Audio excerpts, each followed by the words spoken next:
of A Scandal in Bohemia. To Sherlock Holmes she is always the woman. I have seldom heard him mention her under any other name. In his eyes she eclipses and predominates the whole of her sex. It was not that he felt any emotion akin to love for Irene Adler. All emotions, and that one particularly, were abhorrent to his cold, precise, but admirably balanced mind. He was, I take it, the most perfect reasoning and observing machine that the world has seen. But as a lover he would have placed himself in a false position.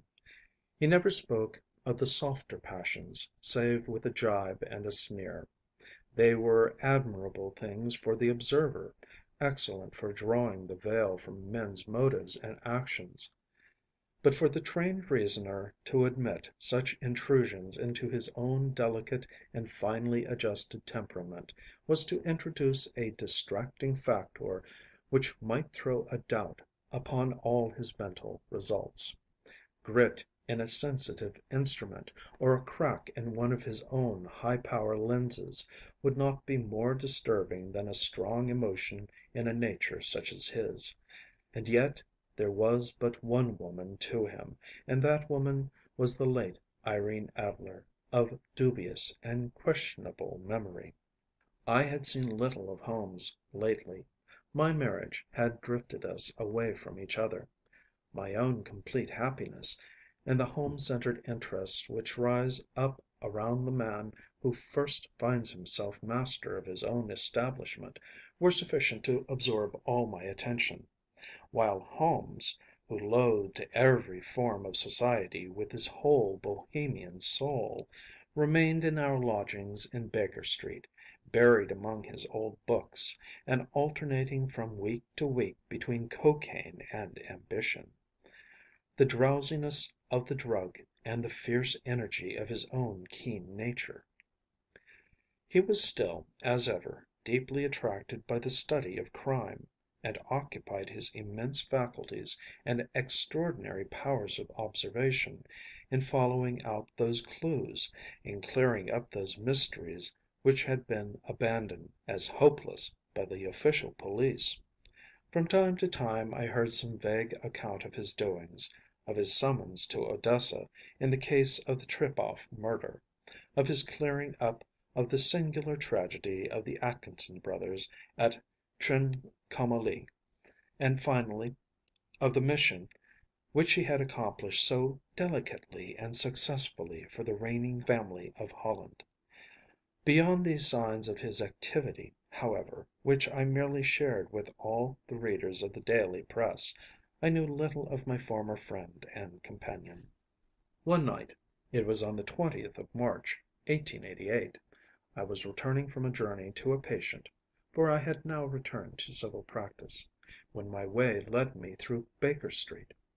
As I passed the well remembered door, which must always be associated in my mind with my wooing, and with the dark incidents of the study in scarlet, I was seized with a keen desire to see Holmes again, and to know how he was employing his extraordinary powers. His rooms were brilliantly lit, and, even as I looked up, I saw his tall, spare figure pass twice in a dark silhouette against the blind. He was pacing the room swiftly, eagerly, with his head sunk upon his chest and his hands clasped behind him. To me, who knew his every mood and habit, his attitude and manner told their own story. He was at work again.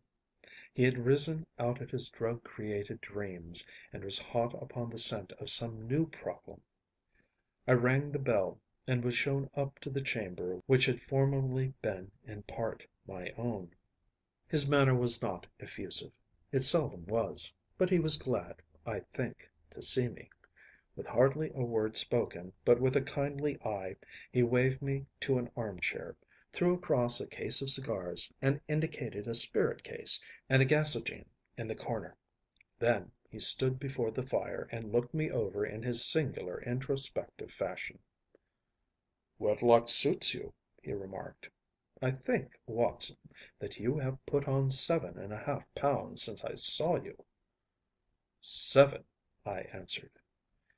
"Indeed. I should have thought a little more. Just a trifle more, I fancy, Watson. And in practice again, I observe. You did not tell me that you intended to go into harness." "Then how do you know?" "I see it. I deduce it. How do I know that you have been getting yourself very wet lately, and that you have a most clumsy and careless servant girl?" "My dear Holmes," said I, "this is too much. You would certainly have been burned had you lived a few centuries ago. It is true that I had a country walk on Thursday, and came home in a dreadful mess, but as I have changed my clothes I can't imagine how you deduce it. As to Mary Jane, she is incorrigible, and my wife has given her notice. But there, again, I fail to see how you work it out." He chuckled to himself and rubbed his long nervous hands together. "It is simplicity itself," said he. "My eyes tell me that on the inside of your left shoe, just where the firefight strikes it, the leather is scored by 6 almost parallel cuts. Obviously they have been caused by someone who has very carelessly scraped round the edges of the sole in order to remove crusted mud from it.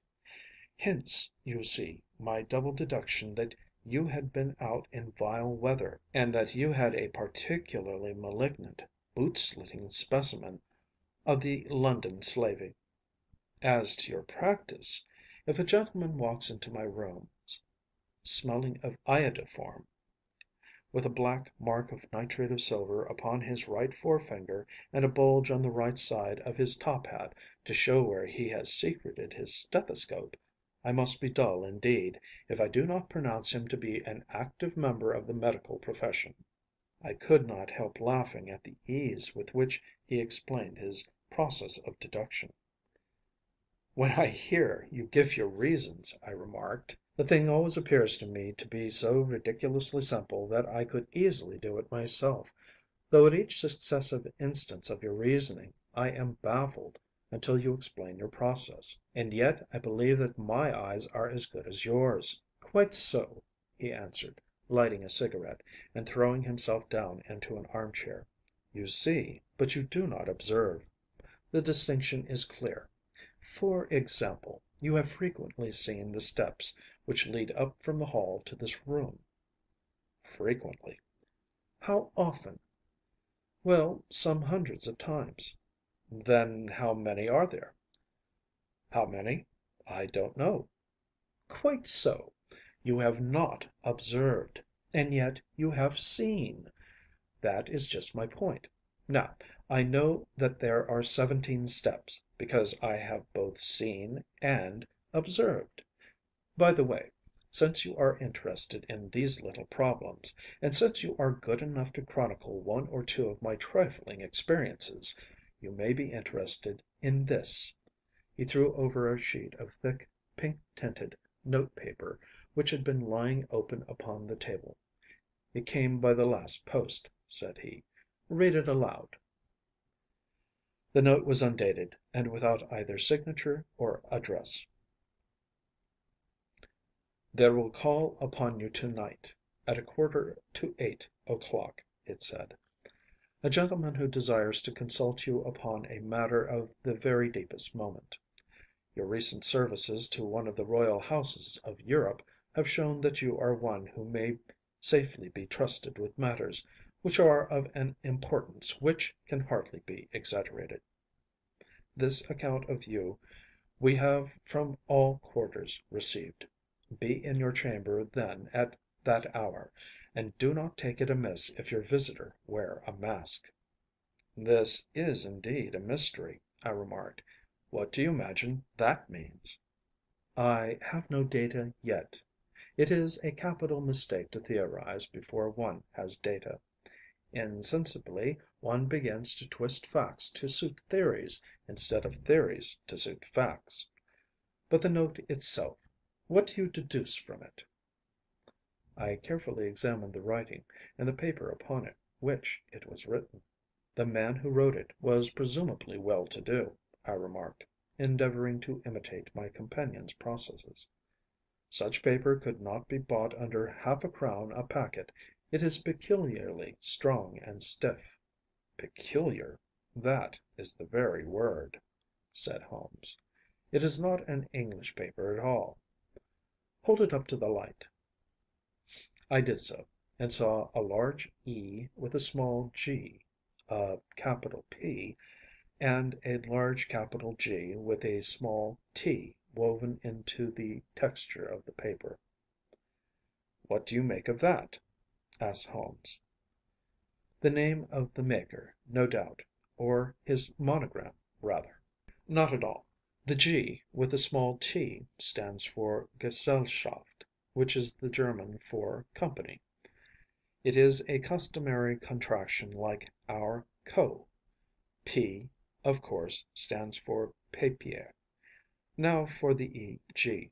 Let us glance at our continental gazetteer. He took down a heavy brown volume from his shelves. Iglo, Iglonitz. Here we are. Egria. It is in a German-speaking country, in Bohemia, not far from Carlsbad, remarkable as being the scene of the death of Wallenstein, and for its numerous glass factories and paper mills. Ha, ha, my boy, what do you make of that? His eyes sparkled, and he sent up a great blue triumphant cloud from his cigarette. The paper was made in Bohemia, I said. Precisely. And the man who wrote the note is a German. Do you note the peculiar construction of the sentence? This account of you we have from all quarters received. A Frenchman or Russian could not have written that. It is the German who is so uncourteous to his verbs. It only remains, therefore, to discover what is wanted by this German who writes upon Bohemian paper and prefers wearing a mask to showing his face. And here he comes, if I am not mistaken, to resolve all our doubts. As he spoke, there was the sharp sound of horses' hoofs and grating wheels against the curb, followed by a sharp pull at the bell. Holmes whistled. A pair by the sound, said he. Yes, he continued, glancing out of the window. A nice little brougham and a pair of beauties. 150 guineas apiece. There's money in this case, Watson, if there is nothing else. I think that I had better go, Holmes. Not a bit, Doctor. Stay where you are. I am lost without my Boswell. And this promises to be interesting. It would be a pity to miss it. But your client? Never mind him. I may want your help, and so may he. Here he comes. Sit down in that armchair, Doctor, and give us your best attention.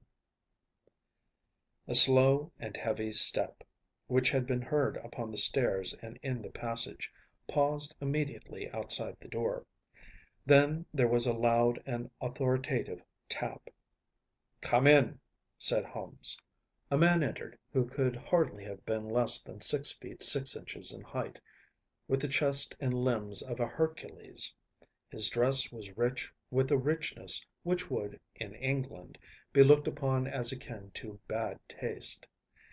Heavy bands of astrakhan were slashed across the sleeves and fronts of his double-breasted coat, while the deep blue cloak which was thrown over his shoulders was lined with flame-colored silk and secured at the neck with a brooch which consisted of a single flaming beryl.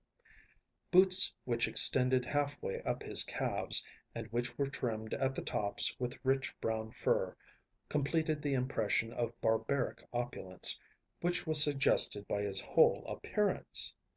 He carried a broad-brimmed hat in his hand, while he wore across the upper part of his face, extending down past the cheekbones, a black vizard mask, which he had apparently adjusted that very moment, for his hand was still raised to it as he entered. From the lower part of his face he appeared to be a man of strong character, with a thick hanging lip, and a long, straight chin suggestive of resolution pushed to the length of obstinacy. You have my note? He asked with a deep, harsh voice and a strongly marked German accent. I told you that I would call. He looked from one to the other of us, as if uncertain which to address. Pray take a seat, said Holmes. This is my friend and colleague, Dr. Watson, who is occasionally good enough to help me in my cases. Whom have I the honor to address? You may address me as the Count von Kramm, a Bohemian nobleman. I understand that this gentleman, your friend, is a man of honor and discretion, whom I may trust with a matter of the most extreme importance. If not, I should much prefer to communicate with you alone. I rose to go, but Holmes caught me by the wrist and pushed me back into my chair. It is both or none, said he. You may say before this gentleman anything which you may say to me. The Count shrugged his broad shoulders. Then I must begin, said he, by binding you both to absolute secrecy for 2 years. At the end of that time the matter will be of no importance. At present it is not too much to say that it is of such weight it may have an influence upon European history.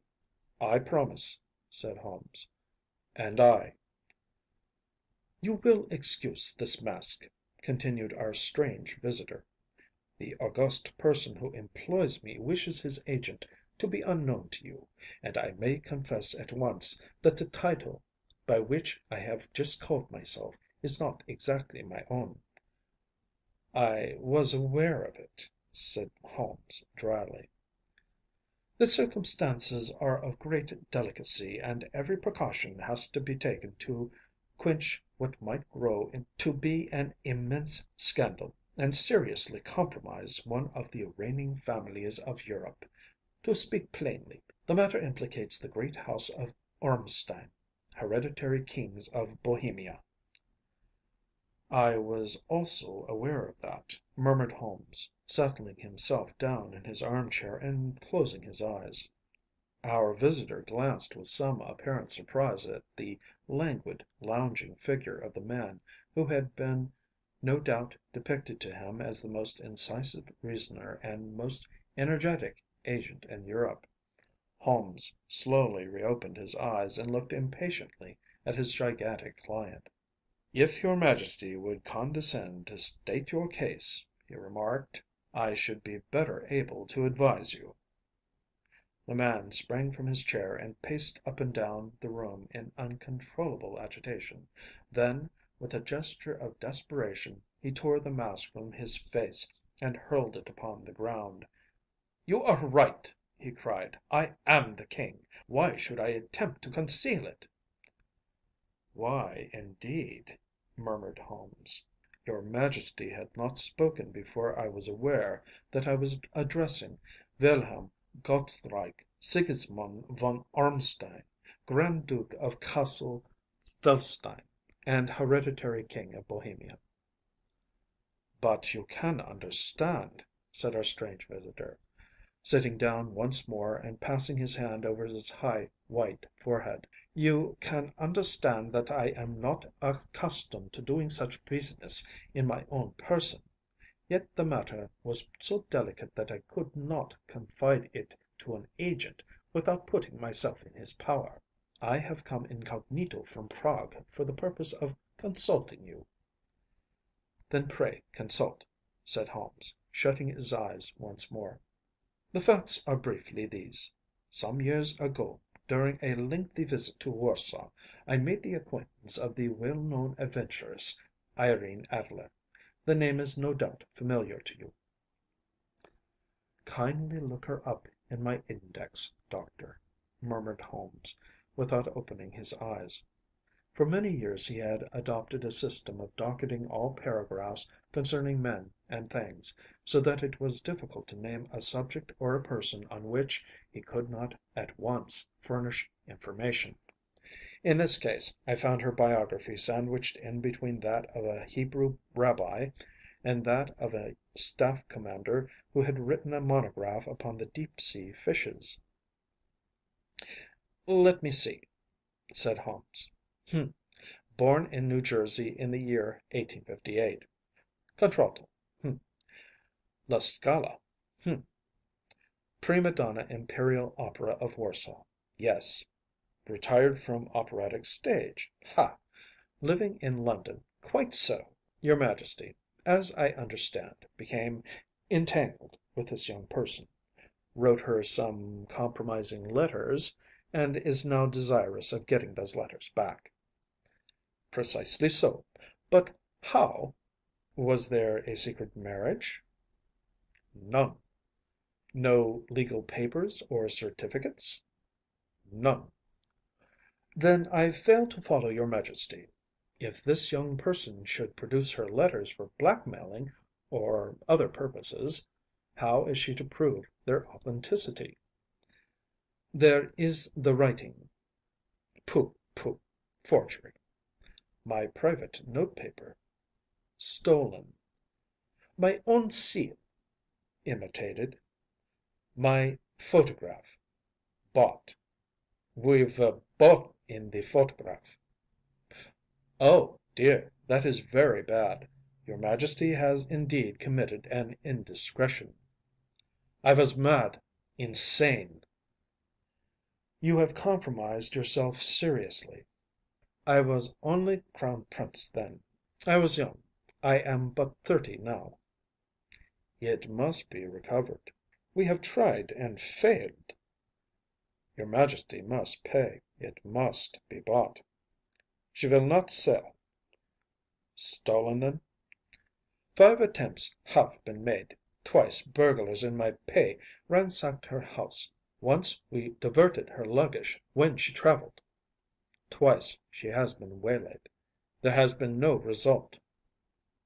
"No sign of it?" "Absolutely none." Holmes laughed. "It is quite a pretty little problem," said he. "But a very serious one to me," returned the King reproachfully. "Very indeed. And what does she propose to do with the photograph?" "To ruin me." "But how?" "I am about to be married." "So I have heard." "To Clotilde Lothman von Saxe Meningen, second daughter of the King of Scandinavia. You may know the strict principles of her family.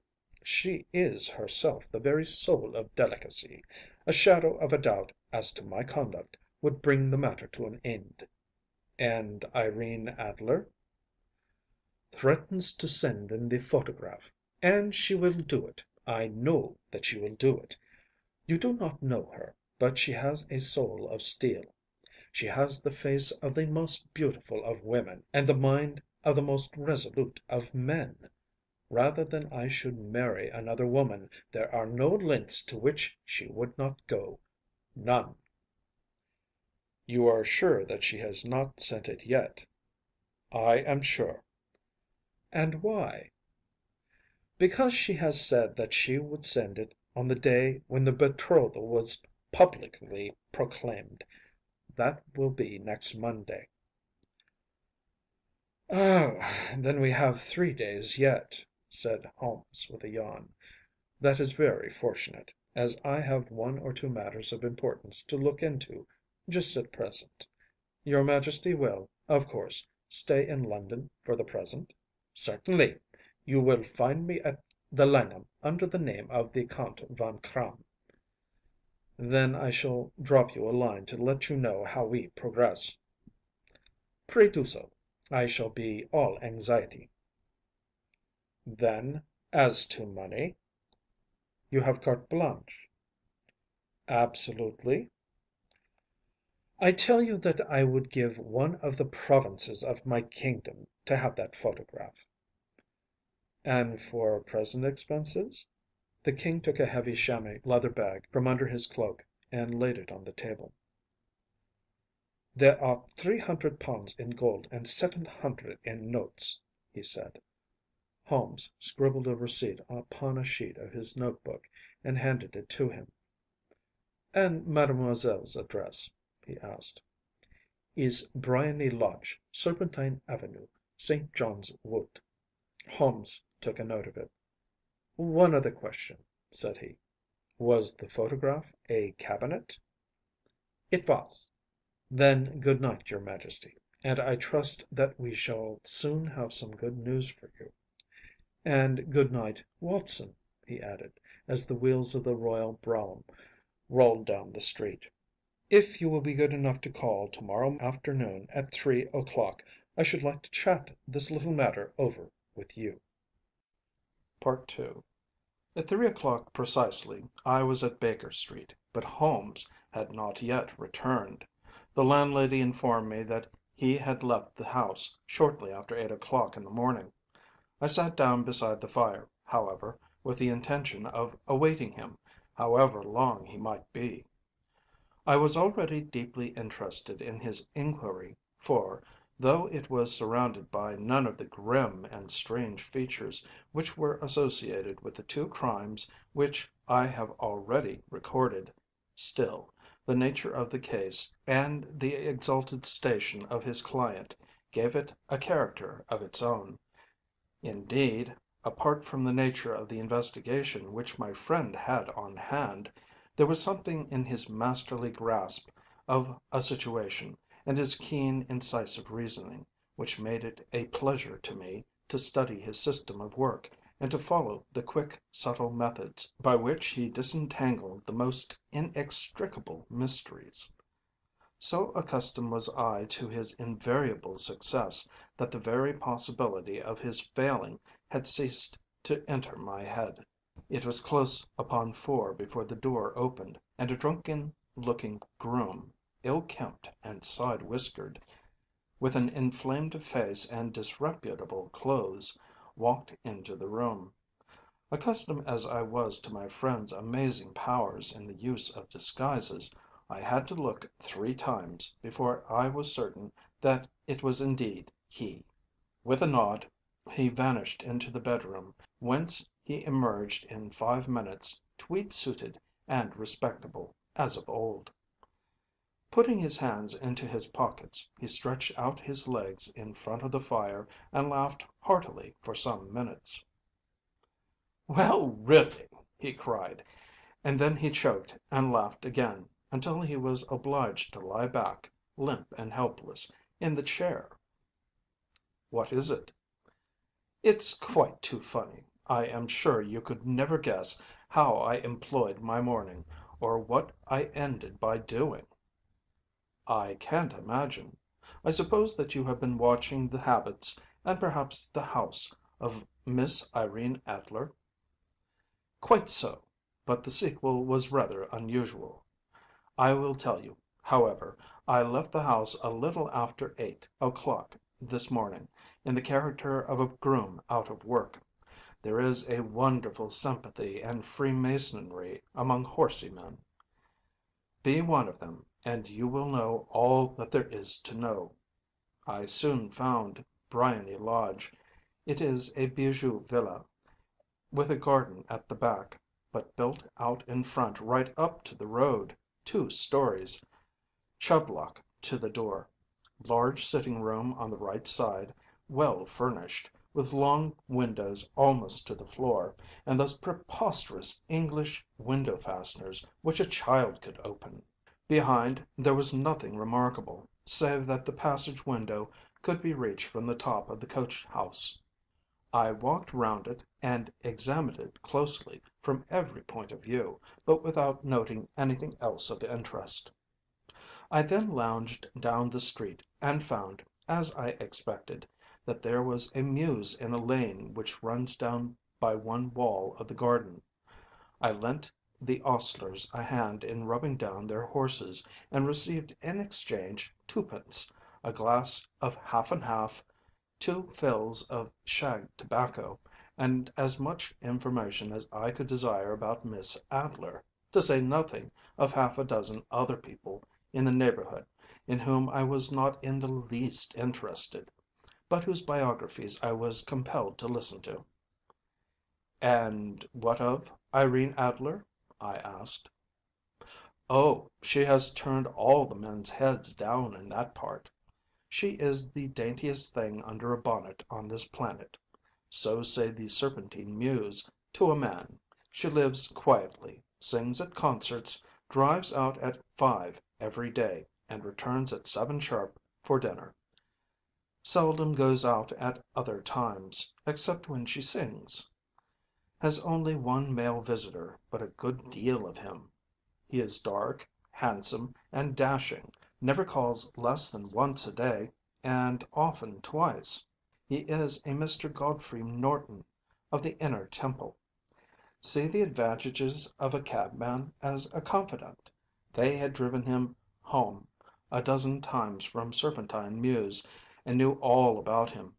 When I had listened to all they had to tell, I began to walk up and down near Briony Lodge once more, and to think over my plan of campaign. This Godfrey Norton was evidently an important factor in the matter. He was a lawyer. That sounded ominous. What was the relation between them, and what the object of his repeated visits? Was she his client, his friend, or his mistress? If the former, she had probably transferred the photograph to his keeping.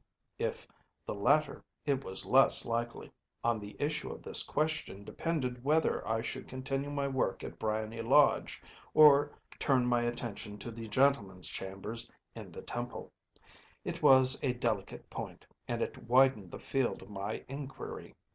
I fear that I bore you with these details, but I have to let you see my little difficulties, if you are to understand the situation." "I am following you closely," I answered.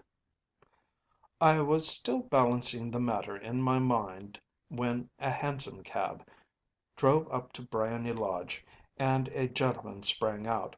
He was a remarkably handsome man, dark, aquiline, and mustached, evidently the man of whom I had heard. He appeared to be in a great hurry, shouted to the cabman to wait, and brushed past the maid, who opened the door with the air of a man who was thoroughly at home. He was in the house about half an hour, and I could catch glimpses of him in the windows of the sitting room, pacing up and down, talking excitedly, and waving his arms. Of her I could see nothing. Presently he emerged, looking even more flurried than before. As he stepped up to the cab, he pulled a gold watch from his pocket and looked at it earnestly. "Drive like the devil!" he shouted. "First to Gross & Hankey's in Regent Street, and then to the Church of St. Monica in the Edgware Road. Half a guinea if you do it in 20 minutes." Away they went, and I was just wondering whether I should not do well to follow them, when up the lane came a neat little landau, the coachman with his coat only half buttoned, and his tie under his ear, while all the tags of his harness were sticking out of the buckles. It hadn't pulled up before she shot out of the hall door and into it. I only caught a glimpse of her at the moment, but she was a lovely woman, with a face that a man might die for. "The Church of St. Monica, John," she cried, "and half a sovereign if you reach it in 20 minutes." This was quite too good to lose, Watson. I was just balancing whether I should run for it or whether I should perch behind her landau, when a cab came through the street. The driver looked twice at such a shabby fare, but I jumped in before he could object. "The Church of St. Monica," said I, "and half a sovereign if you reach it in 20 minutes." It was 25 minutes to 12, and of course it was clear enough what was in the wind. My cabby drove fast. I don't think I ever drove faster, but the others were there before us. The cab and the landau, with their steaming horses, were in front of the door when I arrived. I paid the man and hurried into the church. There was not a soul there save the two whom I had followed, and a surpliced clergyman, who seemed to be expostulating with them. They were all three standing in a knot in front of the altar. I lounged up the side aisle like any other idler who has dropped into a church. Suddenly, to my surprise, the three at the altar faced round to me, and Godfrey Norton came running as hard as he could towards me. "Thank God!" he cried. "You'll do. Come, come!" "What then?" I asked. "Come, man, come! Only 3 minutes, or it won't be legal." I was half dragged up to the altar, and before I knew where I was I found myself mumbling responses which were whispered in my ear, and vouching for things of which I knew nothing, and generally assisting in the secure tying up of Irene Adler, spinster, to Godfrey Norton, bachelor. It was all done in an instant, and there was the gentleman thanking me on the one side and the lady on the other, while the clergyman beamed on me in front. It was the most preposterous position in which I ever found myself in my life, and it was the thought of it that started me laughing just now. It seems that there had been some informality about their license, that the clergyman absolutely refused to marry them without a witness of some sort, and that my lucky appearance saved the bridegroom from having to sally out into the streets in search of a best man. The bride gave me a sovereign, and I mean to wear it on my watch chain in memory of the occasion." "This is a very unexpected turn of affairs," said I. "And what then?" "Well, I found my plans very seriously menaced. It looked as if the pair might take an immediate departure, and so necessitate very prompt and energetic measures on my part. At the church door, however, they separated, he driving back to the Temple, and she to her own house. 'I shall drive out in the park at 5 as usual,' she said as she left him. I heard no more. They drove away in different directions, and I went off to make my own arrangements." "Which are?" "Some cold beef and a glass of beer," he answered, ringing the bell. "I have been too busy to think of food, and I am likely to be busier still this evening. By the way, Doctor, I shall want your cooperation." "I shall be delighted." "You don't mind breaking the law?" "Not in the least." "Nor running a chance of arrest?" "Not in a good cause." "Oh, the cause is excellent." "Then I am your man." "I was sure that I might rely on you. But what is it you wish?" "When Mrs. Turner has brought in the tray, I will make it clear to you. Now," he said, as he turned hungrily on the simple fare that our landlady had provided, "I must discuss it while I eat, for I have not much time. It is nearly 5 now. In 2 hours we must be on the scene of action. Miss Irene, or Madam, rather, returns from her drive at 7. We must be at Briony Lodge to meet her." "And what then?" "You must leave that to me. I have already arranged what is to occur. There is only one point on which I must insist. You must not interfere, come what may. You understand?" "I am to be neutral?" "To do nothing whatever. There will probably be some small unpleasantness. Do not join in it. It will end in my being conveyed into the house. 4 or 5 minutes afterwards the sitting room window will open. You are to station yourself close to that open window." "Yes." "You are to watch me, for I will be visible to you." "Yes." "And when I raise my hand so you will throw into the room what I give you to throw, and will, at the same time, raise the cry of 'Fire!' You quite follow me?" "Entirely." "It is nothing very formidable," he said, taking a long cigar shaped roll from his pocket. "It is an ordinary plumber's smoke rocket, fitted with a cap at either end to make it self lighting. Your task is confined to that. When you raise your cry of 'Fire!' it will be taken up by quite a number of people. You may then walk to the end of the street, and I will rejoin you in 10 minutes. I hope that I have made myself clear?" "I am to remain neutral, to get near the window, to watch you, and at the signal to throw in this object, then to raise the cry of 'Fire!' and to wait you at the corner of the street." "Precisely." "Then you may entirely rely on me." "That is excellent. I think, perhaps it is almost time that I prepare for the new role I have to play." He disappeared into his bedroom and returned in a few minutes in the character of an amiable and simple-minded nonconformist clergyman. His broad black hat, his baggy trousers, his white tie, his sympathetic smile and general look of peering and benevolent curiosity were such as Mr. John Hare alone could have equalled. It was not merely that Holmes changed his costume. His expression, his manner, his very soul seemed to vary with every fresh part that he assumed. The stage lost a fine actor, even as science lost an acute reasoner, when he became a specialist in crime. It was 6:15 when we left Baker Street, and it still wanted 10 minutes to the hour when we found ourselves in Serpentine Avenue. It was already dusk, and the lamps were just being lighted as we paced up and down in front of Briony Lodge, waiting for the coming of its occupant.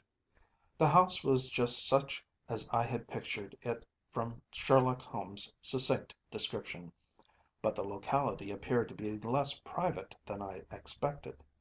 On the contrary, for a small street in a quiet neighborhood, it was remarkably animated. There was a group of shabbily dressed men smoking and laughing in a corner, a scissors grinder with his wheel, two guardsmen who were flirting with a nurse girl, and several well dressed young men who were lounging up and down with cigars in their mouths. "You see," remarked Holmes, as we paced to and fro in front of the house, "this marriage rather simplifies matters. The photograph becomes a double-edged weapon now. The chances are that she would be as averse to its being seen by Mr. Godfrey Norton as our client is to its coming to the eyes of his princess. Now the question is, where are we to find the photograph?" Where, indeed? It is most unlikely that she carries it about with her. It is cabinet size, too large for easy concealment about a woman's dress. She knows that the king is capable of having her waylaid and searched. Two attempts of the sort have already been made. We may take it, then, that she does not carry it about with her. Where, then? Her banker or her lawyer. There is that double possibility. But I am inclined to think neither. Women are naturally secretive, and they like to do their own secreting. Why should she hand it over to any one else? She could trust her own guardianship, but she could not tell what indirect or political influence might be brought to bear upon a business man. Besides, remember that she had resolved to use it within a few days. It must be where she can lay her hands upon it. It must be in her own house. "But it has twice been burgled." Pshaw! They did not know how to look. "But how will you look?" "I will not look." "What then?" "I will get her to show me." "But she will refuse." "She will not be able to. But I hear the rumble of wheels. It is her carriage. Now carry out my orders to the letter." As he spoke, the gleam of the sidelights of a carriage came round the curve of the avenue. It was a smart little landau which rattled up to the door of Briony Lodge.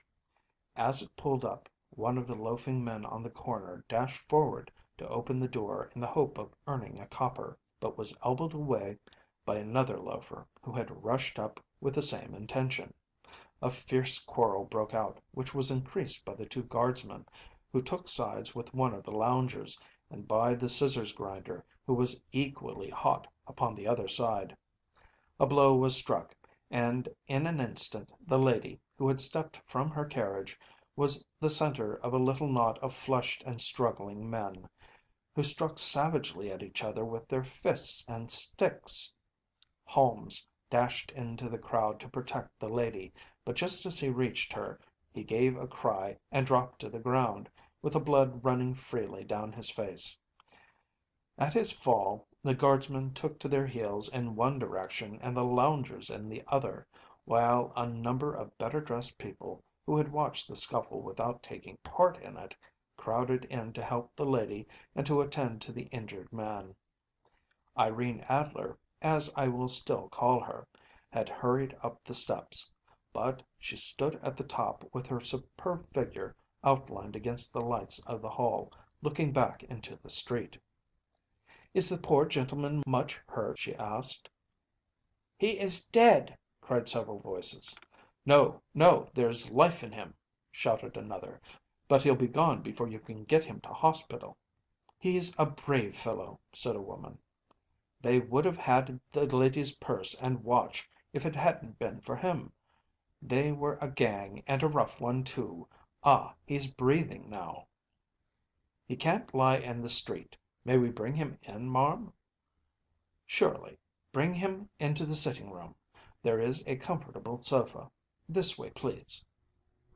Slowly and solemnly he was borne into Briony Lodge and laid out in the principal room, while I still observed the proceedings from my post by the window.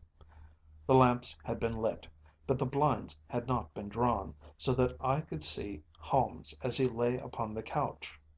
I do not know whether he was seized with compunction at that moment for the part he was playing, but I know that I never felt more heartily ashamed of myself in my life than when I saw the beautiful creature against whom I was conspiring, or the grace and kindliness with which she waited upon the injured man.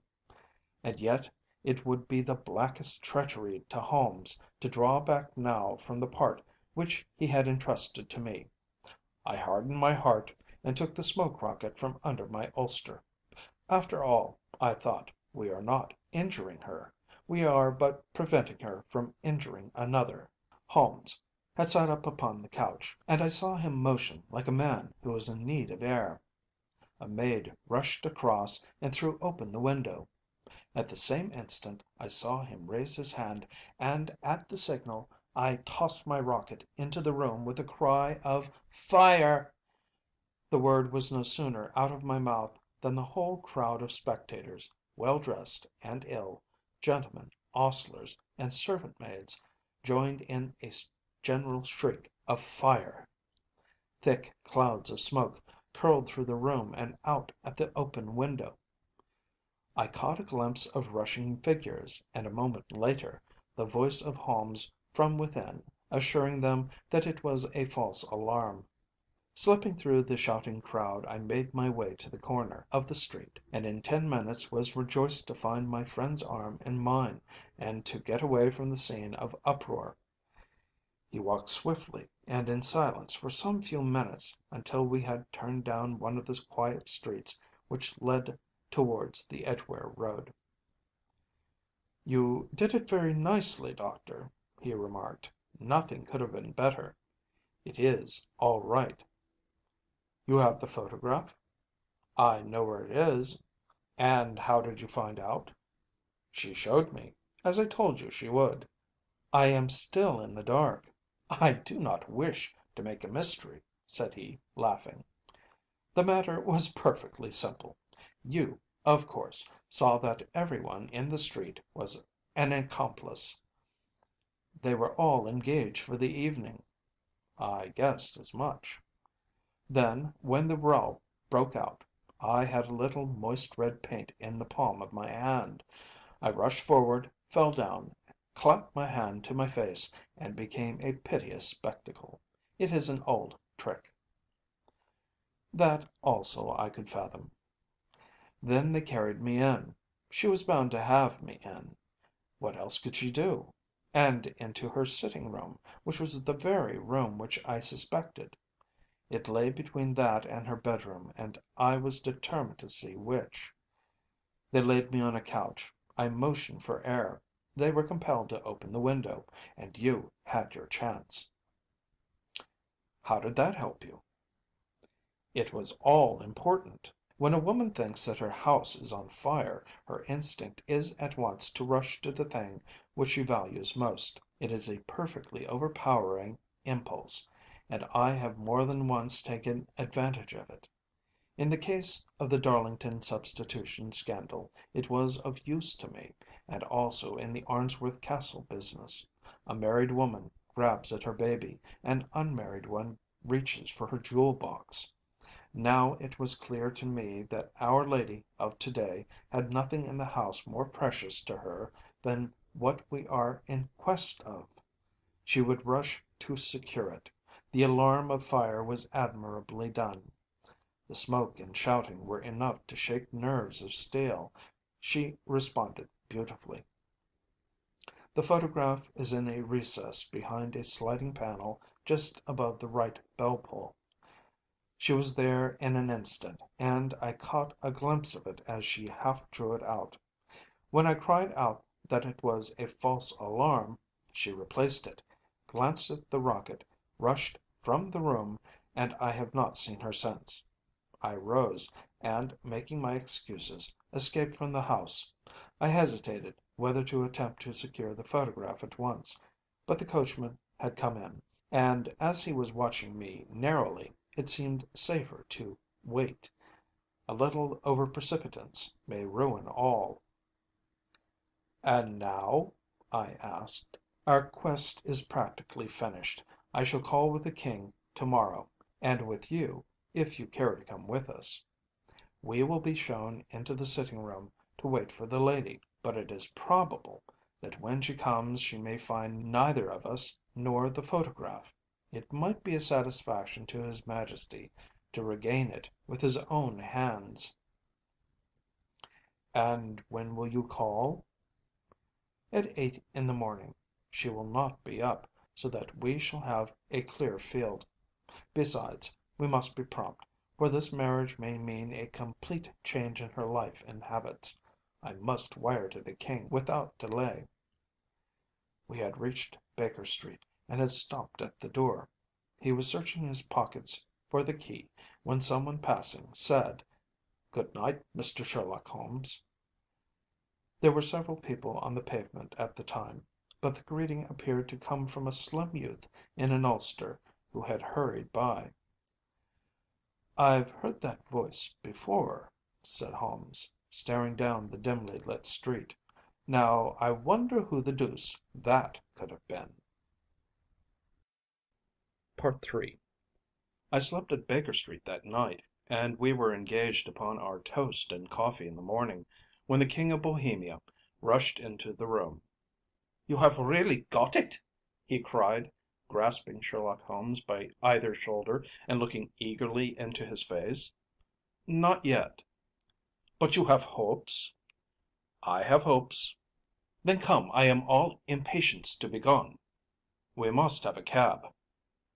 "No, my brougham is waiting." "Then that will simplify matters." We descended and started off once more for Briony Lodge. "Irene Adler is married," remarked Holmes. "Married? When?" "Yesterday." "But to whom?"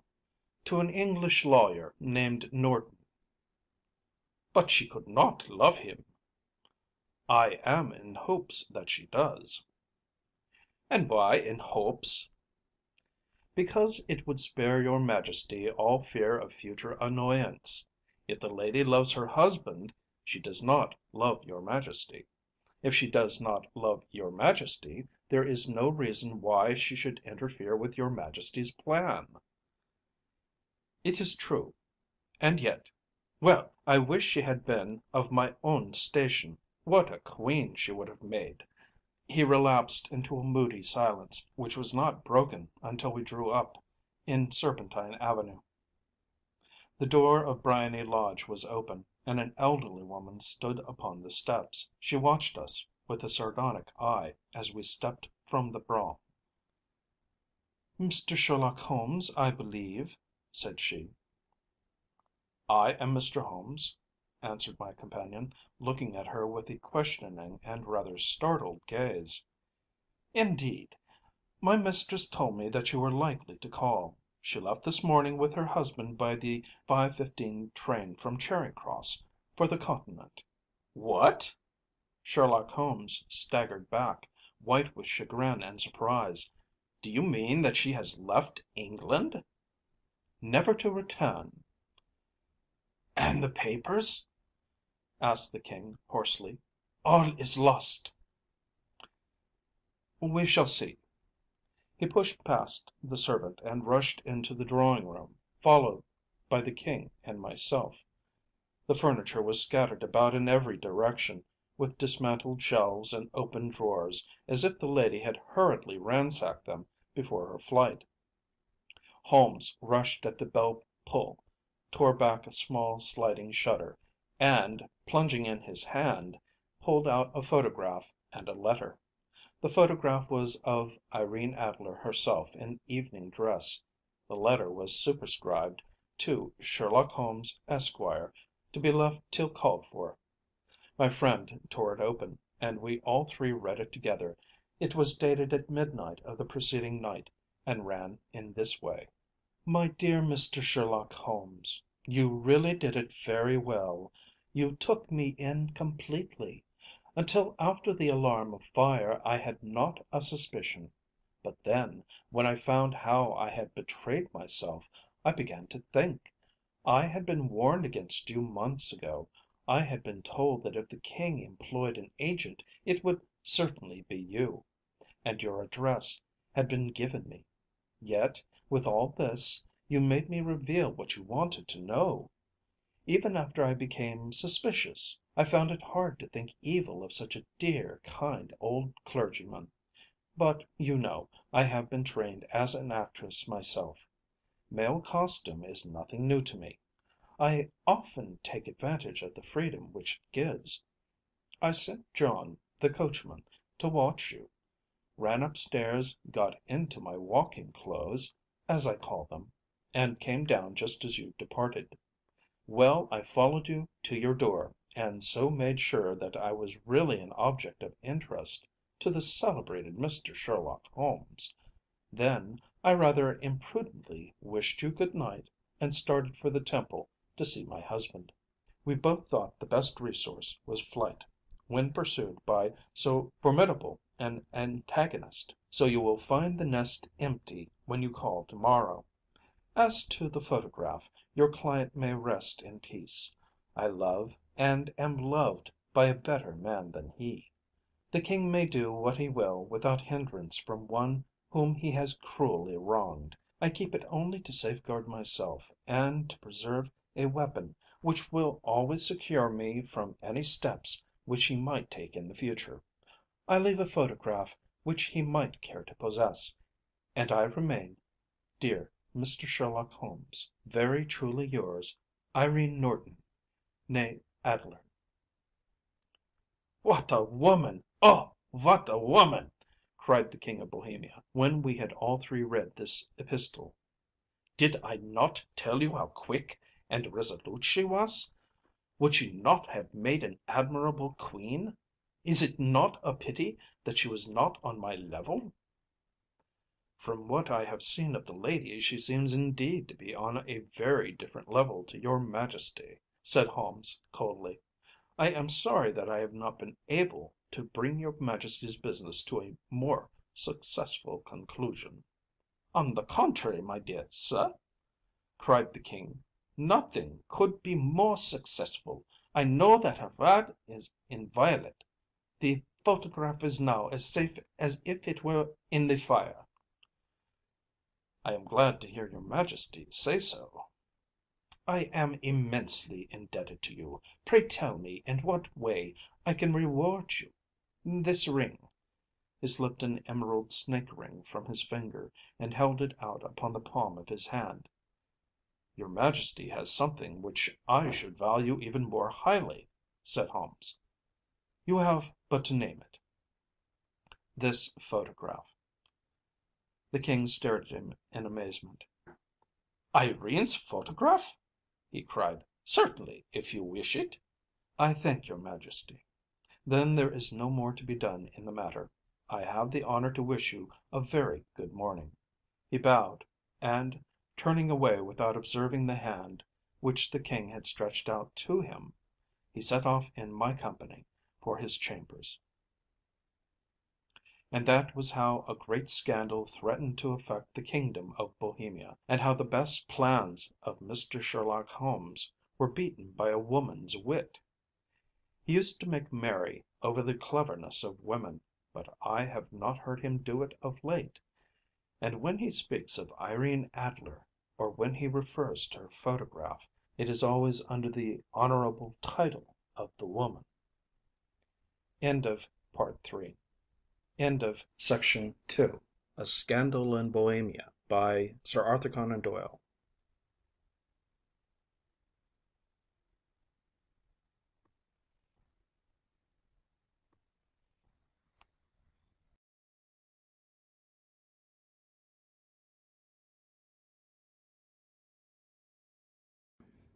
The Red-Headed League. I had called upon my friend Mr. Sherlock Holmes one day in the autumn of last year, and found him in deep conversation with a very stout, florid-faced, elderly gentleman with fiery red hair. With an apology for my intrusion, I was about to withdraw when Holmes pulled me abruptly into the room and closed the door behind me. "You could not possibly have come at a better time, my dear Watson," he said cordially. "I was afraid that you were engaged." "So I am. Very much so." "Then I can wait in the next room." "Not at all. This gentleman, Mr. Wilson, has been my partner and helper in many of my most successful cases, and I have no doubt that he will be of the utmost use to me in yours also." The stout gentleman half rose from his chair and gave a bob of greeting, with a quick little questioning glance from his small, fat encircled eyes. "Try the settee," said Holmes, relapsing into his armchair and putting his finger-tips together, as was his custom when in judicial moods. "I know, my dear Watson, that you share my love of all that is bizarre and outside the conventions and humdrum routine of everyday life. You have shown your relish for it by the enthusiasm which has prompted you to chronicle and, if you will excuse my saying so, somewhat to embellish so many of my own little adventures."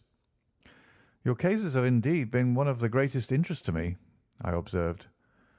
"You will remember that I remarked the other day, just before we went into the very simple problem presented by Miss Mary Sutherland, that for strange effects and extraordinary combinations we must go to life itself, which is always far more daring than any effort of the imagination." "A proposition which I took the liberty of doubting." "You did, Doctor. But none the less you must come round to my view, for otherwise I shall keep on piling fact upon fact on you, until your reason breaks down under them and acknowledges me to be right. Now, Mr. Jabez Wilson here has been good enough to call upon me this morning, and to begin a narrative which promises to be one of the most singular which I have listened to for some time. You have heard me remark that the strangest and most unique things are very often connected, not with the larger, but with the smaller crimes, and occasionally, indeed, where there is room for doubt whether any positive crime has been committed. As far as I have heard, it is impossible for me to say whether the present case is an instance of crime or not, but the course of events is certainly among the most singular that I have ever listened to. Perhaps, Mr. Wilson, you would have the great kindness to recommence your narrative. I ask you not merely because my friend Dr. Watson has not heard the opening part, but also because the peculiar nature of the story makes me anxious to have every possible detail from your lips. As a rule, when I have heard some slight indication of the course of events, I am able to guide myself by the thousands of other similar cases which occur to my memory. In the present instance, I am forced to admit that the facts are, to the best of my belief, unique." The portly client puffed out his chest with an appearance of some little pride, and pulled a dirty and wrinkled newspaper from the inside pocket of his greatcoat. As he glanced down the advertisement column, with his head thrust forward and the paper flattened out upon his knee, I took a good look at the man, and endeavoured, after the fashion of my companion, to read the indications which might be presented by his dress or appearance. I did not gain very much, however, by my inspection. Our visitor bore every mark of being an average, commonplace British tradesman, obese, pompous, and slow. He wore rather baggy grey shepherd's check trousers, a not over-clean black frock-coat, unbuttoned in the front, and a drab waistcoat with a heavy brassy Albert chain, and a square pierced bit of metal dangling down as an ornament. A frayed top hat and a faded brown overcoat with a wrinkled velvet collar lay upon a chair beside him.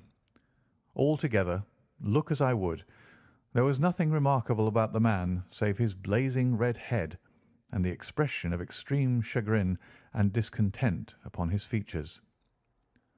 Sherlock Holmes' quick eye took in my occupation, and he shook his head with a smile as he noticed my questioning glances. Beyond the obvious facts that he has at some time done manual labour, that he takes snuff, that he is a Freemason, that he has been in China, and that he has done a considerable amount of writing lately, I can deduce nothing else. Mr. Jabez Wilson started up in his chair with his forefinger upon the paper, but his eyes upon my companion. "How in the name of good fortune did you know all that, Mr. Holmes?" he asked. "How did you know, for example, that I did manual labour? It's as true as gospel, for I began as a ship's carpenter." "Your hands, my dear sir. Your right hand is quite a size larger than your left. You have worked with it, and the muscles are more developed." "Well, the snuff, then, and the Freemasonry." "I won't insult your intelligence by telling you how I read that, especially as, rather against the strict rules of your order, you use an arc and compass breastpin." "Ah, of course, I forgot that. But the writing?" "What else can be indicated by that right cuff, so very shiny for 5 inches, and the left one with the smooth patch near the elbow, where you rest it upon the desk?" "Well, but China?" "The fish that you have tattooed immediately above your right wrist could only have been done in China. I have made a small study of tattoo marks, and have even contributed to the literature of the subject. That trick of staining the fish's scales of a delicate pink is quite peculiar to China. When, in addition, I see a Chinese coin hanging from your watch chain, the matter becomes even more simple." Mr. Jabez Wilson laughed heavily. "Ha, ha! Well, I never!" said he. "I thought at first that you had done something clever, but I see that there was nothing in it after all." "I begin to think, Watson," said Holmes, "that I make a mistake in explaining. Omne ignotum pro magnifico, you know, and my poor little reputation, such as it is, will suffer shipwreck if I am so candid. Can you not find the advertisement, Mr. Wilson?" Yes, I have got it now," he answered with his thick red finger planted halfway down the column. "Here it is. This is what began it all. You just read it for yourself, sir." I took the paper from him and read as follows: "To the Red-Headed League. On account of the bequest of the late Ezekiah Hopkins of Lebanon, Pennsylvania, USA, there is now another vacancy open which entitles a member of the League to a salary of £4 a week for purely nominal services. All red-headed men who are sound in body and mind and above the age of 21 years are eligible. Apply in person on Monday at 11 o'clock to Duncan Ross at the offices of the League, 7 Pope's Court, Fleet Street." "What on earth does this mean?" I ejaculated, after I had twice read over the extraordinary announcement. Holmes chuckled and wriggled in his chair, as was his habit when in high spirits. "It is a little off the beaten track, isn't it?" said he. "And now, Mr. Wilson, off you go at scratch and tell us all about yourself, your household, and the effect which this advertisement had upon your fortunes. You will first make a note, Doctor, of the paper and the date." "It is the Morning Chronicle of April 27th, 1890. Just 2 months ago." "Very good. Now, Mr. Wilson?" "Well, it is just as I've been telling you, Mr. Sherlock Holmes," said Jabez Wilson, mopping his forehead. "I have a small pawnbroker's business at Coburg Square, near the sea. It's not a very large affair, and of late years it has not done more than just give me a living. I used to be able to keep 2 assistants, but now I only keep 1, and I would have a job to pay him, but that he is willing to come for half wages, so as to learn the business." "What is the name of this obliging youth?" asked Sherlock Holmes. "His name is Vincent Spaulding, and he's not such a youth either. It's hard to say his age. I should not wish a smarter assistant, Mr. Holmes, and I know very well that he could better himself and earn twice what I am able to give him. But after all, if he is satisfied, why should I put ideas in his head?" "Why, indeed? You seem most fortunate in having an employee who comes under the full market price. It is not a common experience among employers in this age. I don't know that your assistant is not as remarkable as your advertisement." "Oh, he has his faults too," said Mr. Wilson. "Never was such a fellow for photography. Snapping away with a camera when he ought to be improving his mind, and then diving down into the cellar like a rabbit into its hole to develop his pictures. That is his main fault, but on the whole he's a good worker. There's no vice in him." "He is still with you, I presume?" "Yes, sir. He and a girl of 14 who does a bit of simple cooking and keeps the place clean. That's all I have in the house, for I am a widower and never had any family. We live very quietly, sir, the three of us, and we keep a roof over our heads and pay our debts, if we do nothing more.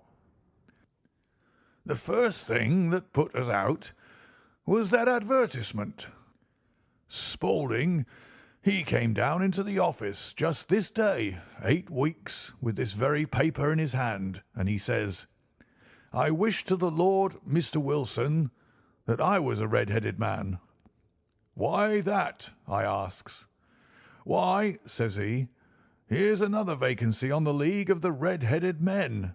It's worth quite a little fortune to any man who gets it, and I understand that there are more vacancies than there are men, so that the trustees are at their wits' end what to do with the money.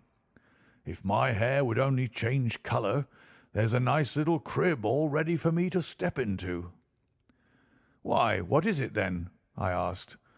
'You see, Mr. Holmes, I'm a very stay-at-home man, and as my business came to me instead of my having to go to it, I was often weeks on end without putting my foot over the door-mat. In that way, I didn't know much of what was going on outside, and I was always glad of a bit of news.' "Have you never heard of the League of the Red-Headed Men?" he asked with his eyes open. "Never. Why, I wonder at that, for you are eligible yourself for one of the vacancies." "And what are they worth?" I asked. "Oh, merely a couple of hundred a year, but the work is slight, and it need not interfere very much with one's other occupations." Well, you can easily think that that made me prick up my ears, for the business has not been over good for some years, and an extra couple of hundred would have been very handy. "Tell me all about it," said I. "Well," said he, showing me the advertisement, "you can see for yourself that the League has a vacancy, and there is the address where you should apply for particulars. As far as I can make out, the League was founded by an American millionaire, Ezekiah Hopkins, who was very peculiar in his ways. He was himself red-headed, and he had a great sympathy for all red-headed men. So when he died it was found that he had left his enormous fortune in the hands of trustees, with instructions to apply the interest to the providing of easy berths to men whose hair is of that colour. From all I hear it is splendid pay and very little to do." "But," said I, "there'd be millions of red-headed men who could apply." "Not so many as you might think," he answered. "You see, it is really confined to Londoners and to grown men.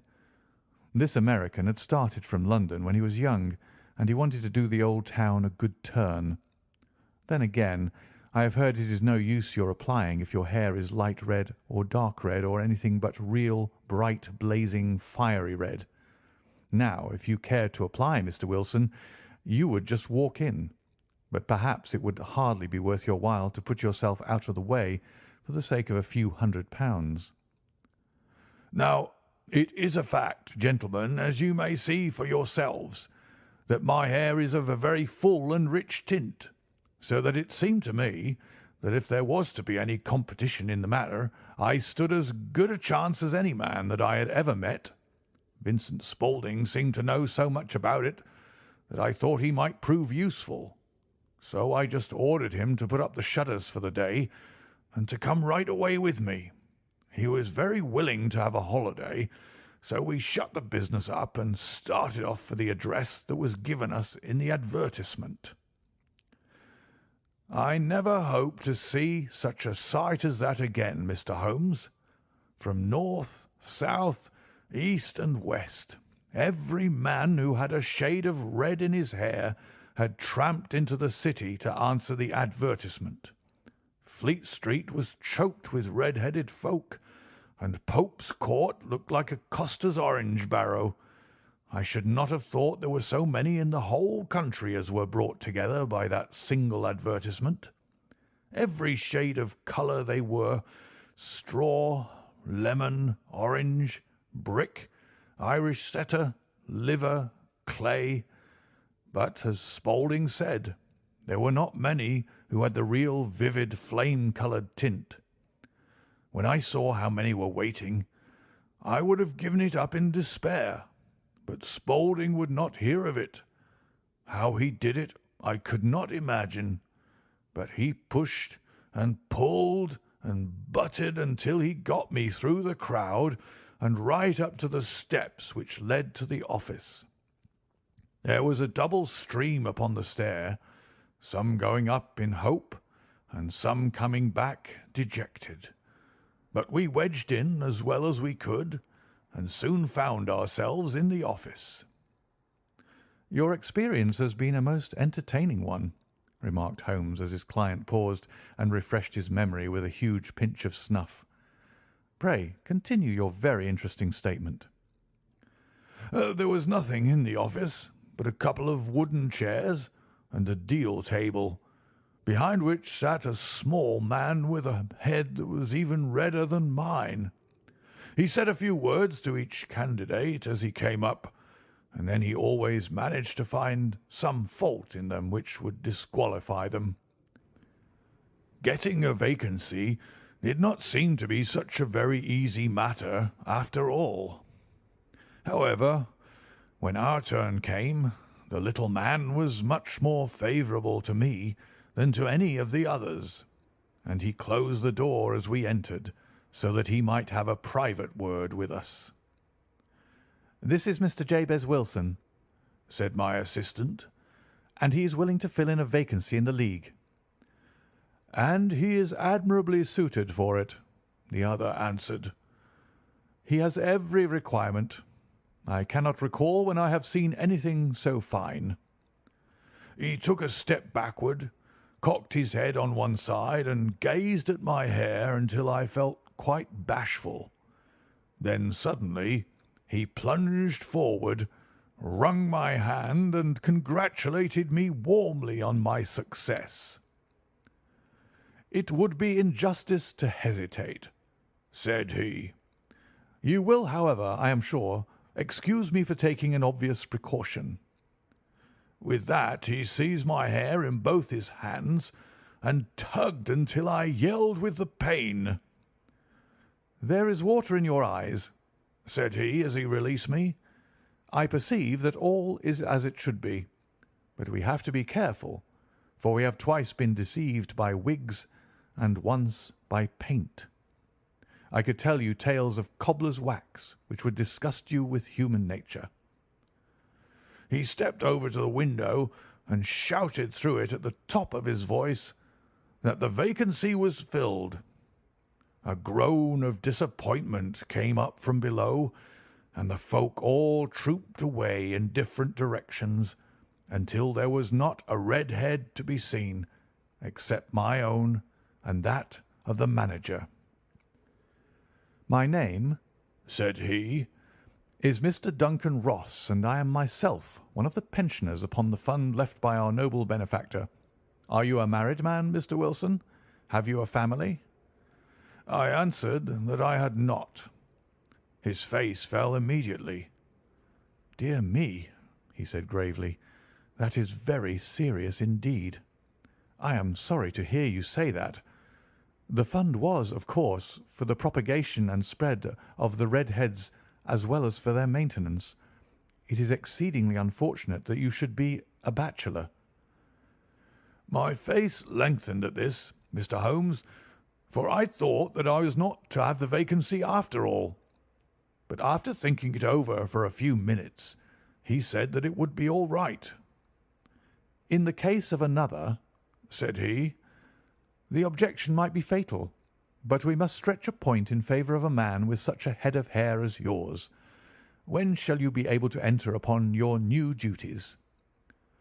"Well, it is a little awkward, for I have a business already," said I. "Oh, never mind about that, Mr. Wilson," said Vincent Spaulding. "I shall be able to look after that for you." "What would be the hours?" I asked. 10 to 2. "Now, a pawnbroker's business is mostly done of an evening, Mr. Holmes, especially Thursday and Friday evening, which is just before pay-day, so it would suit me very well to earn a little in the mornings. Besides, I knew that my assistant was a good man, and that he would see to anything that turned up." "That would suit me very well," said I. "And the pay?" "Is £4 a week." "And the work?" "Is purely nominal." "What do you call purely nominal?" "Well, you have to be in the office, or at least in the building, the whole time. If you leave, you forfeit your whole position for ever. The will is very clear upon that point. You don't comply with the conditions if you budge from the office during that time." "It's only 4 hours a day, and I should not think of leaving," said I. "No excuse will avail," said Mr. Duncan Ross.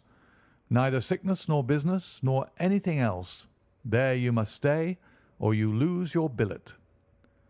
"And the work?" "Is to copy out the Encyclopaedia Britannica.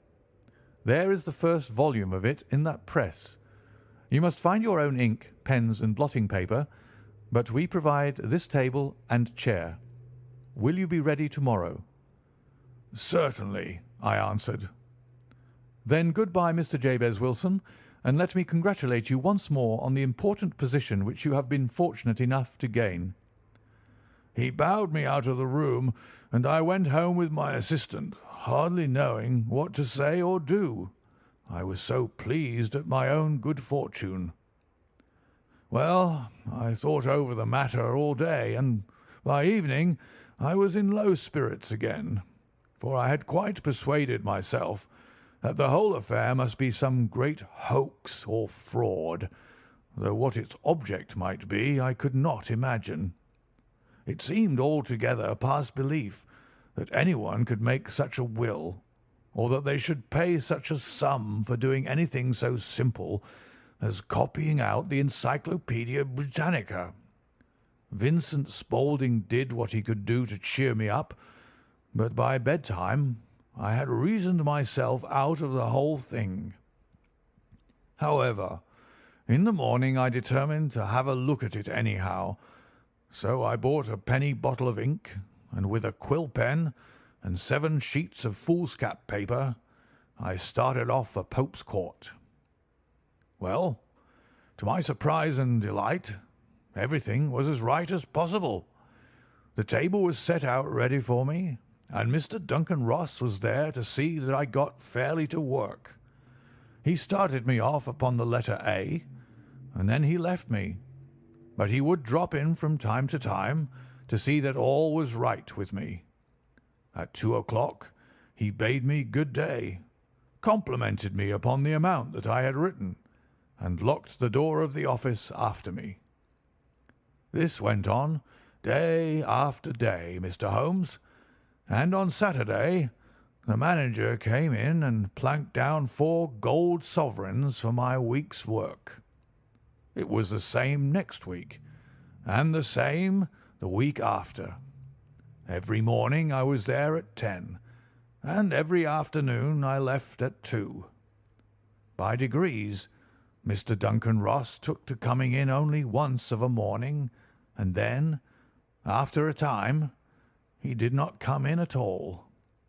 Still, of course, I never dared to leave the room for an instant, for I was not sure when he might come, and the billet was such a good one and suited me so well that I would not risk the loss of it. 8 weeks passed away like this, and I had written about abbots and archery and armour and architecture and Attica, and hoped with diligence that I might get on to the bees before very long. It cost me something in foolscap, and I had pretty nearly filled a shelf with my writings, and then suddenly the whole business came to an end. To an end? Yes, sir, and no later than this morning. I went to my work as usual at 10 o'clock, but the door was shut and locked with a little square of cardboard hammered onto the middle of the panel with a tack. Here it is, and you can read for yourself." He held up a piece of white cardboard about the size of a sheet of notepaper. It read in this fashion: "The Red-Headed League is dissolved. October 9th, 1890." Sherlock Holmes and I surveyed this curt announcement and the rueful face behind it until the comical side of the affair so completely overtopped every other consideration that we both burst out into a roar of laughter. "I cannot see that there is anything very funny," cried our client, flushing up to the roots of his flaming head. "If you can do nothing better than laugh at me, I can go elsewhere." "No, no," cried Holmes, shoving him back into the chair from which he had half risen. "I really wouldn't miss your case for the world. It is most refreshingly unusual, but there is, if you will excuse me saying so, something just a little funny about it. Pray, what steps did you take when you found the card upon the door?" "I was staggered, sir. I did not know what to do. Then I called at the offices round, but none of them seemed to know anything about it. Finally I went to the landlord, who is an accountant living on the ground floor, and I asked him if he could tell me what had become of the Red-Headed League. He said that he had never heard of any such body. Then I asked him who Mr. Duncan Ross was. He answered that the name was new to him. 'Well,' said I, 'the gentleman at number 4. "What, the red-headed man?" "Yes." "Oh," said he. "His name was William Morris. He was a solicitor and was using my room as a temporary convenience until his new premises were ready. He moved out yesterday." "Where could I find him?" "Oh, at his new offices. He did tell me the address. Yes, 17 King Edward Street, near St. Paul's." "I started off, Mr. Holmes, but when I got to that address, it was a manufactory of artificial kneecaps, and no one in it had ever heard of either Mr. William Morris or Mr. Duncan Ross." "And what did you do then?" asked Holmes. "I went home to Saxe Coburg Square, and I took the advice of my assistant, but he could not help me in any way. He could only say that if I waited I should hear by post. But that was not quite good enough, Mr. Holmes. I did not wish to lose such a place without a struggle. So, as I had heard that you were good enough to give advice to poor folk who were in need of it, I came right away to you." "And you did very wisely," said Holmes. "Your case is an exceedingly remarkable one, and I shall be happy to look into it. From what you have told me, I think that it is possible that graver issues hang from it than might at first sight appear." "Grave enough," said Mr. Jabez Wilson. "Why, I have lost £4 a week." "As far as you are personally concerned," remarked Holmes, "I do not see that you have any grievance against this extraordinary league. On the contrary, you are, as I understand, richer by some £30. to say nothing of the minute knowledge which you have gained on every subject which comes under the letter A. You have lost nothing by them." "No, sir, but I want to find out about them, and who they are, and what their object was in playing this prank, if it was a prank, upon me. It was a pretty expensive joke for them, for it cost them £32. We shall endeavour to clear up these points for you. And first, one or two questions, Mr. Wilson. This assistant of yours who first called your attention to the advertisement, how long had he been with you?" "Oh, about a month then." "How did he come?" "In answer to an advertisement." "Was he the only applicant?" "No, I had a dozen." "Why did you pick him?" "Because he was handy and would come cheap." "At half wages, in fact?" "Yes." "What is he like, this Vincent Spaulding?" "Small, stout built, very quick in his ways, no hair on his face, though he's not short of 30, has a white splash of acid upon his forehead." Holmes sat up in his chair in considerable excitement. "I thought as much," said he. "Have you ever observed that his ears are pierced for earrings?" "Yes, sir. He told me that a gipsy had done it for him when he was a lad." "Hmm," said Holmes, sinking back in deep thought. "He is still with you?" "Oh, yes, sir. I have only just left him." "And has your business been attended to in your absence?" "Nothing to complain of, sir. There's never very much to do of a morning." "That will do, Mr. Wilson. I shall be happy to give you an opinion upon the subject in the course of a day or two. To-day is Saturday, and I hope that by Monday we may come to a conclusion." "Well, Watson," said Holmes when our visitor had left us, "what do you make of it all?" "I make nothing of it," I answered frankly. "It is a most mysterious business." "As a rule," said Holmes, "the more bizarre a thing is, the less mysterious it proves to be. It is your commonplace, featureless crimes which are really puzzling, just as a commonplace face is the most difficult to identify. But I must be prompt over this matter." "What are you going to do, then?" I asked. "To smoke," he answered. "It is quite a three-pipe problem, and I beg that you won't speak to me for 50 minutes." He curled himself up in his chair with his thin knees drawn up to his hawk-like nose, and there he sat with his eyes closed and his black clay pipe thrusting out like the bill of some strange bird. I had come to the conclusion that he had dropped asleep, and indeed was nodding myself, when he suddenly sprang out of his chair with the gesture of a man who has made up his mind and put his pipe down upon the mantelpiece. "Sarasate plays at the St. James's Hall this afternoon," he remarked. "What do you think, Watson? Could your patient spare you for a few hours?" "I have nothing to do to-day. My practice is never very absorbing." "Then put on your hat and come. I am going through the city first, and we can have some lunch on the way. I observe that there is a good deal of German music on the programme, which is rather more to my taste than Italian or French. It is introspective, and I want to introspect. Come along." We travelled by the Underground as far as Aldersgate, and a short walk took us to the Saxe Coburg Square, the scene of the singular story which we had listened to in the morning. It was a poky, little, shabby, genteel place where 4 lines of dingy, 2-storied brick houses looked out into a small, railed-in enclosure, where a lawn of weedy grass and a few clumps of faded laurel bushes made a hard fight against a smoke-laden and uncongenial atmosphere.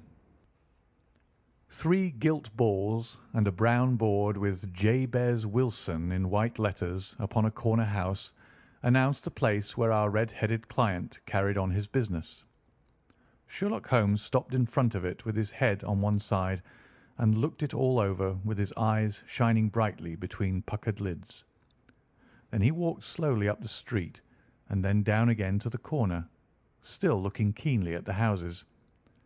Finally he returned to the pawnbroker's, and having thumped vigorously upon the pavement with his stick 2 or 3 times, he went up to the door and knocked. It was instantly opened by a bright-looking, clean-shaven young fellow, who asked him to step in. "Thank you," said Holmes. "I only wished to ask you how you would go from here to the Strand." "Third right and fourth left," answered the assistant promptly, closing the door. "Smart fellow that," observed Holmes as we walked away. "He is, in my judgment, the 4th smartest man in London, and for daring I am not sure that he has not a claim to be 3rd. I have known something of him before." "Evidently," said I. "Mr. Wilson's assistant counts for a good deal in the mystery of the Red-Headed League. I am sure that you inquired your way merely in order that you might see him." "Not him." "What then?" "The knees of his trousers." "And what did you see?" "What I expected to see." "Why did you beat the pavement?" "My dear doctor, this is a time for observation, not for talk. We are spies in an enemy's country. We know something of Saxe Coburg Square. Let us now explore the parts which lie behind it." The road in which we found ourselves as we turned round the corner from the retired Saxe Coburg Square presented as great a contrast to it as the front of a picture does to the back. It was one of the main arteries which conveyed the traffic of the city to the north and west. The roadway was blocked with the immense stream of commerce flowing in a double tide inward and outward, while the footpaths were black with the hurrying swarm of pedestrians. It was difficult to realise, as we looked at the line of fine shops and stately business premises, that they really abutted on the other side upon the faded and stagnant square which we had just quitted. "Let me see," said Holmes, standing at the corner and glancing along the line. "I should like just to remember the order of the houses here. It is a hobby of mine to have an exact knowledge of London. There is Mortimer's, the tobacconist, the little newspaper shop, the Coburg branch of the City and Suburban Bank, the Vegetarian Restaurant, and Macfarlane's carriage building depot. That carries us right on to the other block. And now, Doctor, we've done our work, so it's time we had some play. A sandwich and a cup of coffee, and then off to Violin Land, where all is sweetness and delicacy and harmony, and there are no red-headed clients to vex us with their conundrums." My friend was an enthusiastic musician, being himself not only a very capable performer, but a composer of no ordinary merit. All the afternoon he sat in the stalls, wrapped in the most perfect happiness, gently waving his long, thin fingers in time to the music, while his gently smiling face and his languid, dreamy eyes were as unlike those of Holmes the sleuth-hound, Holmes the relentless, keen-witted, ready-handed criminal agent, as it was possible to conceive. In his singular character, the dual nature alternately asserted itself, and his extreme exactness and astuteness represented, as I have often thought, the reaction against the poetic and contemplative mood which occasionally predominated in him. The swing of his nature took him from extreme languor to devouring energy, and, as I knew well, he was never so truly formidable as when, for days on end, he had been lounging in his armchair amid his improvisations and his black-letter editions.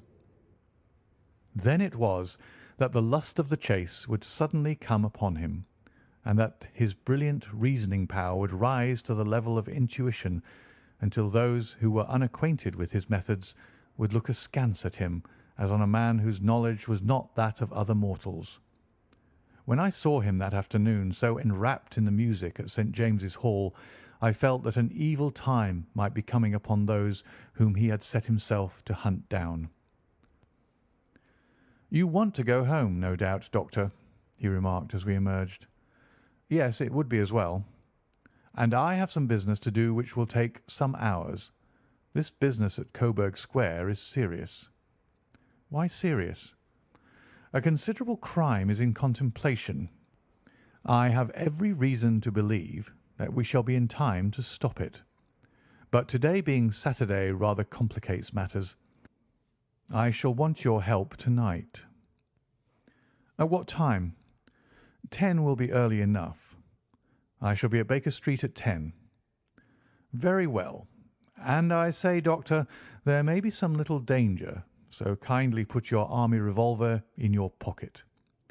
He waved his hand, turned on his heel, and disappeared in an instant among the crowd. I trust that I am not more dense than my neighbours, but I was always oppressed with a sense of my own stupidity in my dealings with Sherlock Holmes. Here I had heard what he had heard. I had seen what he had seen. And yet from his words it was evident that he saw clearly not only what had happened, but what was about to happen, while to me the whole business was still confused and grotesque. As I drove home to my house in Kensington, I thought over it all, from the extraordinary story of the red-headed copier of the Encyclopaedia down to the visit to Saxe Coburg Square, and the ominous words with which he had parted from me. What was this nocturnal expedition, and why should I go armed? Where were we going, and what were we to do? I had the hint from Holmes that this smooth-faced pawnbroker's assistant was a formidable man, a man who might play a deep game. I tried to puzzle it out, but gave it up in despair and set the matter aside until night should bring an explanation. It was 9:15 when I started from home and made my way across the park and so through Oxford Street to Baker Street. 2 hansoms were standing at the door, and as I entered the passage I heard the sound of voices from above. On entering his room, I found Holmes in animated conversation with 2 men, one of whom I recognised as Peter Jones, the official police agent, while the other was a long, thin, sad-faced man with a very shiny hat and oppressively respectable frock-coat. "Ha! Our party is complete," said Holmes, buttoning up his pea-jacket and taking his heavy hunting crop from the rack. "Watson, I think you know Mr. Jones of Scotland Yard. Let me introduce you to Mr. Merryweather, who is to be our companion in tonight's adventure." "We are hunting in couples again, Doctor, you see," said Jones in his consequential way. "Our friend here is a wonderful man for starting a chase. All he wants is an old dog to help him to do the running down." "I hope a wild goose may not prove to be the end of our chase," observed Mr. Merryweather gloomily. "You may place considerable confidence in Mr. Holmes, sir," said the police agent loftily.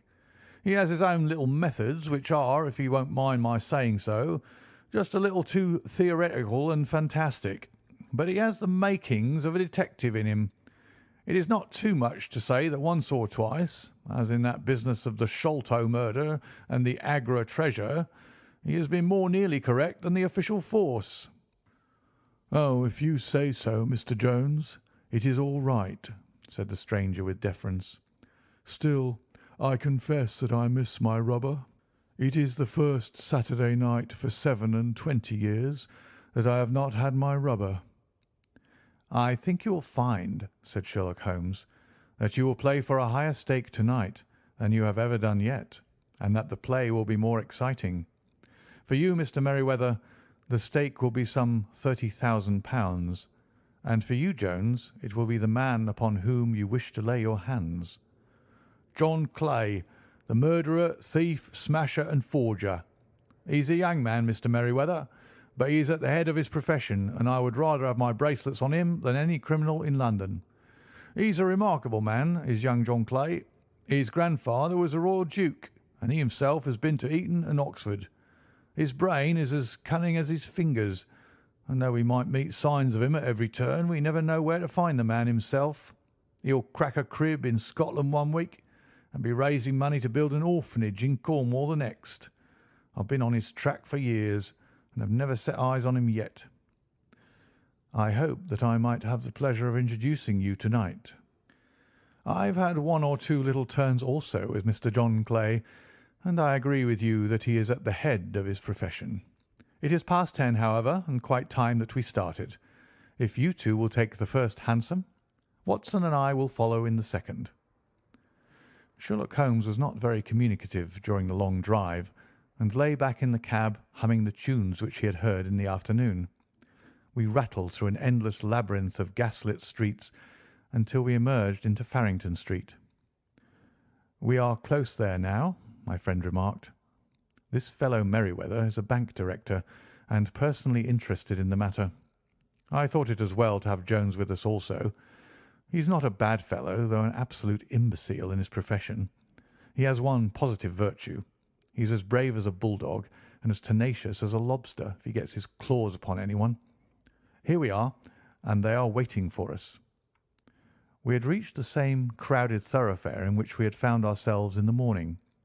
Our cabs were dismissed, and following the guidance of Mr. Merryweather, we passed down a narrow passage and through a side door which he opened for us.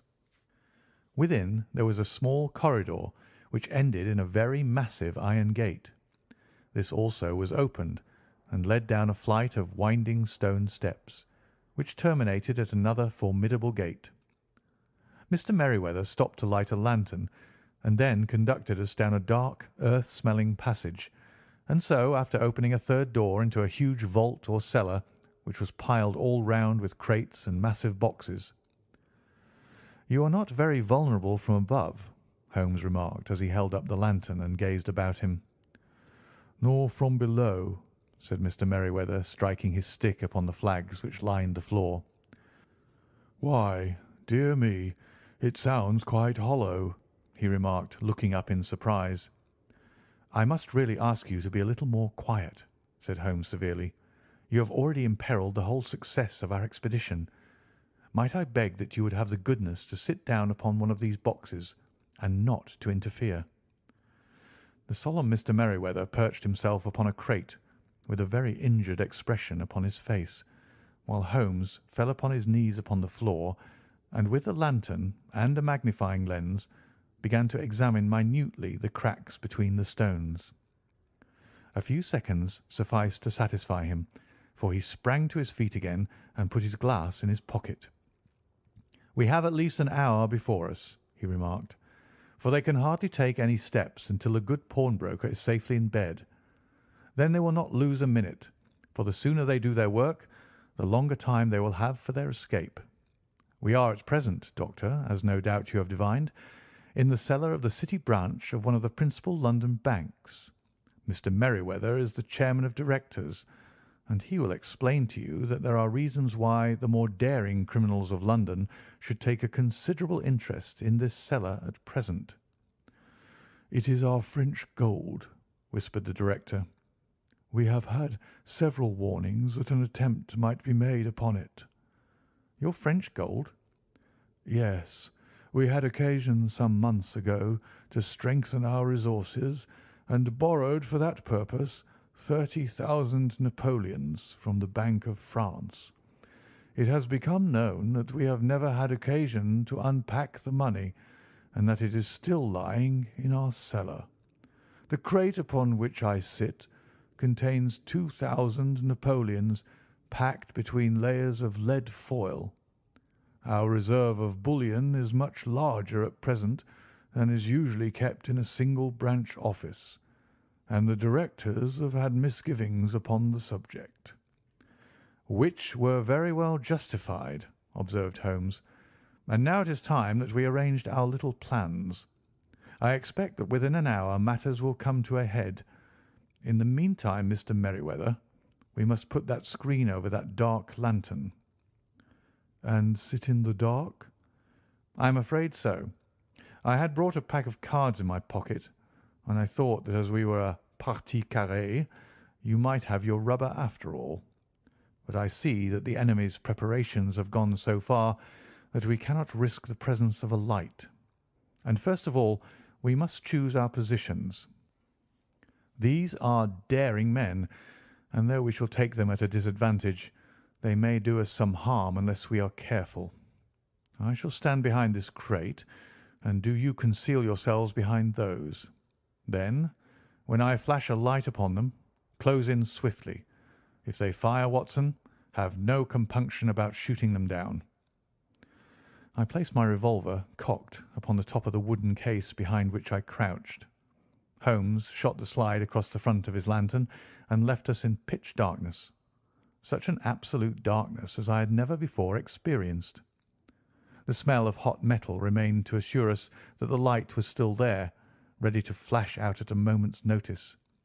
To me, with my nerves worked up to a pitch of expectancy, there was something depressing and subduing in the sudden gloom and in the cold, dank air of the vault. "They have but one retreat," whispered Holmes. "That is back through the house into Saxe Coburg Square. I hope that you have done what I asked you, Jones." "I have an inspector and 2 officers waiting at the front door." "Then we have stopped all the holes, and now we must be silent and wait." What a time it seemed! From comparing notes afterwards, it was but an hour and a quarter, yet it appeared to me that the night must have almost gone and the dawn be breaking above us. My limbs were weary and stiff, for I feared to change my position, yet my nerves were worked up to the highest pitch of tension, and my hearing was so acute that I could hear the gentle breathing of my companions, but I could distinguish the deeper, heavier in-breath of the bulky Jones from the thin, sighing note of the bank director. From my position I could look over the case in the direction of the floor. Suddenly my eyes caught the glint of a light. At first it was but a lurid spark upon the stone pavement. Then it lengthened out until it became a yellow line, and then, without any warning or sound, a gash seemed to open and a hand appeared, a white, almost womanly hand, which felt about in the centre of the little area of the light. For a minute or more the hand, with its writhing fingers, protruded out of the floor. Then it was withdrawn as suddenly as it appeared, and all was dark again save the single lurid spark which marked a chink between the stones. Its disappearance, however, was but momentary. With a rending, tearing sound, one of the broad white stones turned over upon its side and left a square, gaping hole through which streamed the light of a lantern. Over the edge there peeped a clean-cut, boyish face, which looked keenly about it, and then, with a hand on either side of the aperture, drew itself shoulder-high and waist-high until one knee rested upon the edge. In another instant he stood at the side of the hole and was hauling after him a companion, lithe and small like himself, with a pale face and a shock of very red hair. "It is all clear," he whispered. "Have you the chisel and the bags? Great Scott! Jump, Archie, jump, and I'll swing for it." Sherlock Holmes had sprung out and seized the intruder by the collar. The other dived down the hole, and I heard the sound of rending cloth as Jones clutched at his skirts. The light flashed upon the barrel of a revolver, but Holmes' hunting crop came down on the man's wrist, and the pistol clinked upon the stone floor. "It's no use, John Clay," said Holmes blandly. "You have no chance at all." "So I see," the other answered with the utmost coolness. "I fancy that my pal is all right, though. I see you've got his coat-tails." "There are 3 men waiting for him at the door," said Holmes. "Oh, indeed, you seem to have done the thing very completely. I must compliment you." "And I you," Holmes answered. "Your red-headed idea was very new and effective." "You'll see your pal again presently," said Jones. "He's quicker at climbing down holes than I am. Just hold out while I fix the derbies." "I beg that you'll not touch me with your filthy hands," remarked our prisoner as the handcuffs clattered upon his wrists. "You may not be aware that I have royal blood in my veins. Have the goodness also, when you address me, always to say 'sir' and 'please.'" "All right," said Jones with a stare and a snigger. "Well, would you please, sir, march upstairs, where we can get a cab to carry your highness to the police station?" "That is better," said John Clay serenely. He made a sweeping bow to the 3 of us and walked quietly off in the custody of the detective.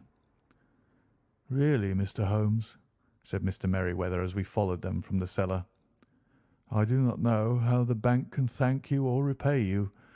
There is no doubt that you have detected and defeated in the most complete manner one of the most determined attempts at bank robbery that have ever come within my experience."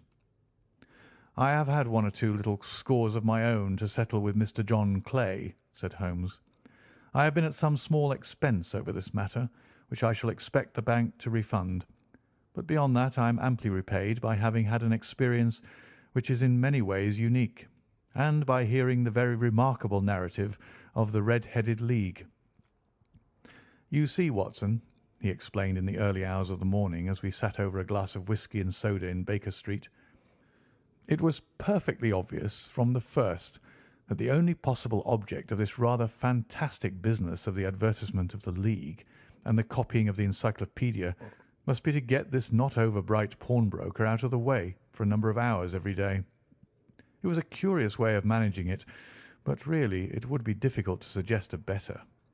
The method was no doubt suggested to Clay's ingenious mind by the colour of his accomplice's hair. The £4 a week was a lure which must draw him, and what was it to them who were playing for thousands? They put in the advertisement. One rogue has the temporary office, the other rogue incites the man to apply for it, and together they manage to secure his absence every morning in the week.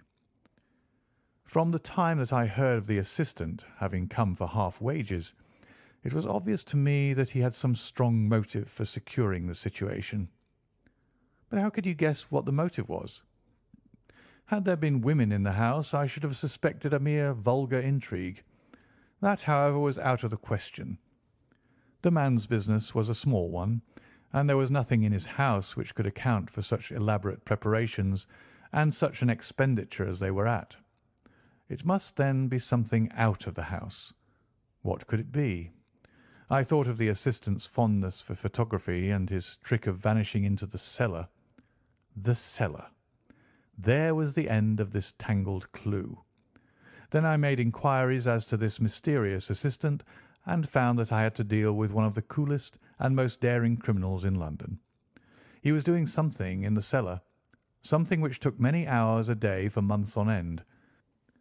What could it be once more? I could think of nothing save that he was running a tunnel to some other building. So far I had got when we went to visit the scene of action. I surprised you by beating upon the pavement with my stick. I was ascertaining whether the cellar stretched out in front or behind. It was not in front. Then I rang the bell, and, as I hoped, the assistant answered it. We have had some skirmishes, but we had never set eyes upon each other before. I hardly looked at his face. His knees were what I wished to see. You must yourself have remarked how worn, wrinkled, and stained they were.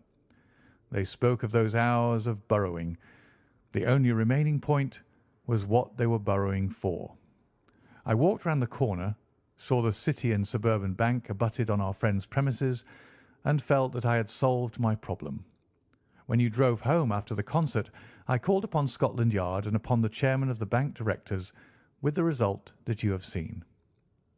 And how could you tell that they would make their attempt tonight? I asked. Well, when they closed their League offices, that was a sign that they cared no longer about Mr. Jabez Wilson's presence. In other words, that they had completed their tunnel. But it was essential that they should use it soon, as it might be discovered or the bullion might be removed. Saturday would suit them better than any other day, as it would give them 2 days for their escape. For all these reasons, I expected them to come tonight. You reasoned it out beautifully, I exclaimed in unfeigned admiration.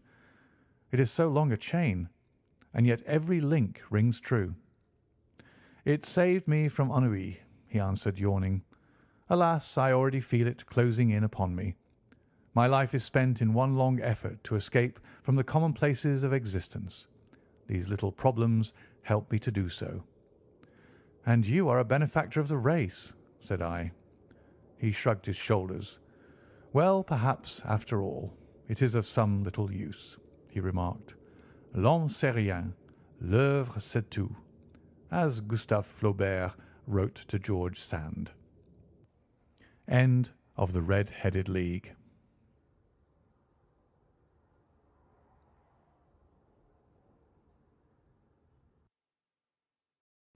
A Case of Identity. My dear fellow, said Sherlock Holmes, as we sat on either side of the fire in his lodgings at Baker Street, life is infinitely stranger than anything which the mind of man could invent. We would not dare to conceive the things which are really mere commonplaces of existence. If we could fly out of that window hand in hand, hover over this great city, gently remove the roofs, and peep in at the queer things which are going on, the strange coincidences, the plannings, the cross purposes, the wonderful chains of events, working through generations and leading to the most outré results, it would make all fiction, with its conventionalities and foreseen conclusions, most stale and unprofitable. And yet I am not convinced of it, I answered. The cases which come to light in the papers are, as a rule, bald enough and vulgar enough. We have in our police reports realism pushed to its extreme limits, and yet the result is, it must be confessed, neither fascinating nor artistic. A certain selection and discretion must be used in producing a realistic effect, remarked Holmes. This is wanting in the police report, where more stress is laid, perhaps, upon the platitudes of the magistrate than upon the details which, to an observer, contain the vital essence of the whole matter. Depend upon it, there is nothing so unnatural as the commonplace. I smiled and shook my head. I can quite understand your thinking so, I said. Of course, in your position of unofficial adviser and helper to everybody who is absolutely puzzled throughout 3 continents, you are brought in contact with all that is strange and bizarre. But here, I picked up the morning paper from the ground. Let us put it to a practical test. Here is the first heading upon which I come. A husband's cruelty to his wife. There is half a column of print, but I know without reading it that it is all perfectly familiar to me. There is, of course, the other woman, the drink, the push, the blow, the bruise, the sympathetic sister or landlady. The crudest of writers could invent nothing more crude. Indeed, your example is an unfortunate one for your argument, said Holmes, taking the paper and glancing his eye down it.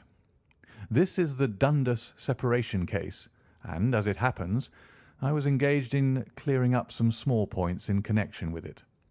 The husband was a teetotaler.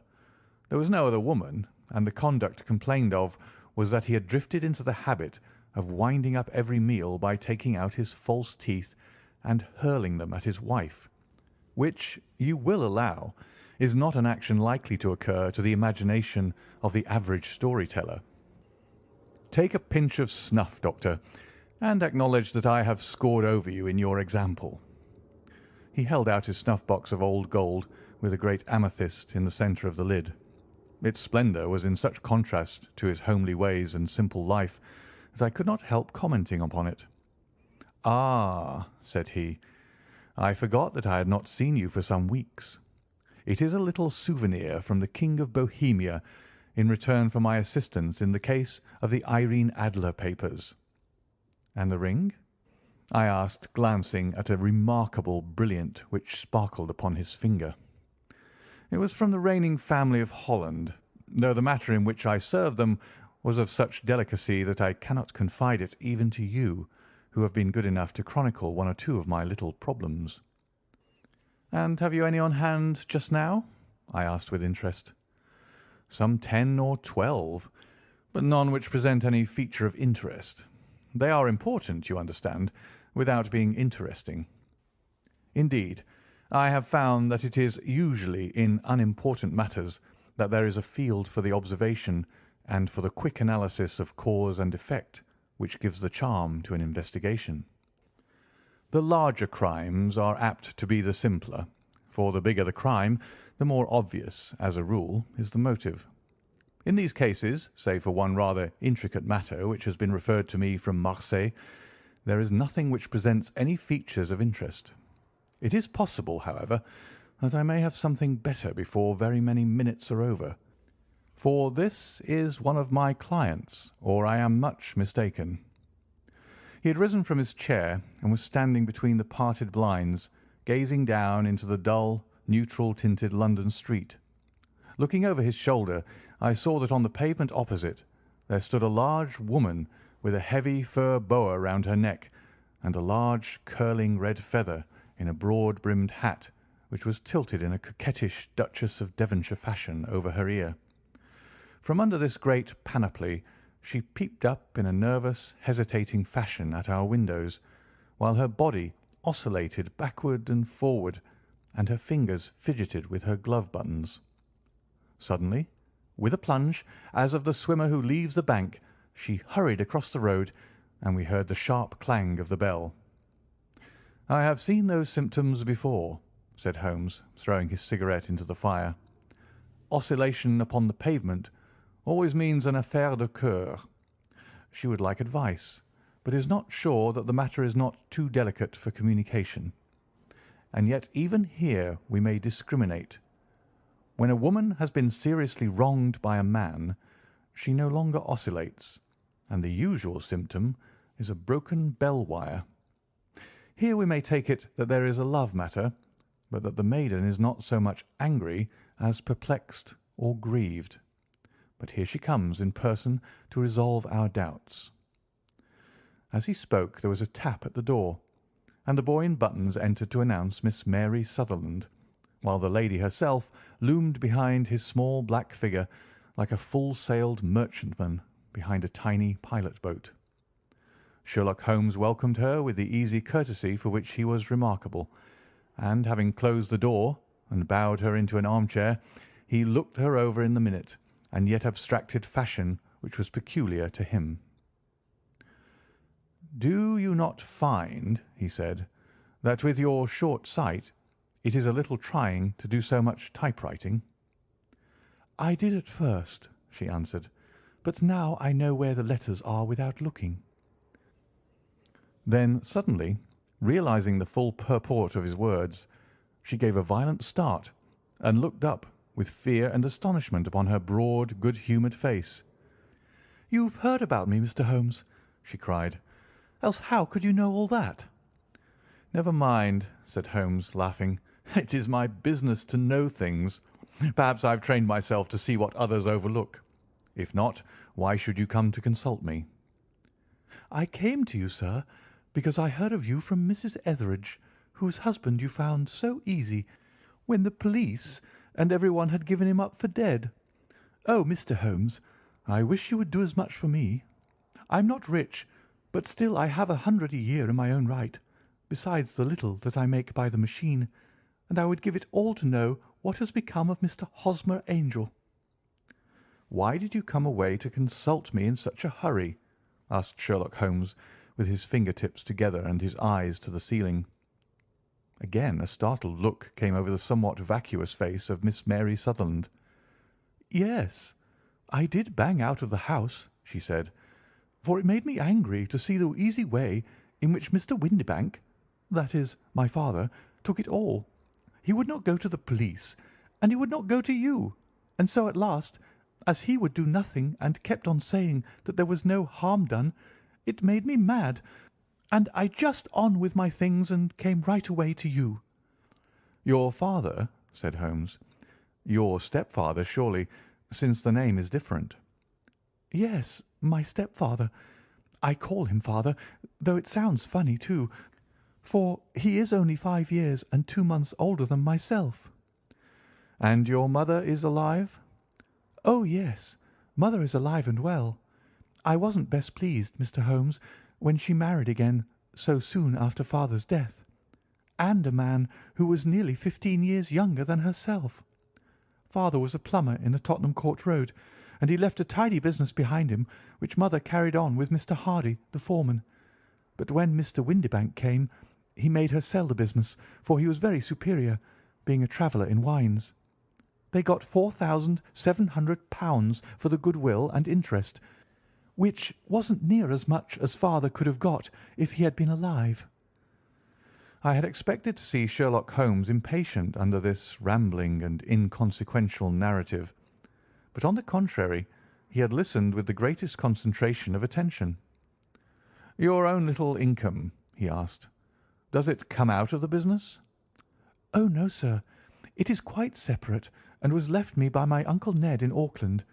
It is in New Zealand stock, paying 4.5%. £2,500 was the amount, but I can only touch the interest." "You interest me extremely," said Holmes, "and since you draw so large a sum as 100 a year, with what you earn into the bargain, you no doubt travel a little and indulge yourself in every way. I believe that a single lady can get on very nicely upon an income of about £60." I could do with much less than that, Mr. Holmes. But you understand that as long as I live at home I don't wish to be a burden to them, and so they have the use of the money just while I am staying with them. Of course, that is only just for the time. Mr. Windibank draws my interest every quarter and pays it over to my mother, and I found that I can do pretty well with what I earn at typewriting. It brings me 2d. a sheet, and I can often do from 15 to 20 sheets in a day."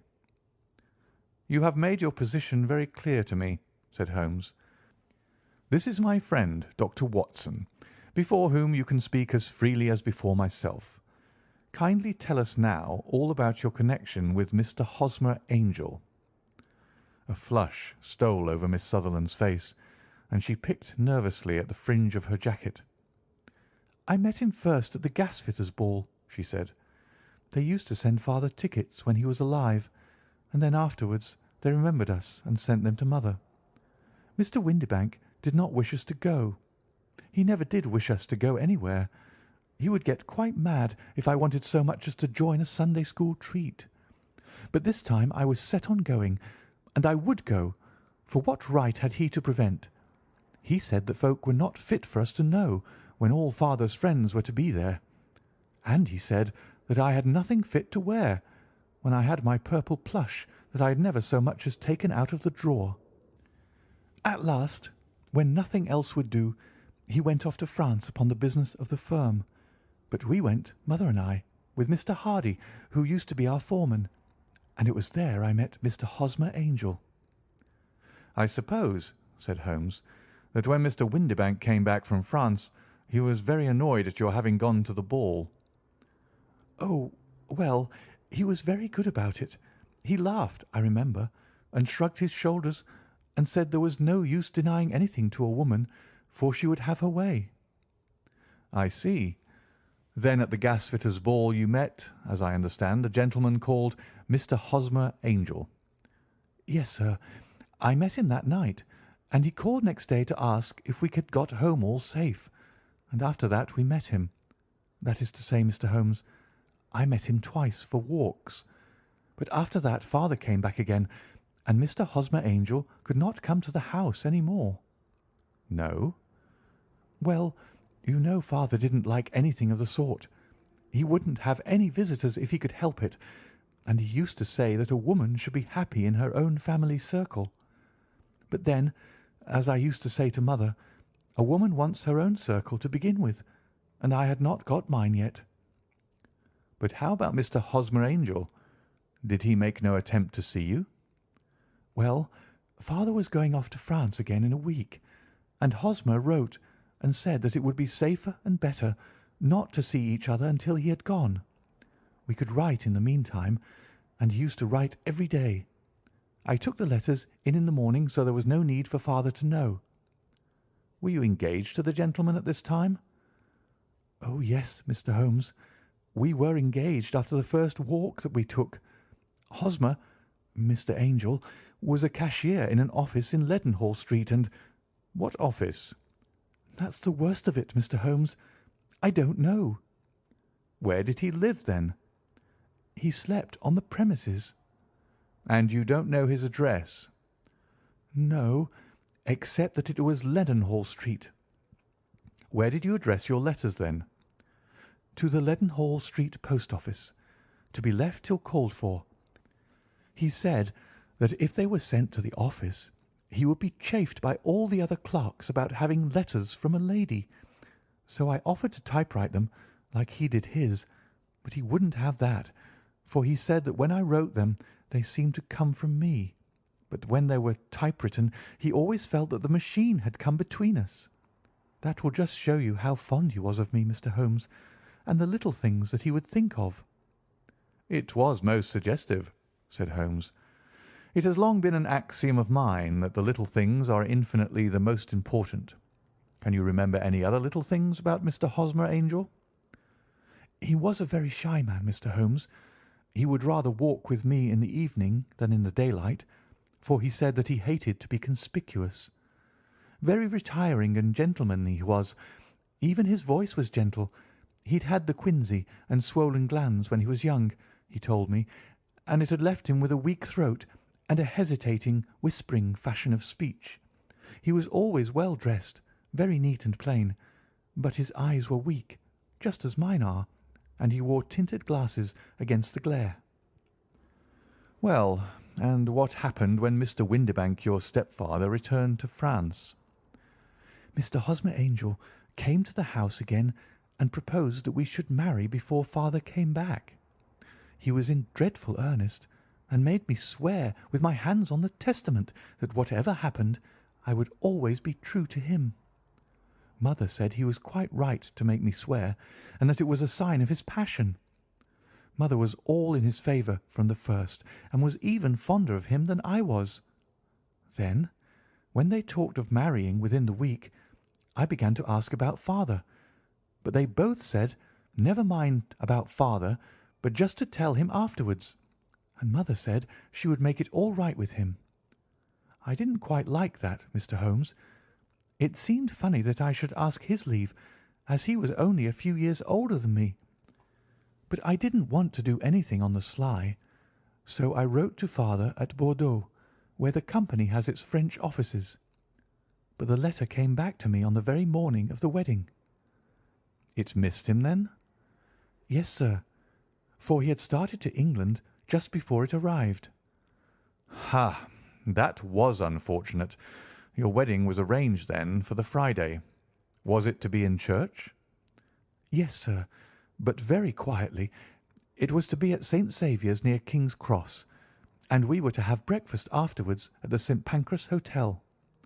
Hosmer came for us in a hansom, but as there were two of us, he put us both into it and stepped himself into a four-wheeler, which happened to be the only other cab in the street. We got to the church first, and when the four-wheeler drove up we waited for him to step out, but he never did, and when the cabman got down from the box and looked, there was no one there. The cabman said he could not imagine what had become of him, for he had seen him get in with his own eyes. That was last Friday, Mr. Holmes, and I have never seen or heard anything since to throw any light upon what became of him." "It seems to me that you have been very shamefully treated," said Holmes. "Oh, no, sir. He was too good and kind to leave me so. Why, all the morning he was saying to me that whatever happened, it was to be true, and that even if something quite unforeseen occurred to separate us, I was always to remember that I was pledged to him and that he would claim his pledge sooner or later. It seems strange talk for a wedding morning, but what has happened since gives a meaning to it." "Most certainly it does. Your own opinion is, then, that some unforeseen catastrophe has occurred to him?" "Yes, sir. I believe that he foresaw some danger, or else he would not have talked so, and then I think that what he foresaw happened." "But you have no notion as to what it could have been?" "None." "One more question. How did your mother take the matter?" "She was angry, and said that I was never to speak of the matter again." "And your father? Did you tell him?" "Yes, and he seemed to think with me that something had happened, and that I should hear of Hosmer again. As he said, what interest could anyone have in bringing me to the doors of the church and then leaving me? Now, if he had borrowed my money, or if he had married me and got my money settled on him, there might be some reason. But Hosmer was very independent about money, and never would look at a shilling of mine. And yet, what could have happened, and why could he not write? Oh, it drives me half mad to think of it, and I can't sleep a wink at night." She pulled a little handkerchief out of her muff and began to sob heavily into it.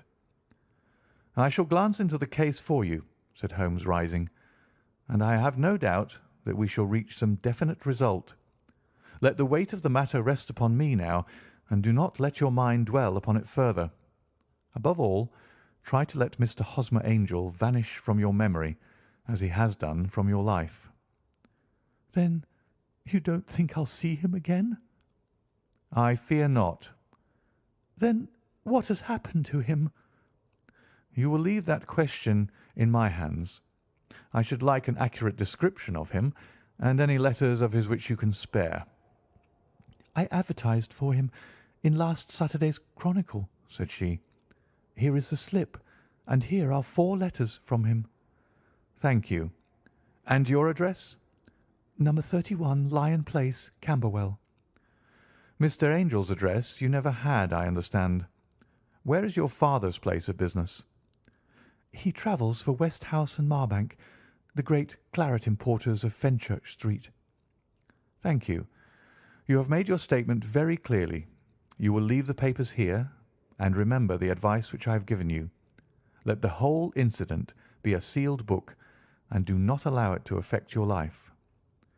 "You are very kind, Mr. Holmes, but I cannot do that. I shall be true to Hosmer.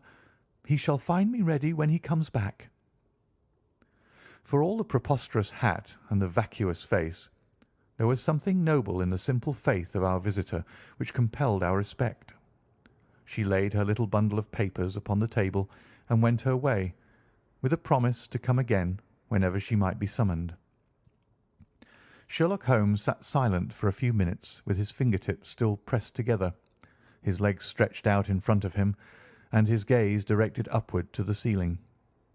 Then he took down from the rack the old and oily clay pipe which was to him as a counsellor, and, having lit it, he leaned back in his chair, with the thick blue cloud wreaths spinning up from him, and a look of infinite languor in his face. "Quite an interesting study, that maiden," he observed. "I found her more interesting than her little problem, which, by the way, is rather a trite one. You will find parallel cases if you consult my index. In Andover in '77, and there was something of the sort at The Hague last year. Old as is the idea, however, there were 1 or 2 details which were new to me, but the maiden herself was most instructive." "You appeared to read a good deal upon her which was quite invisible to me," I remarked. "Not invisible, but unnoticed, Watson. You did not know where to look, and so you missed all that was important.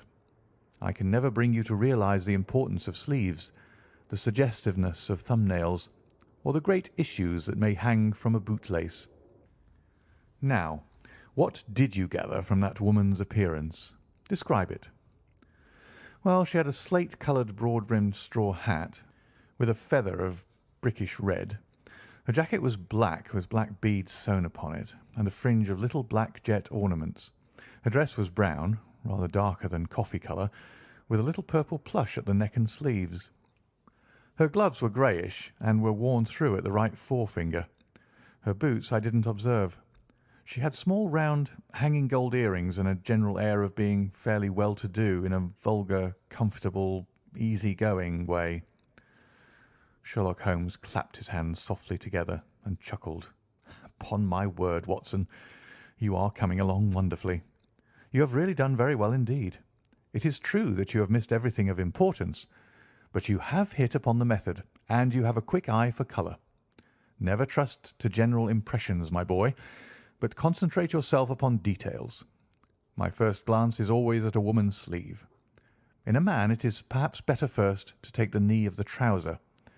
As you observe, this woman had plush upon her sleeves, which is a most useful material for showing traces.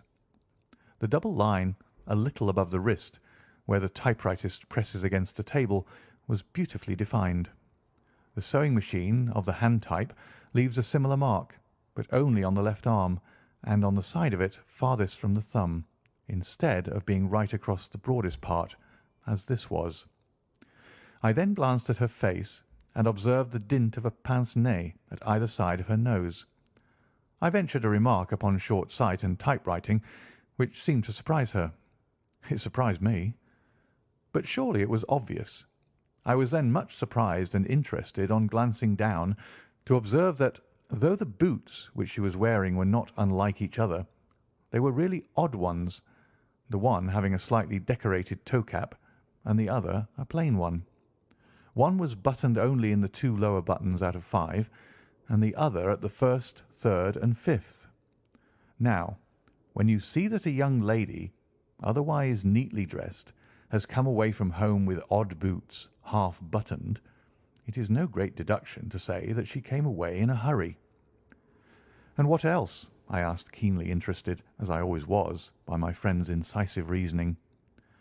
"I noted in passing that she had written a note before leaving home, but after being fully dressed. You observed that her right glove was torn at the forefinger, but you did not apparently see that both glove and finger were stained with violet ink. She had written in a hurry and dipped her pen too deep. It must have been this morning, or the mark would not remain clear upon the finger. All this is amusing, though rather elementary, but I must go back to business, Watson. Would you mind reading me the advertised description of Mr. Hosmer Angel?" I held the little printed slip to the light. "Missing," it said, "on the morning of the 14th, a gentleman named Hosmer Angel, about 5 foot 7 inches in height, strongly built, sallow complexion, black hair, a little bald in the centre, bushy, black side whiskers and moustache, tinted glasses, slight infirmity of speech, was dressed when last seen in black frock coat faced with silk, black waistcoat, gold Albert chain and grey Harris tweed trousers, with brown gaiters over elastic-sided boots. Known to have been employed in an office in Leadenhall Street. Anybody bringing—" "That will do," said Holmes. "As to the letters," he continued, glancing over them, "they are very commonplace. Absolutely no clue in them to Mr. Angel, save that he quotes Balzac once. There is one remarkable point, however, which will no doubt strike you." "They are typewritten," I remarked. "Not only that, but the signature is typewritten. Look at the neat little Hosmer Angel at the bottom. There is a date, you see, but no superscription except Leadenhall Street, which is rather vague. The point about the signature is very suggestive. In fact, we may call it conclusive." "Of what?" "My dear fellow, is it possible you do not see how strongly it bears upon the case?" "I cannot say that I do, unless it were that he wished to be able to deny his signature if an action for breach of promise were instituted." "No, that was not the point. However, I shall write 2 letters, which should settle the matter. One is to a firm in the City, the other is to the young lady's stepfather, Mr. Windibank, asking him whether he could meet us here at 6 o'clock to-morrow evening. It is just as well that we should do business with the male relatives.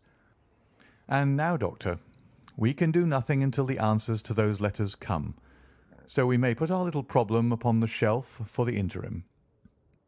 I had had so many reasons to believe in my friend's subtle powers of reasoning and extraordinary energy in action that I felt that he must have some solid grounds for the assured and easy demeanour with which he treated the singular mystery which he had been called upon to fathom.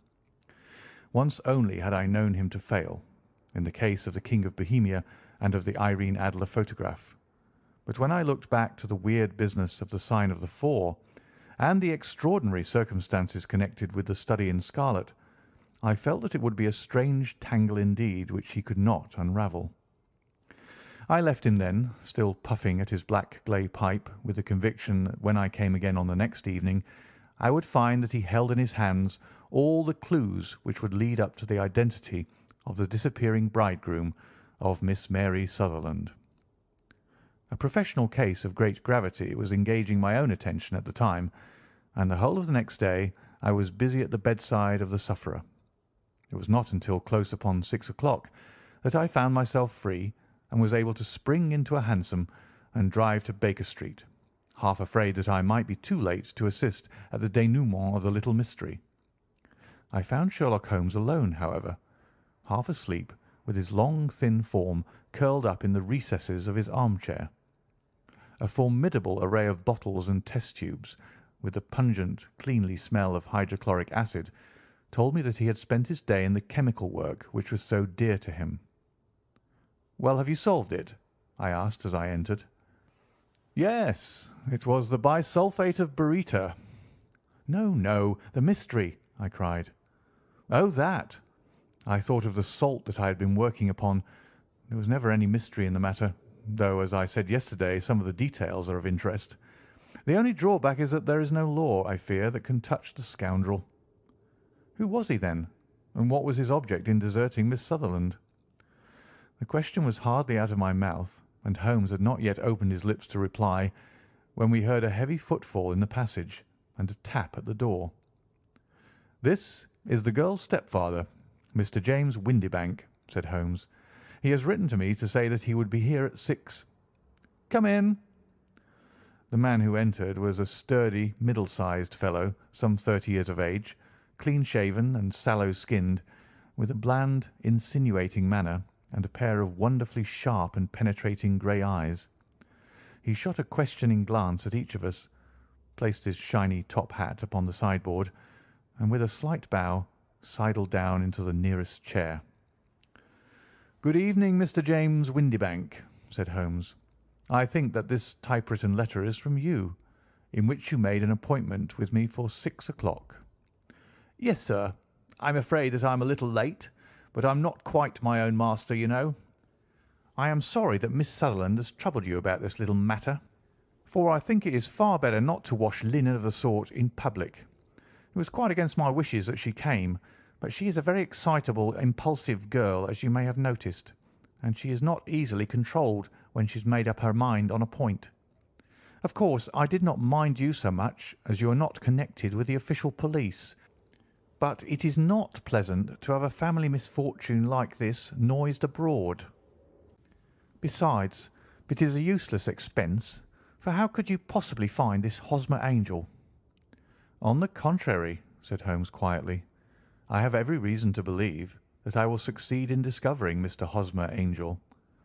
Mr. Windibank gave a violent start and dropped his gloves. "I'm delighted to hear it," he said. "It is a curious thing," remarked Holmes, "that a typewriter has really quite as much individuality as a man's handwriting. Unless they are quite new, no two of them write exactly alike. Some letters get more worn than others, and some wear only on one side. Now, you remark in this note of yours, Mr. Windibank, that in every case there is some little slurring over of the E and a slight defect in the tail of the R. There are 14 other characteristics, but those are the more obvious." "We do all our correspondence with this machine at the office, and no doubt it is a little worn," our visitor answered, glancing keenly at Holmes with his bright little eyes. "And now I will show you what is really a very interesting study, Mr. Windibank," Holmes continued. "I think of writing another little monograph some of these days on the typewriter and its relation to crime. It is a subject to which I have devoted some little attention. I have here 4 letters which purport to come from the missing man. They are all typewritten. In each case not only are the E's slurred and the R's tailless, but you will observe, if you care to use my magnifying lens, that the 14 other characteristics to which I have alluded are there as well."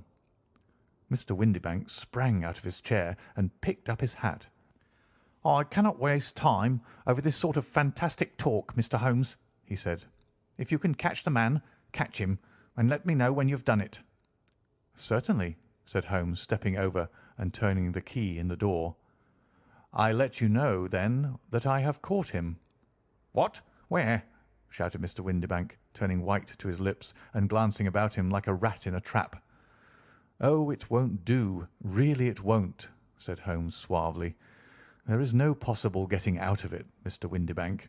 It is quite too transparent, and it was a very bad compliment when you said that it was impossible for me to solve so simple a question. That's right. Sit down and let us talk it over." Our visitor collapsed into a chair with a ghastly face and a glitter of moisture on his brow. It's not actionable," he stammered. "I am very much afraid that it is not. But between ourselves, Windibank, it was as cruel and selfish and heartless a trick in a petty way as ever came before me. Now let me just run over the course of events, and you will contradict me if I go wrong." The man sat huddled up in his chair with his head sunk upon his breast, like one who is utterly crushed. Holmes stuck his feet up on the corner of the mantelpiece, and, leaning back with his hands in his pockets, began talking, rather to himself, as it seemed, than to us. "The man married a woman very much older than himself for her money," said he, and he enjoyed the use of the money of the daughter as long as she lived with them. It was a considerable sum for people in their position, and the loss of it would have made a serious difference. It was worth an effort to preserve it. The daughter was of a good, amiable disposition, but affectionate and warm-hearted in her ways, so that it was evident that with her fair personal advantages and her little income she would not be allowed to remain single long. Now her marriage would mean, of course, the loss of 100 a year. So what does her stepfather do to prevent it? He takes the obvious course of keeping her at home and forbidding her to seek the company of people of her own age. But soon he found that they would not answer forever. She became restive, insisted upon her rights, and finally announced her positive intention of going to a certain ball. What does her clever stepfather do then? He conceives an idea more creditable to his head than to his heart. With the connivance and assistance of his wife, he disguised himself, covered those keen eyes with tinted glasses, masked the face with a moustache and a pair of bushy whiskers, sunk that clear voice into an insinuating whisper, and doubly secure on account of the girl's short sight, he appears as Mr. Hosmer Angel, and keeps off other lovers by making love himself. "It was only a joke at first," groaned our visitor. "We never thought that she would have been so carried away." "Very likely not. However that may be, the young lady was very decidedly carried away, and having quite made up her mind that her stepfather was in France, the suspicion of treachery never for an instant entered her mind. She was flattered by the gentleman's attentions, and the effect was increased by the loudly expressed admiration of her mother. Then Mr. Angel began to call, for it was obvious that the matter should be pushed as far as it would go if a real effect were to be produced. There were meetings, and an engagement which would finally secure the girl's affections from turning towards anyone else. But the deception could not be kept up forever. These pretended journeys to France were rather cumbrous. The thing to do was clearly to bring the business to an end in such a dramatic manner that it would leave a permanent impression upon the young lady's mind, and prevent her from looking upon any other suitor for some time to come. Hence those vows of fidelity exacted upon a testament, and hence also the allusions to a possibility of something happening on the very morning of the wedding. James Windibank wished Miss Sutherland to be so bound to Hosmer Angel, and so uncertain as to his fate, that for 10 years to come, at any rate, she would not listen to another man. As far as the church door he brought her, and then, as he could go no farther, he conveniently vanished away by the old trick of stepping in at one door of a four-wheeler and out at the other. I think that was the chain of events, Mr. Windibank." Our visitor had recovered something of his assurance while Holmes had been talking, and he rose from his chair now with a cold sneer upon his pale face. "It may be so, or it may not, Mr. Holmes," said he. "But if you are so very sharp, you ought to be sharp enough to know that it is you who are breaking the law now, and not me. I have done nothing actionable from the first, but as long as you keep that door locked, you lay yourself open to an action for assault and illegal constraint." "The law cannot, as you say, touch you," said Holmes, unlocking and throwing open the door. "Yet there never was a man who deserved punishment more. If the young lady has a brother or a friend, he ought to lay a whip across your shoulders, by Jove," he continued, flushing up at the sight of the bitter sneer upon the man's face. "It is not part of my duties to my client, but here's a hunting crop handy, and I think I shall just treat myself to—" He took 2 swift steps to the whip, but before he could grasp it there was a wild clatter of steps upon the stairs, the heavy hall door banged, and from the window we could see Mr. James Windibank running at the top of his speed down the road. "There's a cold-blooded scoundrel," said Holmes, laughing as he threw himself down into his chair once more. "That fellow will rise from crime to crime until he does something very bad and ends on a gallows. The case has, in some respects, been not entirely devoid of interest. I cannot now entirely see, all the steps of your reasoning," I remarked. "Well, of course, it was obvious from the first that this Mr. Hosmer Angel must have some strong object for his curious conduct, and it was equally clear that the only man who really profited by the incident, as far as we could see, was the stepfather. Then the fact that the two men were never together, but that the one always appeared when the other was away, was suggestive. So were the tinted spectacles and the curious voice, which both hinted at a disguise, as did the bushy whiskers. My suspicions were all confirmed by his peculiar action in typewriting his signature, which of course inferred that his handwriting was so familiar to her that she would recognize even the smallest sample of it. You see, all these isolated facts, together with many minor ones, all pointed in the same direction." "And how did you verify them?" "Having once spotted my man, it was easy to get corroboration. I knew the firm for which this man worked.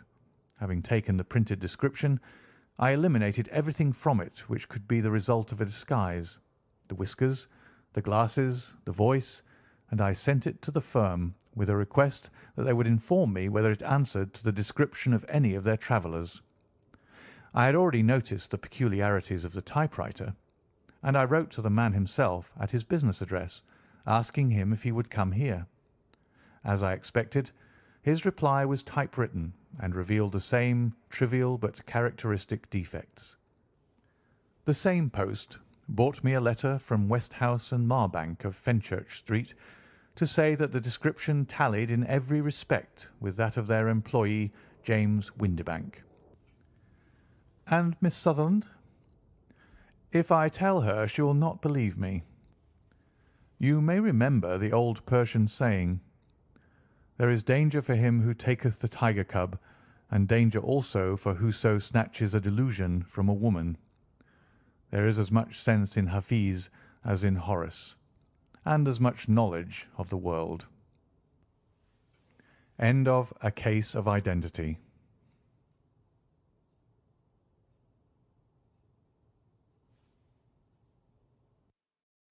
The Boscombe Valley Mystery. We were seated at breakfast one morning, my wife and I, when the maid brought in a telegram. It was from Sherlock Holmes, and ran in this way: "Have you a couple of days to spare? Have just been wired for from the west of England in connection with Boscombe Valley tragedy. Shall be glad if you will come with me. Air and scenery perfect. Leave Paddington by the 11:15. "What do you say, dear?" said my wife, looking across at me. "Will you go?" "I really don't know what to say. I have a fairly long list at present." "Oh, Anstruther would do the work for you. You've been looking a little pale lately. I think that the change would do you good, and you're always so interested in Mr. Sherlock Holmes's cases." "I should be ungrateful if I were not, seeing what I gained through one of them," I answered. "But if I'm to go, I must pack at once, for I have only half an hour."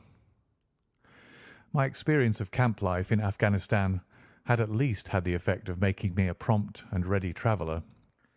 My wants were few and simple, so that in less than the time stated I was in a cab with my valise, rattling away to Paddington Station. Sherlock Holmes was pacing up and down the platform, his tall, gaunt figure made even gaunter and taller by his long, grey travelling cloak and close-fitting cloth cap. "It is really very good of you to come, Watson," said he. "It makes a considerable difference to me, having someone with me on whom I can thoroughly rely. Local aid is always either worthless or else biased. If you will keep the two corner seats, I shall get the tickets." We had the carriage to ourselves, save for an immense litter of papers which Holmes had brought with him. Among these he rummaged and read, with intervals of note-taking and of meditation, until we were past Reading. Then he suddenly rolled them all into a gigantic ball and tossed them up onto the rack. "Have you heard anything of the case?" he asked. "Not a word. I have not seen a paper for some days." "The London press has not had very full accounts. I have just been looking through all the recent papers in order to master the particulars. It seems, from what I gather, to be one of those simple cases which are so extremely difficult." "That sounds a little paradoxical." but it is profoundly true. Singularity is almost invariably a clue. The more featureless and commonplace a crime is, the more difficult it is to bring it home. In this case, however, they have established a very serious case against the son of the murdered man." "It is a murder, then?" "Well, it is conjectured to be so. I shall take nothing for granted until I have the opportunity of looking personally into it. I will explain the state of things to you, as far as I have been able to understand it, in a very few words. Boscombe Valley is a country district not very far from Ross, in Herefordshire. The largest landed proprietor in that part is a Mr. John Turner, who made his money in Australia and returned some years ago to the old country. One of the farms which he held, that of Hatherley, was let to Mr. Charles McCarthy, who was also an ex-Australian. The men had known each other in the colonies, so that it was not unnatural that when they came to settle down they should do so as near each other as possible. Turner was apparently the richer man, so McCarthy became his tenant, but still remained, it seems, upon terms of perfect equality, as they were frequently together. McCarthy had one son, a lad of 18, and Turner had an only daughter of the same age, but neither of them had wives living. They appear to have avoided the society of the neighbouring English families, and to have led retired lives, though both the McCarthys were fond of sport and were frequently seen at the race meetings of the neighbourhood. McCarthy kept 2 servants, a man and a girl. Turner had a considerable household, some half-dozen at the least. That is as much as I have been able to gather about the families. Now for the facts. On June 3rd, that is, on Monday last, McCarthy left his house at Hatherley about 3 in the afternoon and walked down to the Boscombe Pool, which is a small lake formed by the spreading out of the stream which runs down the Boscombe Valley. He had been out with his serving man in the morning at Ross, and he had told the man that he must hurry, as he had an appointment of importance to keep at 3. From that appointment he never came back alive. From Hatherley farmhouse to the Boscombe Pool is a quarter of a mile, and 2 people saw him as he passed over this ground. One was an old woman whose name is not mentioned, and the other was William Crowder, a gamekeeper in the employ of Mr. Turner. Both these witnesses depose that Mr. McCarthy was walking alone. The gamekeeper adds that within a few minutes of his seeing Mr. McCarthy pass, he had seen his son, Mr. James McCarthy, going the same way, with a gun under his arm. To the best of his belief, the father was actually in sight at the time, and the son was following him. He thought no more of the matter until he heard in the evening of the tragedy that had occurred. The 2 McCarthys were seen after the time when Michael Crowder, the gamekeeper, lost sight of them. The Boscombe Pool is thickly wooded round with just a fringe of grass and of reeds round the edge. A girl of 14, Patience Moran, who is the daughter of the lodge keeper of the Boscombe Valley estate, was in one of the woods picking flowers.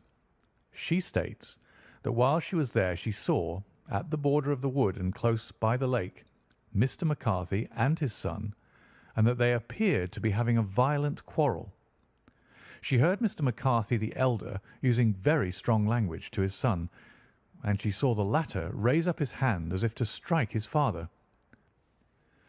She was so frightened by their violence that she ran away and told her mother when she reached home that she had left the 2 McCarthys quarrelling near Boscombe Pool, and that she was afraid that they were going to fight.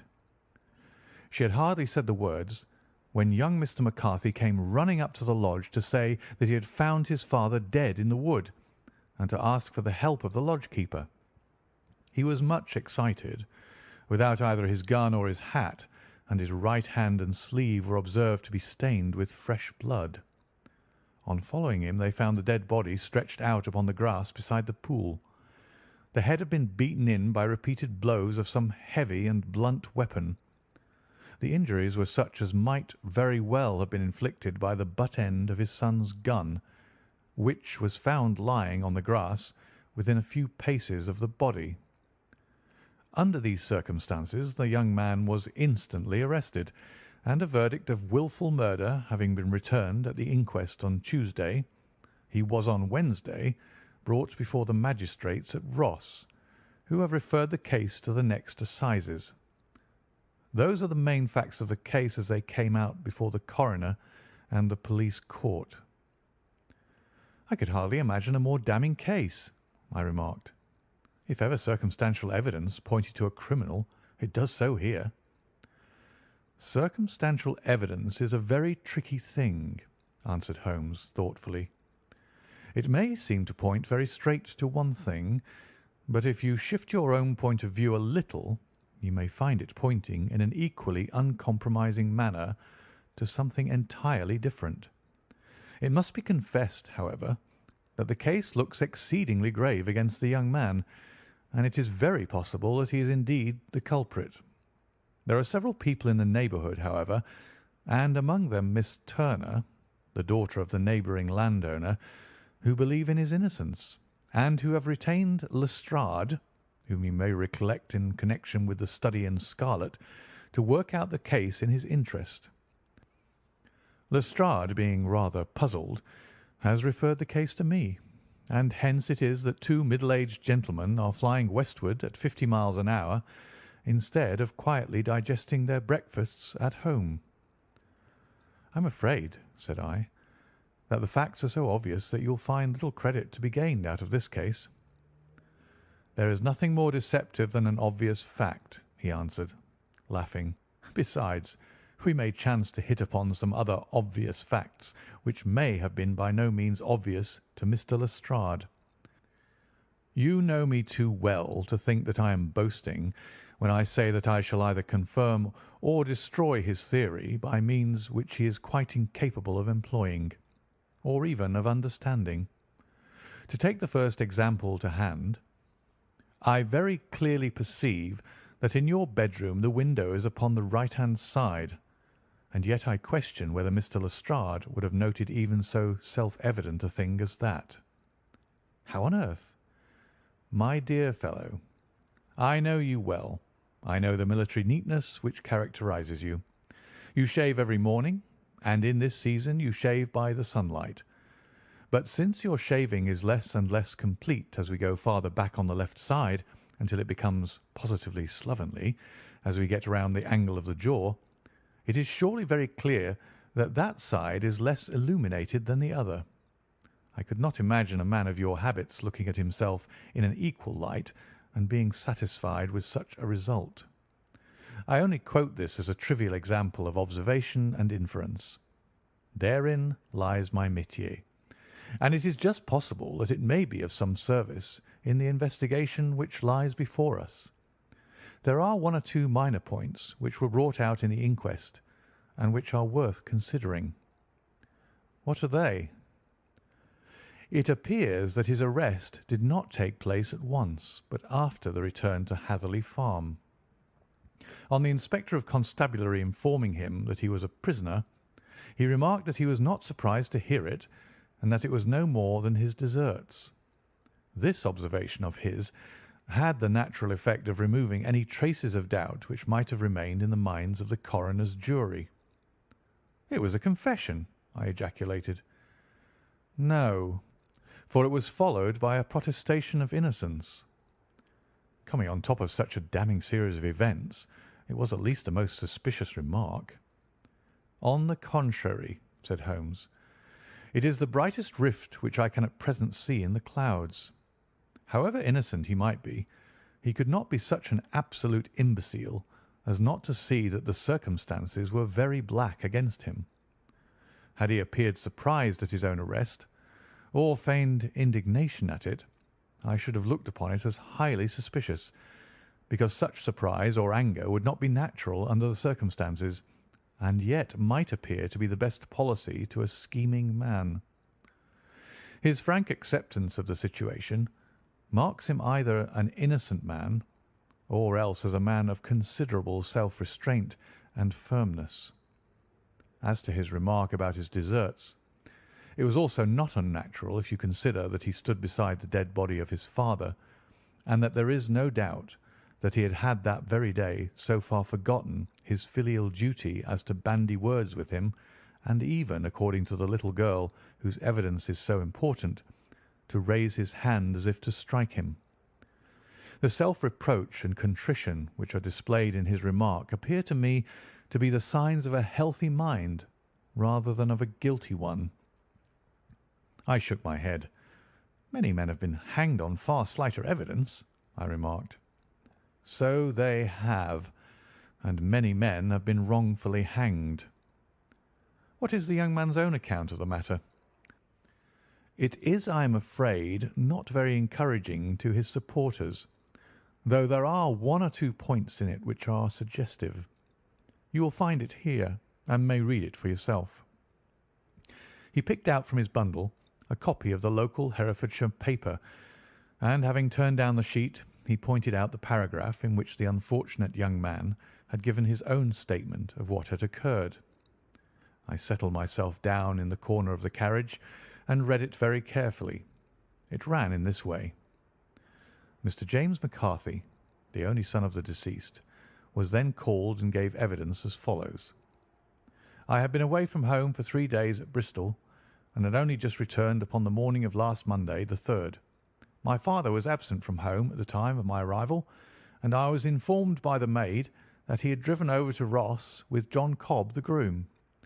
Shortly after my return, I heard the wheels of his trap in the yard, and, looking out of my window, I saw him get out and walk rapidly out of the yard, though I was not aware in which direction he was going. I then took my gun and strolled out in the direction of the Boscombe Pool, with the intention of visiting the rabbit warren, which is upon the other side. On my way I saw William Crowder, the gamekeeper, as he had stated in his evidence, but he is mistaken in thinking that I was following my father. I had no idea that he was in front of me. When about 100 yards from the pool I heard a cry of 'Cooey,' which was the usual signal between my father and myself. I then hurried forward and found him standing by the pool. He appeared to be much surprised at seeing me and asked me rather roughly what I was doing. A conversation ensued which led to high words and almost to blows, for my father was a man of a very violent temper. Seeing that his passion was becoming ungovernable, I left him and returned towards Hatherley Farm. I had not gone more than 150 yards, however, when I heard a hideous outcry behind me, which caused me to run back again. I found my father expiring upon the ground with his head terribly injured. I dropped my gun and held him in my arms, but he almost instantly expired. I knelt beside him for some minutes, and then made my way to Mr. Turner's lodge-keeper, his house being the nearest, to ask for assistance. I saw no one near my father when I returned, and I have no idea how he came by his injuries. He was not a popular man, being somewhat cold and forbidding in his manners, but he had, as far as I know, no active enemies. I know nothing further of the matter."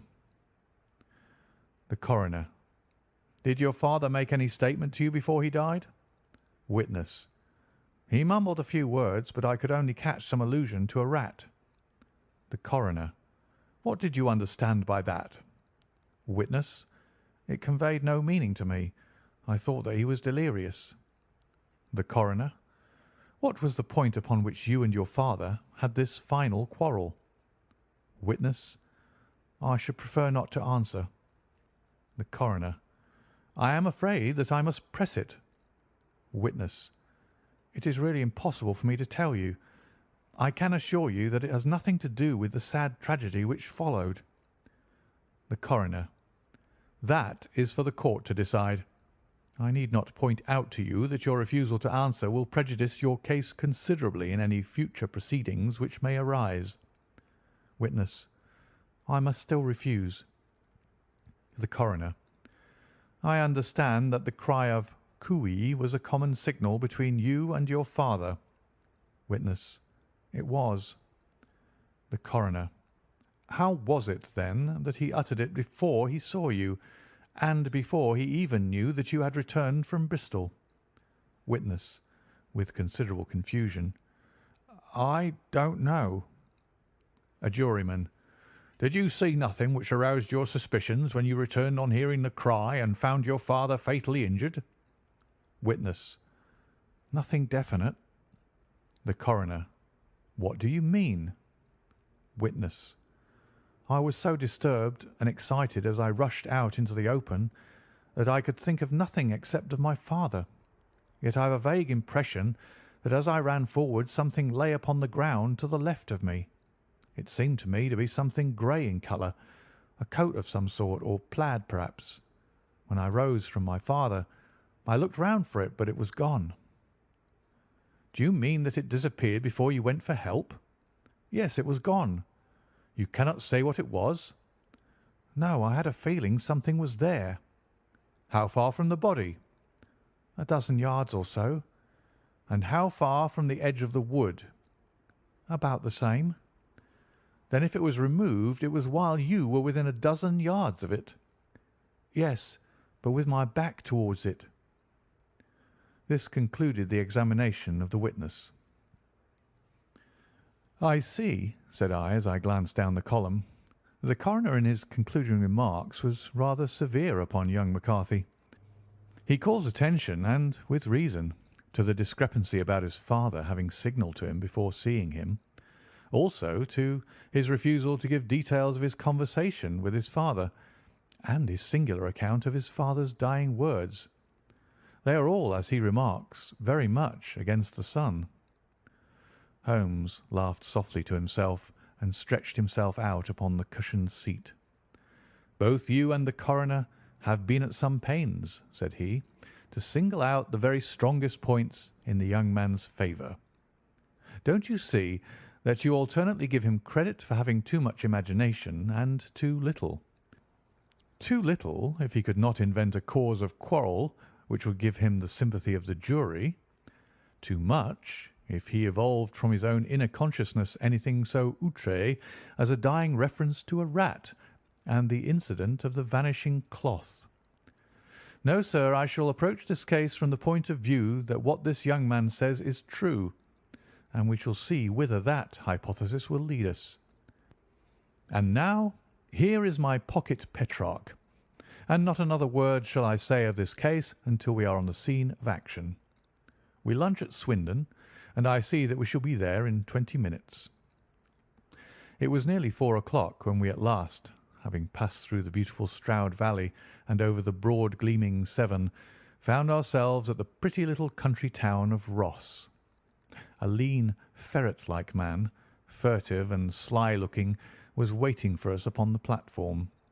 In spite of the light brown dust-coat and leather leggings which he wore in deference to his rustic surroundings, I had no difficulty in recognising Lestrade of Scotland Yard.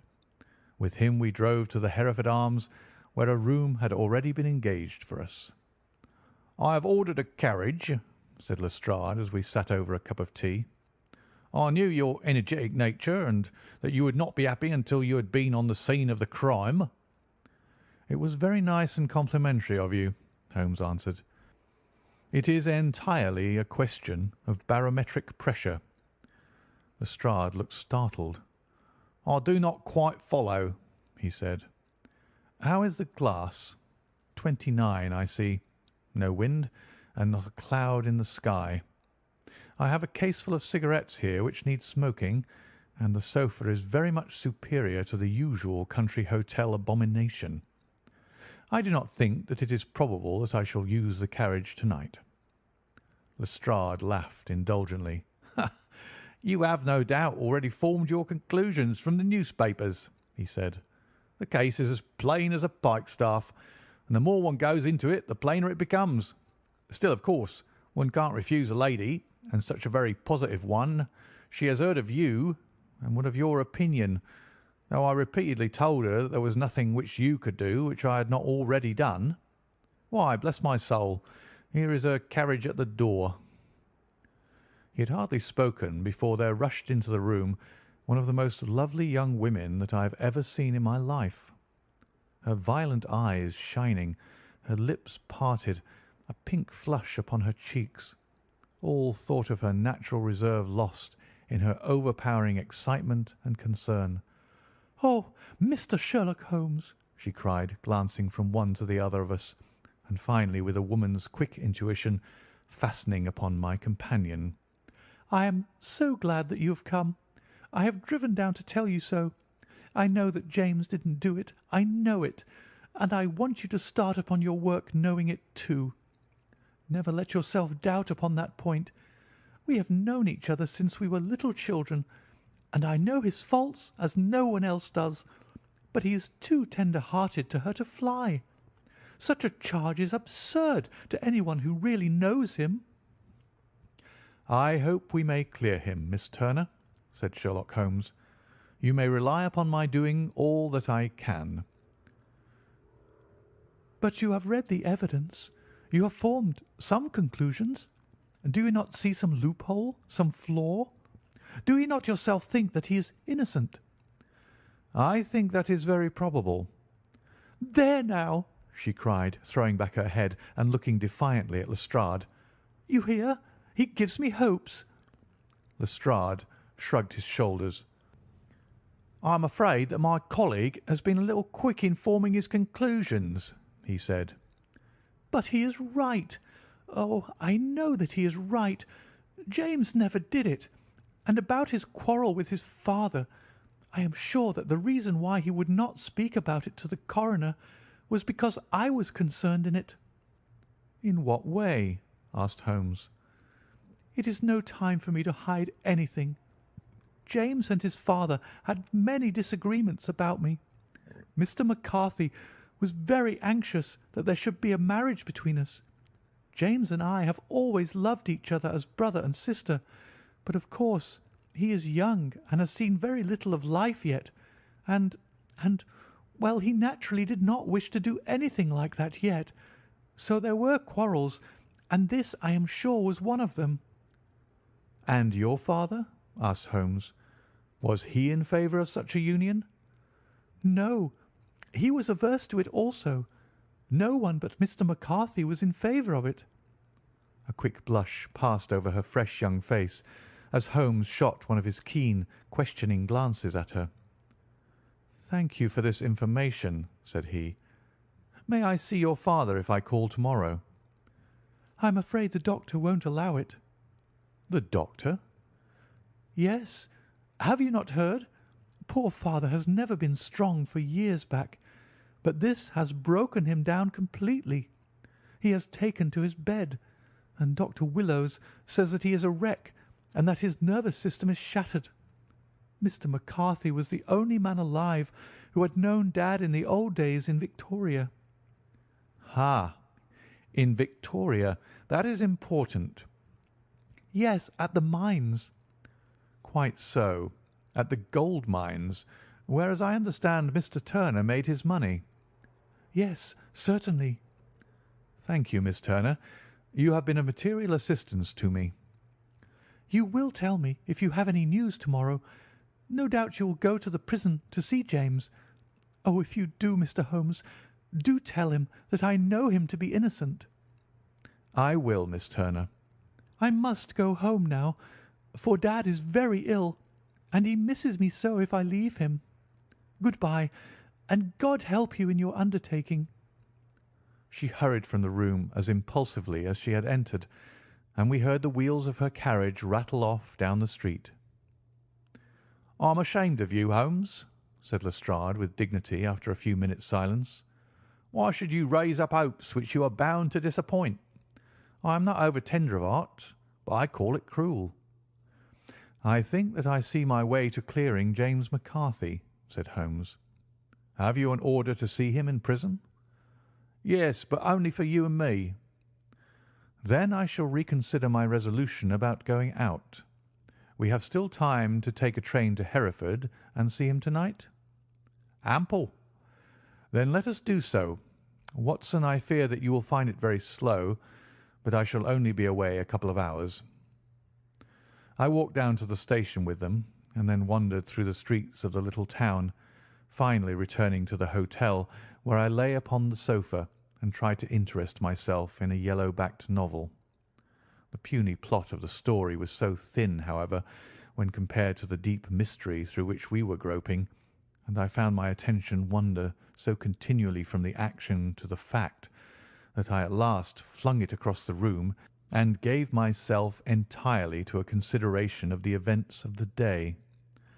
Supposing that this unhappy young man's story were absolutely true, then what hellish thing, what absolutely unforeseen and extraordinary calamity could have occurred between the time when he parted from his father and the moment when, drawn back by his screams, he rushed into the glade?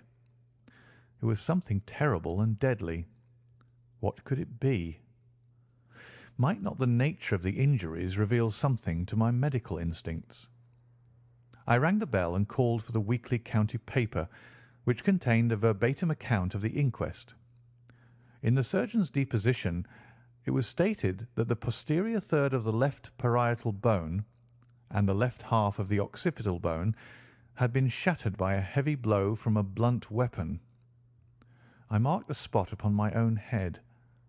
Clearly such a blow must have been struck from behind.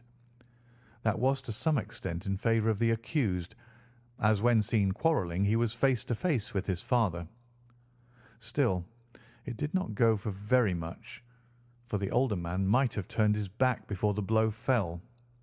Still, it might be worth while to call Holmes' attention to it. Then there was the peculiar dying reference to a rat. What could that mean? It could not be delirium. A man dying from a sudden blow does not commonly become delirious. No, it was more likely to be an attempt to explain how he met his fate. But what could it indicate? I cudgelled my brains to find some possible explanation, and then the incident of the grey cloth seen by young McCarthy. If that were true, the murderer must have dropped some part of his dress, presumably his overcoat, in his flight, and must have had the hardihood to return and to carry it away at the instant when the son was kneeling with his back turned, not a dozen paces off. What a tissue of mysteries and improbabilities the whole thing was! I did not wonder at Lestrade's opinion, and yet I had so much faith in Sherlock Holmes' insight that I could not lose hope as long as every fresh fact seemed to strengthen his conviction of young McCarthy's innocence. It was late before Sherlock Holmes returned. He came back alone, for Lestrade was staying in lodgings in the town. "The glass still keeps very high," he remarked as he sat down. "It is of importance that it should not rain before we are able to go over the ground. On the other hand, a man should be at his very best and keenest for such nice work as that, and I did not wish to do it when fagged by a long journey. I have seen young McCarthy." "And what did you learn from him?" "Nothing."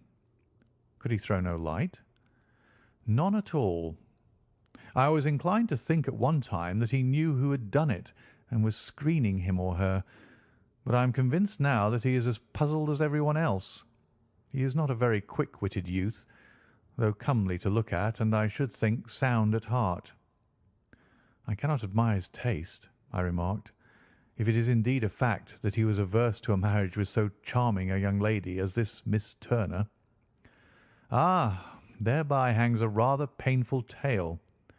This fellow is madly, insanely in love with her, but some 2 years ago, when he was only a lad and before he really knew her, for she had been away 5 years at a boarding school, what does the idiot do but get into the clutches of a barmaid in Bristol and marry her at a registry office? No one knows a word of the matter, but you can imagine how maddening it must be to him to be upbraided for not doing what he would give his very eyes to do, but what he knows to be absolutely impossible. It was sheer frenzy of this sort which made him throw his hands up into the air when his father, at their last interview, was goading him on to propose to Miss Turner.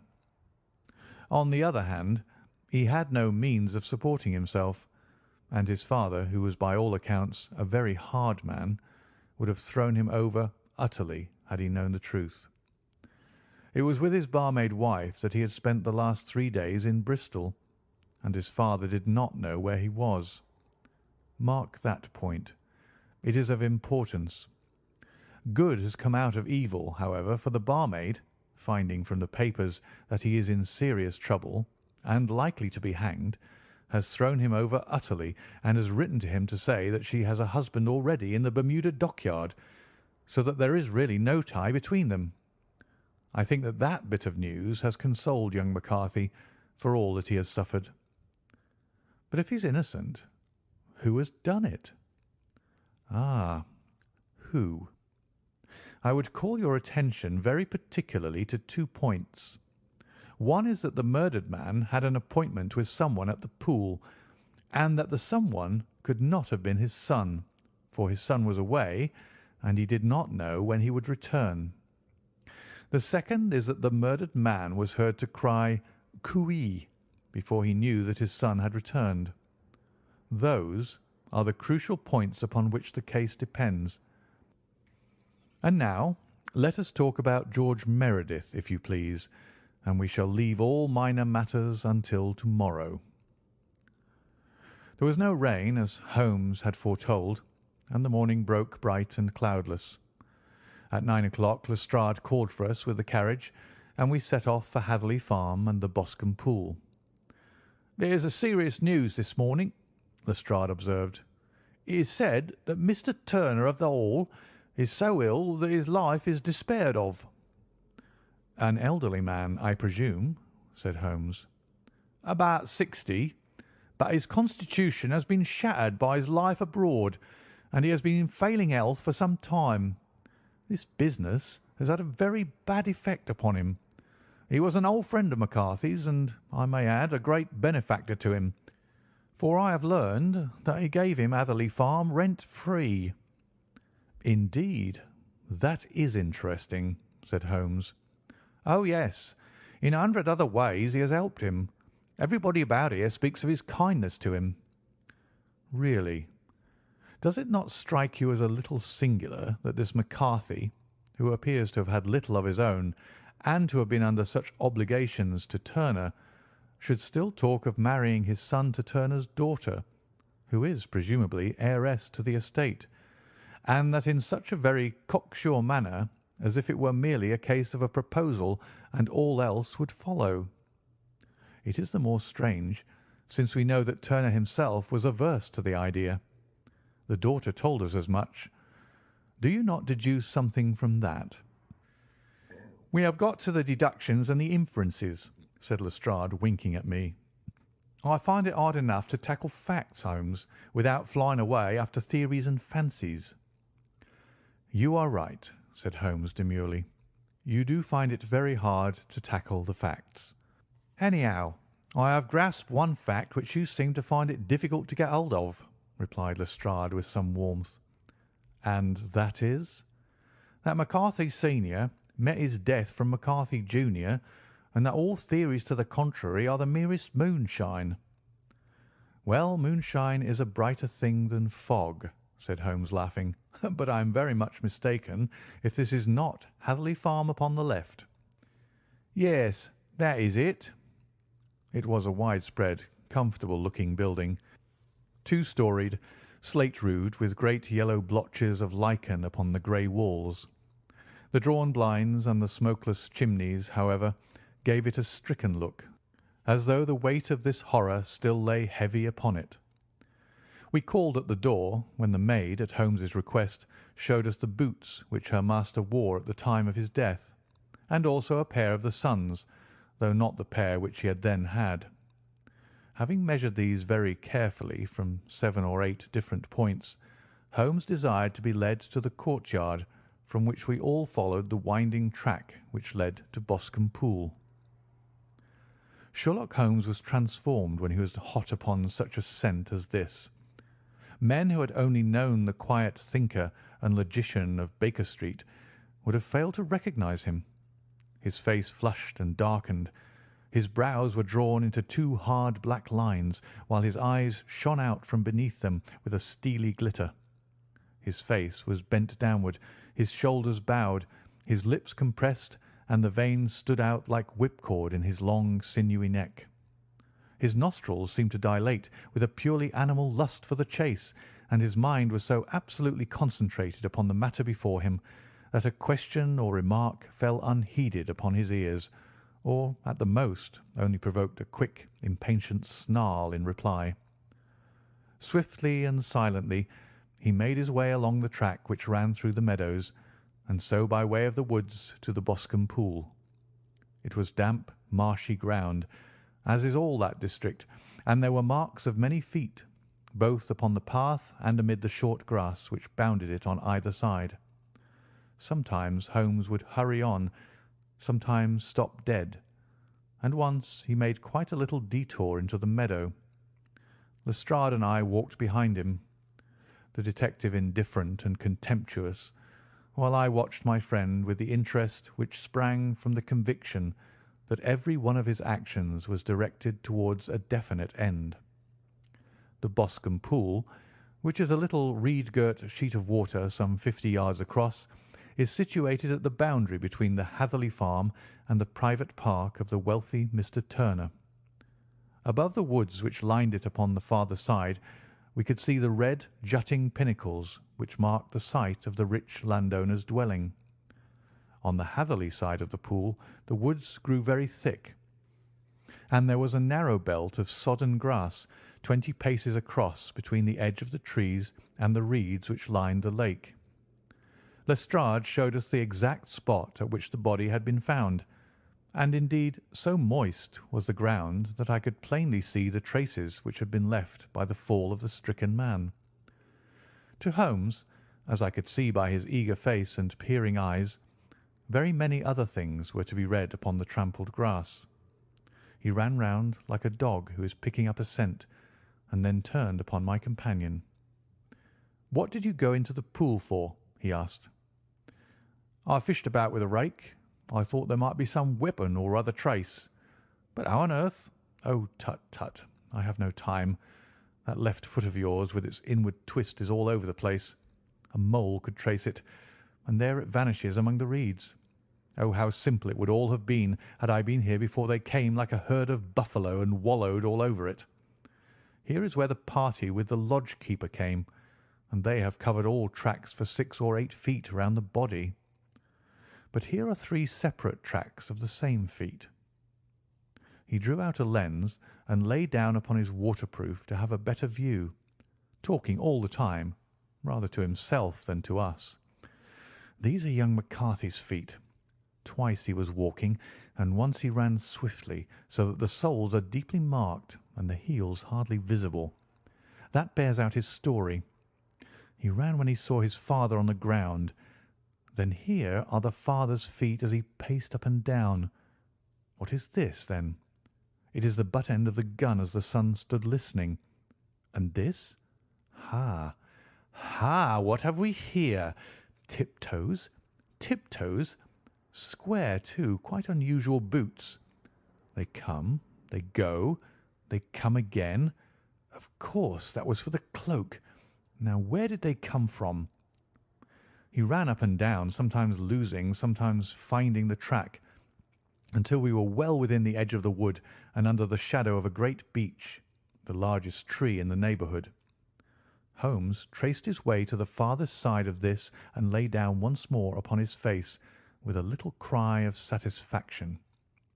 For a long time he remained there, turning over the leaves and dried sticks, gathering up what seemed to me to be dust into an envelope, and examining with his lens not only the ground but even the bark of the tree as far as he could reach. A jagged stone was lying among the moss, and this also he carefully examined and retained. Then he followed a pathway through the wood until he came to the high road where all traces were lost. "It has been a case of considerable interest," he remarked, returning to his natural manner. "I fancy that this grey house on the right must be the lodge. I think that I will go in and have a word with Moran, and perhaps write a little note. Having done that, we may drive back to our luncheon. You may walk to the cab, and I shall be with you presently." It was about 10 minutes before we regained our cab and drove back into Ross, Holmes still carrying with him the stone which he had picked up in the wood. "This may interest you, Lestrade," he remarked, holding it out. "The murder was done with it." "I see no marks." There are none. How do you know, then? The grass was growing under it. It had only lain there a few days. There was no sign of a place whence it had been taken. It corresponds with the injuries. There is no sign of any other weapon. And the murderer? Is a tall man, left-handed, limps with the right leg, wears thick-soled shooting boots and a grey cloak, smokes Indian cigars, uses a cigar holder, and carries a blunt penknife in his pocket. There are several other indications, but these may be enough to aid us in our search." Lestrade laughed. "I'm afraid that I am still a sceptic," he said. "Theories are all very well, but we have to deal with a hard-headed British jury." "Nous verrons," answered Holmes calmly. "You work your own method, and I shall work mine. I shall be busy this afternoon, and shall probably return to London by the evening train." "And leave your case unfinished?" "No, finished." "But the mystery?" "It is solved." "Who was the criminal, then?" "The gentleman I describe." "But who is he?" "Surely it would not be difficult to find out. This is not such a populous neighbourhood." Lestrade shrugged his shoulders. "I am a practical man," he said, "and I really cannot undertake to go about the country looking for a left-handed gentleman with a gammy leg. I should become the laughing-stock of Scotland Yard." "All right," said Holmes quietly. "I have given you the chance. Here are your lodgings. Good-bye. I shall drop you a line before I leave." Having left Lestrade at his rooms, we drove to our hotel, where we found lunch upon the table. Holmes was silent and buried in thought, with a pained expression upon his face, as one who finds himself in a perplexing position. "Look here, Watson," he said when the cloth was cleared. "Just sit down in the chair and let me preach to you for a little. I don't know quite what to do, and I should value your advice. Light a cigar and let me expound." "Pray do so." "Well, now, in considering this case, there are 2 points about young McCarthy's narrative which struck us both instantly, although they impressed me in his favour and you against him. One was the fact that his father should, according to his account, cry cooee before seeing him. The other was his singular dying reference to a rat. He mumbled several words, you understand, but that was all that caught the son's ear. Now, from this double point our research must commence, and we will begin it by presuming that what the lad says is absolutely true." "What of this cooee, then?" "Well, obviously it could not have been meant for the son. The son, as far as he knew, was in Bristol. It was mere chance that he was within earshot. The cooee was meant to attract the attention of whoever it was that he had the appointment with. But cooee is a distinctly Australian cry, and one which is used between Australians. There is a strong presumption that the person whom McCarthy expected to meet him at Boscombe Pool was someone who had been in Australia." "What of the rat, then?" Sherlock Holmes took a folded paper from his pocket and flattened it out on the table. "This is a map of the colony of Victoria," he said. "I wired to Bristol for it last night." He put his hand over part of the map. "What do you read?" "ARAT," I read. "And now?" He raised his hand. "Ballarat." "Quite so. That was the word the man uttered, and of which his son only caught the last 2 syllables. He was trying to utter the name of his murderer, so-and-so of Ballarat." "It is wonderful!" I exclaimed. "It is obvious. And now, you see, I had narrowed the field down considerably. The possession of a grey garment was a third point which, granting the son's statement to be correct, was a certainty. We have come now out of mere vagueness to the definite conception of an Australian from Ballarat with a grey cloak." "Certainly." "And one who was at home in the district, for the pool can only be approached by the farm or by the estate, where strangers could hardly wander." Quite so. Then comes our expedition of today. By an examination of the ground I gained the trifling details which I gave to that imbecile Lestrade as to the personality of the criminal. But how did you gain them? You know my method. It is founded upon the observation of trifles. His height I know that you might roughly judge from the length of his stride. His boots, too, might be told from their traces. Yes, they were peculiar boots. But his lameness. The impression of his right foot was always less distinct than his left. He put less weight upon it. Why? Because he limped. He was lame. But his left-handedness. You were yourself struck by the nature of the injury as recorded by the surgeon at the inquest. The blow was struck from immediately behind, and yet was upon the left side. Now, how can that be unless it were by a left-handed man? He had stood behind that tree during the interview between the father and son. He had even smoked there.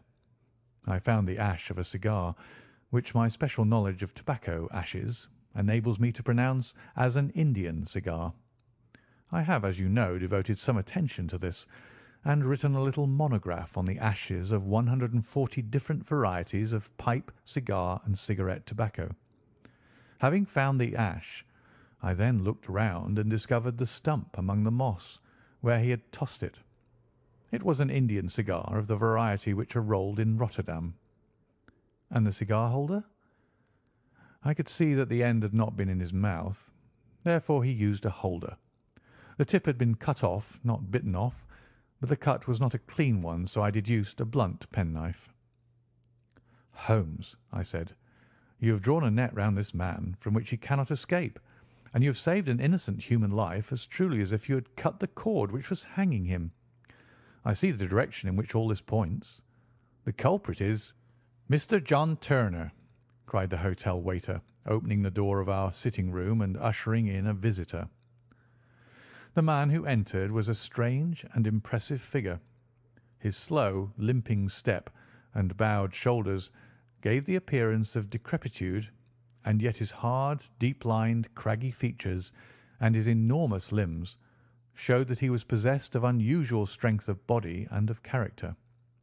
His tangled beard, grizzled hair, and outstanding, drooping eyebrows combined to give an air of dignity and power to his appearance, but his face was of an ashen white, while his lips and the corners of his nostrils were tinged with a shade of blue.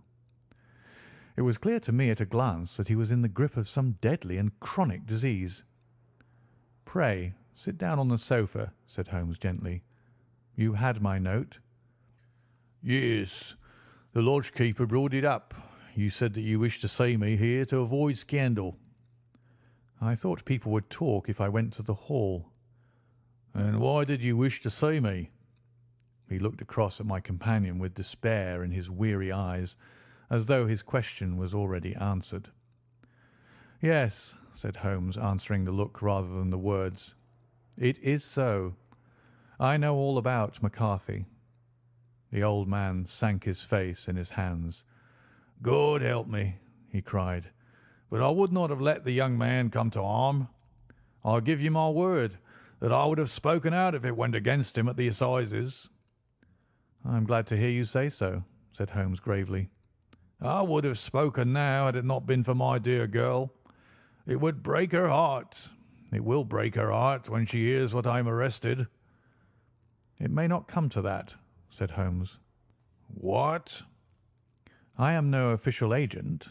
I understand that it was your daughter who required my presence here, and I am acting in her interests. Young McCarthy must be got off, however." "I am a dying man," said old Turner. "I have had diabetes for years. My doctor says it is a question whether I shall live a month. Yet I would rather die under my own roof than in a jail." Holmes rose and sat down at the table with his pen in his hand and a bundle of paper before him. "Just tell us the truth," he said. "I shall jot down the facts. You will sign it, and Watson here can witness it. Then I can produce your confession at the last extremity to save young McCarthy.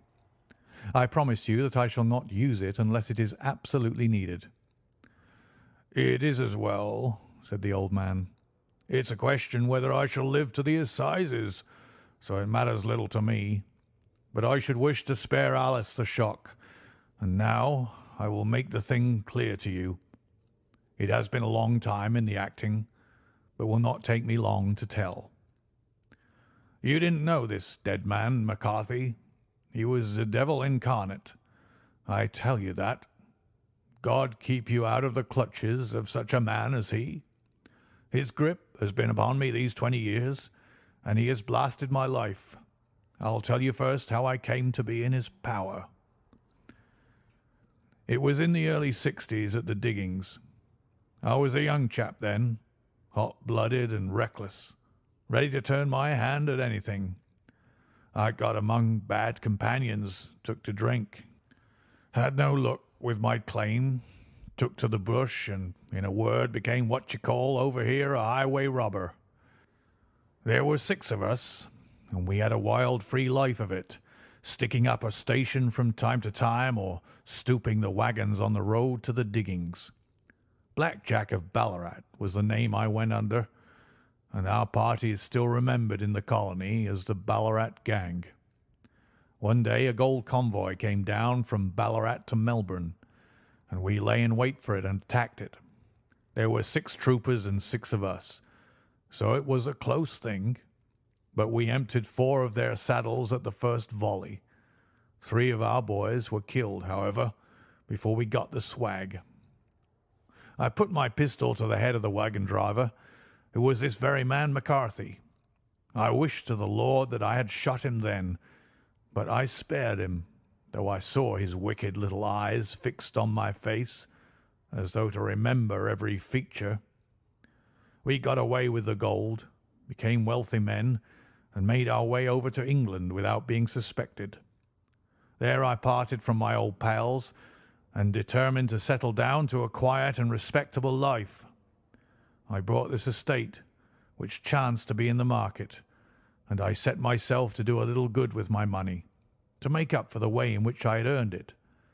I married too, and though my wife died young, she left me my dear little Alice. Even when she was just a baby, her wee hands seemed to lead me down the right path as nothing else has ever done. In a word, I turned over a new leaf and did my best to make up for the past. All was going well when McCarthy laid his grip upon me. I had gone up to town about an investment, and I met him in Regent Street with hardly a coat to his back or a boot to his foot. "Here we are, Jack," says he, touching me on the arm. "We'll be as good as a family to you. There's 2 of us, me and my son, and you can have the keeping of us. If you don't, it's a fine, law-abiding country is England, and there's always a policeman within hail." Well, down they came to the West Country. There was no shaking them off, and there they have lived rent-free on my best land ever since. There was no rest for me, no peace, no forgetfulness. Turn where I would, there was this cunning, grinning face at my elbow. It grew worse as Alice grew up, for he soon saw I was more afraid of her knowing my past than of the police. Whatever he wanted he must have, and whatever it was I gave him without question. Land, money, houses, until at last he asked a thing which I could not give. He asked for Alice. His son, you see, had grown up, and so had my girl, and as I was known to be in weak health, it seemed a fine stroke to him that his lad should step into the whole property. But there I was firm. I would not have his cursed stock mixed with mine. Not that I had any dislike to the lad, but his blood was in him, and that was enough. I stood firm. McCarthy threatened. I braved him to do his worst. We were to meet at the pool midway between our houses to talk it over. When I went down there I found him talking with his son, So I smoked a cigar and waited behind a tree until he should be alone. But as I listened to his talk, all that was black and bitter in me seemed to come uppermost. He was urging his son to marry my daughter, with as little regard for what she might think as if she were a slut from off the streets. It drove me mad to think that I and all that I held most dear should be in the power of such a man as this.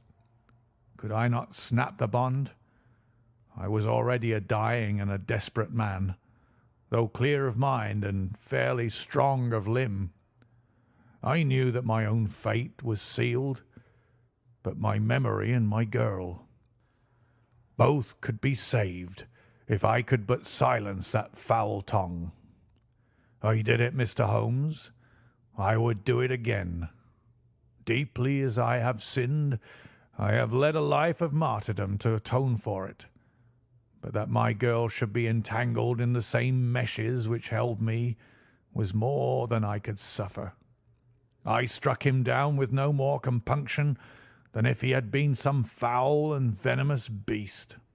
His cry brought back his son, but I had gained the cover of the wood, though I was forced to go back to fetch the cloak which I had dropped in my flight. That is the true story, gentlemen, of all that occurred." "Well, it is not for me to judge you," said Holmes, as the old man signed the statement which had been drawn out. "I pray that we may never be exposed to such temptation." "I pray not, sir. And what do you intend to do?" "In view of your health, nothing. You are yourself aware that you will soon have to answer for your deed at a higher court than the assizes. I will keep your confession, and if McCarthy is condemned, I shall be forced to use it. If not, it shall never be seen by mortal eye, and your secret, whether you be alive or dead, shall be safe with us." "Farewell, then," said the old man solemnly.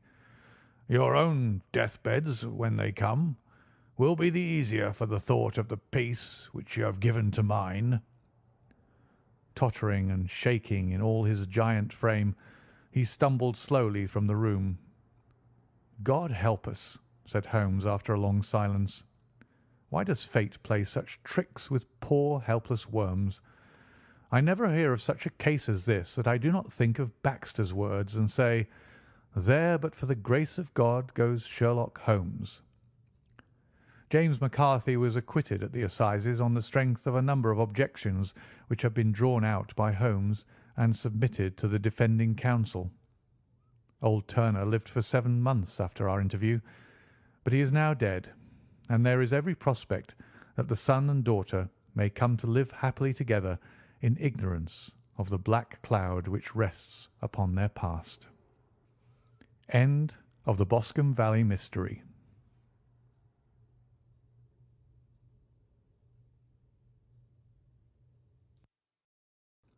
The 5 Orange Pips. When I glance over my notes and records of the Sherlock Holmes cases between the years 82 and 90, I am faced by so many which present strange and interesting features that it is no easy matter to know which to choose and which to leave. Some, however, have already gained publicity through the papers, and others have not offered a field for those peculiar qualities which my friend possessed in so high a degree, and which it is the object of these papers to illustrate. Some, too, have baffled his analytical skill, and would be, as narratives, beginnings without an ending, while others have been but partially cleared up, and have their explanations founded rather upon conjecture and surmise than on that absolute logical proof which was so dear to him. There is, however, one of these last, which was so remarkable in its details, and so startling in its results, that I am tempted to give some account of it, in spite of the fact that there are points in connection with it which never have been, and probably never will be, entirely cleared up. The year '87 furnished us with a long series of cases of greater or lesser interest, of which I retain the records. Among my headings under this one 12 months I find an account of the adventure of the Paradol Chamber, of the Amateur Mendicant Society, who held a luxurious club in the lower vault of a furniture warehouse, of the facts connected with the loss of the British barque Sophie Anderson, of the singular adventures of the Grice Pattersons in the islands of Uffa, and finally of the Camberwell poisoning case. In the latter, as may be remembered, Sherlock Holmes was able, by winding up the dead man's watch, to prove that it had been wound up 2 hours before, and that therefore the deceased had gone to bed within that time, a deduction which was of the greatest importance in clearing up the case. All these I may sketch out at some future date, but none of them present such singular features as the strange train of circumstances which I have now taken up my pen to describe. It was in the latter days of September, and the equinoctial gales had set in with exceptional violence. All day the wind had screamed and the rain had beaten against the windows, so that even here in the heart of great, handmade London we were forced to raise our minds for the instant from the routine of life and to recognise the presence of those great elemental forces which shriek at mankind through the bars of his civilization like untamed beasts in a cage.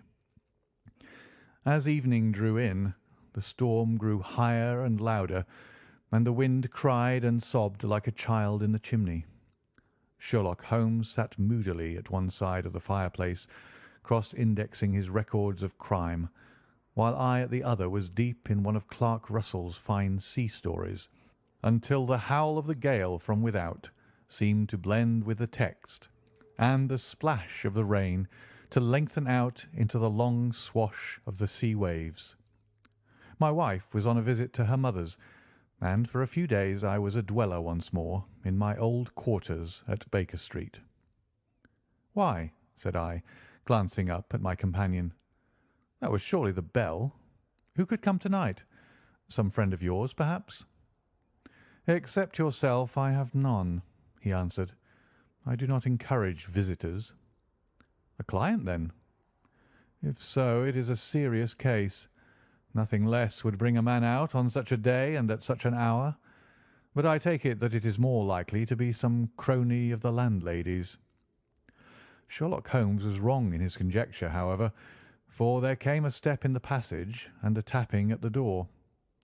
He stretched out his long arm to turn the lamp away from himself and towards the vacant chair upon which a newcomer must sit. "Come in," said he. The man who entered was young, some 22 at the outside, well groomed and trimly clad, with something of refinement and delicacy in his bearing. The streaming umbrella which he held in his hand and his long, shining waterproof told of the fierce weather through which he had come. He looked about him anxiously in the glare of the lamp, and I could see that his face was pale and his eyes heavy, like those of a man who is weighed down with some great anxiety. "I owe you an apology," he said, raising his gold pince-nez to his eyes. "I trust that I am not intruding. I fear that I have brought some traces of the storm and rain into your snug chamber."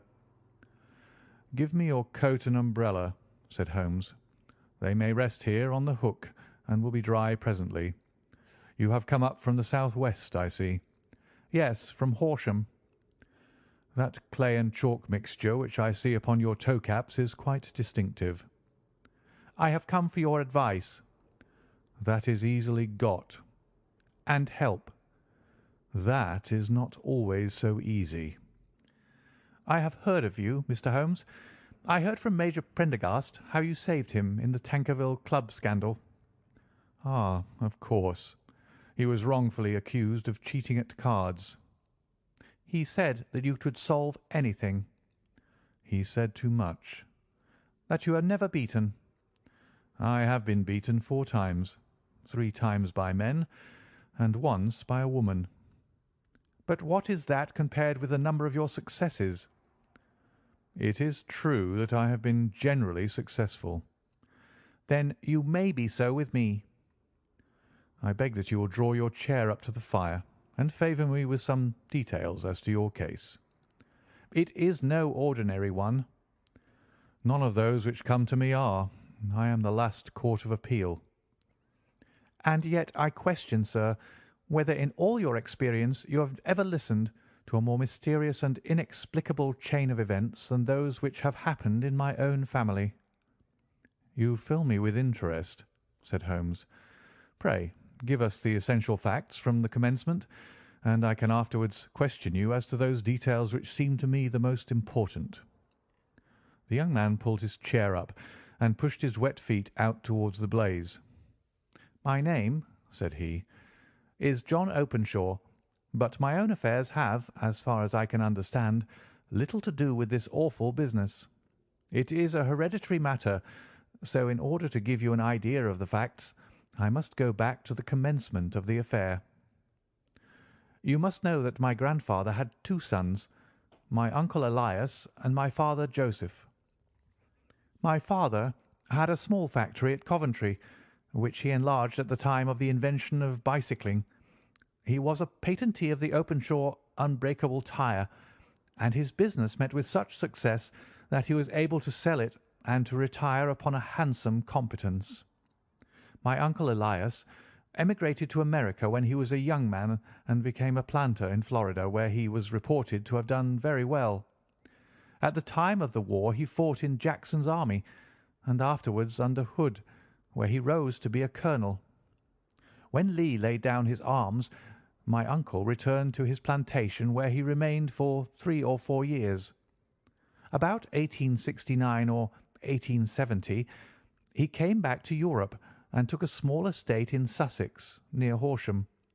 He had made a very considerable fortune in the States, and his reason for leaving them was his aversion to the negroes and his dislike of the Republican policy in extending the franchise to them. He was a singular man, fierce and quick-tempered, very foul-mouthed when he was angry, and of the most retiring disposition. During all the years that he lived at Horsham, I doubt if ever he set foot in the town. He had a garden and 2 or 3 fields round his house, and there he would take his exercise, though very often for weeks on end he would never leave his room. He drank a great deal of brandy and smoked very heavily, but he would see no society and did not want any friends, not even his own brother. He didn't mind me. In fact, he took a fancy to me, for at the time when he saw me first I was a youngster of 12 or so. This would be in the year 1878, after he had been 8 or 9 years in England. He begged my father to let me live with him, and he was very kind to me in his way. When he was sober, he used to be fond of playing backgammon and draughts with me, and he would make me his representative both with the servants and with the tradespeople, so that by the time that I was 16 I was quite master of the house. I kept all the keys, and could go where I liked and do what I liked, so long as I did not disturb him in his privacy.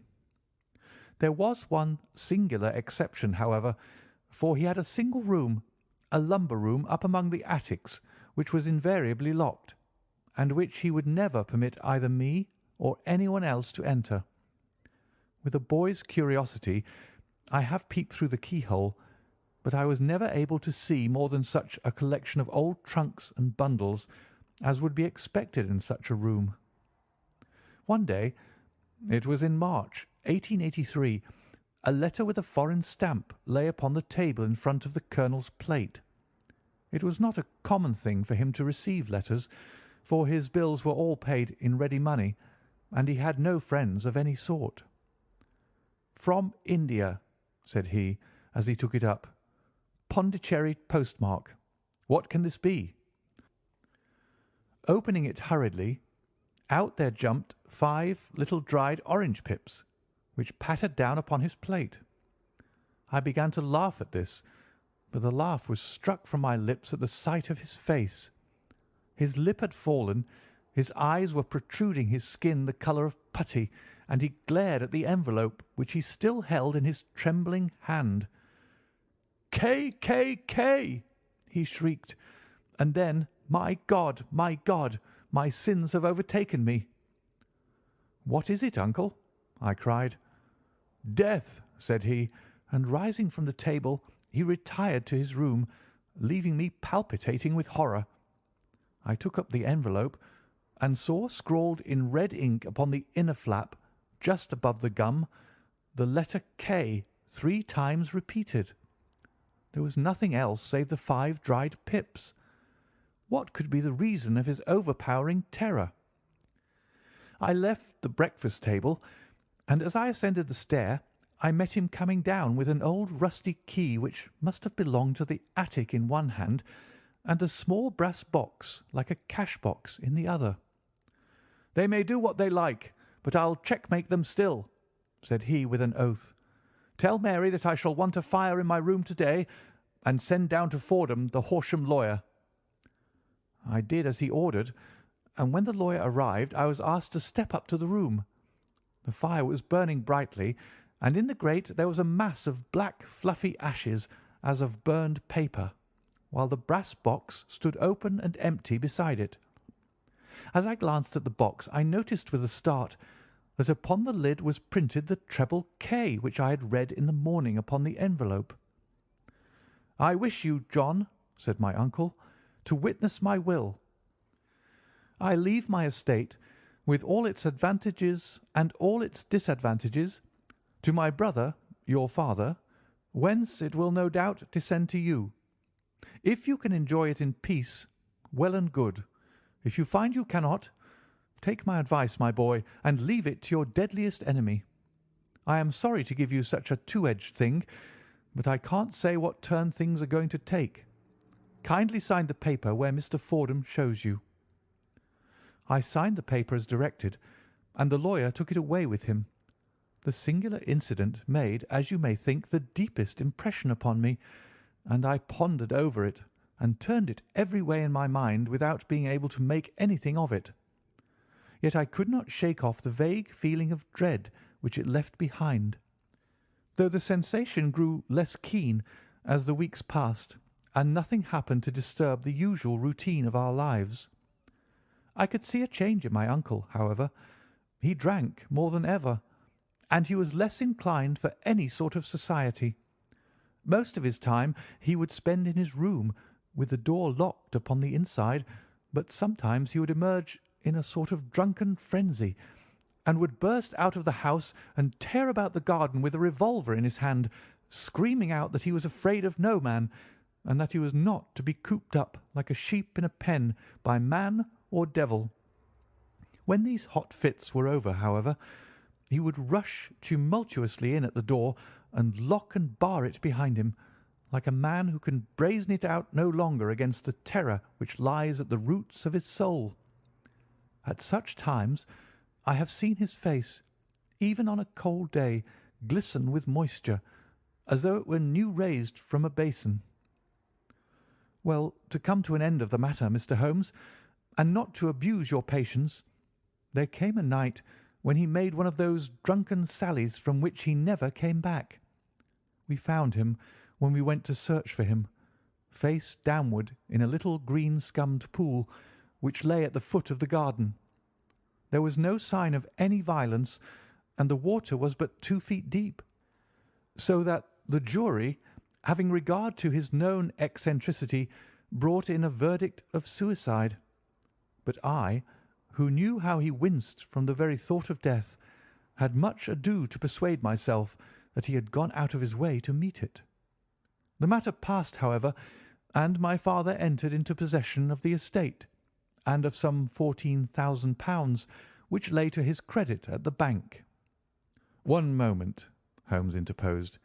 "Your statement is, I foresee, one of the most remarkable to which I have ever listened. Let me have the date of the reception by your uncle of the letter, and the date of his supposed suicide." "The letter arrived on March 10th, 1883. His death was 7 weeks later, upon the night of May 2nd. "Thank you. Pray proceed."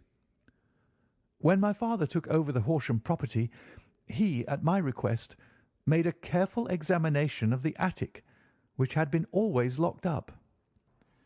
We found the brass box there, although its contents had been destroyed. On the inside of the cover was a paper label with the initials of K. K. K. repeated upon it, and letters, memoranda, receipts, and a register written beneath. These, we presume, indicated the nature of the papers which had been destroyed by Colonel Openshaw. For the rest, there was nothing of much importance in the attic, save a great many scattered papers and notebooks bearing upon my uncle's life in America. Some of them were of the war time, and showed that he had done his duty well, and had borne the repute of a brave soldier. Others were of a date during the reconstruction of the Southern States, and were mostly concerned with politics, for he had evidently taken a strong part in opposing the carpet-bag politicians who had been sent down from the North. Well, it was the beginning of '84 when my father came to live at Horsham, and all went as well as possible with us until the January of '85. On the 4th day after the New Year, I heard my father give a sharp cry of surprise as we sat together at the breakfast table. There he was, sitting with a newly opened envelope in one hand and 5 dried orange pips in the outstretched palm of the other one. He had always laughed at what he called my cock and bull story about the colonel, but he looked very scared and puzzled now that the same thing had come upon himself. "Why, what on earth does this mean, John?" he stammered. My heart had turned to lead. "It is K, K, K," said I. He looked inside the envelope. "So it is," he cried. "Here are the very letters. But what is this written above them?" "Put the papers on the sundial," I read, peeping over his shoulder. "What papers? What sundial?" he asked. "The sundial in the garden. There is no other," said I. "But the papers must be those that are destroyed." "Pooh!" said he, gripping hard at his courage. "We are in a civilized land here, and we can't have tomfoolery of this kind. Where does the thing come from?" "From Dundee," I answered, glancing at the postmark. "Some preposterous practical joke," said he. "What have I to do with sundials and papers? I shall take no notice of such nonsense."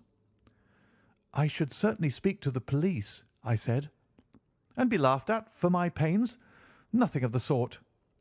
"Then let me do so." "No, I forbid you. I won't have a fuss made about such nonsense."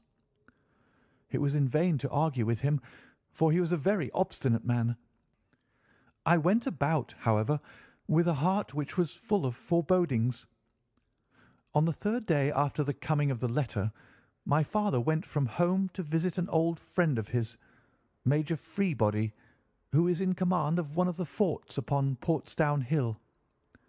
I was glad that he should go, for it seemed to me that he was farther from danger when he was away from home. In that, however, I was in error.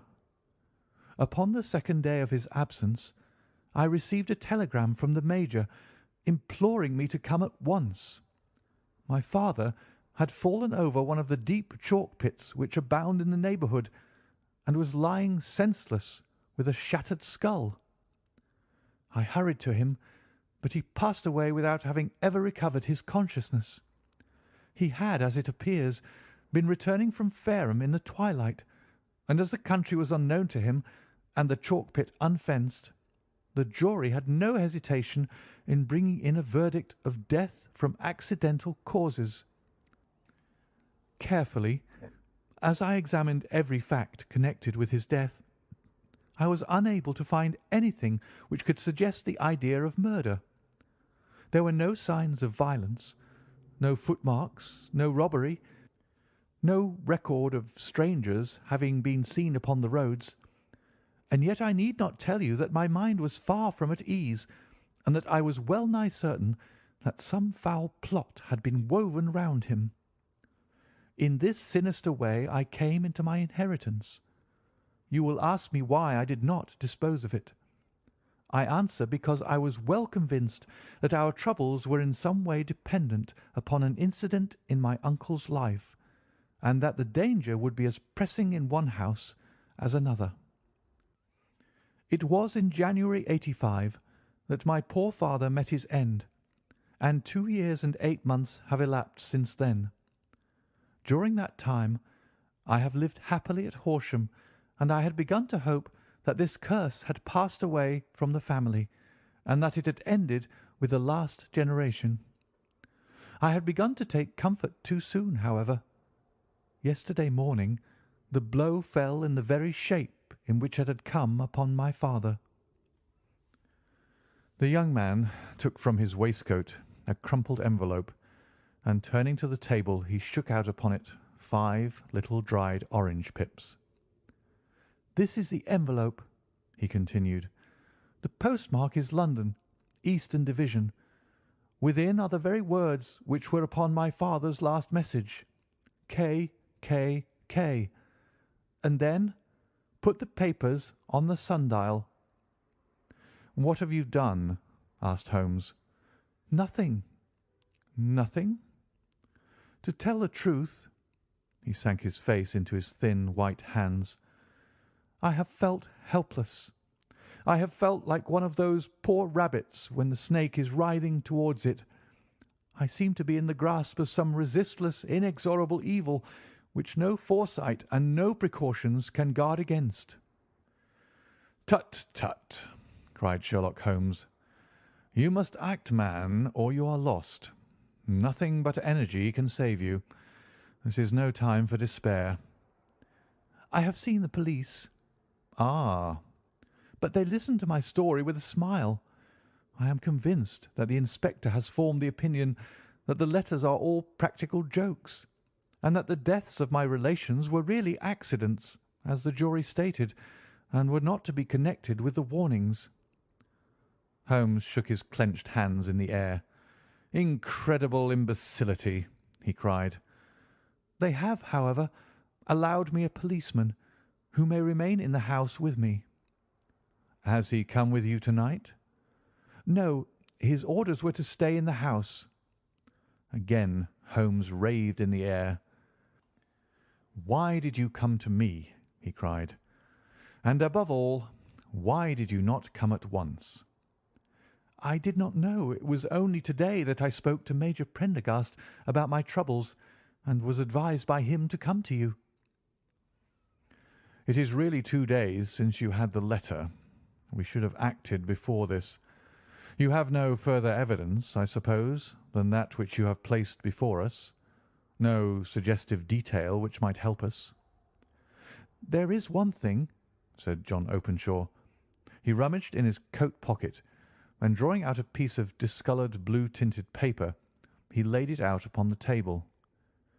"I have some remembrance," said he, "that on the day when my uncle burned the papers, I observed that the small unburned margins which lay amid the ashes were of this particular colour.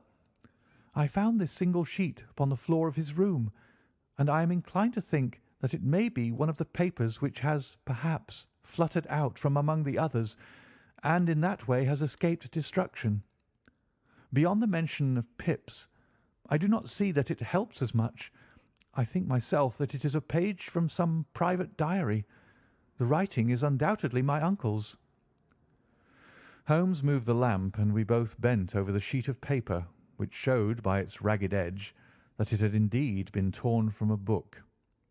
It was headed March, 1869, and beneath were the following enigmatical notices: 4th, Hudson came, same old platform. 7th, set the pips on Macaulay, Paramore, and John Swain of St. Augustine. 9th, Macaulay cleared. 10th, John Swain cleared. 12th, visited Paramore. All well. "Thank you," said Holmes, folding up the paper and returning it to our visitor. "And now you must on no account lose another instant. We cannot spare time even to discuss what you have told me. You must get home instantly and act." "What shall I do?" "There is but one thing to do. It must be done at once. You must put this piece of paper which you have shown us into the brass box which you have described. You must also put in a note to say that all the other papers were burned by your uncle, and that this is the only one which remains. You must assert that in such words as will carry conviction with them. Having done this, you must at once put the box out upon the sundial as directed. Do you understand?" "Entirely." "Do not think of revenge or anything of the sort at present. I think that we may gain that by means of the law, but we have our web to weave while theirs is already woven. The first consideration is to remove the pressing danger which threatens you. The second is to clear up the mystery and to punish the guilty parties." "I thank you," said the young man, rising and pulling on his overcoat. "You have given me fresh life and hope. I shall certainly do as you advise." "Do not lose an instant, and above all take care of yourself in the meanwhile, for I do not think that there can be a doubt that you are threatened by a very real and imminent danger. How do you go back?" "By train from Waterloo." "It is not yet 9. The streets will be crowded, so I trust that you may be in safety. And yet you cannot guard yourself too closely." "I am armed." "That is well. Tomorrow I shall set to work upon your case." "I shall see you at Horsham, then?" "No. Your secret lies in London. It is there that I shall seek it."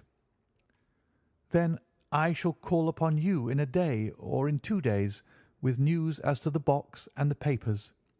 I shall take your advice in every particular." He shook hands with us and took his leave. Outside the wind still screamed and the rain splashed and pattered against the windows. This strange wild story seemed to have come to us from amid the mad elements, blown in upon us like a sheet of seaweed in a gale, and now to have been reabsorbed by them once more. Sherlock Holmes sat for some time in silence, with his head sunk forward and his eyes bent upon the red glow of the fire. Then he lit his pipe, and leaning back in his chair, he watched the blue smoke rings as they chased each other up to the ceiling. "I think, Watson," he remarked at last, "that of all our cases we have had none more fantastic than this. Save perhaps the sign of 4. Well, yes, save perhaps that. And yet this John Openshaw seems to me to be walking amid even greater perils than did the Sholtos." "But have you," I asked, "formed any definite conception as to what these perils are?" "There can be no question as to their nature," he answered. "Then what are they? Who is this K., and why does he pursue this unhappy family?" Sherlock Holmes closed his eyes and placed his elbows upon the arms of his chair with his finger-tips together. "The ideal reasoner," he remarked, "would, when he had once been shown a single fact in all its bearings, deduce from it not only the chain of events which led up to it, but also all the results which would follow from it. As Cuvier could correctly describe a whole animal by the contemplation of a single bone, so the observer, who has thoroughly understood one link in a series of incidents, should be able to accurately state all the other ones, both before and after. We have not yet grasped the results which the reason alone can attain to. Problems may be solved in the study which have baffled all those who have sought a solution by the aid of their senses. To carry the art, however, to its highest pitch, it is necessary that the reasoner should be able to utilize all the facts which have come to his knowledge, and this in itself implies, as you will readily see, a possession of all knowledge, which, even in these days of free education and encyclopedias, is a somewhat rare accomplishment.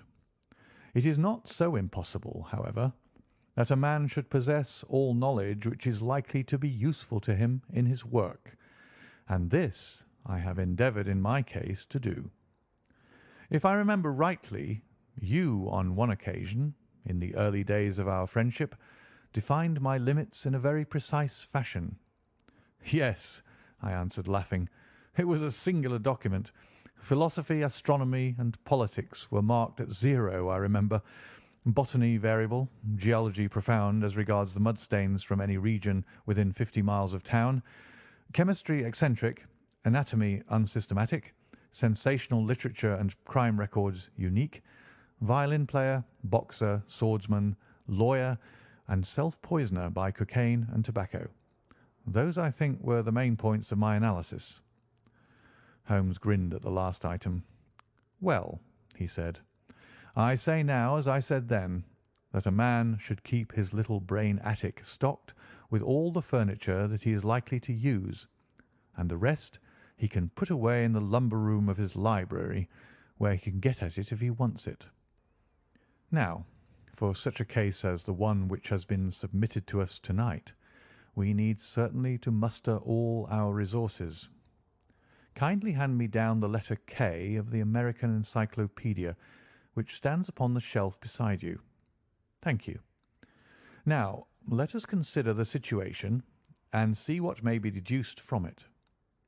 In the first place, we may start with a strong presumption that Colonel Openshaw had some very strong reason for leaving America. Men at his time of life do not change all their habits and exchange willingly the charming climate of Florida for the lonely life of an English provincial town. His extreme love of solitude in England suggests the idea that he was in fear of someone or something, so we may assume as a working hypothesis that it was fear of someone or something which drove him from America. As to what it was he feared, we can only deduce that by considering the formidable letters which were received by himself and his successors. Did you remark the postmarks of those letters? The first was from Pondicherry, the second from Dundee, and the third from London. From East London. What do you deduce from that? They're all seaports. That the writer was on board of a ship. Excellent. We have already a clue. There can be no doubt that the strong probability, is that the writer was on board of a ship. And now let us consider another point. In the case of Pondicherry, 7 weeks elapsed between the threat and its fulfilment. In Dundee it was only some 3 or 4 days. Does that suggest anything? A greater distance to travel? But the letter had also a greater distance to come. Then I do not see the point. There is at least a presumption that the vessel in which the man or men are is a sailing ship. It looks as if they always send their singular warning or token before them when starting upon their mission. You see how quickly the deed followed the sign when it came from Dundee. If they had come from Pondicherry in a steamer, they would have arrived almost as soon as their letter. But as a matter of fact, 7 weeks elapsed. I think that those 7 weeks represented the difference between the mail boat which brought the letter and the sailing vessel which brought the writer. It is possible. More than that, it is probable. And now you see the deadly urgency of this new case, and why I urged young Openshaw to caution. The blow has always fallen at the end of the time which it would take the senders to travel the distance. But this one comes from London, and therefore we cannot count upon delay. Good God! I cried. What can it mean, this relentless persecution? The papers which Openshaw carried are obviously of vital importance to the person or persons in the sailing ship. I think that it is quite clear that there must be more than one of them. A single man could not have carried out 2 deaths in such a way as to deceive a coroner's jury. There must have been several in it, and they must have been men of resource and determination. Their papers they mean to have, be the holder of them who it may. In this way, you see, KKK ceases to be the initials of an individual and becomes the badge of a society. But of what society? Have you never, said Sherlock Holmes, bending forward and sinking his voice, have you never heard of the Ku Klux Klan? I never have. Holmes turned over the leaves of the book upon his knee. here it is," said he presently.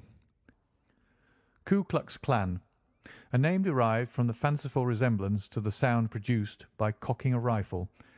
This terrible secret society was formed by some ex-Confederate soldiers in the Southern States after the Civil War, and it rapidly formed local branches in different parts of the country, notably in Tennessee, Louisiana, the Carolinas, Georgia, and Florida.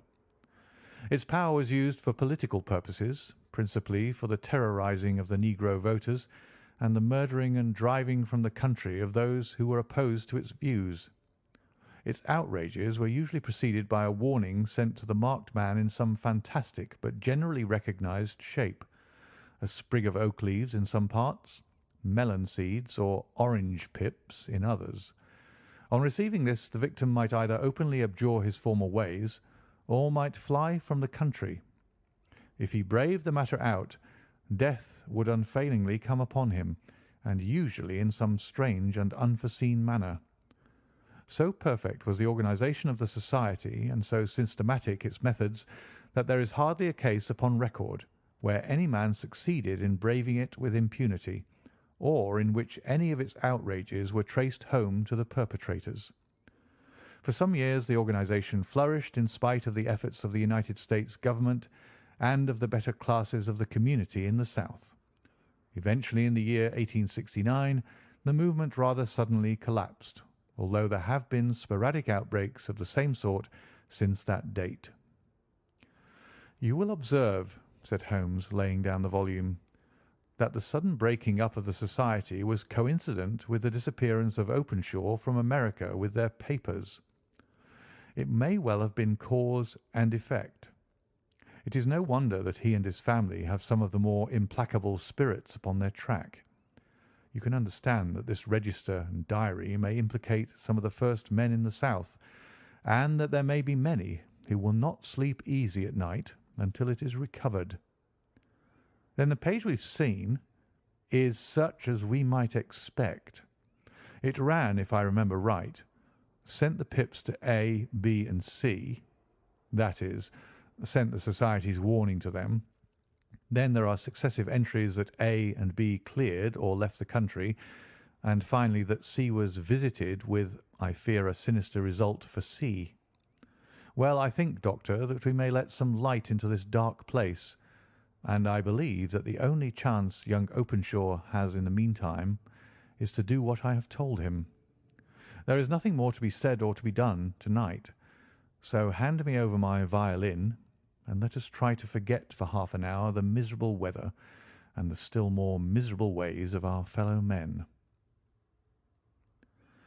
It had cleared in the morning, and the sun was shining with a subdued brightness through the dim veil which hangs over the great city. Sherlock Holmes was already at breakfast when I came down. "You will excuse me for not waiting for you," said he. "I have, I foresee, a very busy day before me in looking into this case of young Openshaw's." "What steps will you take?" I asked. "It will very much depend upon the results of my first inquiries. I may have to go down to Horsham after all." "You will not go there first?" "No, I shall commence with the city. Just ring the bell, and the maid will bring up your coffee." As I waited, I lifted the unopened newspaper from the table and glanced my eye over it. It rested upon a heading which sent a chill to my heart. "Holmes," I cried, "you are too late." "Ah," said he, laying down his cup, "I feared as much. How was it done?" He spoke calmly, but I could see that he was deeply moved. "My eye caught the name of Openshaw and the heading 'Tragedy near Waterloo Bridge.' Here is the account. Between 9 and 10 last night, Police Constable Cook of the H Division on duty near Waterloo Bridge heard a cry for help and a splash in the water. The night, however, was extremely dark and stormy, so that in spite of the help of several passers-by, it was quite impossible to effect a rescue. The alarm, however, was given, and by aid of the water police, the body was eventually recovered. It proved to be that of a young gentleman whose name, as it appears from an envelope which was found in his pocket, was John Openshaw, and whose residence is near Horsham. It is conjectured that he may have been hurrying down to catch the last train from Waterloo Station, and that in his haste and the extreme darkness he missed his path and walked over the edge of one of the small landing places for river steamboats. The body exhibited no traces of violence, and there can be no doubt that the deceased had been the victim of an unfortunate accident, which should have the effect of calling the attention of the authorities to the condition of the riverside landing stages. We sat in silence for some minutes, Holmes more depressed and shaken than I had ever seen him. "That hurts my pride, Watson," he said at last. "It is a petty feeling, no doubt, but it hurts my pride. It becomes a personal matter with me now, and if God sends me health, I shall set my hand upon this gang. That he should come to me for help, and that I should send him away to his death." He sprang from his chair and paced about the room in uncontrollable agitation, with a flush upon his sallow cheeks and a nervous clasping and unclasping of his long, thin hands. "They must be cunning devils," he exclaimed at last. "How could they have decoyed him down there?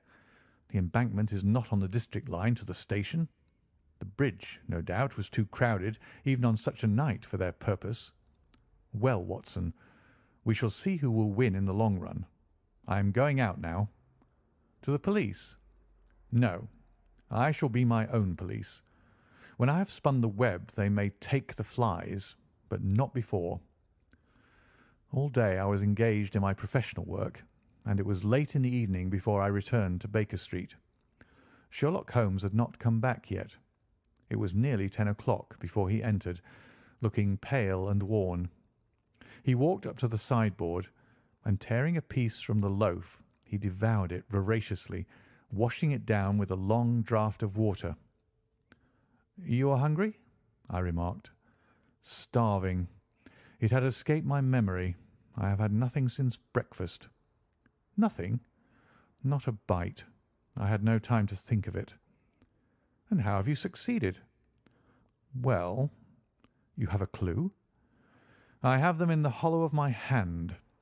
Young Openshaw shall not long remain unavenged. Why, Watson, let us put their own devilish trademark upon them.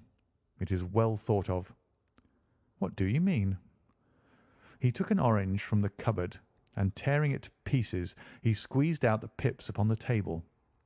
Of these he took 5 and thrust them into an envelope. On the inside of the flap he wrote S.H. for J.O. Then he sealed it and addressed it to Captain James Calhoun, Bark Lone Star, Savannah, Georgia. "That will await him when he enters port," said he, chuckling. "It may give him a sleepless night.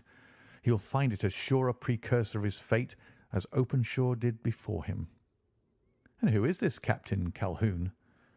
"The leader of the gang. I shall have the others, but he first." "How did you trace it, then?" He took a large sheet of paper from his pocket, all covered with dates and names. "I have spent the whole day," said he, "over Lloyd's registers and files of the old papers, following the future career of every vessel which touched at Pondicherry in January and February in '83. There were 36 ships of fair tonnage which were reported there during those months. Of these, one, the Lone Star, instantly attracted my attention, since, although it was reported as having cleared from London, the name is that which is given to one of the states of the Union. Texas, I think. I was not and am not sure which, but I knew that the ship must have an American origin." "What then?" "I searched the Dundee records, and when I found that the barque Lone Star was there in January '85, my suspicion became a certainty. I then inquired as to the vessels which lay at present in the port of London." "Yes?" "The Lone Star had arrived here last week. I went down to the Albert Dock and found that she had been taken down the river by the early tide this morning, homeward bound to Savannah.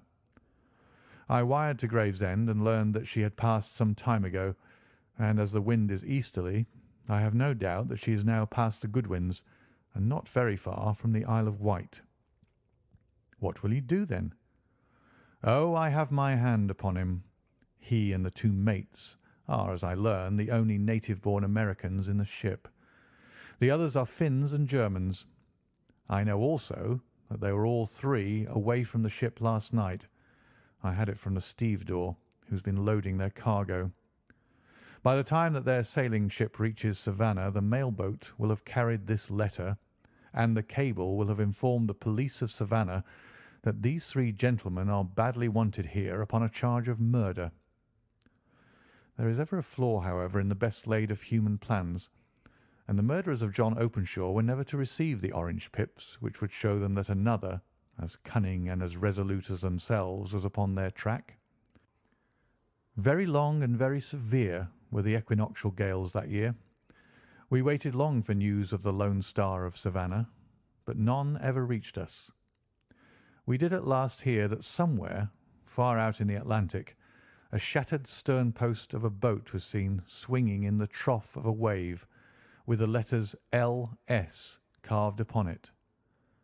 And that is all which we shall ever know of the fate of the Lone Star. End of the 5 Orange Pips.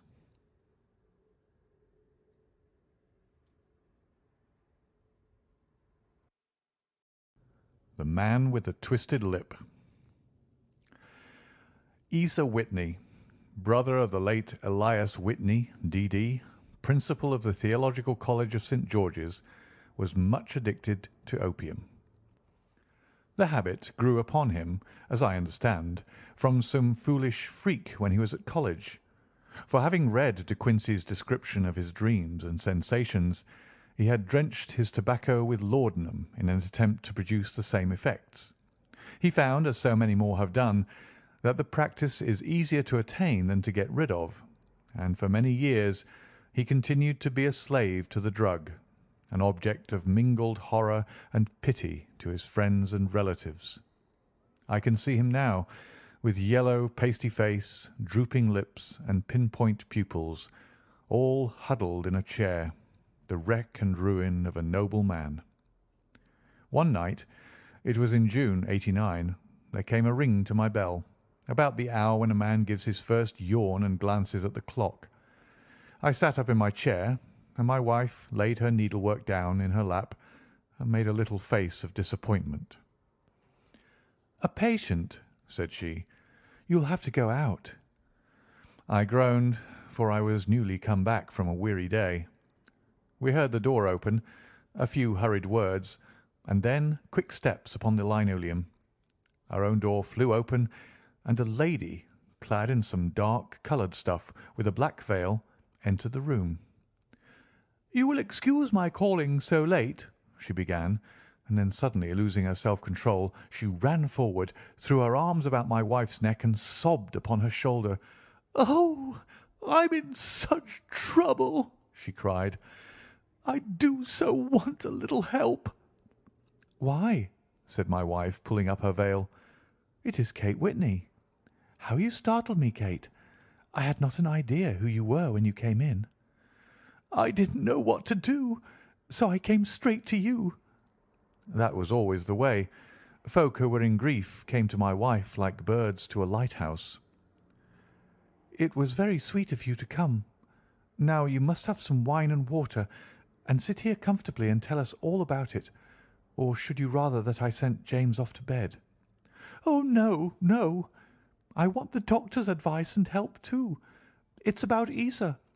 He has not been home for 2 days. I am so frightened about him." It was not the first time that she had spoken to us of her husband's trouble, to me as a doctor, to my wife as an old friend and school companion. We soothed and comforted her by such words as we could find. Did she know where her husband was? Was it possible that we could bring him back to her? It seems that it was. She had the surest information that of late he had, when the fit was on him, made use of an opium den in the farthest east of the city. Hitherto his orgies had always been confined to one day, and he had come back, twitching and shattered, in the evening. But now the spell had been upon him 48 hours, and he lay there, doubtless among the dregs of the docks, breathing in the poison or sleeping off the effects. There he was to be found, she was sure of it, at the Bar of Gold in Upper Swandam Lane. But what was she to do? How could she, a young and timid woman, make her way into such a place and pluck her husband out from among the ruffians who surrounded him? There was the case, and of course there was but one way out of it. Might I not escort her to this place? And then, as a second thought, why should she come at all? I was Isa Whitney's medical adviser, and as such I had influence over him. I could manage it better if I were alone. I promised her on my word that I would send him home in a cab within 2 hours, if he were indeed at the address which she had given me. And so in 10 minutes I had left my armchair and cheery sitting-room behind me, and was speeding eastward in a hansom on a strange errand, as it seemed to me at the time, though the future only could show how strange it was to be. But there was no great difficulty in the first stage of my adventure. Upper Swandam Lane is a vile alley lurking behind the high wharves which line the north side of the river to the east of London Bridge. Between a slop shop and a gin shop, approached by a steep flight of steps leading down to a black gap like the mouth of a cave, I found the den of which I was in search.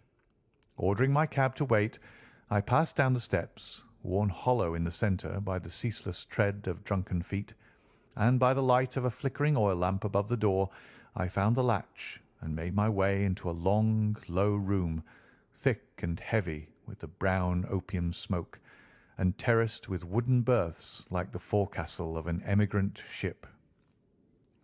Through the gloom one could dimly catch a glimpse of bodies lying in strange, fantastic poses, bowed shoulders, bent knees, heads thrown back, and chins pointing upward, with here and there a dark, lack-lustre eye turned upon the newcomer. Out of the black shadows there glimmered little red circles of light, now bright, now faint, as the burning poison waxed or waned in the bowls of the metal pipes. The most lay silent, but some muttered to themselves and others talked together in a strange, low, monotonous voice, their conversation coming in gushes, and then suddenly tailing off into silence, each mumbling out his own thoughts and paying little heed to the words of his neighbour. At the farther end was a small brazier of burning charcoal, beside which, on a three-legged wooden stool, there sat a tall, thin old man, with his jaw resting upon his two fists and his elbows upon his knees, staring into the fire. As I entered, a sallow Malay attendant had hurried up with a pipe for me and a supply of the drug, beckoning me to an empty berth. "Thank you, I have not come to stay," said I. "There is a friend of mine here, Mr. Isa Whitney, and I wish to speak with him." There was a movement and an exclamation from my right, and peering through the gloom, I saw Whitney, pale, haggard, and unkempt, staring out at me. "My God, it's Watson," said he. He was in a pitiable state of reaction, with every nerve in a twitter. "I say, Watson, what o'clock is it?" "Nearly 11. "Of what day?" "Of Friday, June 19th. "Good heavens! I thought it was Wednesday." "It is Wednesday. What do you want to frighten a chap for?" He sank his face onto his arms and began to sob in a high treble key. "I tell you that it is Friday, man. Your wife has been waiting this 2 days for you. You should be ashamed of yourself." "So I am. But you've got mixed, Watson, for I've only been here a few hours. 3 pipes, 4 pipes, I forgot how many. But I'll go home with you. I wouldn't frighten Kate. Poor little Kate. Give me your hand. Have you a cab?" "Yes, I have one waiting." "Then I shall go in it. But I must owe something. Find what I owe, Watson. I'm all off colour. I can do nothing for myself." I walked down the narrow passage between the double row of sleepers, holding my breath to keep out the vile, stupefying fumes of the drug, and looking about for the manager. As I passed the tall man who sat by the brazier, I felt a sudden pluck at my skirt, and a low voice whispered, "Walk past me, and then look back at me." The words fell quite distinctly upon my ear. I glanced down. They could only have come from the old man at my side. And yet he sat now as absorbed as ever, very thin, very wrinkled, bent with age, an opium pipe dangling down from beneath his knees as though it had dropped in sheer lassitude from his fingers. I took 2 steps forward and looked back. It took all my self-control to prevent me from breaking out into a cry of astonishment. He had turned his back so that none could see him but I. His form had filled out. His wrinkles were gone. The dull eyes had regained their fire, and there, sitting by the fire and grinning at my surprise, was none other than Sherlock Holmes. He made a slight motion to me to approach him, and instantly, as he turned his face half round to the company once more, subsided into a doddering, loose-lipped senility. "Holmes," I whispered, "what on earth are you doing in this den?"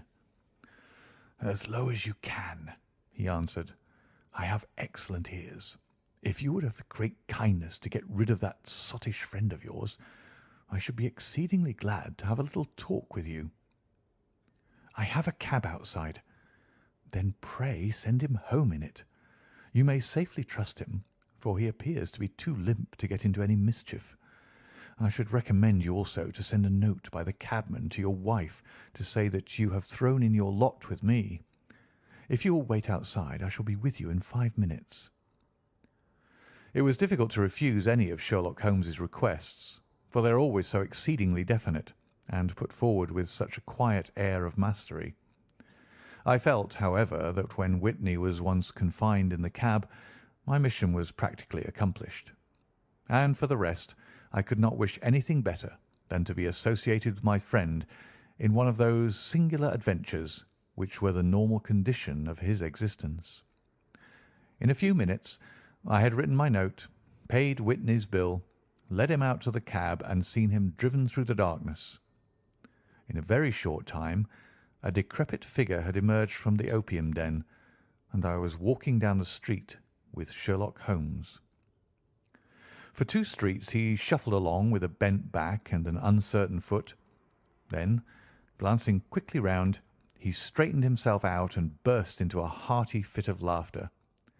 "I suppose, Watson," said he, "that you imagine that I have added opium smoking to cocaine injections and all the other little weaknesses on which you have favoured me with your medical views. I was certainly surprised to find you there, but not more so than I to find you. I came to find a friend, and I to find an enemy." "An enemy?" "Yes, one of my natural enemies, or shall I say, my natural prey. Briefly, Watson, I am in the midst of a very remarkable inquiry, and I have hoped to find a clue in the incoherent ramblings of these sots, as I have done before now. Had I been recognised in that den, my life would not have been worth an hour's purchase, for I have used it before now for my own purposes, and the rascally Lascar who runs it has sworn to have vengeance upon me. There is a trapdoor at the back of that building near the corner of Paul's Wharf, which could tell some strange tales of what has passed through it upon the moonless nights." "What? You don't mean bodies?" "Aye, bodies, Watson. We should be rich men if we had £1,000 for every poor devil who's been done to death in that den. It is the vilest murder trap on the whole riverside, and I fear that Neville St. Clair has entered it never to leave it more. But our trap should be here." He put his 2 forefingers between his teeth and whistled shrilly, a signal which was answered by a similar whistle from the distance, followed shortly by the rattle of wheels and the clink of horses' hoofs. "Now, Watson," said Holmes, as a tall dog-cart dashed up through the gloom, throwing out 2 golden tunnels of yellow light from its side lanterns. "You'll come with me, won't you?" "If I can be of use." Oh, a trusty comrade is always of use, and a chronicler still more so. My room at the Cedars is a double-bedded one." "The Cedars?" "Yes, that is Mr. St. Clair's house. I am staying there while I conduct the inquiry." "Where is it, then?" "Near Lee, in Kent. We have a 7-mile drive before us." "But I'm all in the dark." "Of course you are. You'll know all about it presently. Jump up here. All right, John, we shall not need you. Here's £half-a-crown. Look out for me to-morrow about 11. Give her her head. So long, then." He flicked the horse with his whip, and we dashed away through the endless succession of sombre and deserted streets, which widened gradually until we were flying across a broad balustraded bridge, with the murky river flowing sluggishly beneath us. Beyond lay another dull wilderness of bricks and mortar, its silence broken only by the heavy, regular footfall of the policeman, or the songs and shouts of some belated party of revellers. A dull wrack was drifting slowly across the sky, and a star or two twinkled dimly here and there through the rifts of the clouds. Holmes drove in silence, with his head sunk upon his breast, and the air of a man who is lost in thought, while I sat beside him, curious to learn what this new quest might be which seemed to tax his powers so sorely, and yet afraid to break in upon the current of his thoughts.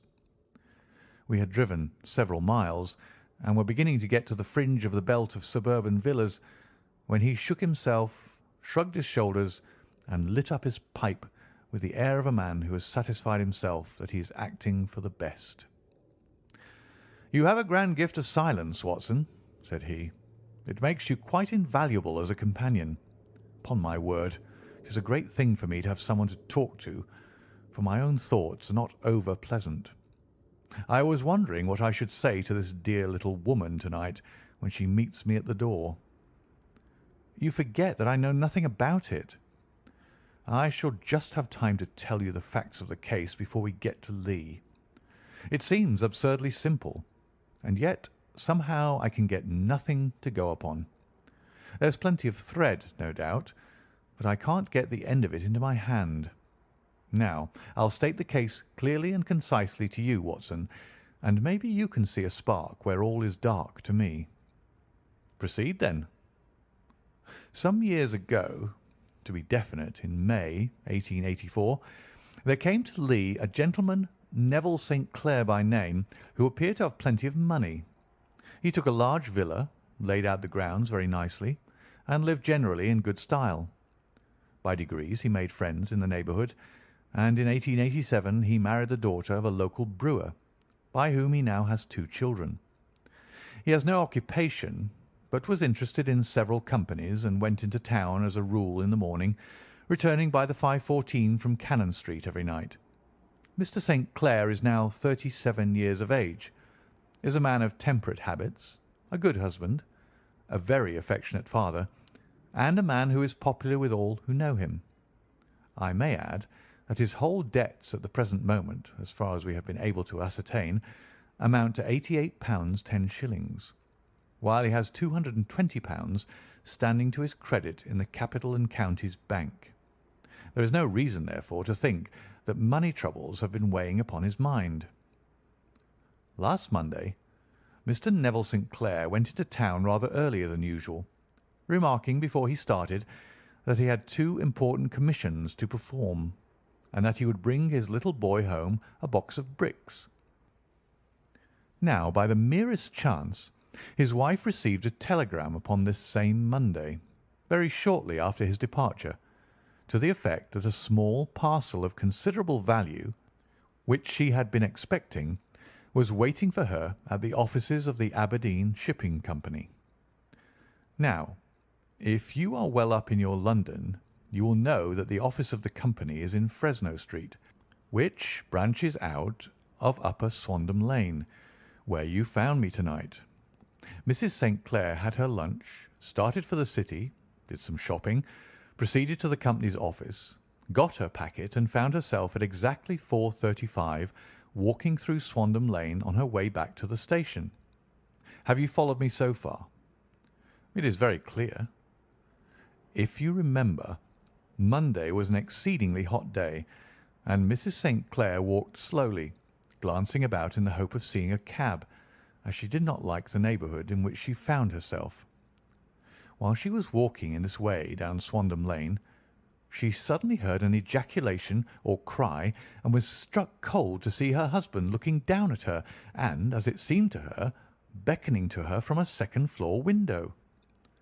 The window was open, and she distinctly saw his face, which she described as being terribly agitated. He waved his hands frantically to her, and then vanished from the window so suddenly that it seemed to her that he had been plucked back by some irresistible force from behind.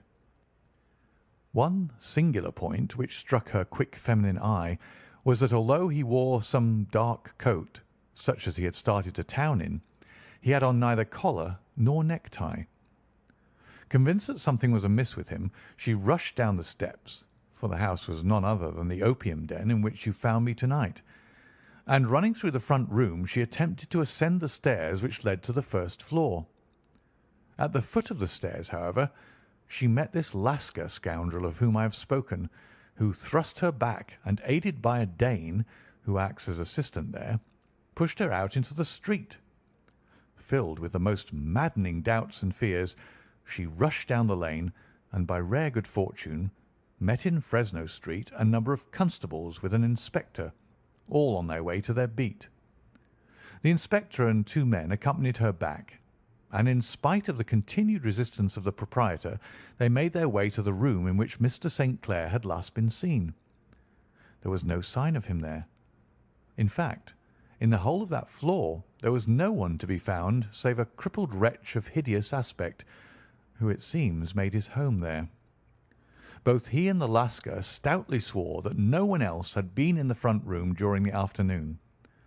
So determined was their denial that the inspector was staggered, and had almost come to believe that Mrs. St. Clair had been deluded, when with a cry she sprang at a small deal box which lay upon the table and tore the lid from it. Out there fell a cascade of children's bricks. It was the toy which he had promised to bring home. This discovery, and the evident confusion which the cripple showed, made the inspector realize that the matter was serious. The rooms were carefully examined, and results all pointed to an abominable crime.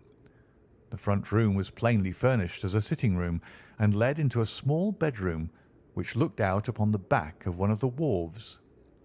Between the wharf and the bedroom window is a narrow strip which is dry at low tide, but is covered at high tide with at least 4½ feet of water.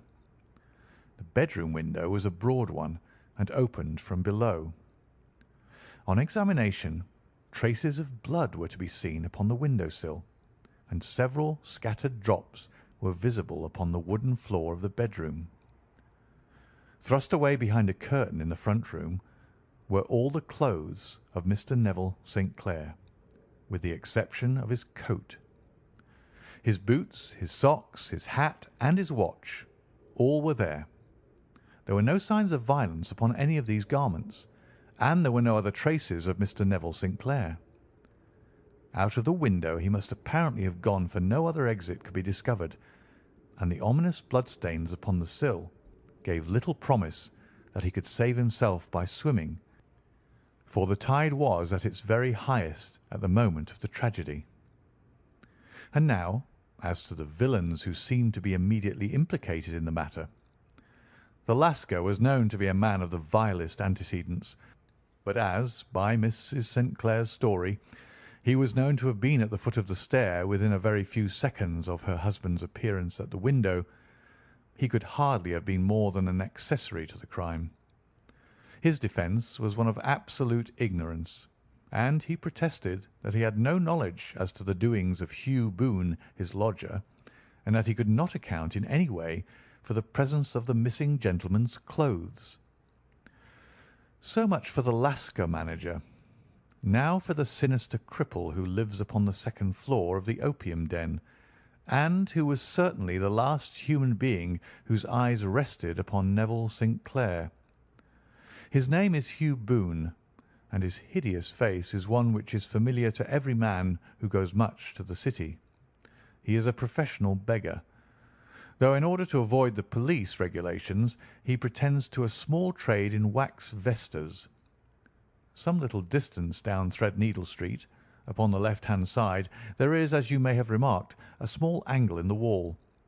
Here it is that this creature takes his daily seat, cross-legged, with his tiny stock of matches on his lap, and as he is a piteous spectacle, a small rain of charity descends into the greasy leather cap which lies upon the pavement beside him.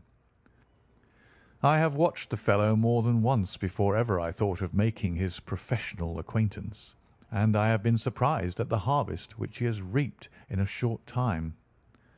His appearance, you see, is so remarkable that no one can pass him without observing him.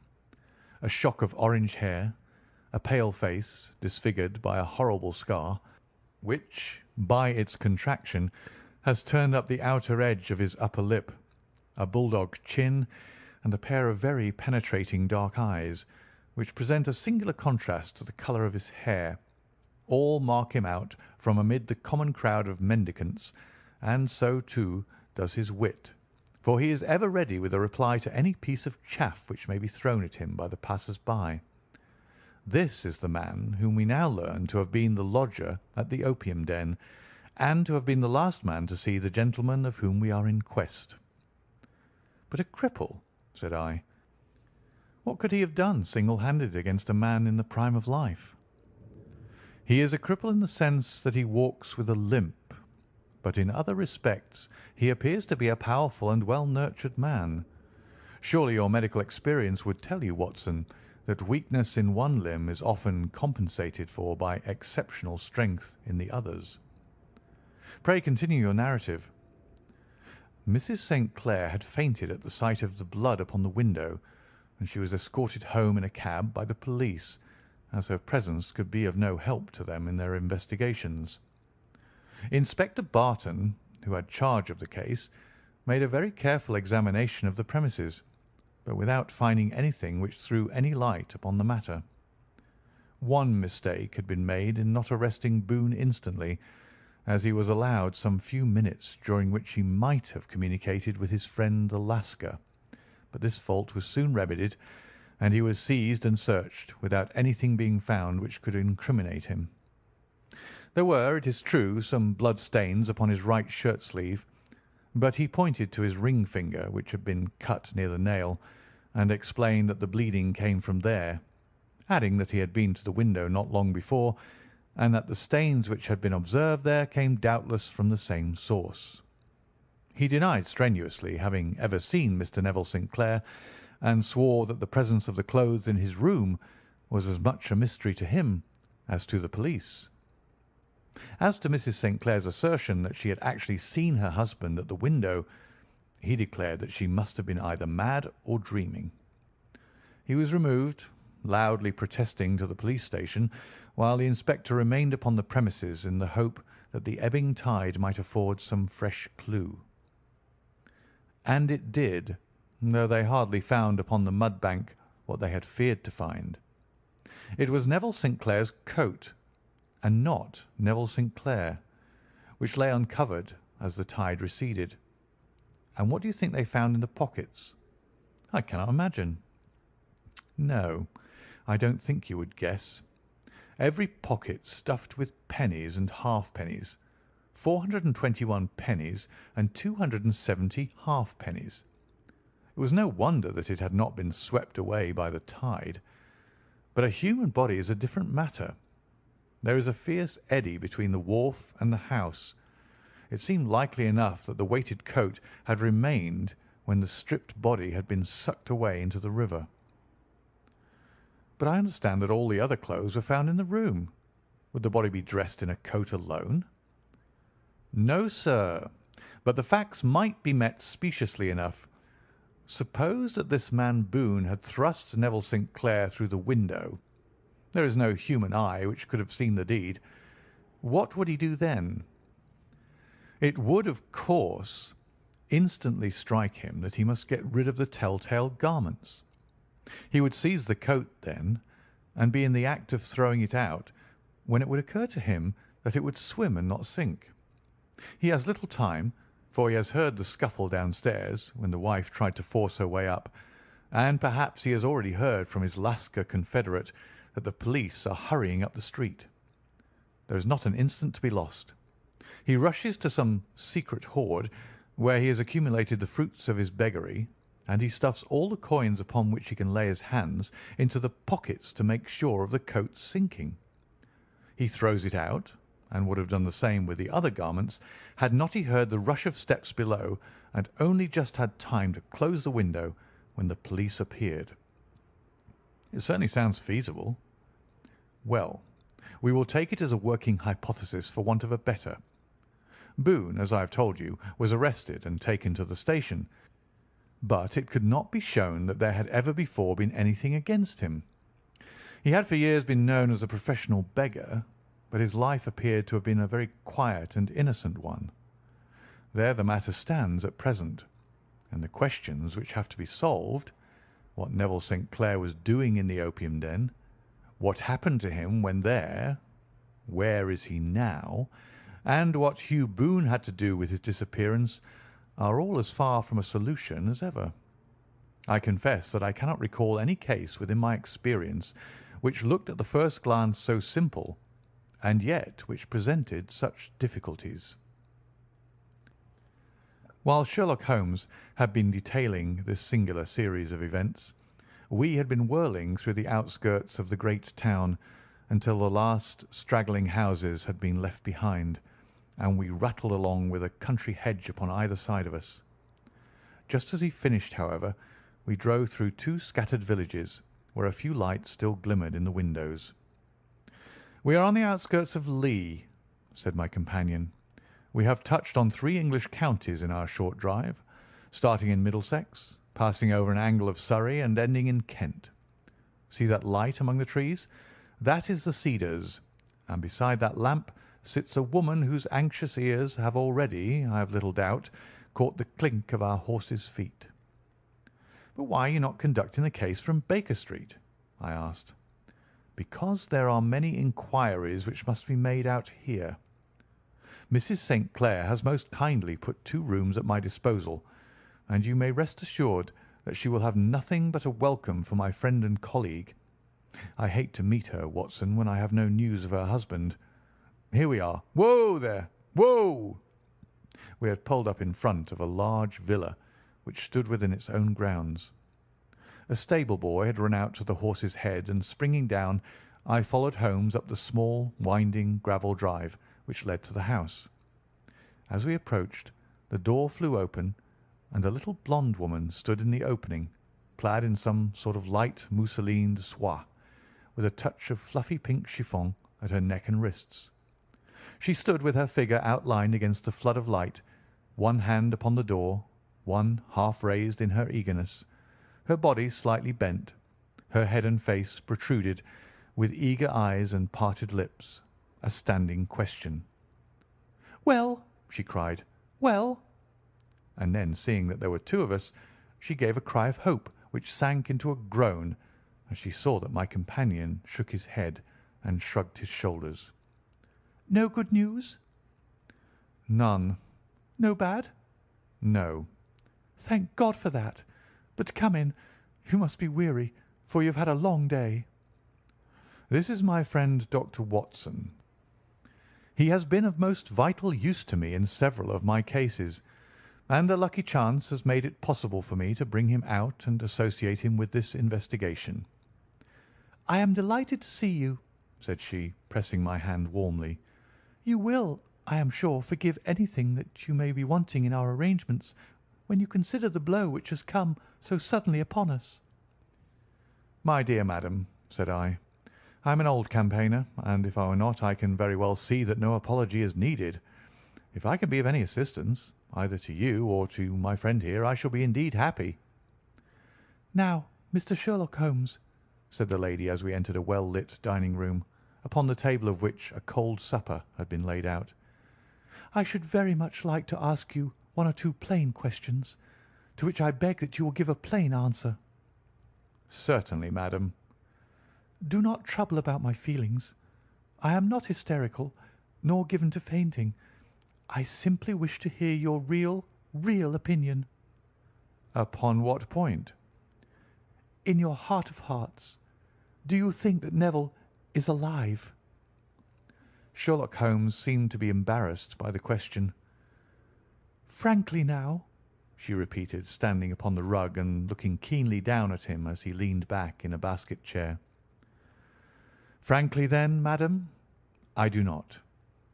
"You think that he is dead?" "I do." "Murdered?" "I don't say that. Perhaps." "And on what day did he meet his death?" "On Monday." "Then perhaps, Mr. Holmes, you will be good enough to explain how it is that I have received a letter from him to-day." Sherlock Holmes sprang out of his chair as if he had been galvanized. "What?" he roared. "Yes, to-day." She stood smiling, holding up a little slip of paper in the air. "May I see it?" "Certainly." He snatched it from her in his eagerness, and smoothing it out upon the table, he drew over the lamp and examined it intently. I had left my chair and was gazing at it over his shoulder. The envelope was a very coarse one, and was stamped with the Gravesend postmark, and with the date of that very day, or rather of the day before, for it was considerably after midnight. "Coarse writing," murmured Holmes. "Surely this is not your husband's writing, madam?" "No, but the enclosure is." "I perceive also that whoever addressed the envelope had to go and inquire as to the address." "How can you tell that?" "The name, you see, is in perfectly black ink, which has dried itself. The rest is of the greyish colour, which shows that blotting paper had been used. If it had been written straight off and then blotted, none would be of a deep black shade. This man has written the name, and there has then been a pause before he wrote the address, which can only mean that he was not familiar with it. It is, of course, a trifle, but there is nothing so important as trifles. Let us now see the letter. Ha! There has been an enclosure here." "Yes, there was a ring. His signet ring." "And you are sure that this is your husband's hand?" "One of his hands." "One?" "His hand when he wrote hurriedly. It is very unlike his usual writing, and yet I know it well." "Dearest, do not be frightened. All will come well. There is a huge error which it may take some little time to rectify. Wait in patience. Neville." Written in pencil upon the fly-leaf of a book, octavo size, no watermark. Posted to-day in Gravesend by a man with a dirty thumb. Ha! And the flap has been gummed, if I am not very much in error, by a person who had been chewing tobacco. "And you have no doubt that it is your husband's hand, madam?" "None. Neville wrote those words." "And they were posted to-day at Gravesend. Well, Mrs. St. Clair, the clouds lighten, though I should not venture to say that the danger is over." "But he must be alive, Mr. Holmes." "Unless this is a clever forgery to put us on the wrong scent. The ring, after all, proves nothing. It may have been taken from him." "No, no, it is his very own writing." "Very well. It may, however, have been written on Monday and only posted to-day." "That is possible." "If so, much may have happened between." "Oh, you must not discourage me, Mr. Holmes. I know that all is well with him. There is so keen a sympathy between us that I should know if evil came upon him. On the very day that I saw him last, he cut himself in the bedroom, and yet I in the dining room rushed upstairs instantly with the utmost certainty that something had happened. Do you think that I would respond to such a trifle and yet be ignorant of his death?" "I have seen too much to know that the impression of a woman may be more valuable than the conclusion of an analytical reasoner. And in this letter you certainly have a very strong piece of evidence to corroborate your view. But if your husband is alive and able to write letters, why should he remain away from you?" "I cannot imagine. It is unthinkable." "And on Monday, He made no remarks before leaving you?" "No." "And you were surprised to see him in Swandam Lane?" "Very much so." "Was the window open?" "Yes." "Then he might have called to you?" "He might." "He only, as I understand, gave an inarticulate cry." "Yes." "A call for help, you thought?" "Yes, he waved his hands." "But it might have been a cry of surprise. Astonishment at the unexpected sight of you might cause him to throw up his hands." "It is possible." "And you thought he was pulled back?" "He disappeared so suddenly." "He might have leapt back. You did not see anyone else in the room?" "No, but this horrible man confessed to having been there, and the Lascar was at the foot of the stairs." "Quite so. Your husband, as far as you could see, had his ordinary clothes on?" "But without his collar or tie. I distinctly saw his bare throat." "Had he ever spoken of Swandam Lane?" "Never." "Had he ever showed any signs of having taken opium?" "Never." "Thank you, Mrs. St. Clair. Those are the principal points about which I wish to be absolutely clear. We shall now have a little supper and then retire, for we may have a very busy day to-morrow." A large and comfortable double-bedded room had been placed at our disposal, and I was quickly between the sheets, for I was weary after my night of adventure.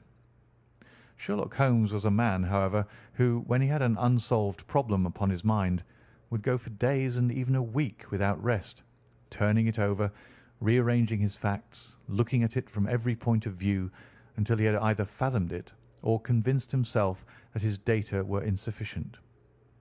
It was soon evident to me that he was now preparing for an all-night sitting. He took off his coat and waistcoat, put on a large blue dressing-gown, and then wandered about the room, collecting pillows from his bed and cushions from the sofa and armchairs. With these he constructed a sort of Eastern divan, upon which he perched himself cross-legged, with an ounce of shag tobacco and a box of matches laid out in front of him.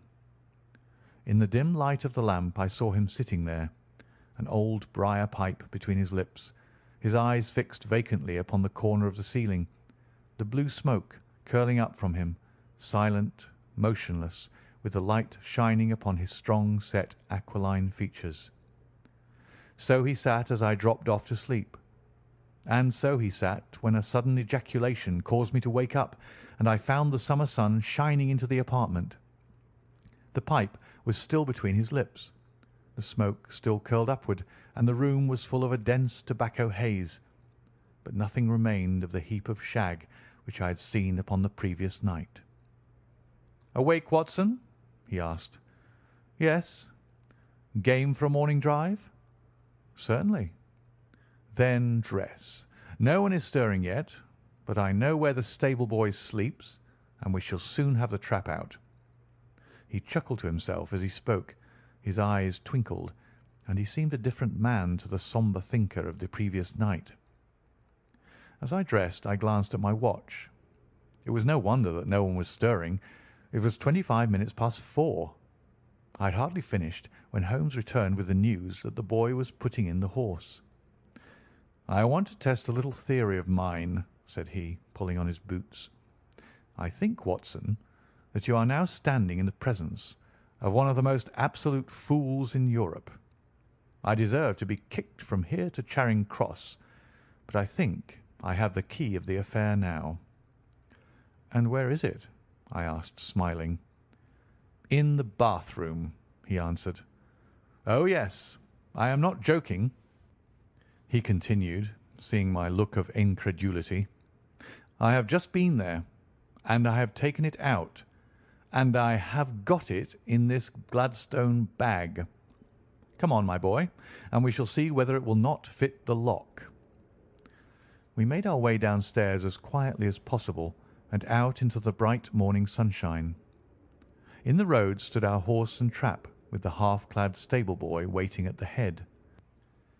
We both sprang in, and away we dashed down the London road. A few country carts were stirring, bearing in vegetables to the metropolis. but the lines of villas on either side were as silent and lifeless as some city in a dream. "It has been in some points a singular case," said Holmes, flicking the horse on into a gallop. "I confess that I have been as blind as a mole, but it is better to learn wisdom late than never to learn it at all."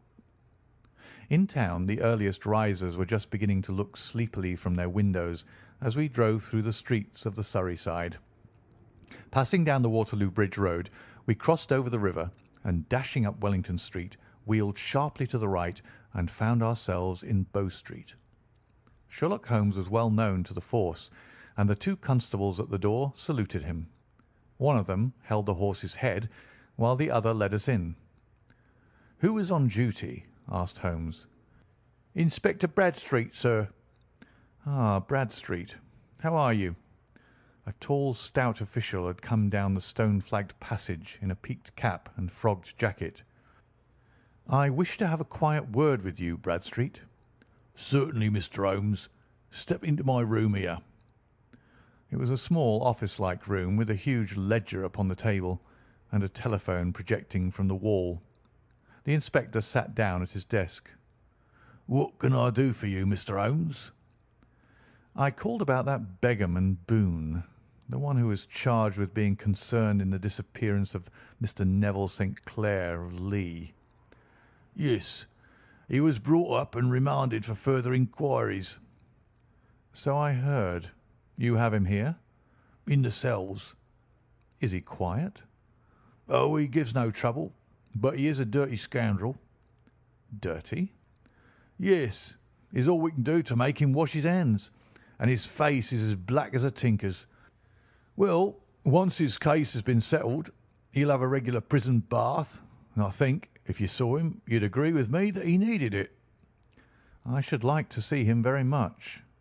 "Would you? That's easily done.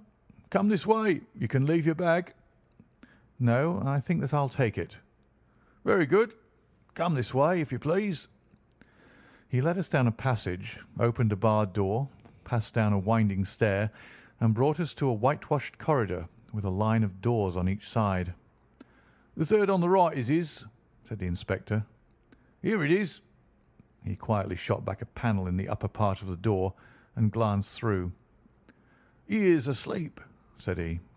"You can see him very well." We both put our eyes to the grating. The prisoner lay with his face towards us, in a very deep sleep, breathing slowly and heavily. He was a middle-sized man, coarsely clad as becoming his calling, with a coloured shirt protruding through the rent in his tattered coat. He was, as the inspector had said, extremely dirty, but the grime which covered his face could not conceal its repulsive ugliness. A broad wheal from an old scar ran right across it from eye to chin, and by its contraction had turned up one side of the upper lip, so that 3 teeth were exposed in a perpetual snarl. A shock of very bright red hair grew low over his eyes and forehead. "He's a beauty, isn't he?" said the inspector. "He certainly needs a wash," remarked Holmes. "I had an idea that he might, and I took the liberty of bringing the tools with me." He opened the Gladstone bag as he spoke, and took out, to my astonishment, a very large bath sponge. He! You are a funny one," chuckled the inspector. "Now, if you'll have the great goodness to open that door very quietly, we'll soon make him cut a much more respectable figure." "Well, I don't know why not," said the inspector. "He doesn't look a credit to the Bow Street cells, does he?" He slipped his key into the lock, and we all very quietly entered the cell. The sleeper half turned and then settled down once more into a deep slumber. Holmes stooped to the water jug, moistened his sponge, and then rubbed it twice vigorously across and down the prisoner's face. "Let me introduce you," he shouted, "to Mr. Neville St. Clair of Lee in the county of Kent." Never in my life have I seen such a sight. The man's face peeled off under the sponge like the bark from a tree. Gone was the coarse brown tint. Gone, too, was the horrid scar which had seamed it across and the twisted lip which had given the repulsive sneer to the face. A twitch brought away the tangled red hair, and there, sitting up in his bed, was a pale, sad-faced, refined-looking man, black-haired and smooth-skinned, rubbing his eyes and staring about him with sleepy bewilderment. Then suddenly, realizing the exposure, he broke into a scream and threw himself down with his face to the pillows. "Great heavens!" cried the inspector. "It is indeed the missing man. I know him from the photograph." The prisoner turned with the reckless air of a man who abandons himself to his destiny. "Be it so," said he. "And pray, what am I charged with?" "With making away with Mr. Neville St. Oh, come, you can't be charged with that unless they make a case of attempted suicide of it," said the inspector with a grin. "Well, I've been 27 years in the force, but this really takes the cake." If I am Mr. Neville St. Clair, then it is obvious that no crime has been committed, and that therefore I am illegally detained." "No crime, but a very great error has been committed," said Holmes. "You would have done better to have trusted your wife." "It was not the wife, it was the children," groaned the prisoner. "God help me! I would not have had them ashamed of their father. My God, what an exposure! What can I do?" Sherlock Holmes sat down beside him on the couch and patted him kindly on the shoulder. "If you leave it to a court of law to clear the matter up," said he, "of course you can hardly avoid publicity. On the other hand, if you convince the police authorities that there is no possible case against you, I do not know that there is any reason that the details should find their way into the papers. Inspector Bradstreet would, I am sure, make notes upon anything which you might tell us and submit it to the proper authorities. The case would then never go into court at all." "God bless you!" cried the prisoner passionately. "I would have endured imprisonment, aye, even execution, rather than have left my miserable secret as a family blot to my children." "You are the first who have ever heard my story. My father was a schoolmaster in Chesterfield, where I received an excellent education. I travelled in my youth, took to the stage, and finally became a reporter on an evening paper in London. One day my editor wished to have a series of articles upon begging in the metropolis, and I volunteered to supply them. There was the point from which all my adventures started. It was only by trying begging as an amateur that I could get the facts upon which to base my articles. When an actor, I had of course learned all the secrets of making up and had been famous in the green room for my skill. I took advantage now of my attainments. I painted my face, and to make myself as pitiable as possible, I made a good scar and fixed one side of my lip in a twist by the aid of a small slip of flesh-coloured plaster. Then with a red head of hair and an appropriate dress, I took my station in the business part of the city, ostensibly as a match seller, but really as a beggar. For 7 hours I plied my trade, and when I returned home in the evening, I found to my surprise that I had received no less than 26 shillings and fourpence. I wrote my articles and thought little more of the matter, until some time later I backed a bill for a friend and had a writ served upon me for £25. I was at my wits' end where to get the money, but a sudden idea came to me. I begged a fortnight's grace from the creditor, asked for a holiday from my employers, and spent the time in begging in the city under my disguise. In 10 days I had the money and had paid the debt. Well, you can imagine how hard it was to settle down to arduous work at £2 a week, when I knew that I could earn as much in a day by smearing my face with a little paint, laying my cap on the ground, and sitting still. It was a long fight between my pride and the money, but the dollars won at last, and I threw up reporting and sat day after day in the corner which I had first chosen, inspiring pity by my ghastly face and filling my pockets with coppers. Only one man knew my secret. He was the keeper of a low den in which I used to lodge in Swandam Lane, where I could every morning emerge as a squalid beggar, and in the evenings transform myself into a well-dressed man about town. This fellow, a Lascar, was well paid by me for his rooms, so that I knew that my secret was safe in his possession. Well, very soon I found that I was saving considerable sums of money. I do not mean that any beggar in the streets of London could earn £700 a year, which is less than my average takings, but I had exceptional advantages in my power of making up, and also in a facility of repartee, which improved my practice and made me quite a recognised character in the city. All day a stream of pennies, varied by silver, poured in upon me, and it was a very bad day in which I failed to take £2. As I grew richer, I grew more ambitious, took a house in the country, and eventually married without anyone having a suspicion as to my real occupation. My dear wife knew that I had business in the city. She little knew what. Last Monday I had finished for the day and was dressing in my room above the opium den, when I looked out of my window and saw to my horror and astonishment that my wife was standing in the street with her eyes fixed full upon me. I gave a cry of surprise, threw up my arms to cover my face, and rushing to my confidant, the Lascar, entreated him to prevent anyone from coming up to me. I heard her voice downstairs, but I knew that she could not ascend. Swiftly I threw off my clothes, pulled on those of a beggar, and put on my pigments and wig. Even a wife's eyes could not pierce so complete a disguise.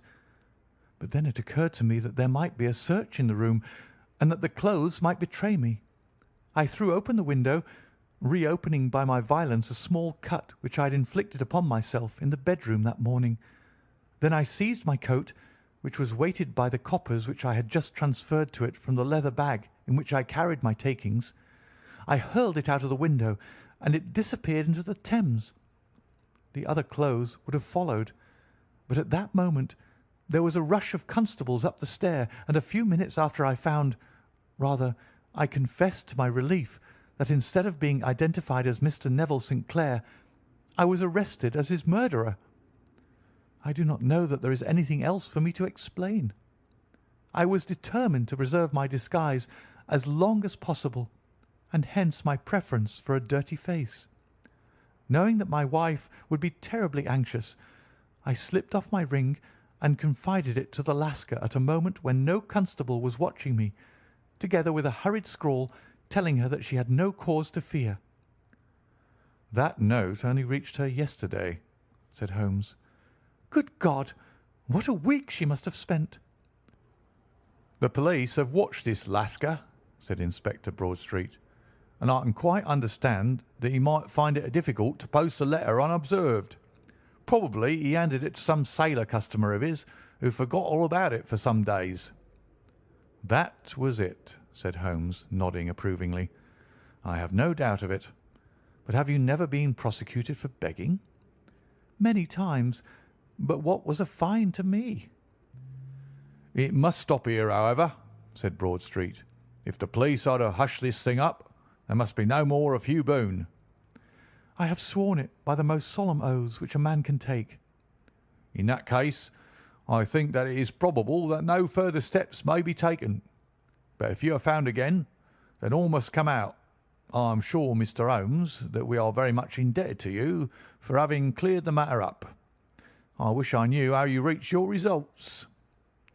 "I reached this one," said my friend, "by sitting upon 5 pillows and consuming an ounce of shag. I think, Watson, that if we drive to Baker Street, we shall just be in time for breakfast." End of The Man with the Twisted Lip.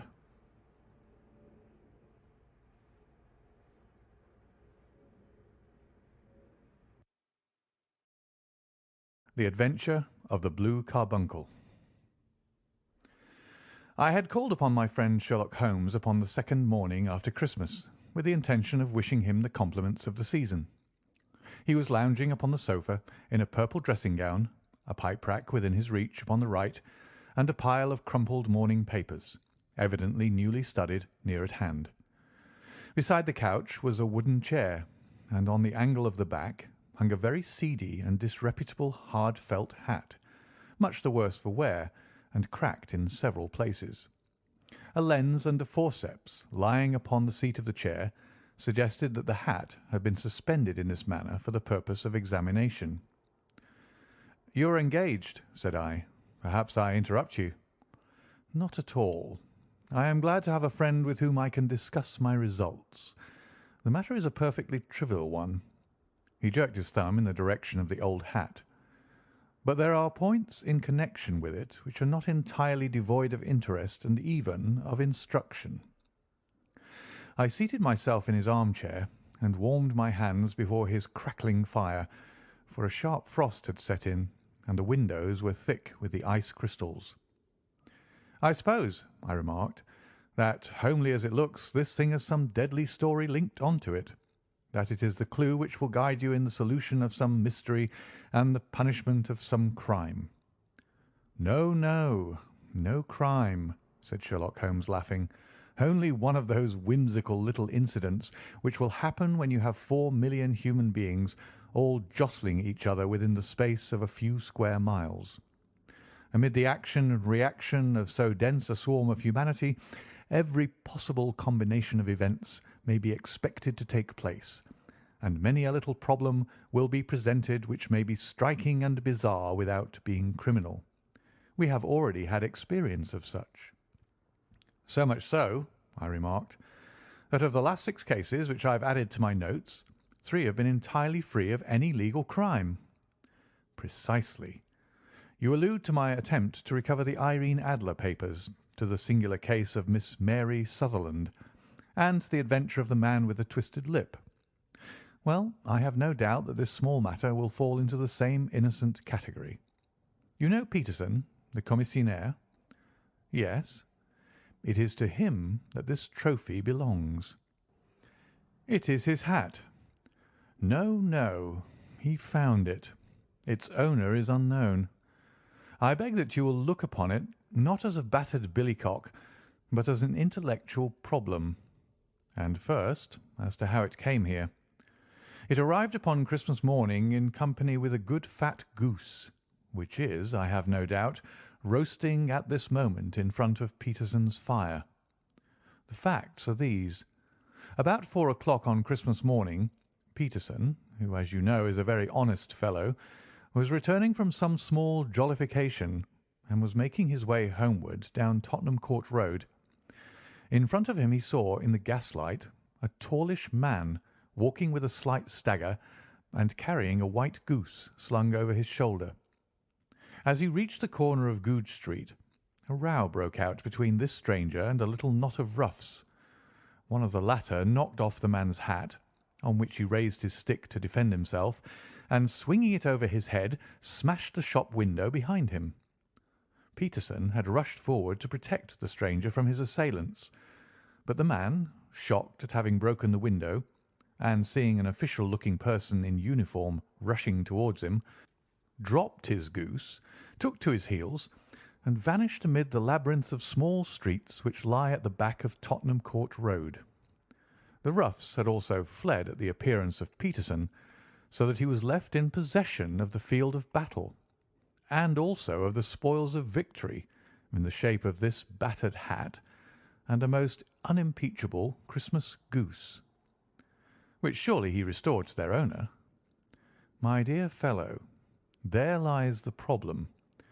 It is true that "For Mrs. Henry Baker" was printed upon a small card which was tied to the bird's left leg, and it is also true that the initials H.B. are legible upon the lining of this hat. But as there are some thousands of Bakers and some hundreds of Henry Bakers in this city of ours, it is not easy to restore lost property to any one of them. What then did Peterson do? He brought round both hat and goose to me on Christmas morning, knowing that even the smallest problems are of interest to me.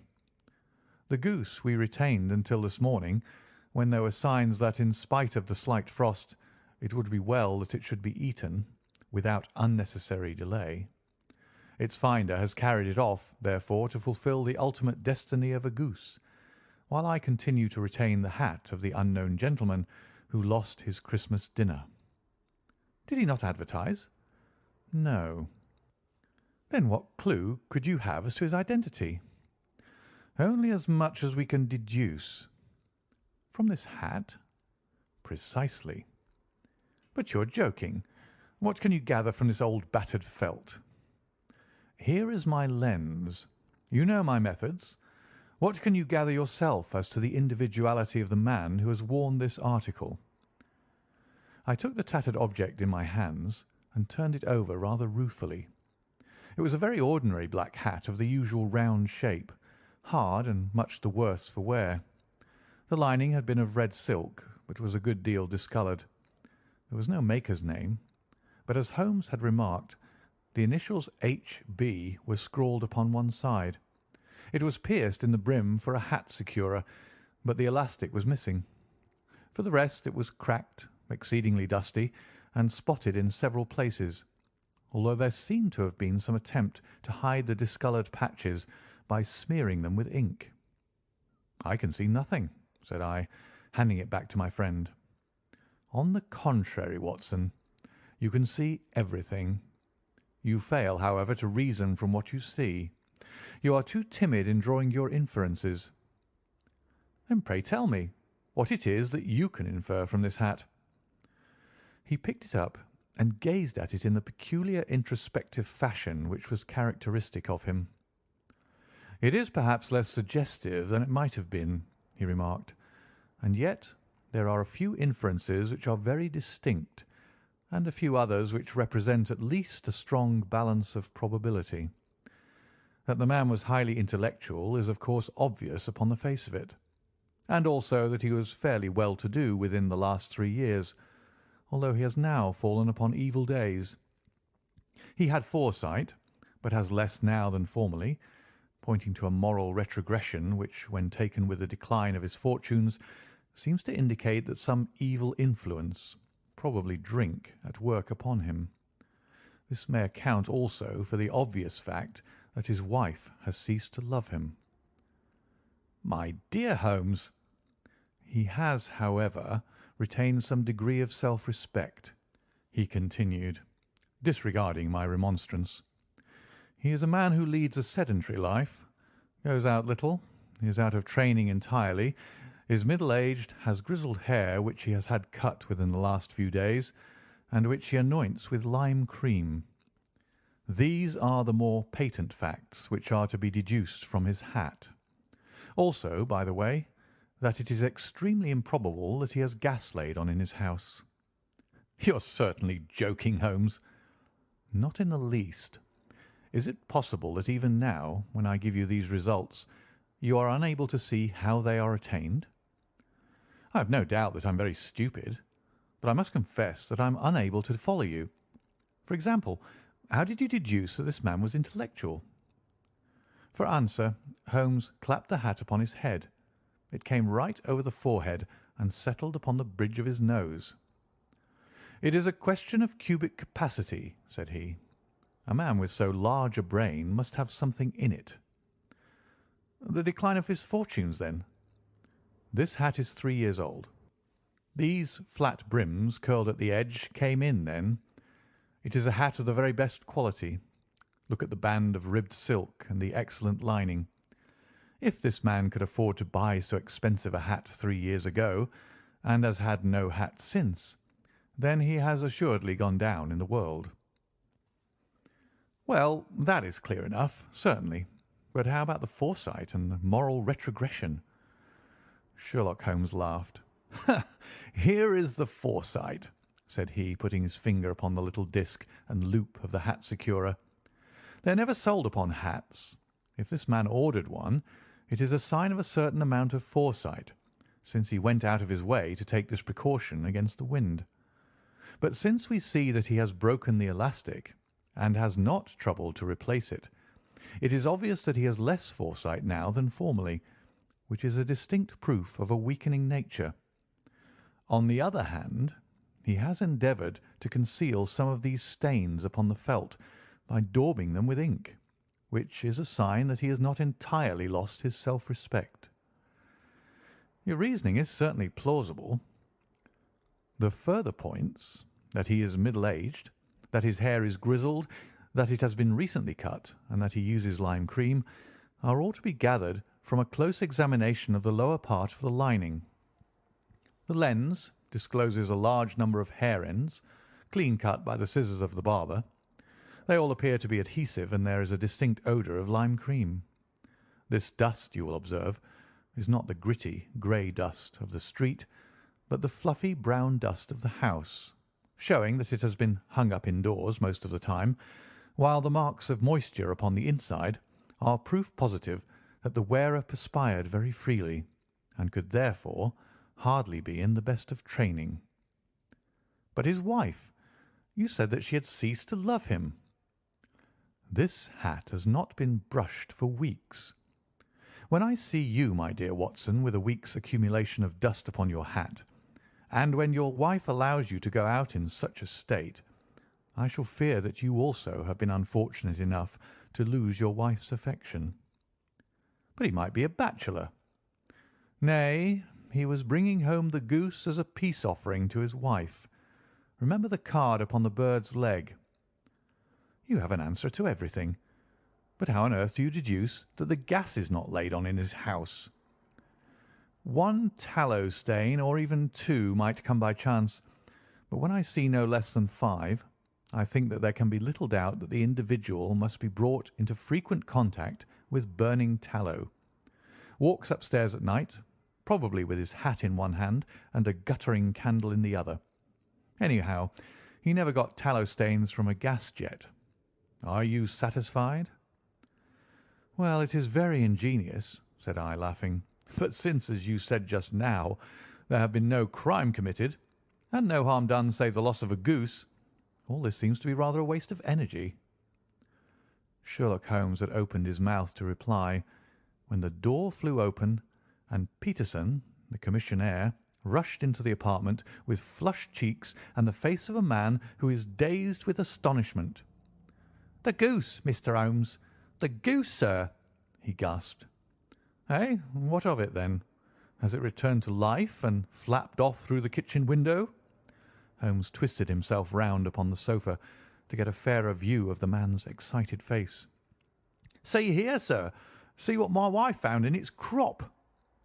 He held out his hand and displayed upon the centre of the palm a brilliantly scintillating blue stone, rather smaller than a bean in size, but of such purity and radiance that it twinkled like an electric point in the dark hollow of his hand. Sherlock Holmes sat up with a whistle.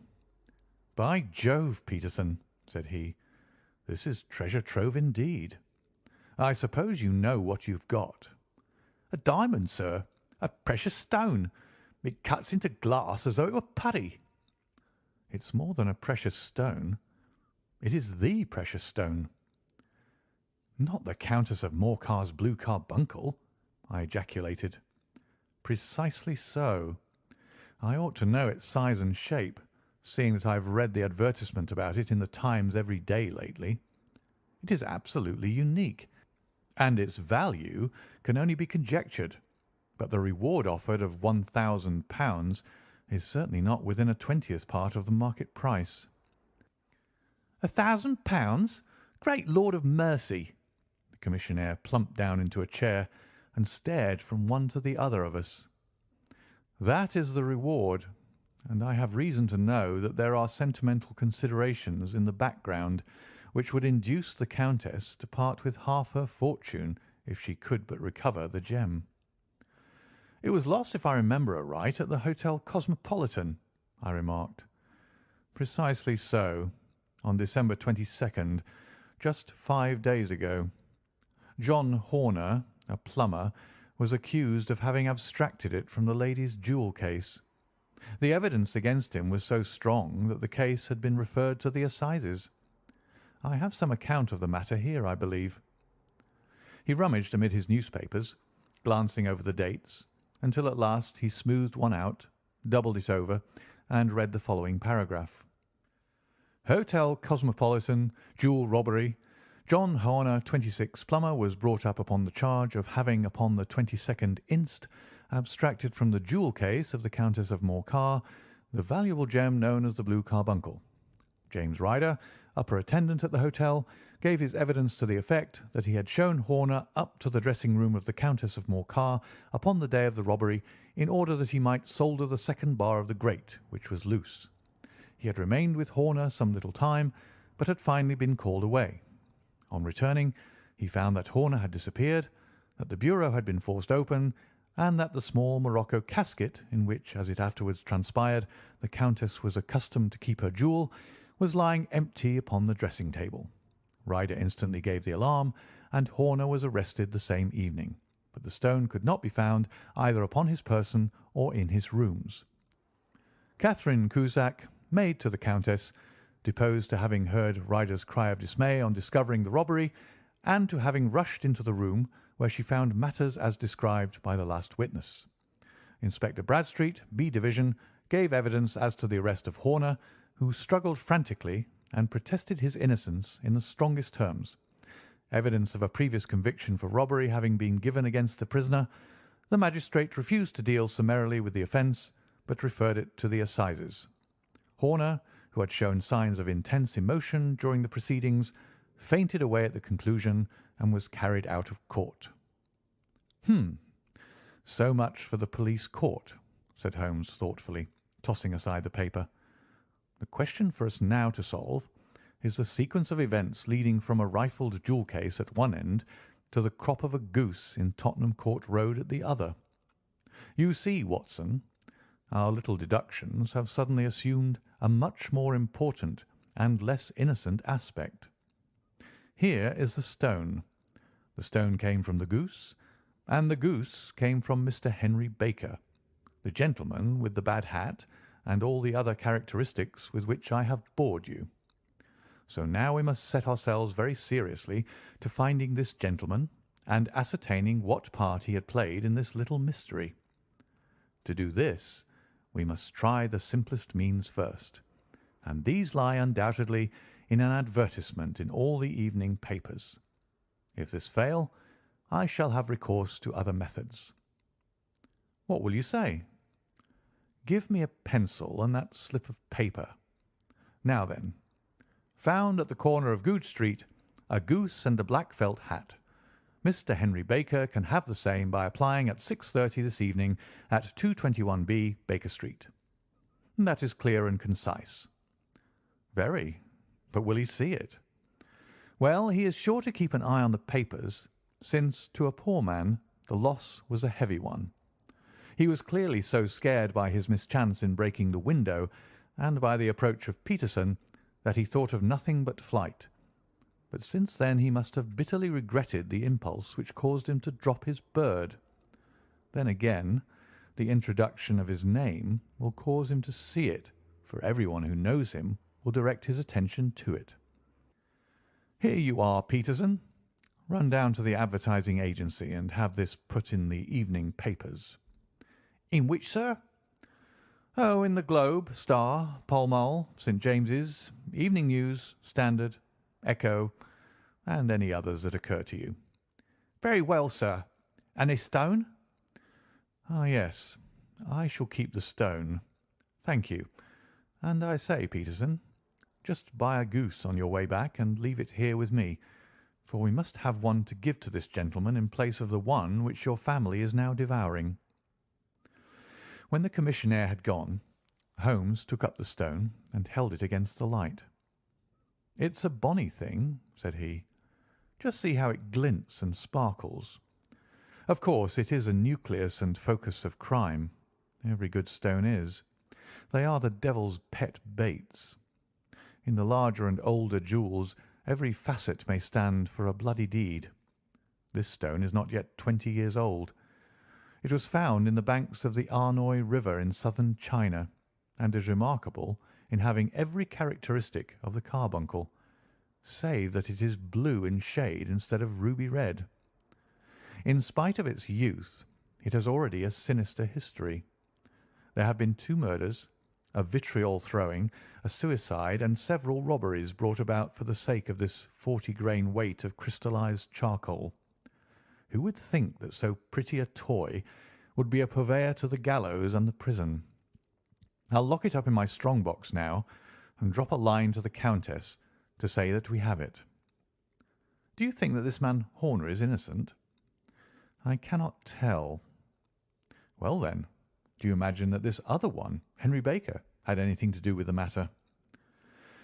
It is, I think, much more likely that Henry Baker is an absolutely innocent man who had no idea that the bird which he was carrying was of considerably more value than if it were made of solid gold. That, however, I shall determine by a very simple test if we have an answer to our advertisement. And you can do nothing until then? Nothing. In that case, I shall continue my professional round, but I shall come back in the evening at the hour you have mentioned, for I should like to see the solution of so tangled a business. Very glad to see you. I dine at 7. There is a woodcock, I believe. By the way, in view of recent occurrences, perhaps I ought to ask Mrs. Hudson to examine its crop. I had been delayed at a case, and it was a little after 6:30 when I found myself in Baker Street once more. As I approached the house, I saw a tall man in a Scotch bonnet, with a coat which was buttoned up to his chin, waiting outside in the bright semicircle which was thrown from the fanlight. Just as I arrived, the door was opened, and we were shown up together to Holmes's room. "Mr. Henry Baker, I believe," said he, rising from his armchair and greeting his visitor with the easy air of geniality which he could so readily assume. "Pray take this chair by the fire, Mr. Baker. It is a cold night, and I observe that your circulation is more adapted for summer than for winter. Ah, Watson, you have just come at the right time. Is that your hat, Mr. Baker?" "Yes, sir, that is undoubtedly my hat." He was a large man with a rounded shoulders, a massive head, and a broad, intelligent face, sloping down to a pointed beard of grizzled brown. A touch of red in nose and cheeks, with a slight tremor of his extended hand, recalled Holmes' surmise as to his habits. His rusty black frock coat was buttoned right up in front, with the collar turned up, and his lank wrists protruded from his sleeves without a sign of cuff or shirt. He spoke in a slow, staccato fashion, choosing his words with care, and gave the impression generally of a man of learning and letters who had had ill usage at the hands of fortune. "We have retained these things for some days," said Holmes, "because we expected to see an advertisement from you giving your address. I am at a loss to know why you did not advertise." Our visitor gave a rather shamefaced laugh. "Shillings have not been so plentiful with me as they once were," he remarked.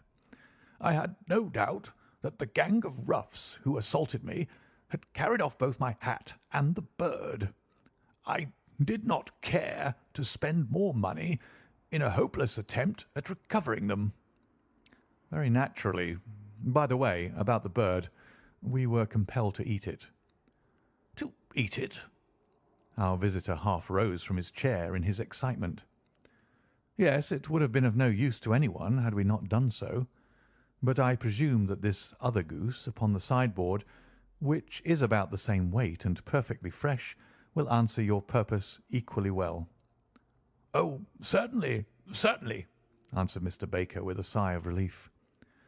"Of course, we still have the feathers, legs, crop, and so on of your own bird, so if you wish—" The man burst into a hearty laugh. "They might be useful to me as relics of my adventure," said he, "but beyond that I can hardly see what use the disjecta membra of my late acquaintance are going to be to me. No, sir, I think that, with your permission, I will confine my attentions to the excellent bird which I perceive upon the sideboard." Sherlock Holmes glanced sharply across at me with a slight shrug of his shoulders. "There is your hat, then, and there your bird," said he. "By the way, would it bore you to tell me where you got the other one from? I am somewhat of a fowl fancier, and I have seldom seen a better grown goose." "Certainly, sir," said Baker, who had risen and tucked his newly gained property under his arm. "There are a few of us who frequent the Alpha Inn, near the museum. We are to be found in the museum itself during the day, you understand. This year our good host, Windigate by name, instituted a goose club, by which, on consideration of some few pence every week, we were each to receive a bird at Christmas. My pence were duly paid, and the rest is familiar to you. I am much indebted to you, sir, for a Scotch bonnet is fitted neither to my years nor my gravity." With a comical pomposity of manner, he bowed solemnly to both of us and strode off upon his way. "So much for Mr. Henry Baker," said Holmes when he had closed the door behind him. "It is quite certain that he knows nothing whatever about the matter. Are you hungry, Watson?"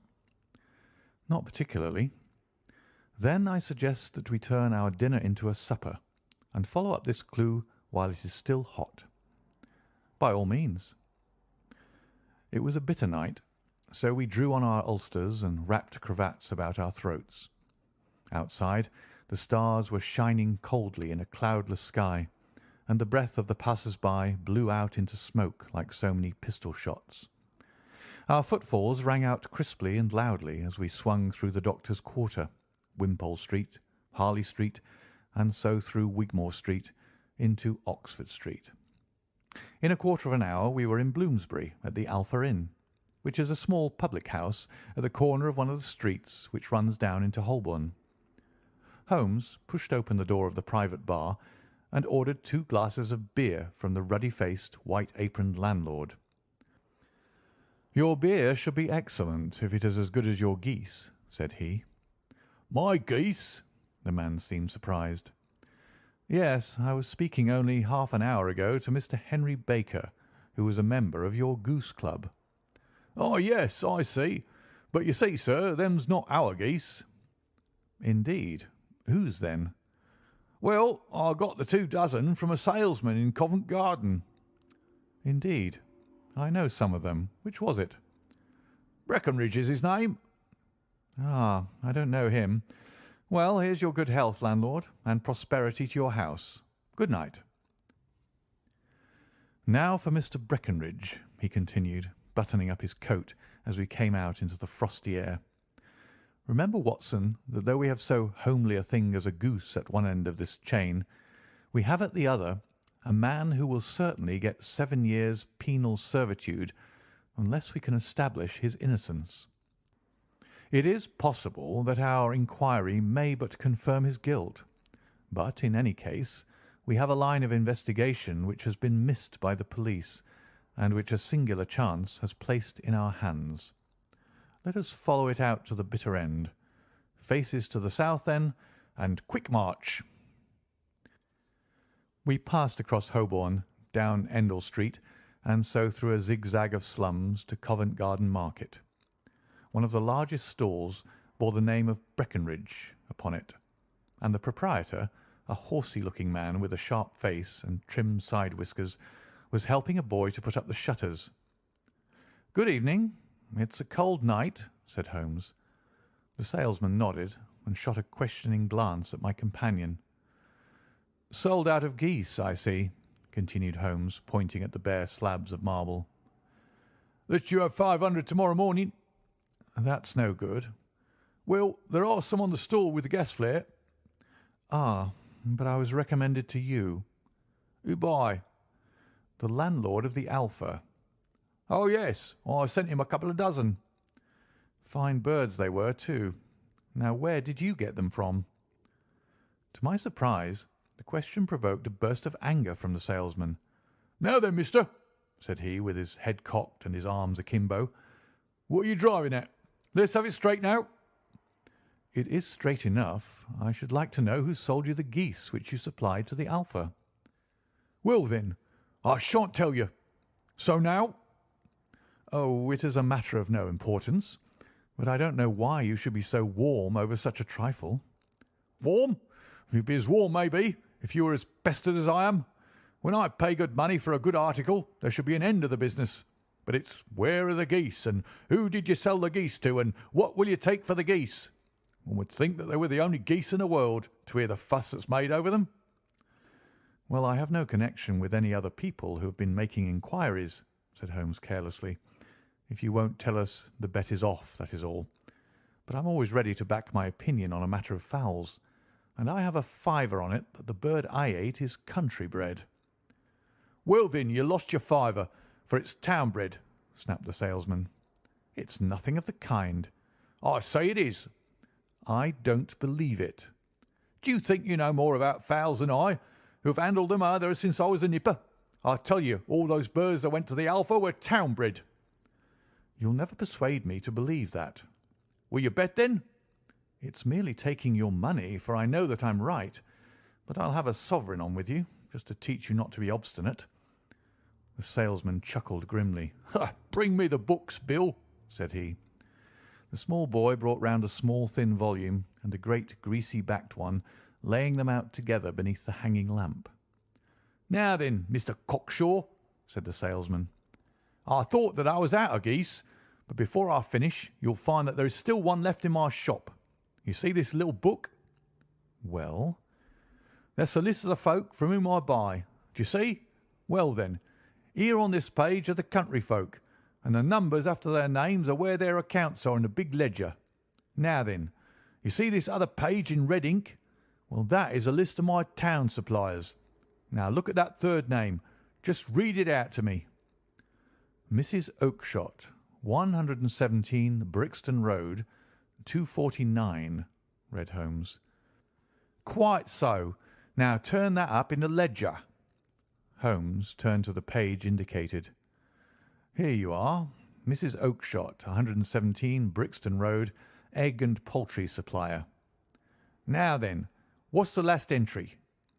"December 22nd, 24 geese at 7s. 6d." "Quite so. There you are. And underneath?" "Sold to Mr. Windigate of the Alpha at 12s." "What have you to say now?" Sherlock Holmes looked deeply chagrined. He drew a sovereign from his pocket and threw it down upon the slab, turning away with the air of a man whose disgust is too deep for words.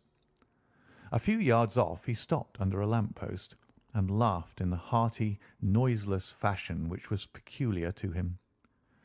"When you see a man with the whiskers of that cut and the pink 'un protruding out of his pocket, you can always draw him by a bet," said he. "I dare say that if I had put £100 down in front of him, that man would not have given me such complete information as was drawn from him by the idea that he was doing me on a wager. Well, Watson, we are, I fancy, nearing the end of our quest, and the only point which remains to be determined is whether we should go on to this Mrs. Oakshott to-night, or whether we should reserve it for to-morrow. It is clear from what the surly fellow said that there are others besides ourselves who are anxious about the matter, and I should—" His remarks were suddenly cut short by a loud hubbub which broke out from the stall which we had just left.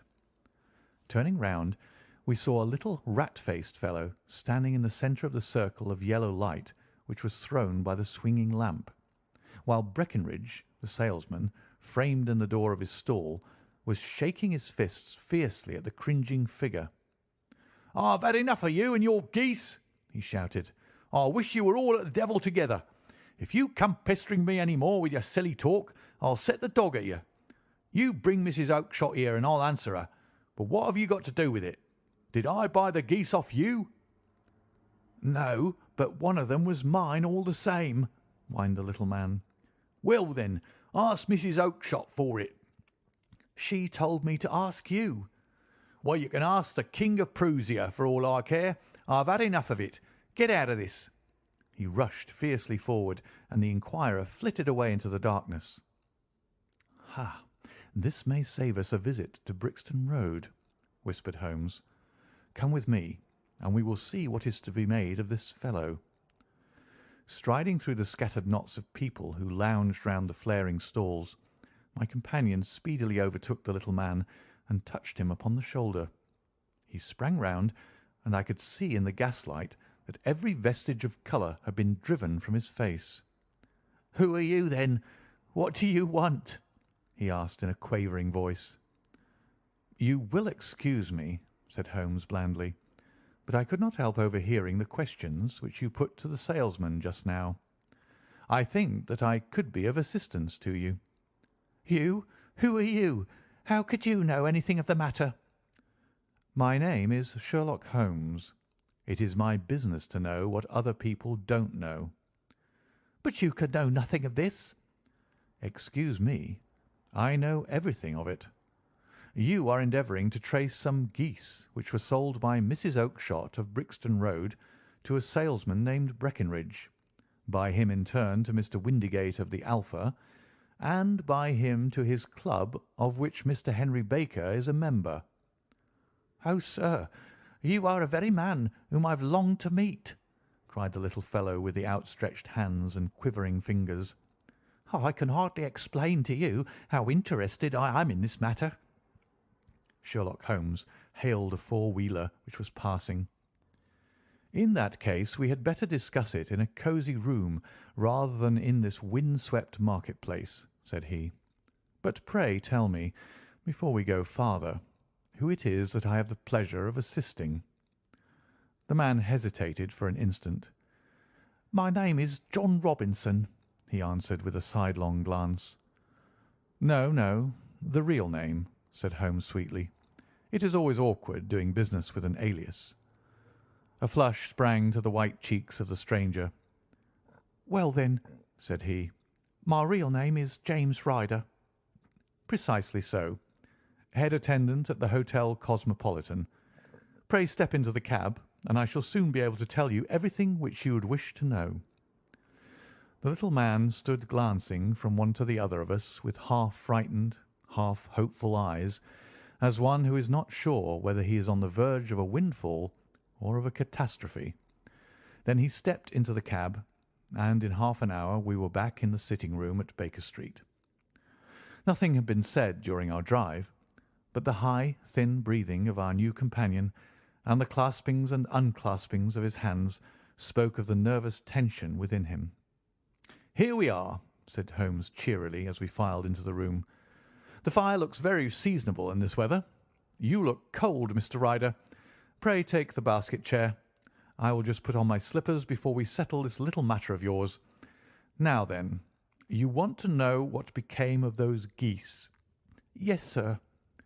"Or rather, I fancy, of that goose. It was one bird, I imagine, in which you were interested. White with a black bar across the tail?" Ryder quivered with emotion. "Oh, sir," he cried, "can you tell me where it went to?" "It came here." "Here?" "Yes, and a most remarkable bird it proved. I don't wonder that you should take an interest in it. It laid an egg after it was dead, the bonniest, brightest little blue egg that ever was seen. I have it here in my museum."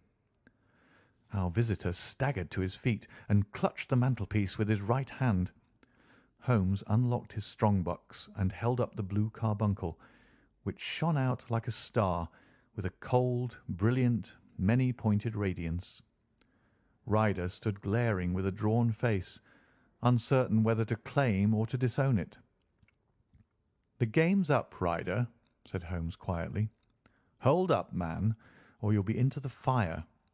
Give him an arm back into his chair, Watson. He's not got blood enough to go in for felony with impunity. Give him a dash of brandy. So, now he looks a little more human. What a shrimp it is, to be sure."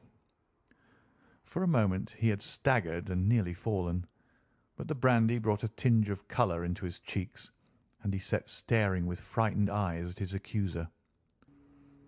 "I have almost every link in my hands and all the proofs which I could possibly need, so there is little which you need to tell me. Still, that little may as well be cleared up to make the case complete. You had heard, Ryder, of this blue stone of the Countess of Morcar's?" "It was Catherine Cusack who told me of it," said he in a crackling voice. "I see. Her ladyship's waiting maid.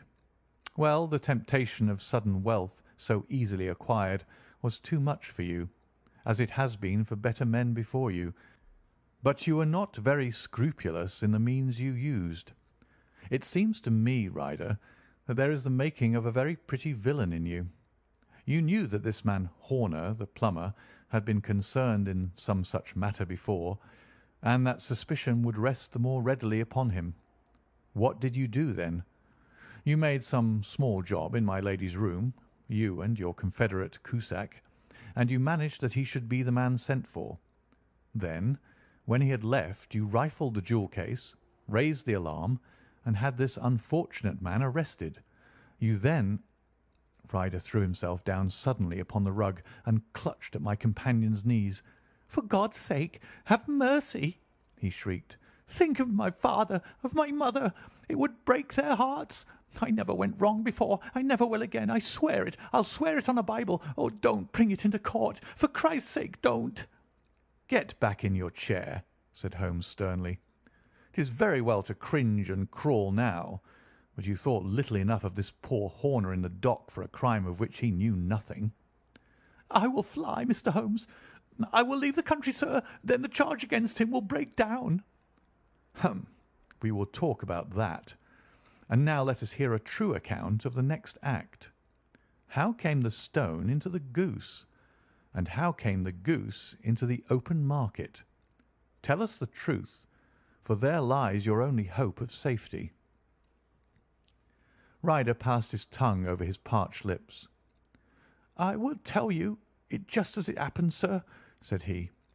"When Horner had been arrested, it seemed to me that it would be best for me to get away with the stone at once, for I did not know at what moment the police might not take it into their heads to search me in my room.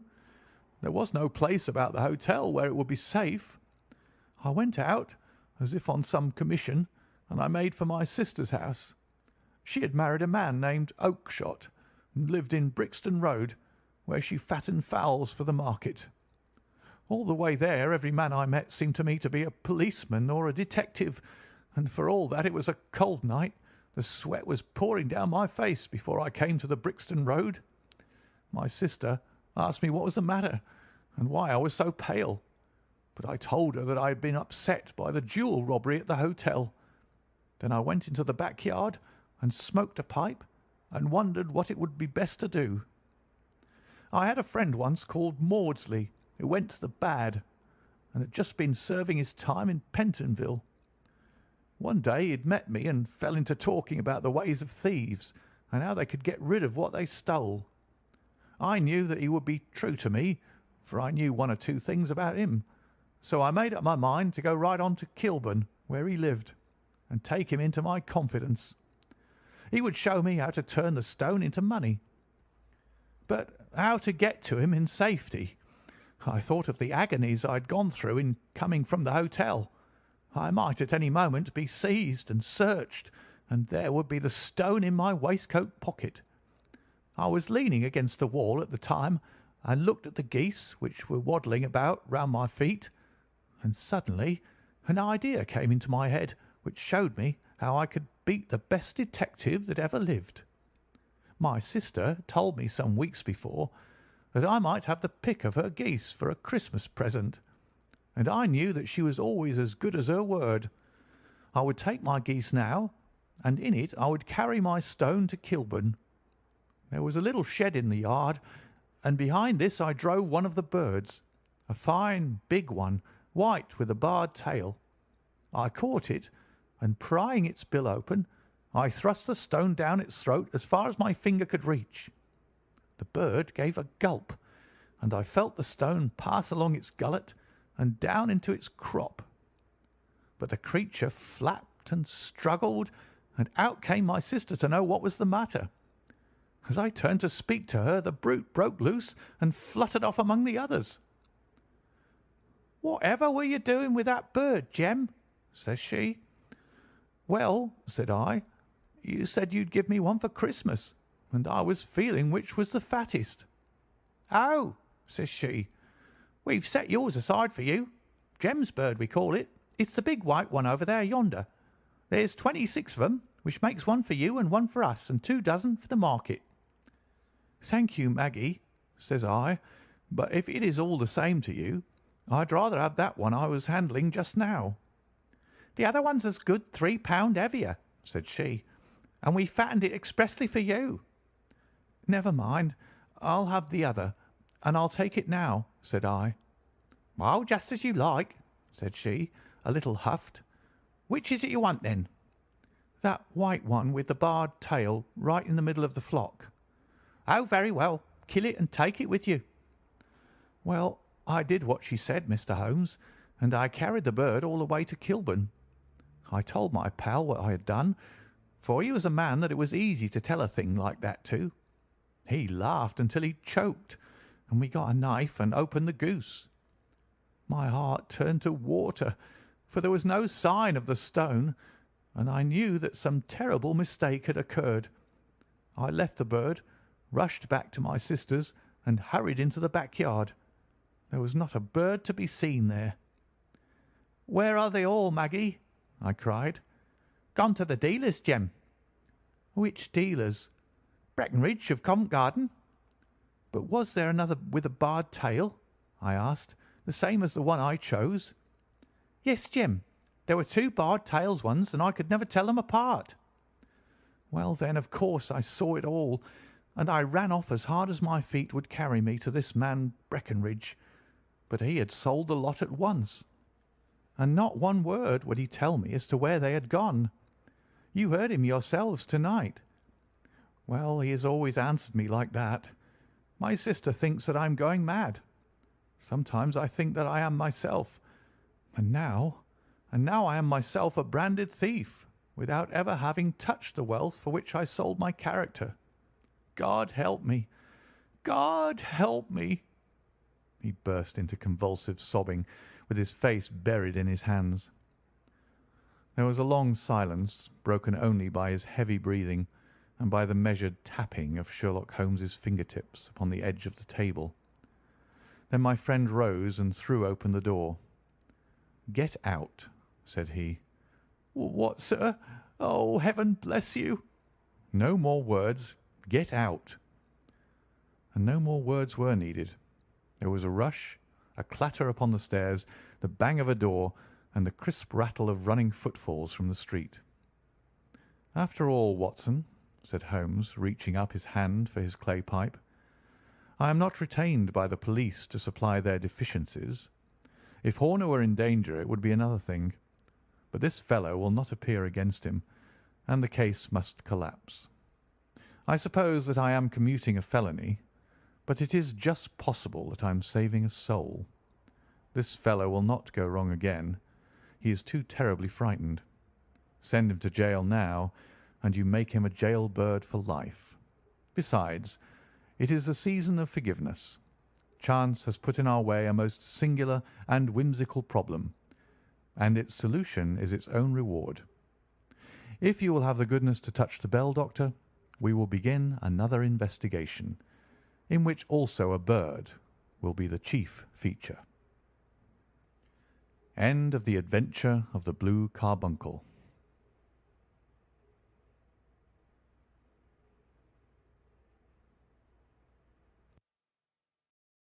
The Adventure of the Engineer's Thumb.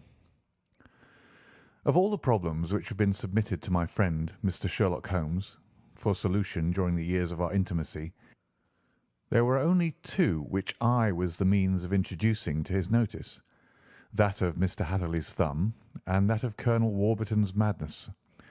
Of these the latter may have afforded a finer field for an acute and original observer, but the other was so strange in its inception and so dramatic in its details that it may be the more worthy of being placed upon record, even if it gave my friend fewer openings for those deductive methods of reasoning by which he achieved such remarkable results. The story has, I believe, been told more than once in the newspapers, but, like all such narratives, its effect is much less striking when set forth en bloc in a single half-column of print than when the facts slowly evolve before your own eyes, and the mystery clears gradually away as each new discovery furnishes a step which leads on to the complete truth. At the time the circumstances made a deep impression upon me, and the lapse of 2 years has hardly served to weaken the effect. It was in the summer of '89, not long after my marriage, that the events occurred which I am now about to summarize.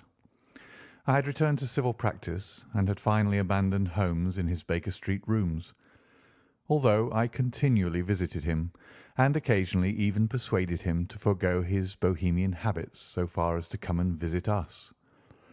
My practice had steadily increased, and as I happened to live at no very great distance from Paddington Station, I got a few patients from among the officials.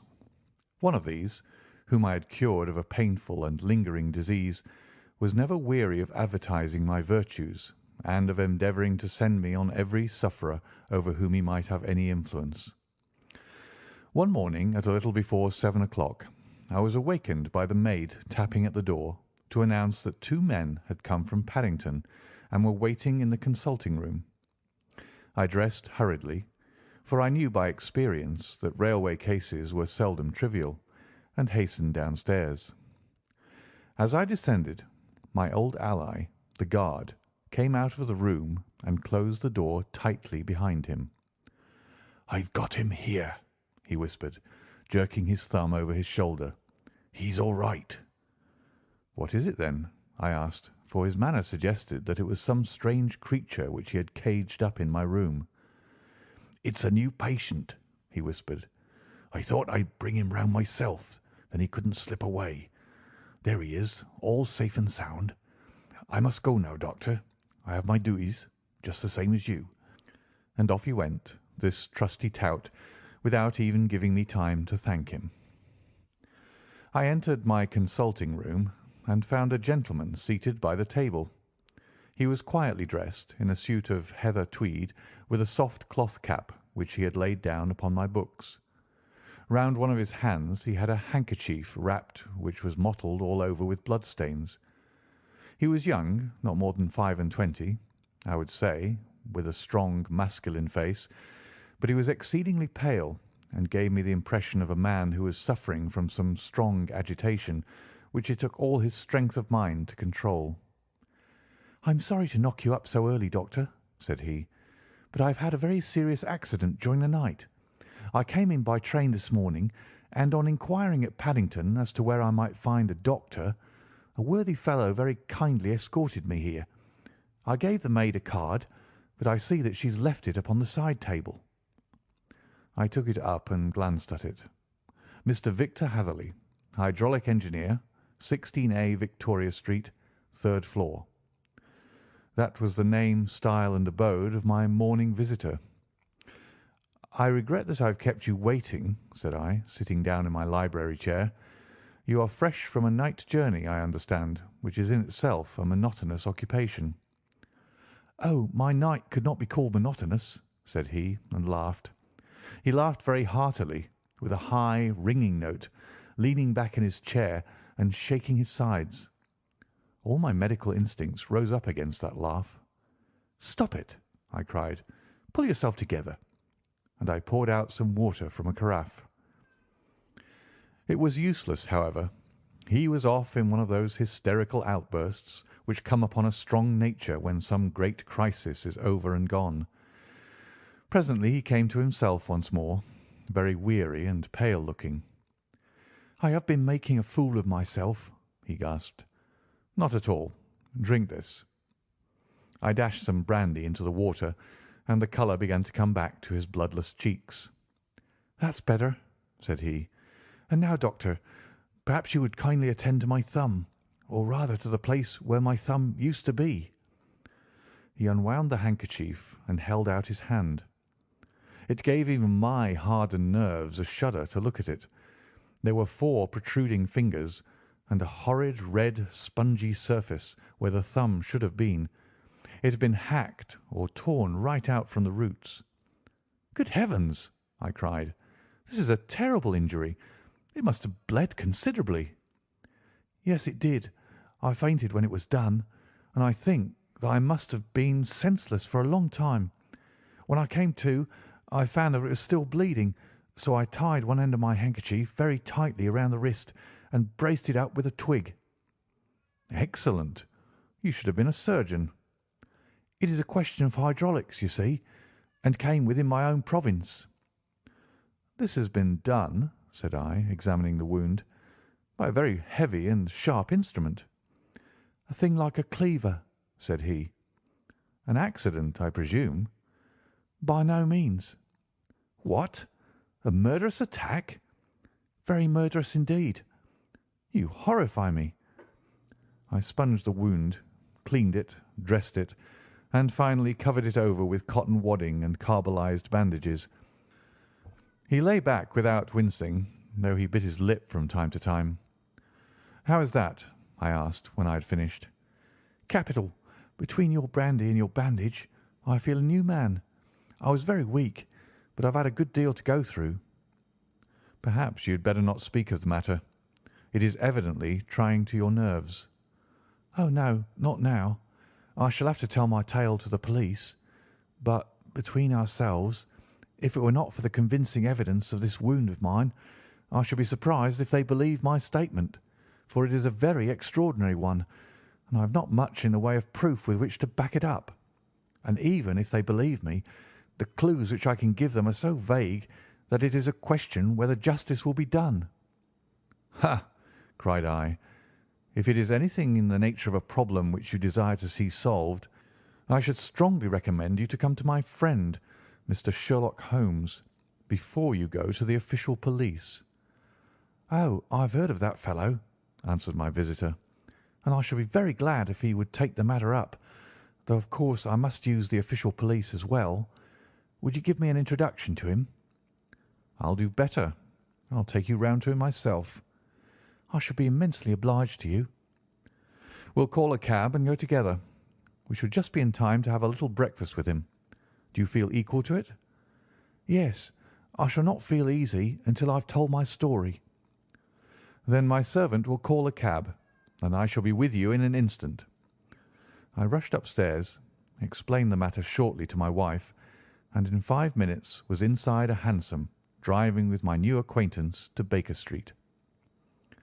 Sherlock Holmes was, as I expected, lounging about his sitting-room in his dressing-gown, reading the agony column of the Times, and smoking his before-breakfast pipe, which was composed of all the plugs and dottles left from his smokes of the day before, all carefully dried and collected on the corner of the mantelpiece.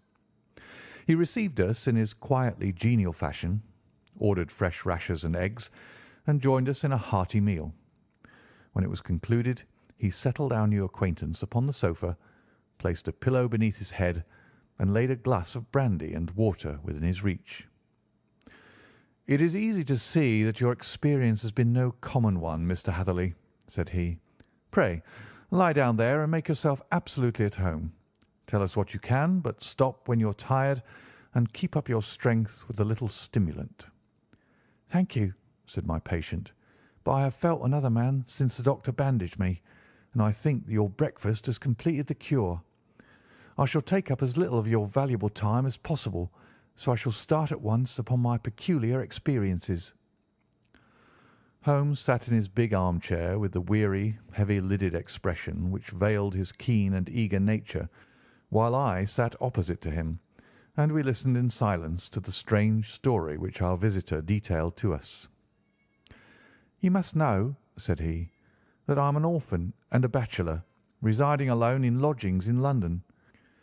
By profession I am a hydraulic engineer, and I've had considerable experience of my work during the 7 years that I was apprenticed to Venner and Matheson, the well-known firm of Greenwich.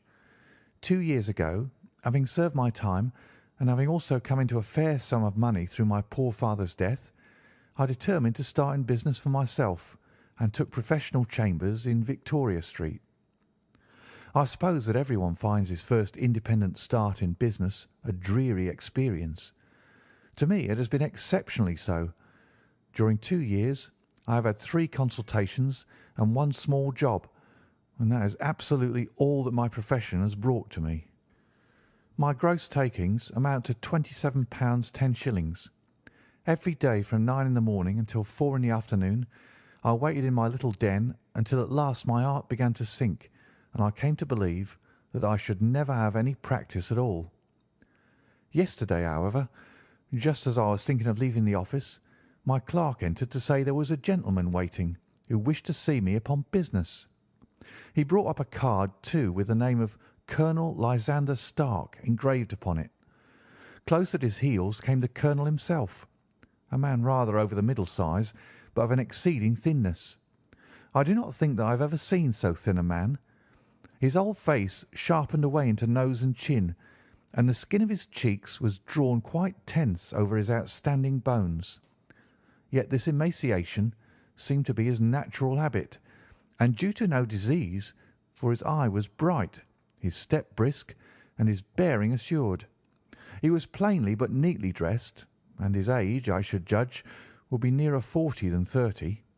"Mr. Hatherley," said he, with something of a German accent, "you have been recommended to me, Mr. Hatherley, as being a man who is not only proficient in his profession, but is also discreet and capable of preserving a secret."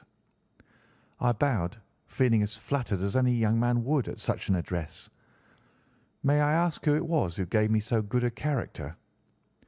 "Well, perhaps it is better that I should not tell you that just at this moment. I have it from the same source that you are both an orphan and a bachelor, and are residing alone in London." "That is quite correct," I answered, "but you will excuse me if I say that I cannot see how all this bears upon my professional qualifications. I understand that it was on a professional matter that you wished to speak to me." "Undoubtedly so, but you will find that all I say is really to the point. I have a professional commission for you, but absolute secrecy is quite essential. Absolute secrecy. You understand?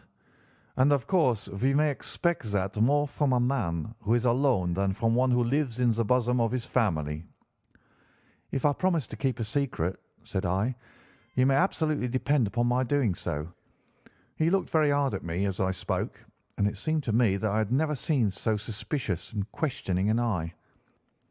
"Do you promise, then?" said he at last. "Yes, I promise." "Absolute and complete silence before, during, and after. No reference to the matter at all, either in word or writing." "I have already given you my word." "Very good." He suddenly sprang up, and darting like lightning across the room, he flung open the door. The passage outside was empty. "That's all right," said he, coming back. "I know that clerks are sometimes curious as to their master's affairs. Now we can talk in safety." He drew up his chair very close to mine, and began to stare at me again with the same questioning and thoughtful look. A feeling of repulsion and of something akin to fear had begun to rise within me at the strange antics of this fleshless man. Even my dread of losing a client could not restrain me from showing my impatience. "I beg that you will state your business, sir," said I. "My time is of value. Heaven forgive me for that last sentence, but the words came to my lips." "How would 50 guineas for a night's work suit you?" he asked. "Most admirably." "I say a night's work, but an hour's will be nearer the mark. I simply want your opinion about a hydraulic stamping machine which has got out of gear. If you show us what is wrong, we shall soon set it right ourselves. What do you think of such a commission as that?" "The work appears to be light and the pay munificent." "Precisely so. We shall want you to come to-night by the last train." "Where to?" "To Eyford in Berkshire. It is a little place near the borders of Oxfordshire, and within 7 miles of Reading. There is a train from Paddington which would bring you there at about 11:15. "Very good." "I shall come down in a carriage to meet you." "There is a drive, then?" "Yes, our little place is quite out in the country. It is a good 7 miles from Eyford Station." "Then we can hardly get there before midnight. I suppose there will be no chance of a train back. I shall be compelled to stop the night." "Yes, we could easily give you a shakedown." "That is very awkward.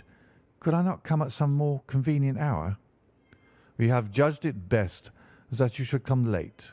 It is to recompense you for any inconvenience that we are paying to you, a young and unknown man, a fee which would buy an opinion from the very heads of your profession.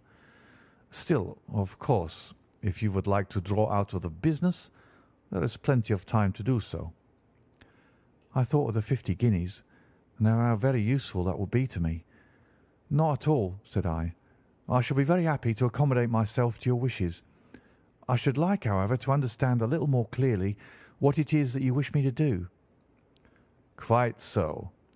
It is very natural that the pledge of secrecy which we have exacted from you should have aroused your curiosity. I have no wish to commit you to anything without you having it all laid before you. I suppose that we are absolutely safe from eavesdroppers." "Entirely." "Then the matter stands thus. You are probably aware that Fuller's earth is a valuable product, and that it is only found in 1 or 2 places in England." "I have heard so." "Some little time ago I bought a small place, a very small place, within 10 miles of Reading.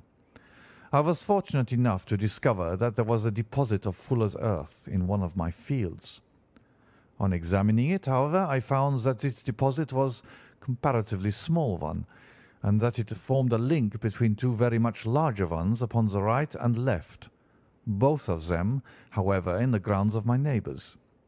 These good people are absolutely ignorant that their land contained that which was quite as valuable as a gold mine. Naturally, it was to my interest to buy their land before they discovered its true value. But unfortunately I had no capital by which I could do this. I took a few of my friends into the secret, however, and they suggested that we should quietly and secretly work our own little deposit, and that in this way we should earn the money which would enable us to buy the neighbouring fields. This we have now been doing for some time, and in order to help us in our operations we erected a hydraulic press. This press, as I have already explained, has got out of order, and we wish your advice upon the subject. We guard our secret very jealously, however, and if it once become known that we had hydraulic engineers coming to our little house, it would soon rouse inquiry, and then, if the facts came out, it would be good-bye to any chance of getting those fields and carrying out our plans. That is why I have made you promise me that you will not tell a human being that you are going to Eyford tonight. I hope that I make it all plain." "I quite follow you," said I. "The only point which I could not quite understand was what use you could make of a hydraulic press in excavating Fuller's earth, which, as I understand, is dug out like gravel from a pit." "Ah," said he carelessly, "we have our own process. We compress the earth into bricks so as to remove them without revealing what they are. But that is a mere detail. I have taken you fully into my confidence now, Mr. Hatherley, and I have shown you how I trust you." He rose as he spoke. "I shall expect you, then, at Eyford at 11:15. "I shall certainly be there." "And not a word to a soul." He looked at me with a last long, questioning gaze, and then, pressing my hand in a cold, dank grasp, he hurried from the room. Well, when I came to think it all over in cool blood, I was very much astonished, as you may both think, at this sudden commission which has been entrusted to me. On the other hand, of course, I was glad, for the fee was at least tenfold what I should have asked had I had set a price on my own services, and it was possible that this order might lead to other ones.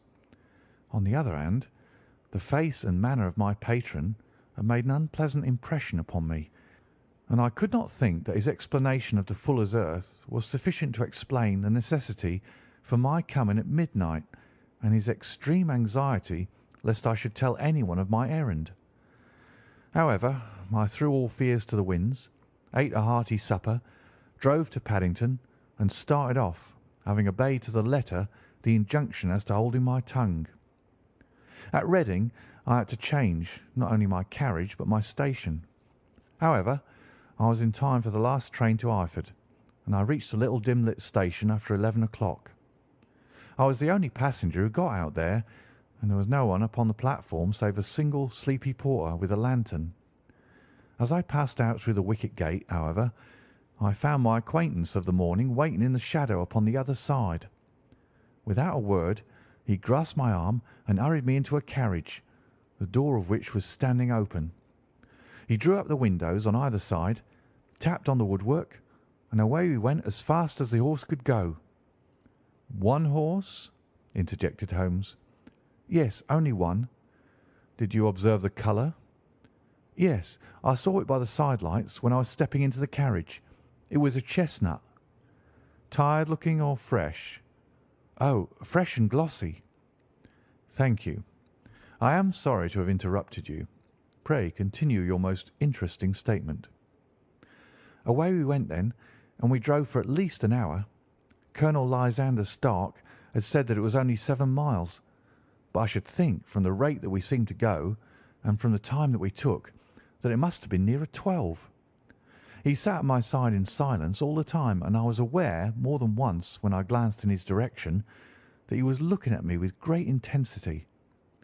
The country roads seemed to be not very good in that part of the world, for we lurched and jolted terribly.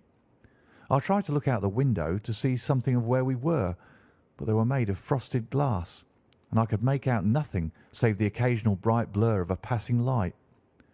Now and then I hazarded some remark to break the monotony of the journey, but the colonel answered only in monosyllables, and the conversation soon flagged.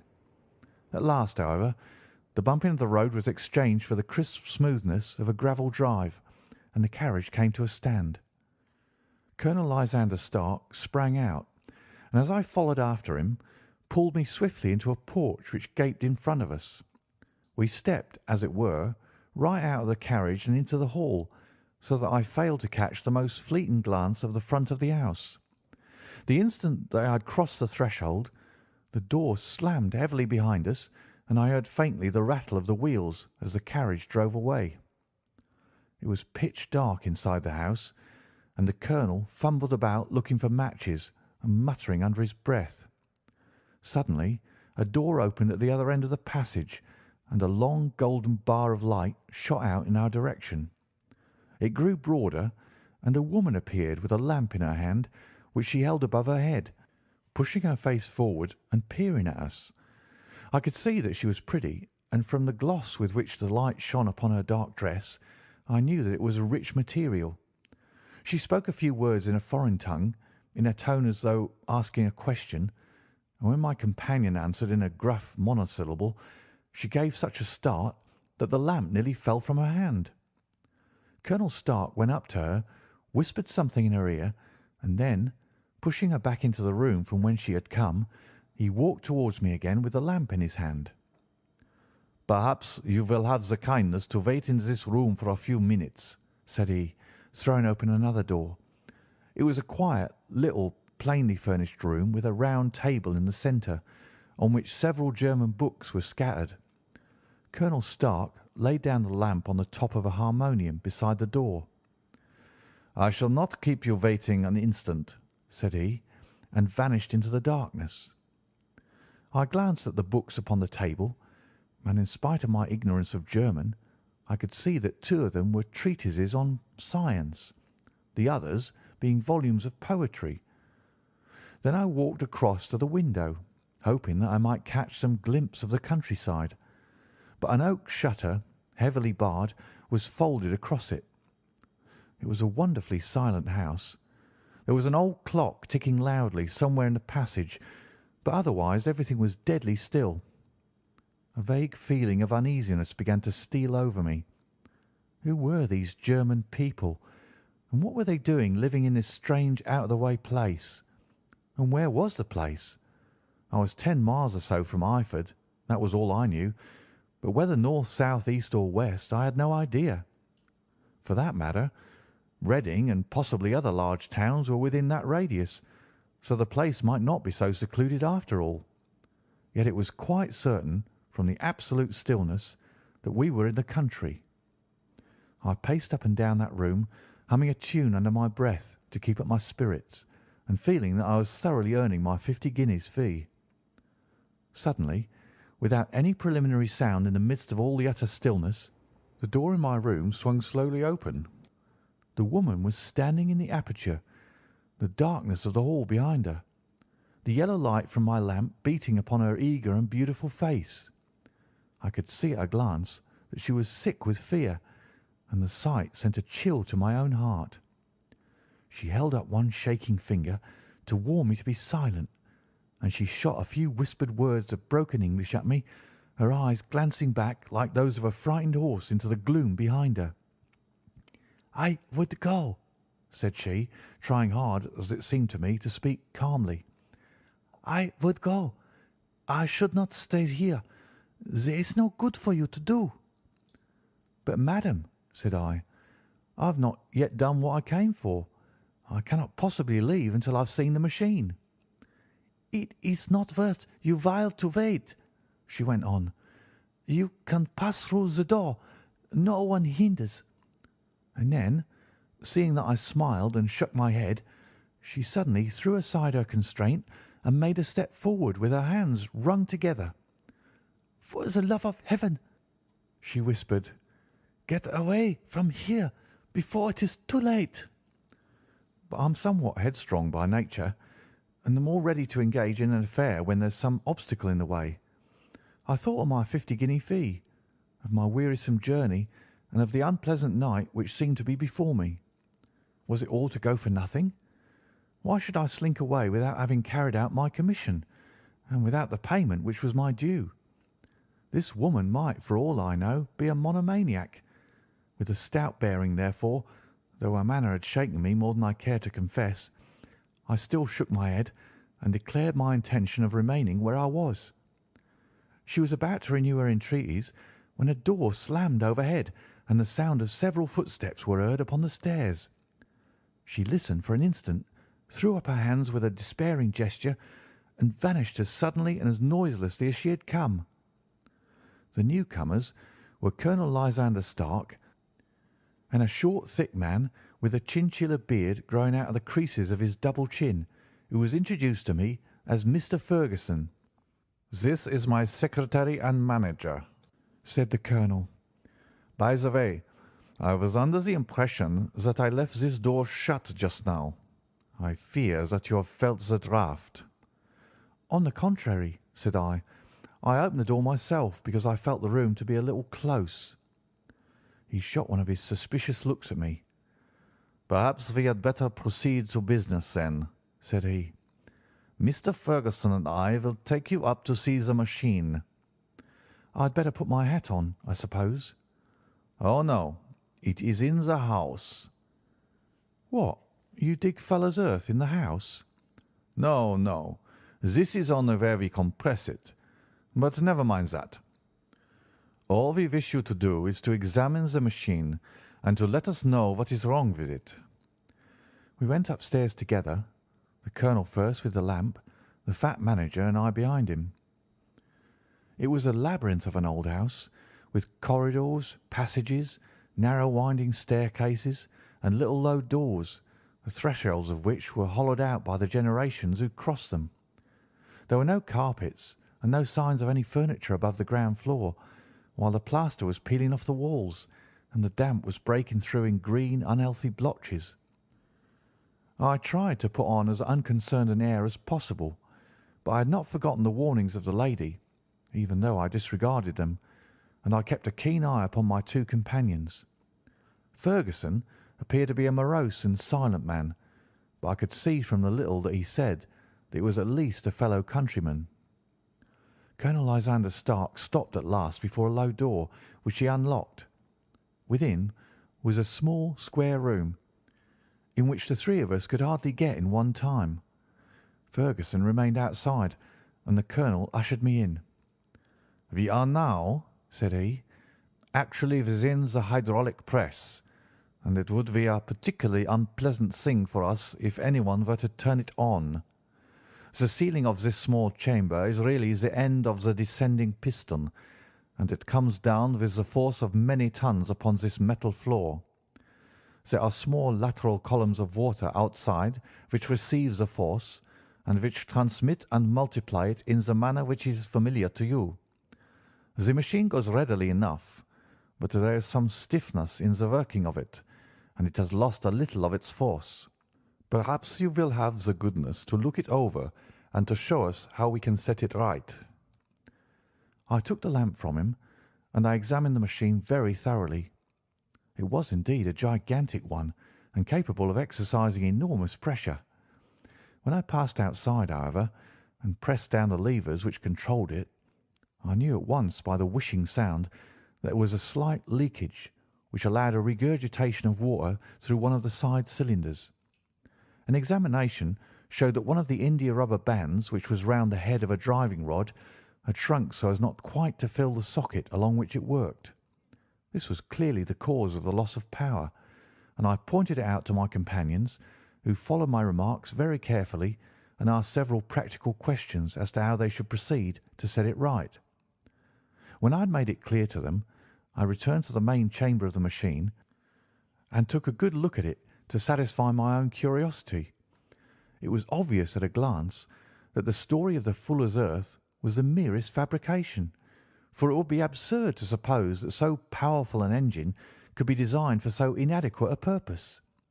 The walls were of wood, but the floor consisted of a large iron trough, and when I came to examine it, I could see a crust of metallic deposit all over it. I had stooped and was scraping at this to see exactly what it was, when I heard a muttered exclamation in German and saw the cadaverous face of the colonel looking down at me. "What are you doing there?" he asked. I felt angry at having been tricked by so elaborate a story as that which he had told me. "I was admiring your fuller's earth," said I. "I think that I should be better able to advise you as to your machine if I knew what the exact purpose was for which it was used." The instant that I uttered the words, I regretted the rashness of my speech. His face set hard, and a baleful light sprang up in his grey eyes. "Very well," said he. "You shall know all about the machine." He took a step backward, slammed the little door, and turned the key in the lock. I rushed towards it and pulled at the handle, but it was quite secure and did not give in the least to my kicks and shoves. "Hullo!" I yelled. "Hullo, Colonel, let me out!" And then suddenly in the silence I heard a sound which sent my heart into my mouth. It was the clank of the levers and the swish of the leaking cylinder. He had set the engine at work. The lamp still stood upon the floor where I had placed it when examining the trough. By its light I saw that the black ceiling was coming down upon me, slowly, jerkily, but as none knew better than myself, with a force which must within a minute grind me to a shapeless pulp. I threw myself screaming against the door and dragged with my nails at the lock.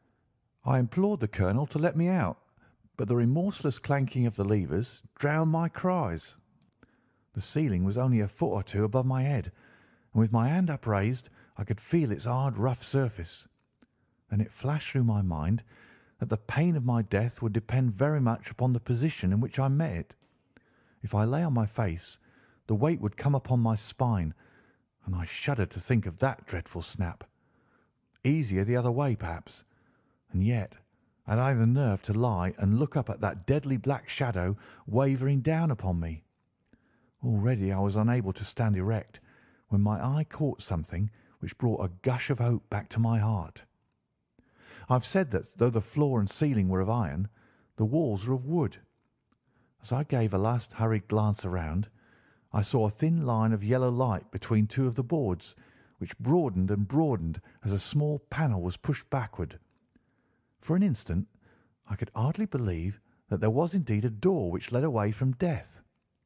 The next instant I threw myself through and lay half fainting upon the other side. The panel had closed again behind me, but the crash of the lamp and a few moments afterwards the clang of the two slabs of metal told me how narrow had been my escape. I was recalled to myself by a frantic plucking at my wrist, and I found myself lying upon the stone floor of a narrow corridor, while a woman bent over me and tugged at me with her left hand, while she held a candle in her right. It was the same good friend whose warning I had so foolishly rejected. "Come, come!" she cried breathlessly. "They will be here in a moment. They will see that you are not here. Oh, do not waste so precious time, but come." This time, at least, I did not scorn her advice. I staggered to my feet and ran with her along the corridor and down a winding stair. The latter led to another broad passage, and just as we reached it we heard the sound of running feet and the shouting of two voices, one answering the other from the floor on which we were and from the one beneath. My guide stopped and looked about her like the one who is at her wit's end. Then she threw open a door which led into a bedroom, through the window of which the moon was shining brightly. "It is your only chance," said she. "It is high, but it may be that you can jump it." As she spoke, a light sprang into view at the further end of the passage, and I saw the lean figure of Colonel Lysander Stark rushing forward with a lantern in one hand and a weapon like a butcher's cleaver in the other. I rushed across the bedroom, flung open the window, and looked out. How quiet and sweet and wholesome the garden looked in the moonlight, and it could not be more than 30 feet down. I clambered out upon the sill, but I hesitated to jump until I should have heard what passed between my saviour and the ruffian who pursued me. If she were ill used, then at any risks I was determined to go back to her assistance. The thought had hardly flashed through my mind before he was at the door, pushing his way past her, but she threw her arms around him and tried to hold him back. "Fritz, Fritz," she cried in English, "remember your promise after the last time. You said it should not be again. He will be silent. Oh, he will be silent." "You are mad, Elise," he shouted, struggling to break away from her. "You will be the ruin of us. He has seen too much. Let me pass, I say." He dashed her to one side, and rushing to the window, cut at me with his heavy weapon. I had let myself go and was hanging by the hands to the sill when his blow fell. I was conscious of a dull pain, my grip loosened, and I fell into the garden below. I was shaken but not hurt by the fall, so I picked myself up and rushed off among the bushes as hard as I could run, for I understood that I was far from being out of danger yet. Suddenly, however, as I ran, a deadly dizziness and sickness came over me. I glanced down at my hand, which was throbbing painfully, and then for the first time saw that my thumb had been cut off and that the blood was pouring from my wound. I endeavoured to tie my handkerchief around it, but there came a sudden buzzing in my ears, and next moment I fell in a dead faint among the rose bushes. How long I remained unconscious I cannot tell. It must have been a very long time, for the moon had sunk and a bright morning was breaking when I came to myself. My clothes were all sodden with dew, and my coat sleeve was drenched with blood from my wounded thumb. The smarting of it recalled in an instant all the particulars of my night's adventure, and I sprang to my feet with the feeling that I might hardly yet be safe from my pursuers. But to my astonishment, when I came to look round me, neither house nor garden were to be seen. I had been lying in an angle of the hedge, close by the high road, and just a little lower down was a long building, which proved, upon my approaching it, to be the very station at which I had arrived upon the previous night. Were it not for the ugly wound upon my hand, all that had passed during those dreadful hours might have been an evil dream. Half dazed, I went into the station and asked about the morning train. There would be one to Reading in less than an hour. The same porter was on duty, I found, as had been there when I arrived. I inquired of him whether he had ever heard of Colonel Lysander Stark. The name was strange to him. Had he observed a carriage the night before waiting for me? No, he had not. Was there a police station anywhere near? There was one about 3 miles off. It was too far for me to go, weak and ill as I was. I determined to wait until I got back to town before telling my story to the police. It was a little past 6 when I arrived, so I went first to have my wound dressed, and then the doctor was kind enough to bring me along here. I put the case into your hands, and shall do exactly what you advise." We both sat in silence for some little time after listening to this extraordinary narrative. Then Sherlock Holmes pulled down from the shelf one of the ponderous commonplace books in which he placed his cuttings. "Here is an advertisement which will interest you," said he. "It appeared in all the papers about a year ago. Listen to this. Lost on the 9th inst. Mr. Jeremiah Hayling, aged 26, a hydraulic engineer, left his lodgings at 10 o'clock at night and has not been heard of since. Was dressed in, etc., etc. Ha! That represents the last time that the colonel needed to have his machine overhauled, I fancy." "Good heavens!" cried my patient. "Then that explains what the girl said."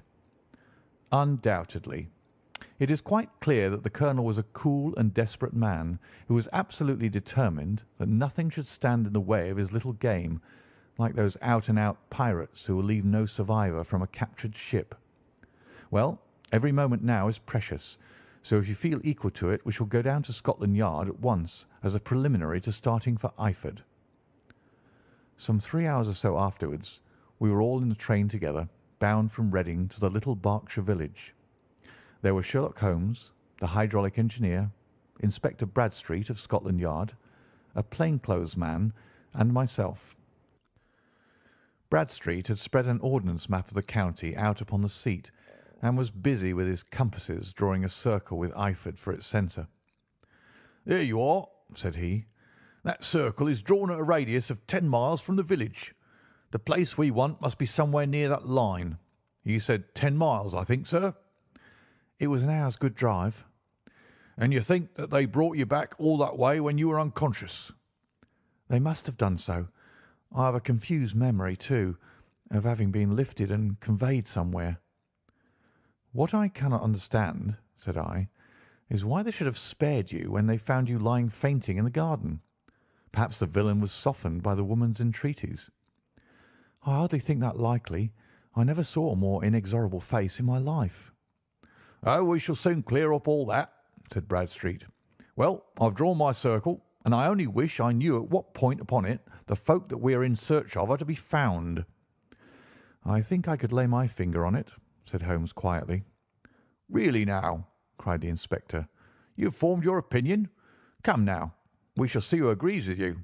I say it's south, for the country is more deserted there." "And I say east," said my patient. "I am for the west," remarked the plainclothes man. "There are several quiet little villages up there." "And I am for the north," said I, "because there are no hills there, and our friend says that he did not notice the carriage go up any." "Come," cried the inspector, laughing, "it's a very pretty diversity of opinion. We've boxed the compass among us. Who do you give your casting vote to?" "You are all wrong." "But we can't all be." "Oh, yes, you can. This is my point." He placed his finger in the centre of the circle. "This is where we shall find them." "But the 12-mile drive!" gasped Hatherley. 6 out and 6 back. Nothing simpler. You say yourself that the horse was fresh and glossy when you got in. How could it be that if it had gone 12 miles over heavy roads? "Indeed, it is a likely ruse enough," observed Bradstreet thoughtfully. "Of course, there can be no doubt as to the nature of this gang." "None at all," said Holmes. "They are coiners on a large scale, and have used the machine to form the amalgam which has taken the place of silver." "We have known for some time that a clever gang was at work," said the inspector. "They've been turning out half-crowns by the thousand. We even traced them as far as Reading, but could get no farther, for they have covered their traces in a way that showed that they were very old hands. But now, thanks to this lucky chance, I think that we should have got them right enough." But the inspector was mistaken, for those criminals were not destined to fall into the hands of justice. As we rolled into Eyford Station, we saw a gigantic column of smoke which steamed up from behind a small clump of trees in the neighbourhood and hung like an immense ostrich feather over the landscape. "A house on fire?" asked Bradstreet as the train steamed off again on its way. "Yes, sir," said the station master. "When did it break out?" "I hear that it was during the night, sir, but it's got worse, and the whole place is in a blaze." "Whose house is it?" "Dr. Beecher's." "Tell me," broke in the engineer, "is Dr. Beecher a German, very thin, with a long, sharp nose?" The station master laughed heartily. "No, sir. Dr. Beecher is an Englishman, and there isn't a man in the parish who has a better lined waistcoat. But he has a gentleman staying with him, A patient, as I understand, who is a foreigner, and he looks as if a little good Berkshire beef would do him no harm." The station master had not finished his speech before we were all hastening in the direction of the fire. The road topped a low hill, and there was a great widespread whitewashed building in front of us, spouting fire at every chink and window, while in the garden in front 3 fire engines were vainly striving to keep the flames under. "That's it!" cried Hatherley in intense excitement. "There's the gravel drive, and there are the rose bushes where I lay. That second window is the one that I jumped from." "Well, at least," said Holmes, "you have had your revenge upon them. There can be no question that it was your oil lamp which, when it was crushed in the press, set fire to the wooden walls, though no doubt they were too excited in the chase after you to observe it at the time. Now keep your eyes open in this crowd for your friends of last night, though I very much fear that they are a good 100 miles off by now." And Holmes' fears came to be realized, for from that day to this no word has ever been heard either of the beautiful woman, the sinister German, or the morose Englishman. Early that morning a peasant had met a cart containing several people and some very bulky boxes driving rapidly in the direction of Reading, but there all traces of the fugitives disappeared, and even Holmes' ingenuity failed ever to discover the least clue as to their whereabouts. The firemen had been much perturbed at the strange arrangements which they had found within, and still more so by discovering a newly severed human thumb upon a window-sill of the second floor. About sunset, however, their efforts were at least successful, and they subdued the flames, but not before the roof had fallen in, and the whole place had been reduced to such absolute ruin that, save some twisted cylinders and iron piping, not a trace remained of the machinery which had cost our unfortunate acquaintance so dearly. Large masses of nickel and of tin were discovered stored in an outhouse, but no coins were to be found, which may have explained the presence of those bulky boxes which have been already referred to. How our hydraulic engineer had been conveyed from the garden to the spot where he recovered his senses might have remained for ever a mystery were it not for the soft mould which told us a very plain tale. He had evidently been carried down by 2 persons, one of whom had remarkably small feet and the other unusually large ones. On the whole, it was most probable that the silent Englishman, being less bold or less murderous than his companion, had assisted the woman to bear the unconscious man out of the way of danger. "Well," said our engineer ruefully as we took our seats to return once more to London, "it has been a pretty business for me. I've lost my thumb, and I've lost a 50-guinea fee. And what have I gained?" "Experience," said Holmes, laughing. "Indirectly it may be of value, you know. You have only to put it into words to gain the reputation of being excellent company for the remainder of your existence." End of The Adventure of the Engineer's Thumb.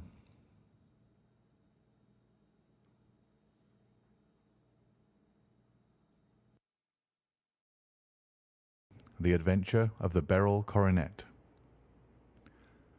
"Holmes," said I, as I stood one morning in our bow window looking down the street, "here is a madman coming along. It seems rather sad that his relatives should allow him to come out alone." My friend rose lazily from his armchair and stood with his hands in the pockets of his dressing gown, looking over my shoulder. It was a bright, crisp February morning, and the snow of the day before still lay deep upon the ground, shimmering brightly in the wintry sun. Down the centre of Baker Street it had been ploughed into a brown, crumbly band by the traffic, but at either side and on the heaped-up edges of the footpaths it still lay as white as when it fell. The grey pavement had been cleaned and scraped, but was still dangerously slippery, so that there were fewer passengers than usual. Indeed, from the direction of the Metropolitan Station no one was coming save the single gentleman whose eccentric conduct had drawn my attention. He was a man of about 50, tall, portly, and imposing, with a massive, strongly marked face and a commanding figure. He was dressed in a sombre yet rich style, in black frock coat, shining hat, neat brown gaiters, and well-cut pearl grey trousers. yet his actions were in absurd contrast to the dignity of his dress and features, for he was running hard, with occasional little springs such as weary man gives who is little accustomed to set any tax upon his legs. As he ran he jerked his hands up and down, waggled his head, and writhed his face into the most extraordinary contortions. "What on earth can be the matter with him?" I asked. "He's looking up at the numbers of the houses." "I believe that he's coming here," said Holmes, rubbing his hands. "Here?" "Yes. I rather think he is coming to consult me professionally. I think that I recognise the symptoms. Ha! Did I not tell you?" As he spoke, the man, puffing and blowing, rushed at our door and pulled at our bell until the whole house resounded with the clanging. A few moments later he was in our room, still puffing, still gesticulating, but with so fixed a look of grief and despair in his eyes that our smiles were turned in an instant to horror and pity. For a while he could not get his words out, but swayed his body and plucked at his hair like one who has been driven to the extreme limits of his reason. Then, suddenly springing to his feet, he beat his head against the wall with such force that we both rushed upon him and tore him away to the centre of the room. Sherlock Holmes pushed him down into the easy-chair, and, sitting beside him, patted his hand and chatted with him in the easy, soothing tones which he knew so well how to employ. "You have come to me to tell your story, have you not?" said he. "You are fatigued with your haste. Pray wait until you have recovered yourself, and then I shall be most happy to look into any little problem which you may submit to me." The man sat for a minute or more with a heaving chest, fighting against his emotion. Then he passed his handkerchief over his brow, set his lips tight, and turned his face towards us. "No doubt you think me mad," said he. "I see that you've had some great trouble," responded Holmes. "God knows I have. A trouble which is enough to unseat my reason. So sudden and so terrible is it. Public disgrace I might have faced, although I am a man whose character has never yet borne a stain. Private affliction also is the lot of every man, but the two coming together, and in so frightful a form, have been enough to shake my very soul. Besides, it is not I alone. The very noblest in the land may suffer unless some way be found out of this horrible affair." "Pray compose yourself, sir," said Holmes, "and let me have a clear account of who you are and what it is that has befallen you." "My name," answered our visitor, "is probably familiar to your ears. I am Alexander Holder, of the banking firm of Holder and Stevenson, of Threadneedle Street." The name was indeed well known to us, as belonging to the senior partner in the second largest private banking concern in the City of London. What could have happened, then, to bring one of the foremost citizens of London to this most pitiable pass? We waited, all curiosity, until with another effort he braced himself to tell his story. "I feel that time is of value," said he. "That is why I hastened here when the police inspector suggested that I should secure your cooperation. I came to Baker Street by the Underground, and hurried from there on foot, for the cabs go slowly through the snow. That is why I was so out of breath, for I am a man who takes very little exercise. I feel better now, and I will put the facts before you as shortly and yet as clearly as I can. It is, of course, well known to you that in a successful banking business as much depends upon our being able to find remunerative investments for our funds as upon our increasing our connection and the number of our depositors. One of our most lucrative means of laying out money is in the shape of loans, where the security is unimpeachable. We have done a good deal in this direction during the last few years, and there are many noble families to whom we have advanced large sums upon the security of their pictures, libraries, or plate. Yesterday morning I was seated in my office at the bank when a card was brought in to me by one of the clerks. I started when I saw the name, for it was that of none other than, well, perhaps even to you, I had better say no more than that it was a name which is a household word all over the earth, one of the highest, noblest, most exalted names in England. I was overwhelmed by the honour and attempted, when he entered, to say so, but he plunged at once into business with the air of a man who wishes to hurry quickly through a disagreeable task. "Mr. Holder," said he, "I have been informed that you are in the habit of advancing money." "The firm does so when the security is good," I answered. "It is absolutely essential to me," said he, "that I should have £50,000 at once. I could, of course, borrow so trifling a sum 10 times over from my friends, but I much prefer to make it a matter of business and to carry out that business myself. In my position you can readily understand that it is unwise to place oneself under obligations."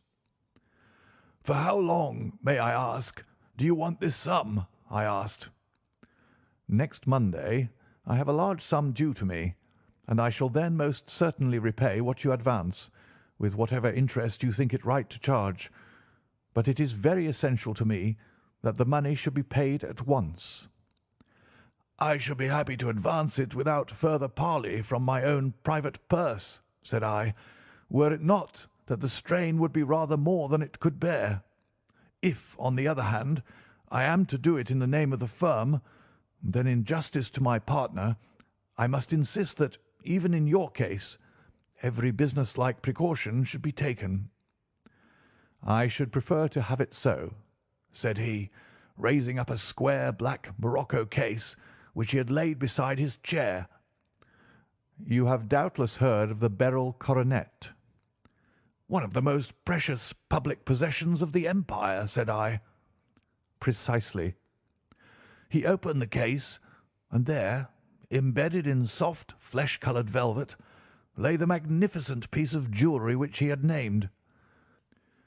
"There are 39 enormous beryls," said he, "and the price of the gold chasing is incalculable. The lowest estimate would put the worth of the coronet at double the sum which I have asked. I am prepared to leave it with you as my security."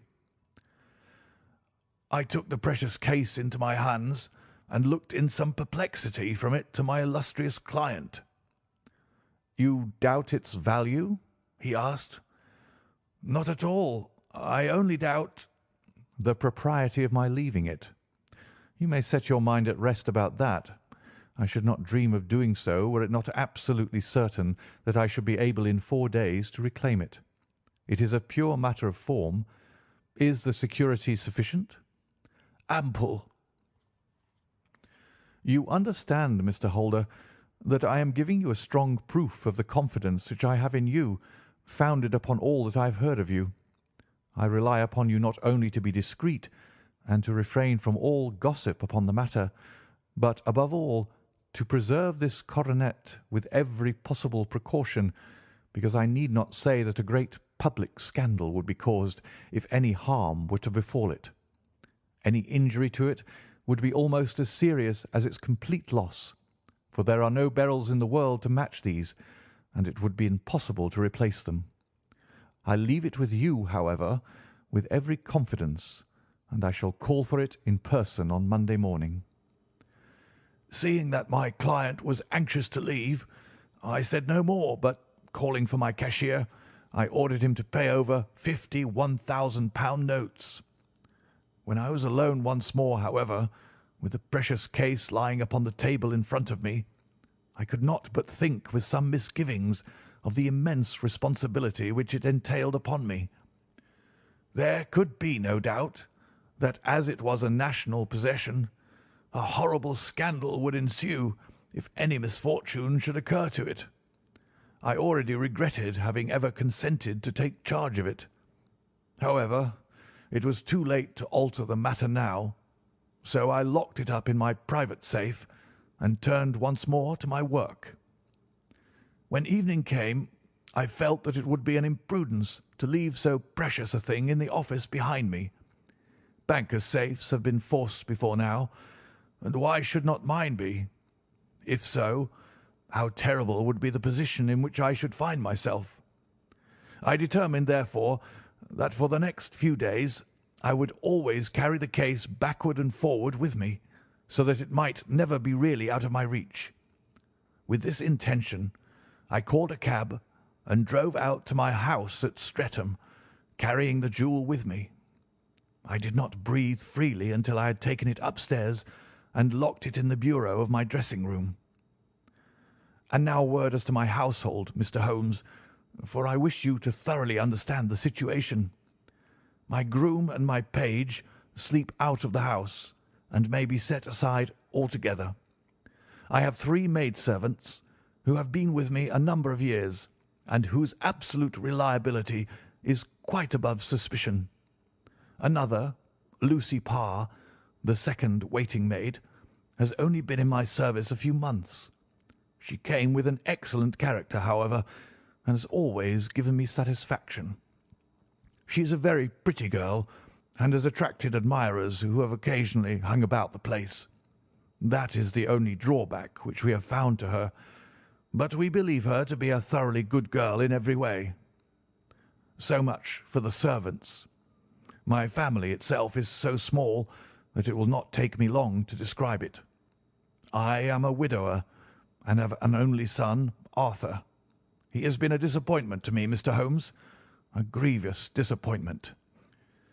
I have no doubt that I am myself to blame. People tell me that I have spoiled him. Very likely I have. When my dear wife died, I felt that he was all I had to love. I could not bear to see the smile fade even for a moment from his face. I have never denied him a wish. Perhaps it would have been better for both of us had I been sterner, but I meant it for the best. It was naturally my intention that he should succeed me in my business, but he was not of a business turn. He was wild, wayward, and to speak the truth, I could not trust him in the handling of large sums of money. When he was young, he became a member of an aristocratic club, and there, having charmed manners, he was soon the intimate of a number of men with long purses and expensive habits.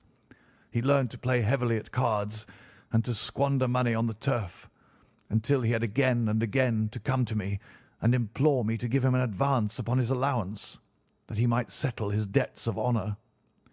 He tried more than once to break away from the dangerous company which he was keeping, but each time the influence of his friend, Sir George Burnwell, was enough to draw him back again. And, indeed, I could not wonder that such a man as Sir George Burnwell should gain an influence over him, for he has frequently brought him to my house, and I have found myself that I could hardly resist the fascination of his manner. He is older than Arthur, a man of the world to his fingertips, one who had been everywhere, seen everything, a brilliant talker, and a man of great personal beauty. Yet when I think of him in cold blood, far away from the glamour of his presence, I am convinced from his cynical speech and the look which I have caught in his eyes that he is one who should be deeply distrusted. So I think, and so too thinks my little Mary, who has a woman's quick insight into character. And now there is only she to be described. She is my niece, but when my brother died 5 years ago and left her alone in the world, I adopted her, and have looked upon her ever since as my daughter. She is a sunbeam in my house, sweet, loving, beautiful, a wonderful manager and housekeeper, yet as tender and quiet and gentle as a woman could be. She is my right hand. I do not know what I could do without her. In only one matter has she ever gone against my wishes. Twice my boy has asked her to marry him, for he loves her devotedly, but each time she has refused him. I think that if anyone could have drawn him into the right path, it would have been she, and that his marriage might have changed his whole life. But now, alas, it is too late, forever too late. Now, Mr. Holmes, you know the people who live under my roof, and I shall continue with my miserable story. When we were taking coffee in the drawing-room that night after dinner, I told Arthur and Mary my experience, and of the precious treasure which we had under our roof, suppressing only the name of my client. Lucy Parr, who had brought in the coffee, had, I am sure, left the room, but I cannot swear that the door was closed. Mary and Arthur were much interested and wished to see the famous coronet, but I thought it better not to disturb it. "Where have you put it?" asked Arthur. In my own bureau. "Well, I hope to goodness the house won't be burgled during the night," said he. It is locked up, I answered. "Oh, any old key will fit that bureau. When I was a youngster I have opened it myself with the key of the box-room cupboard." He often had a wild way of talking, so that I thought little of what he said. He followed me to my room, however, that night, with a very grave face. "Look here, Dad," said he, with his eyes cast down. "Can you let me have £200?" "No, I cannot," I answered sharply. "I have been far too generous with you in money matters." "You have been very kind," said he. "but I must have this money, or else I can never show my face inside the club again." "And a very good thing, too," I cried. "Yes, but you would not have me leave it a dishonoured man," said he. "I could not bear the disgrace. I must raise the money in some way, and if you will not let me have it, then I must try other means." I was very angry, for this was the third demand during the month. "You shall not have a farthing from me," I cried, on which he bowed and left the room without another word. When he was gone, I unlocked my bureau, made sure that my treasure was safe, and locked it again. Then I started to go round the house to see that all was secure, a duty which I usually leave to Mary, but which I thought it well to perform myself that night. As I came down the stairs, I saw Mary herself at the side window of the hall, which she closed and fastened as I approached. "Tell me, Dad," said she, looking, I thought, a little disturbed. "Did you give Lucy, the maid, leave to go out tonight?" "Certainly not." "She came in just now by the back door. I have no doubt that she has only been to the side gate to see someone, but I think that it is hardly safe and should be stopped." "You must speak to her in the morning, or I will if you prefer it. Are you sure that everything is fastened?" "Quite sure, Dad." "Then good night." I kissed her and went up to my bedroom again, where I was soon asleep. I am endeavouring to tell you everything, Mr. Holmes, which may have any bearing upon the case, but I beg that you will question me upon any point which I do not make clear. "On the contrary, your statement is singularly lucid." I come to a part of my story now in which I should wish to be particularly so.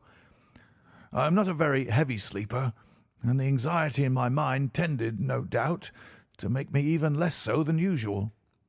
About 2 in the morning, then, I was awakened by some sound in the house. It had ceased ere I was wide awake, but it had left an impression behind it as though a window had gently closed somewhere. I lay listening with all my ears. Suddenly, to my horror, there was a distinct sound of footsteps moving softly in the next room. I slipped out of bed, all palpitating with fear, and peeped round the corner of my dressing-room door. "Arthur!" I screamed. "You villain! You thief! How dare you touch that coronet?" The gas was half up as I had left it, and my unhappy boy, dressed only in his shirt and trousers, was standing beside the light, holding the coronet in his hands. He appeared to be wrenching at it or bending it with all his strength.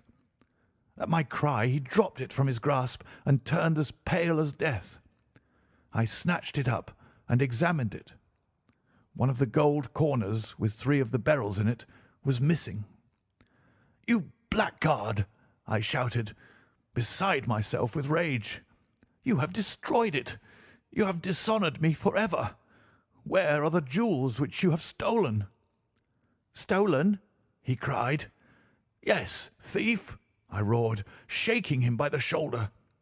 "There are none missing. There cannot be any missing," said he.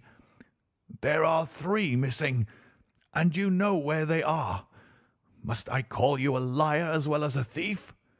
Did I not see you trying to tear off another piece?" "You have called me names enough," said he. "I will not stand it any longer. I shall not say another word about the business, since you have chosen to insult me. I will leave your house in the morning and make my own way in the world." "You shall leave it in the hands of the police," I cried, half mad with grief and rage. "I shall have this matter probed to the bottom." "You shall learn nothing from me," said he with a passion such as I should not have thought it was in his nature. "If you choose to call the police, let the police find what they can." By this time the whole house was astir, for I had raised my voice in my anger. Mary was the first to rush into my room, and at the sight of the coronet and of Arthur's face, she read the whole story and, with a scream, fell down senseless on the ground. I sent the housemaid for the police, and put the investigation into their hands at once. When the inspector and the constable entered the house, Arthur, who had stood sullenly with his arms folded, asked me whether it was my intention to charge him with theft. I answered that it had ceased to be a private matter, but had become a public one, since the ruined coronet was national property. I was determined that the law should have its way in everything.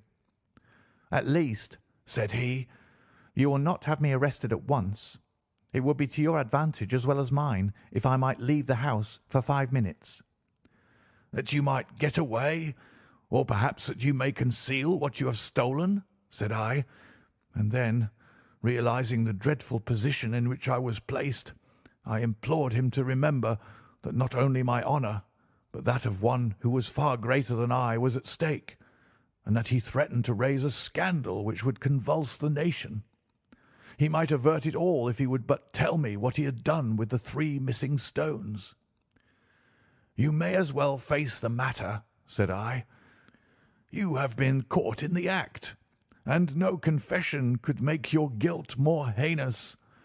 If you but make such reparation as is in your power, by telling us where the beryls are, all shall be forgiven and forgotten."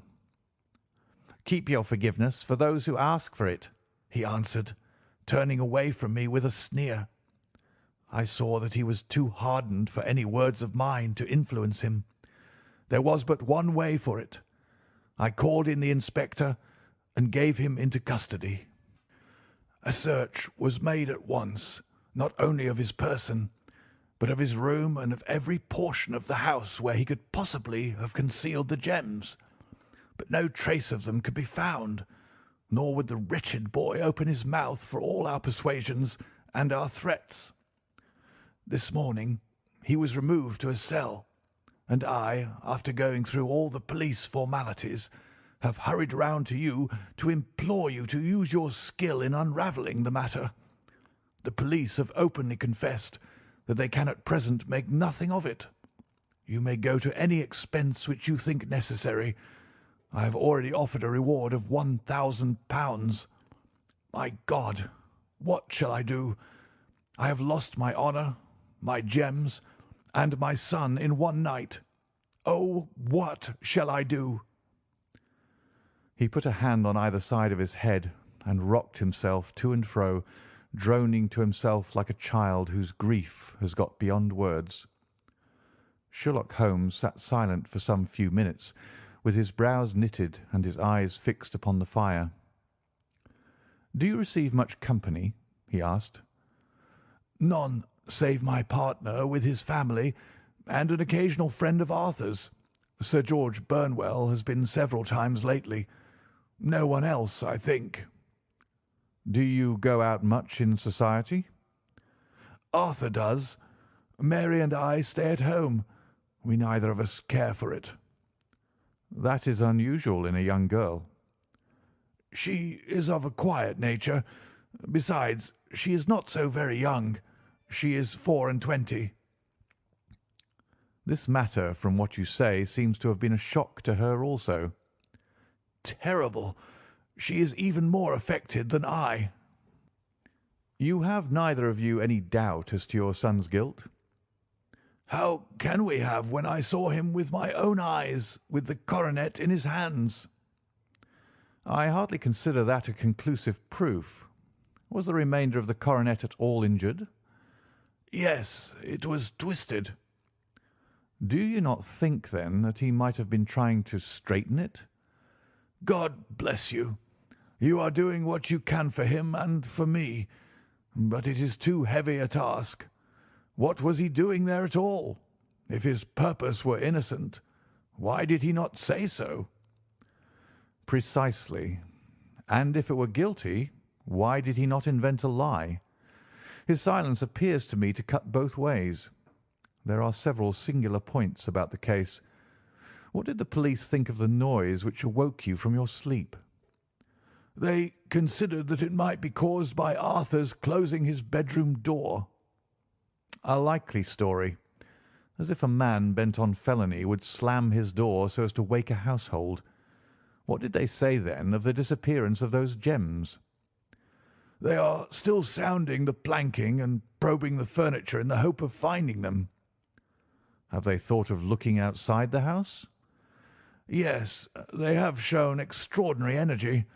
The whole garden has already been minutely examined.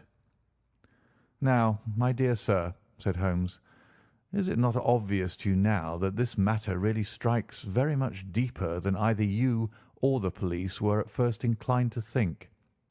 It appeared to you to be a simple case. To me, it seems exceedingly complex. Consider what is involved by your theory.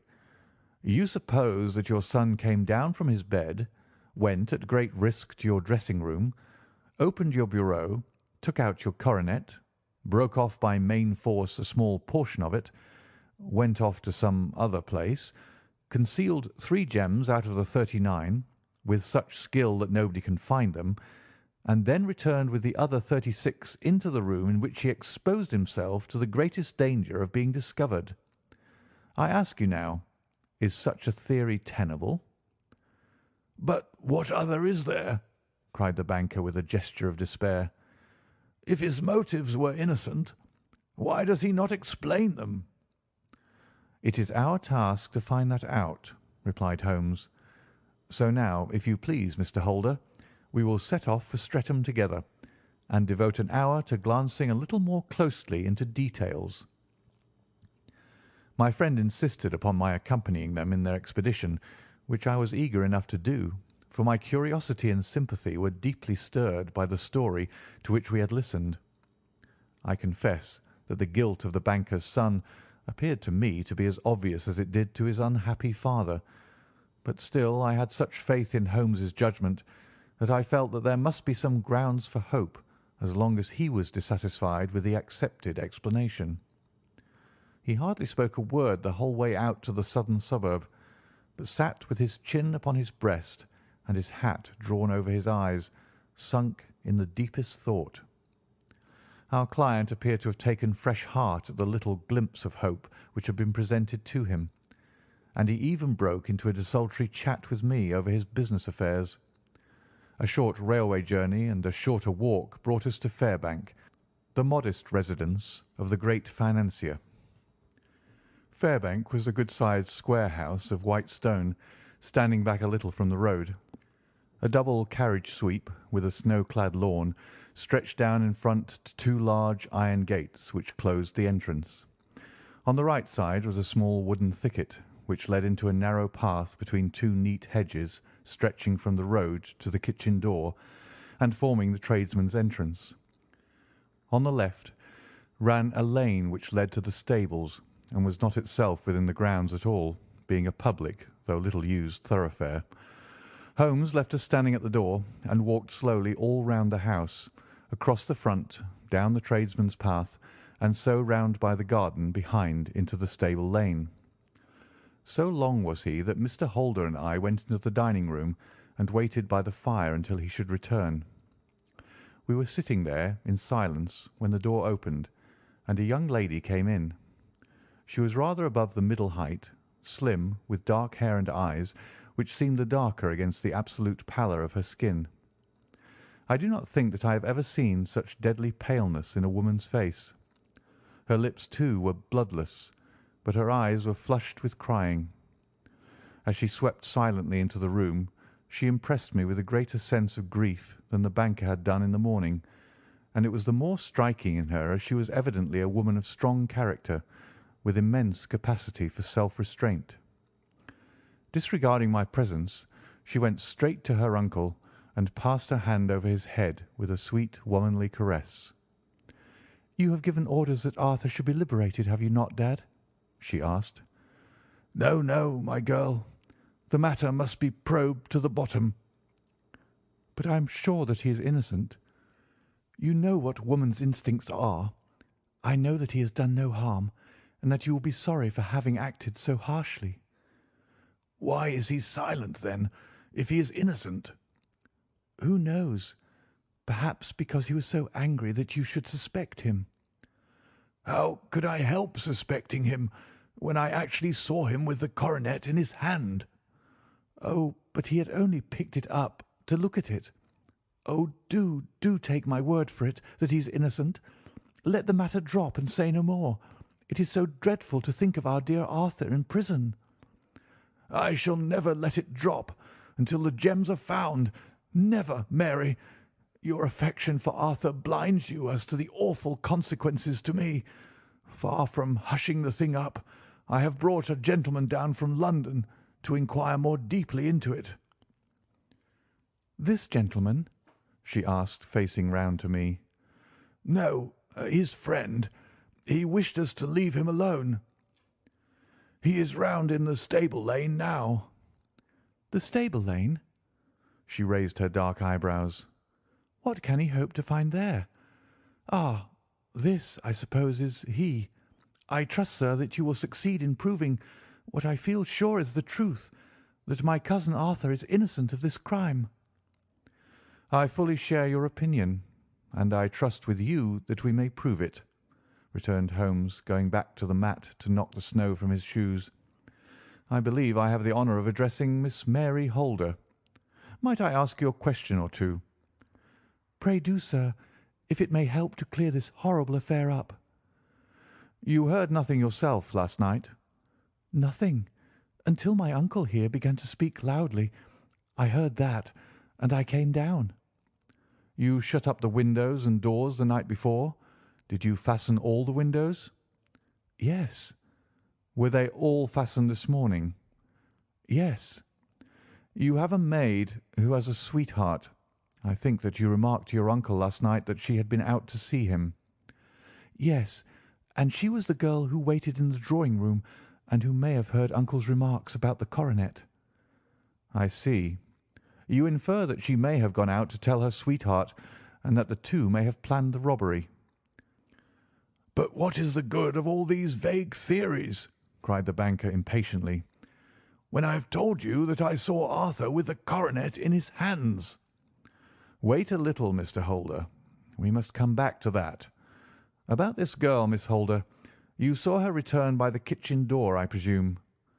"Yes. When I went to see if the door was fastened for the night, I met her slipping in. I saw the man, too, in the gloom." "Do you know him?" "Oh, yes. He is the greengrocer who brings our vegetables round. His name is Francis Prosper." "He stood," said Holmes, "to the left of the door. That is to say, farther up the path than is necessary to reach the door." "Yes, he did." "And he is a man with a wooden leg." Something like fear sprang up in the young lady's expressive black eyes. "Why, you are like a magician," said she. "How do you know that?" She smiled, but there was no answering smile in Holmes' thin, eager face.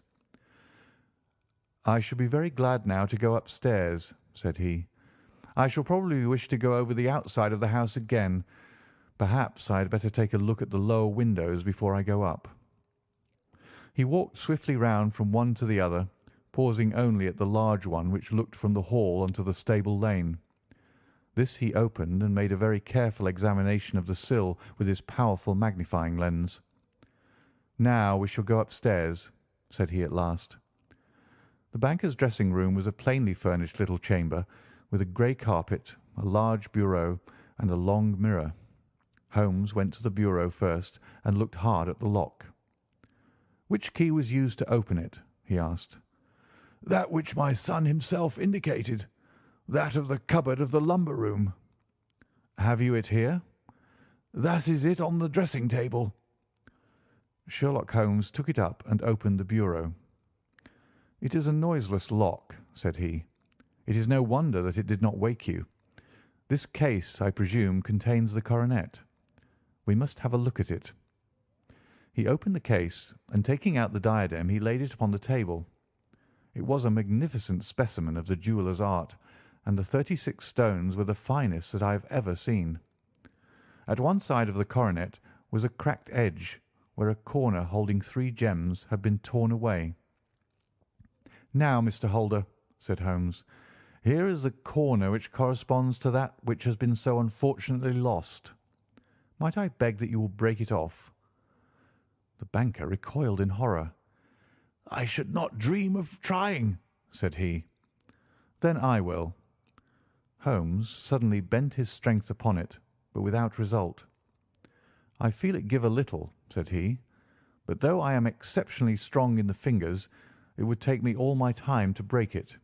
An ordinary man could not do it. Now, what do you think would happen if I did break it, Mr. Holder? There would be a noise like a pistol shot. Do you tell me that all this happened within a few yards of your bed, and that you heard nothing of it?" I do not know what to think. It is all dark to me. "But perhaps it may grow lighter as we go. What do you think, Miss Holder?" I confess that I still share my uncle's perplexity. "Your son had no shoes or slippers on when you saw him?" He had nothing on save only his trousers and shirt. "Thank you. We have certainly been favoured with extraordinary luck during this inquiry, and it will be entirely our own fault if we do not succeed in clearing the matter up. With your permission, Mr. Holder, I shall now continue my investigations outside."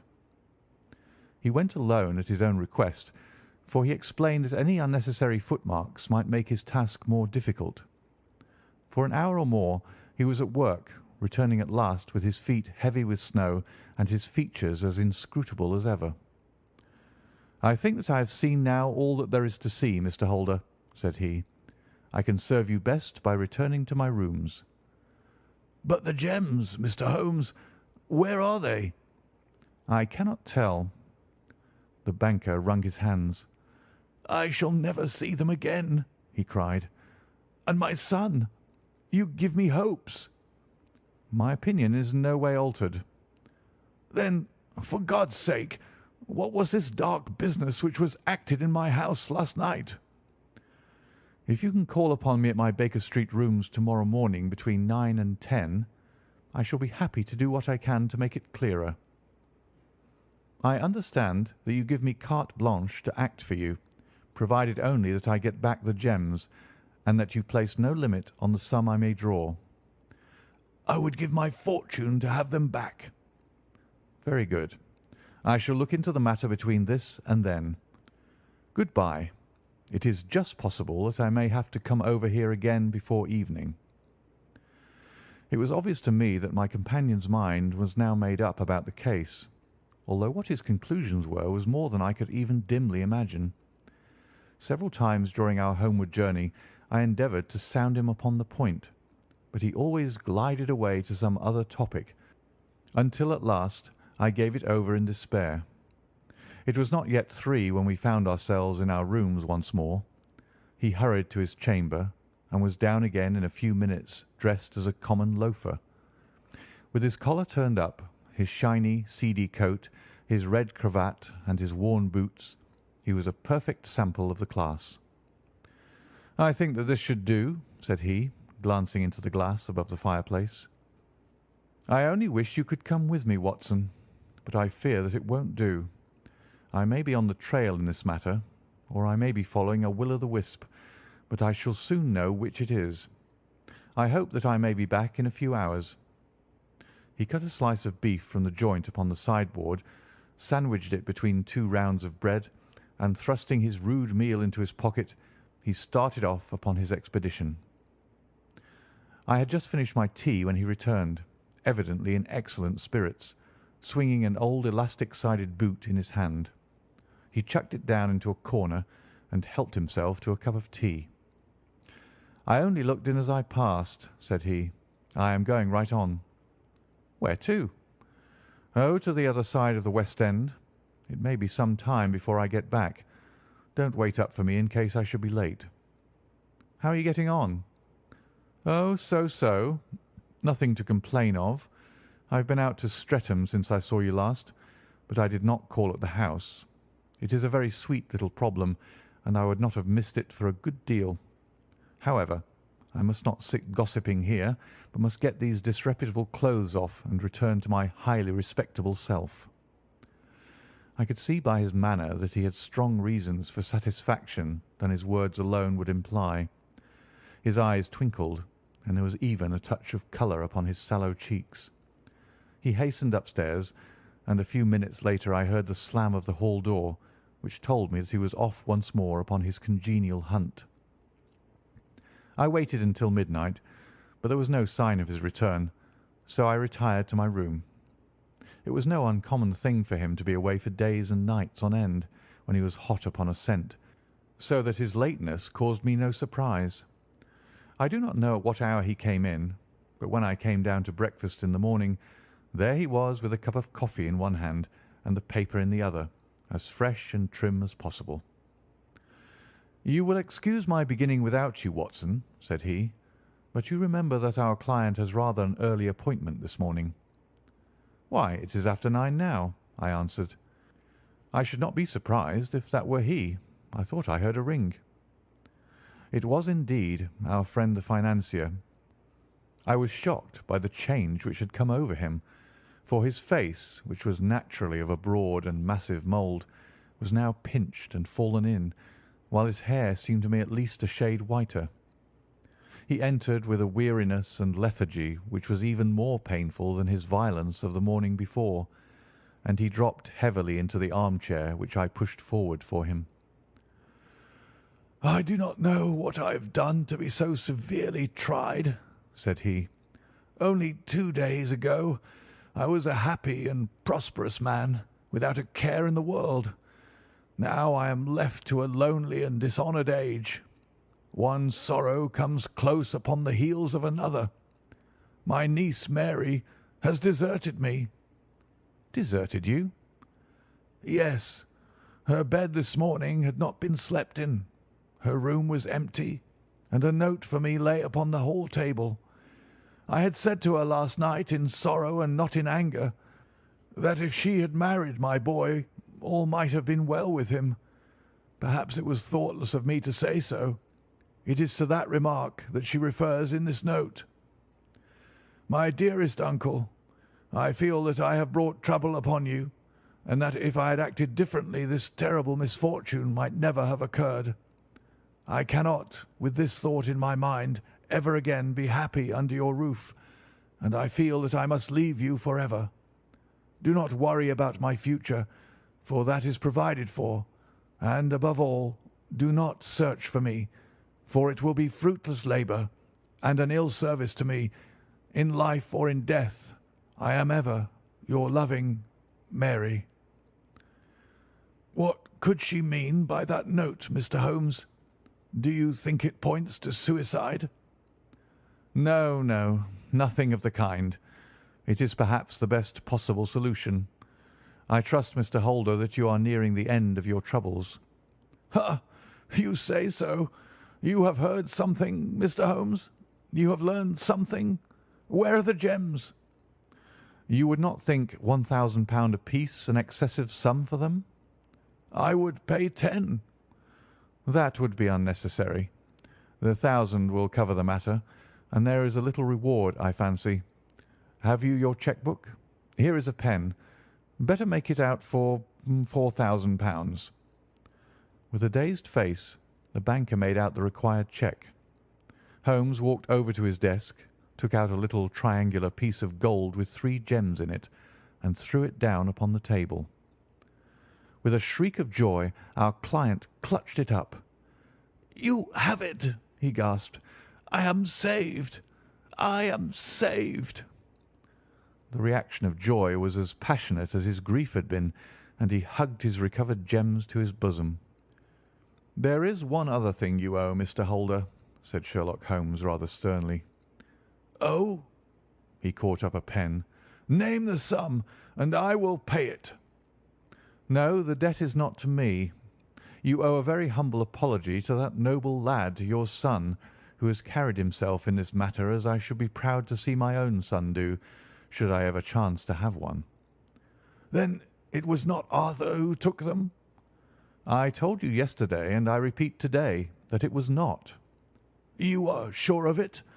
Then let us hurry to him at once to let him know that the truth is known." "He knows it already. When I had cleared it all up I had an interview with him, and finding that he would not tell me the story, I told it to him, on which he had to confess that I was right, and to add the very few details which were not yet quite clear to me. Your news of this morning, however, may open his lips." "For heaven's sake, tell me, then, what is this extraordinary mystery?" "I will do so, and I will show you the steps by which I reached it. And let me say to you first that which it is hardest for me to say and for you to hear. There has been an understanding between Sir George Burnwell and your niece Mary. They have now fled together." "My Mary? Impossible!" "It is unfortunately more than possible. It is certain. Neither you nor your son knew the true character of this man when you admitted him into your family circle. He is one of the most dangerous men in England, a ruined gambler, an absolutely desperate villain, a man without heart or conscience. Your niece knew nothing of such men. When he breathed his vows to her, as he had done to 100 before her, she flattered herself that she alone had touched his heart. The devil knows best what he said, but at least she became his tool, and was in the habit of seeing him nearly every evening." "I cannot, and I will not believe it," cried the banker with an ashen face. "I will tell you then what occurred in your house last night. Your niece, when you had, as she thought, gone to your room, slipped down and talked to her lover through the window which leads into the stable lane. His footmarks had pressed right through the snow, so long had he stood there. She told him of the coronet. His wicked lust for gold kindled at the news, and he bent her to his will. I have no doubt that she loved you, but there are women in whom the love of a lover extinguishes all other loves, and I think that she must have been one.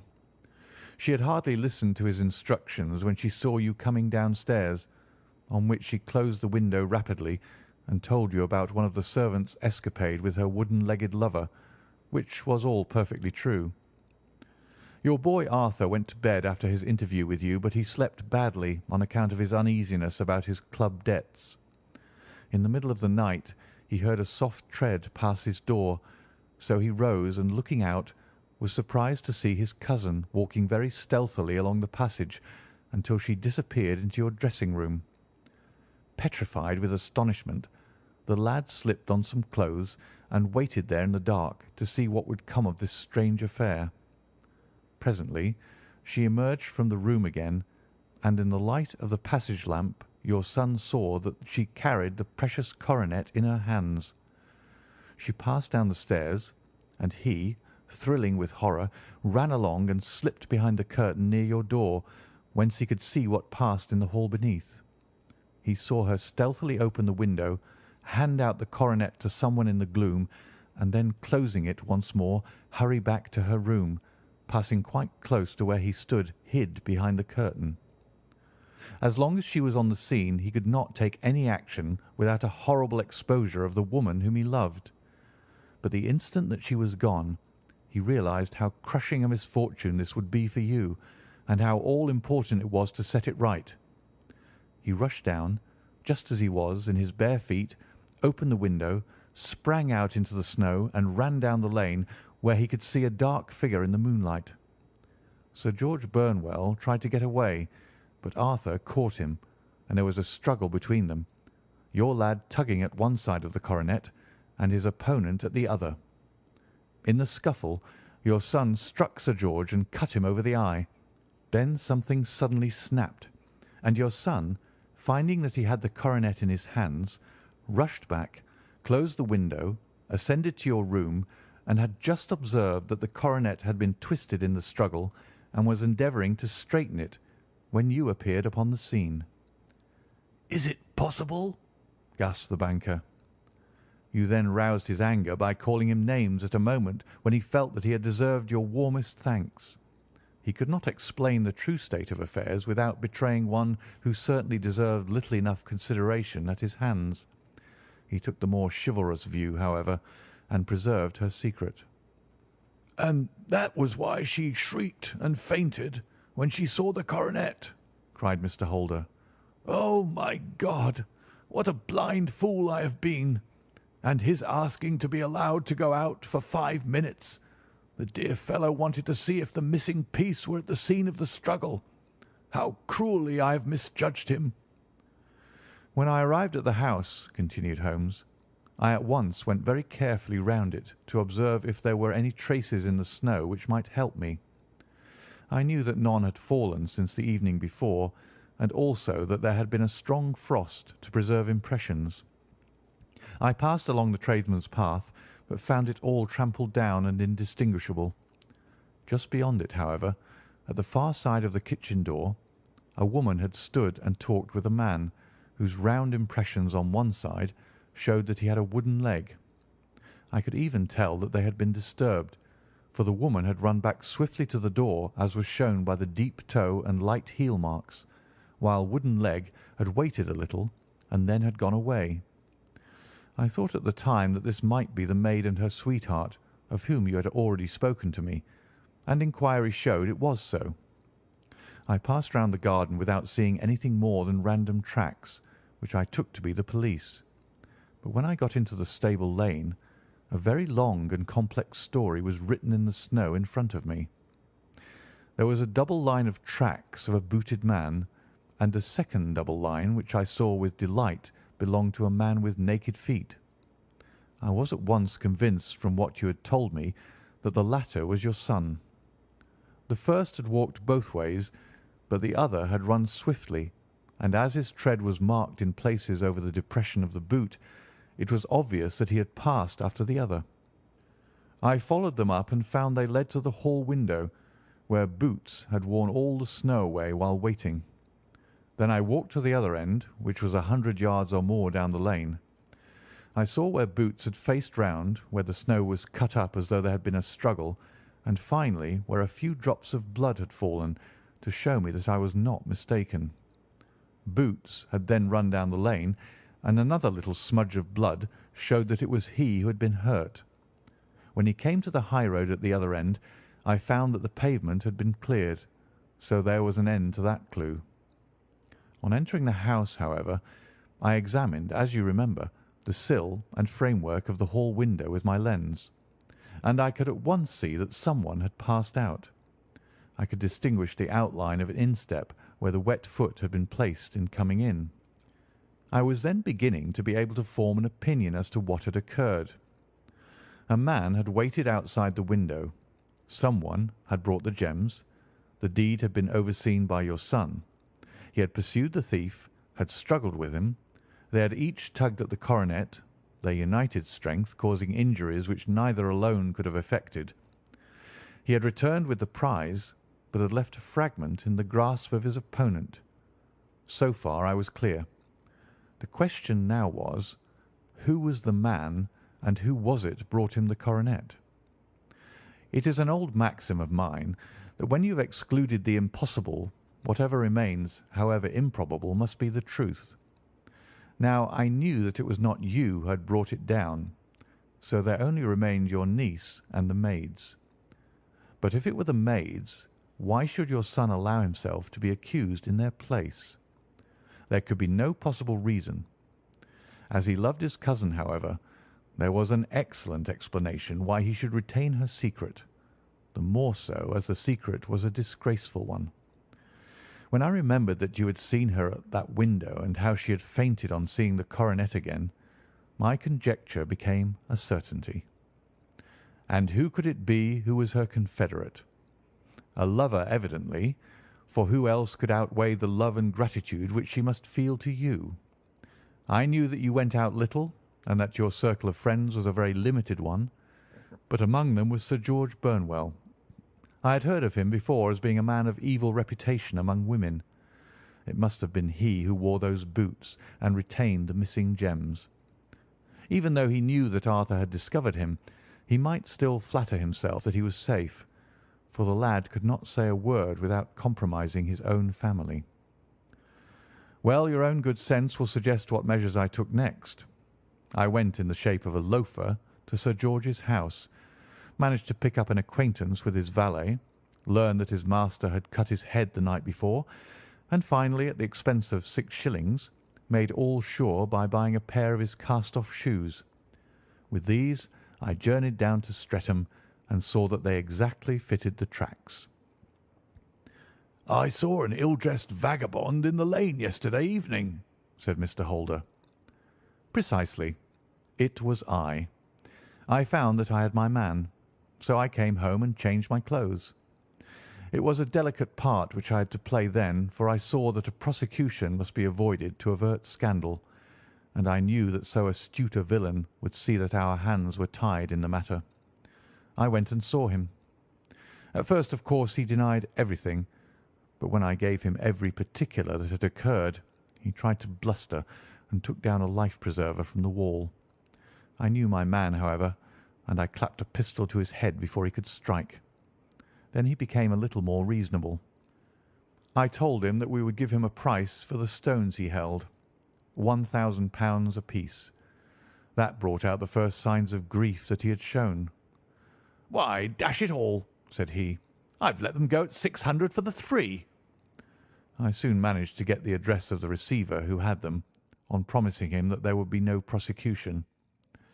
Off I set to him, and after much chaffering, I got our stones at £1,000 apiece. Then I looked in upon your son, told him that all was right, and eventually got to my bed about 2 o'clock, after what I may recall a really hard day's work. "A day which has saved England from a great public scandal," said the banker, rising. "Sir, I cannot find words to thank you, but you shall not find me ungrateful for what you have done. Your skill has indeed exceeded all that I have heard of it, and now I must fly to my dear boy to apologize to him for the wrong which I have done him.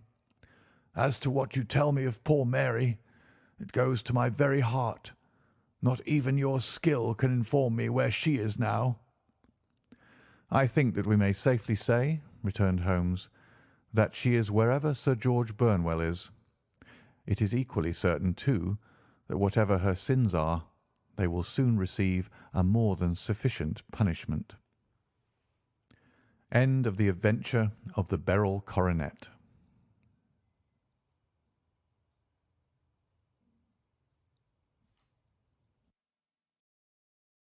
The Adventure of the Copper Beeches.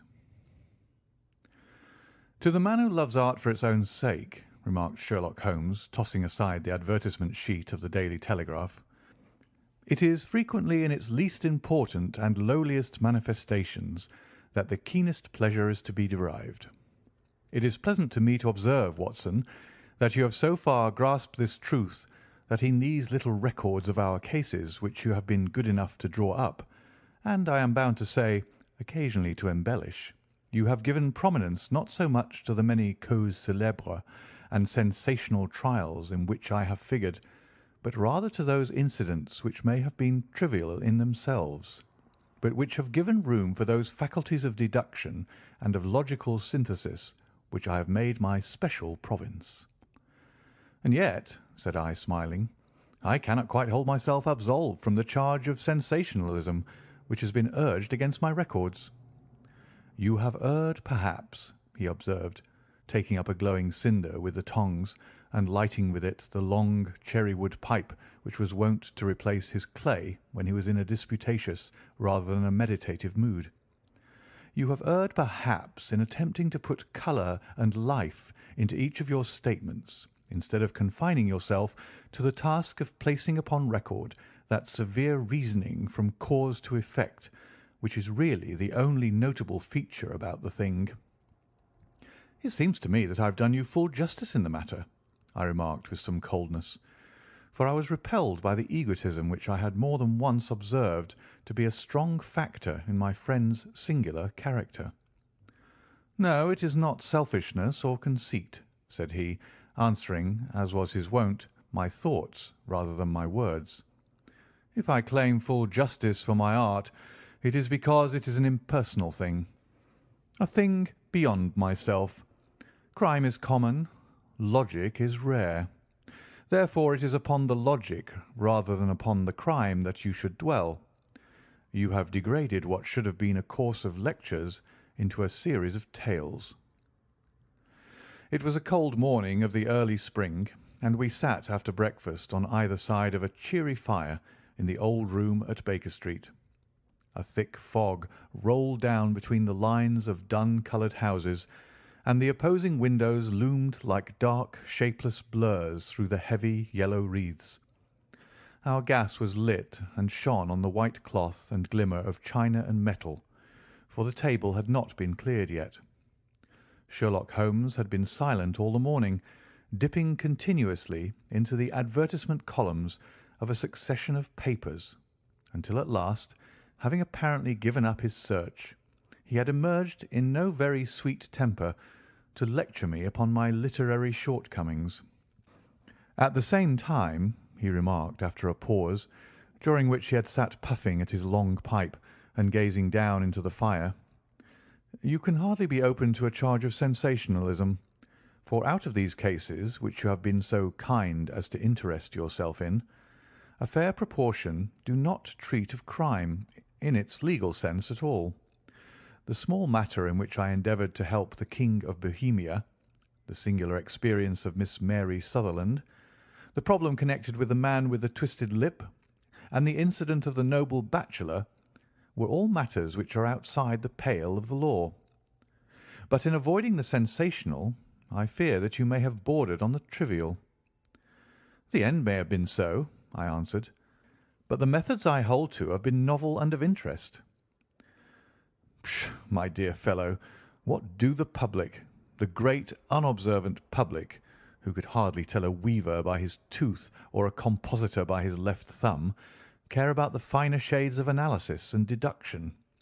But indeed, if you are trivial, I cannot blame you, for the days of the great cases are past. Man, or at least criminal man, has lost all enterprise and originality. As to my own little practice, it seems to be degenerating into an agency for recovering lost lead pencils and giving advice to young ladies from boarding schools. I think that I have touched bottom at last, however. This note I had this morning marks my 0 point, I fancy. Read it." He tossed a crumpled letter across to me. It was dated from Montague Place upon the preceding evening, and ran thus: "Dear Mr. Holmes, I am very anxious to consult you as to whether I should or should not accept a situation which has been offered to me as governess. I shall call at 10:30 to-morrow, if I do not inconvenience you. Yours faithfully, Violet Hunter." "Do you know the young lady?" I asked. "Not I." "It is 10:30 now." "Yes, and I have no doubt that is her ring." "It may turn out to be of more interest than you think. You remember that the affair of the blue carbuncle, which appeared to be a mere whim at first, developed into a serious investigation. It may be so in this case also." "Well, let's hope so. But our doubts will very soon be solved, for here, unless I am much mistaken, is the person in question." As he spoke, the door opened, and a young lady entered the room.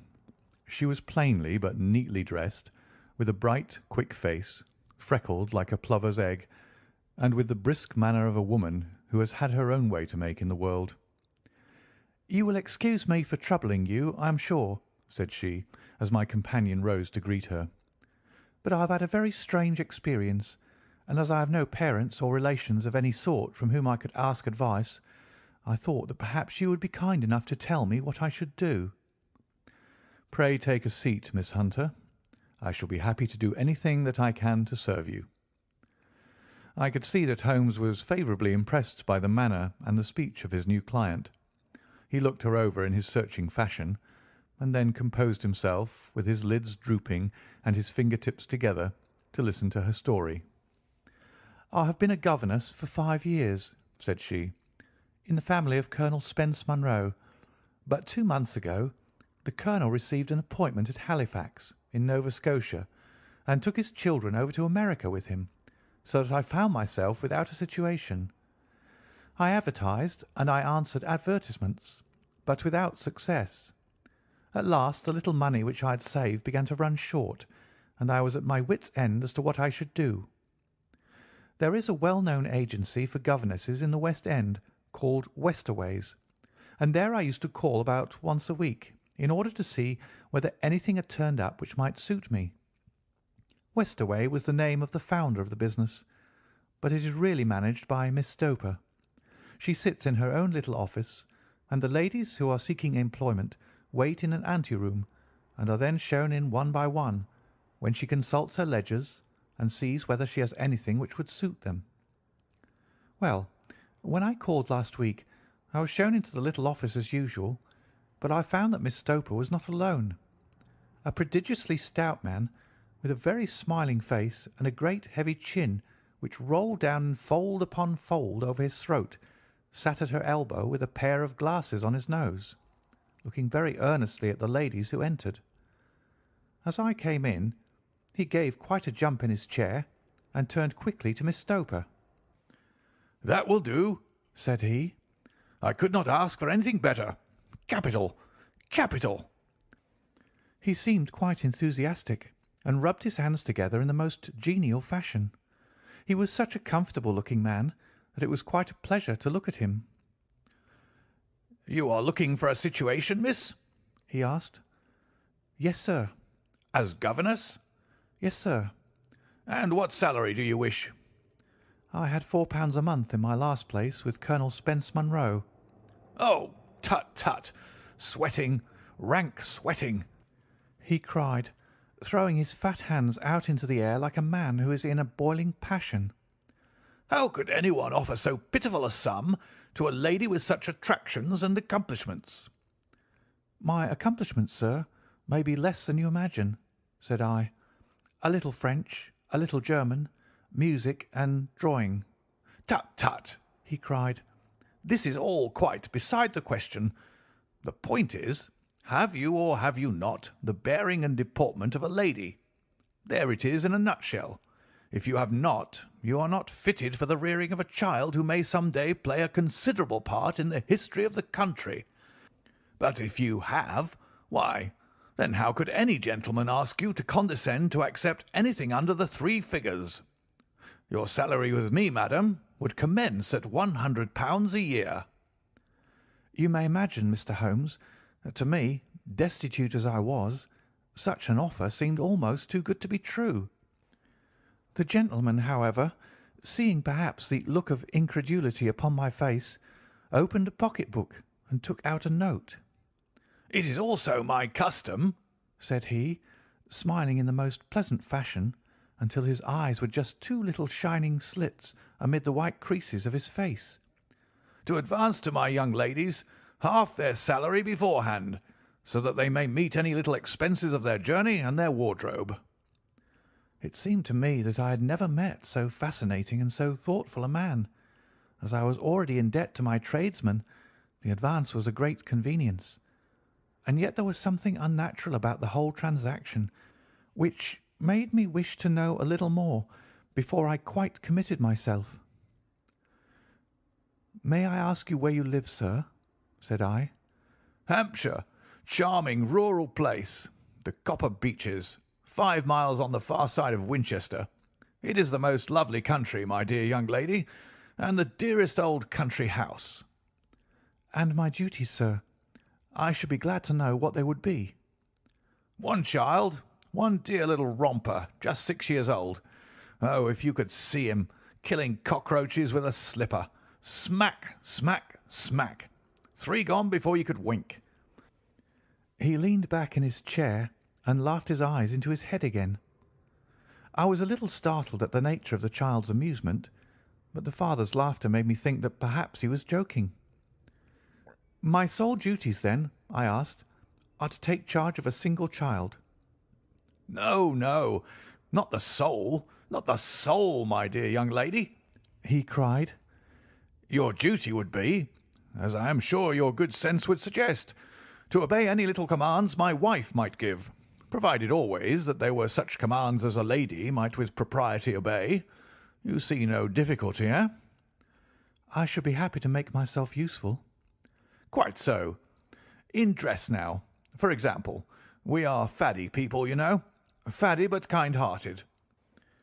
If you were asked to wear any dress which we might give you, you would not object to our little whim, eh?" "No," said I, considerably astonished at his words.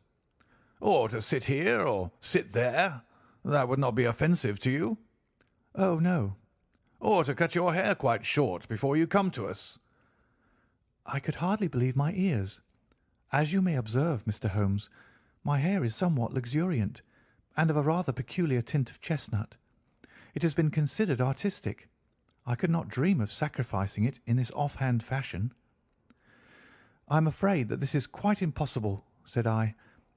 He had been watching me eagerly out of his small eyes, and I could see a shadow pass over his face as I spoke.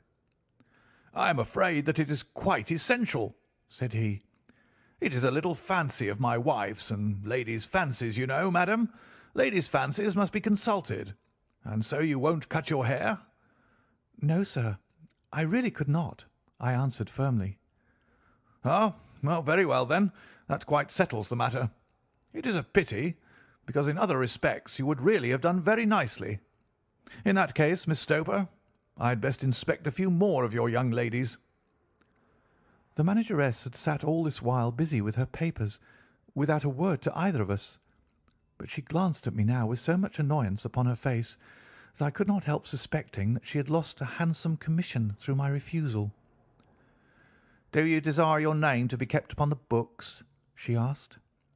"If you please, Miss Stoper." "Well, really, it seems rather useless, since you refuse the most excellent offers in this fashion," said she sharply. "You can hardly expect us to exert ourselves to find another such opening for you. Good day to you, Miss Hunter." She struck a gong upon the table, and I was shown out by the page. Well, Mr. Holmes, when I got back to my lodgings and found little enough in the cupboard and 2 or 3 bills upon the table, I began to ask myself whether I had not done a very foolish thing.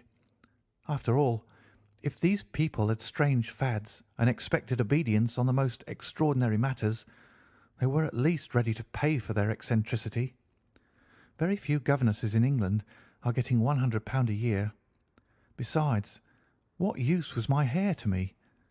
Many people are improved by wearing it short, and perhaps I should be among the number. Next day I was inclined to think that I had made a mistake, and by the day after I was sure of it. I had almost overcome my pride so far as to go back to the agency and inquire whether the place was still open, when I received this letter from the gentleman himself. I have it here, and I will read it to you. "The Copper Beeches, near Winchester. Dear Miss Hunter, Miss Stoper has very kindly given me your address, and I write from here to ask you whether you have reconsidered your decision. My wife is very anxious that you should come, for she has been much attracted by my description of you. We are willing to give £30 a quarter, or £120 a year, so as to recompense you for any little inconvenience which our fads may cause you. They are not very exacting after all. My wife is fond of a particular shade of electric blue, and would like you to wear such a dress indoors in the morning. You need not, however, go to the expense of purchasing one, as we have one belonging to my dear daughter Alice, now in Philadelphia, which would, I should think, fit you very well.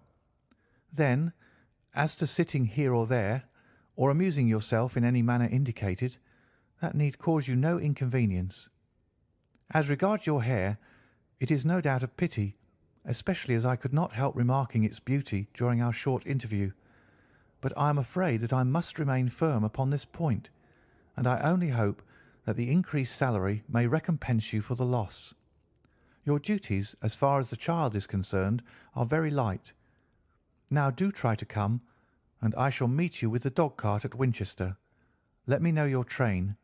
Yours faithfully, Jeffro Rucastle. That is the letter which I have just received, Mr. Holmes, and my mind is made up that I will accept it. I thought, however, that before taking the final step, I should like to submit the whole matter to your consideration. Well, Miss Hunter, if your mind is made up, that settles the question, said Holmes, smiling. But you would not advise me to refuse? I confess that it is not the situation which I should like to see a sister of mine apply for. What is the meaning of it all, Mr. Holmes? Ah, I have no data. I cannot tell. Perhaps you have yourself formed some opinion. Well, there seems to me to be only one possible solution. Mr. Rucastle seemed to be very kind, good-natured man. Is it not possible that his wife is a lunatic, that he desires to keep the matter quiet for fear she should be taken to an asylum, and that he humours her fancies in every way in order to prevent an outbreak? That is a possible solution. In fact, as matters stand, it is the most probable one. But in any case it does not seem to be a nice household for a young lady. But the money, Mr. Holmes, the money. Well, yes, of course, the pay is good. Too good. That is what makes me uneasy.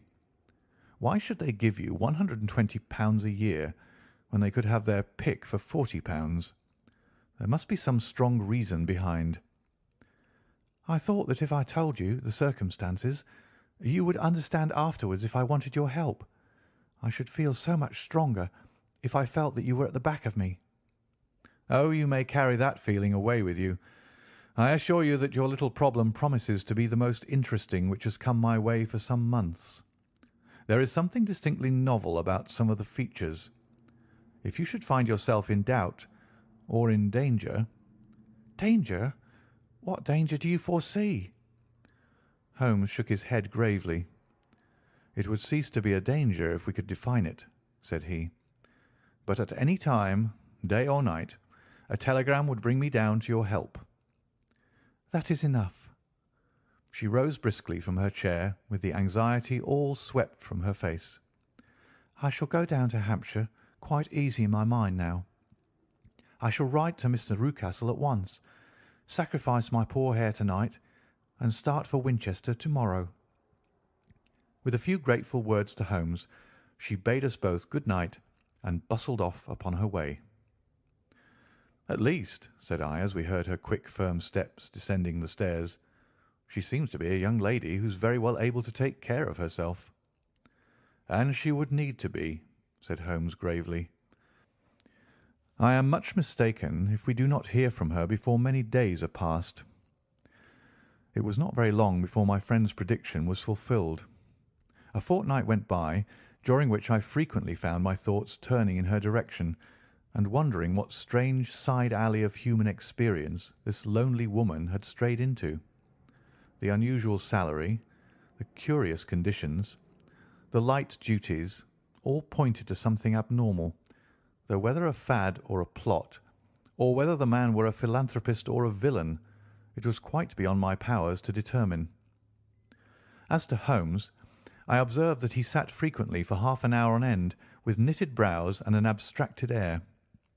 But he swept the matter away with a wave of his hand when I mentioned it. "Data! Data! Data!" he cried impatiently. "I can't make bricks without clay." And yet he would always wind up by muttering that no sister of his should ever have accepted such a situation.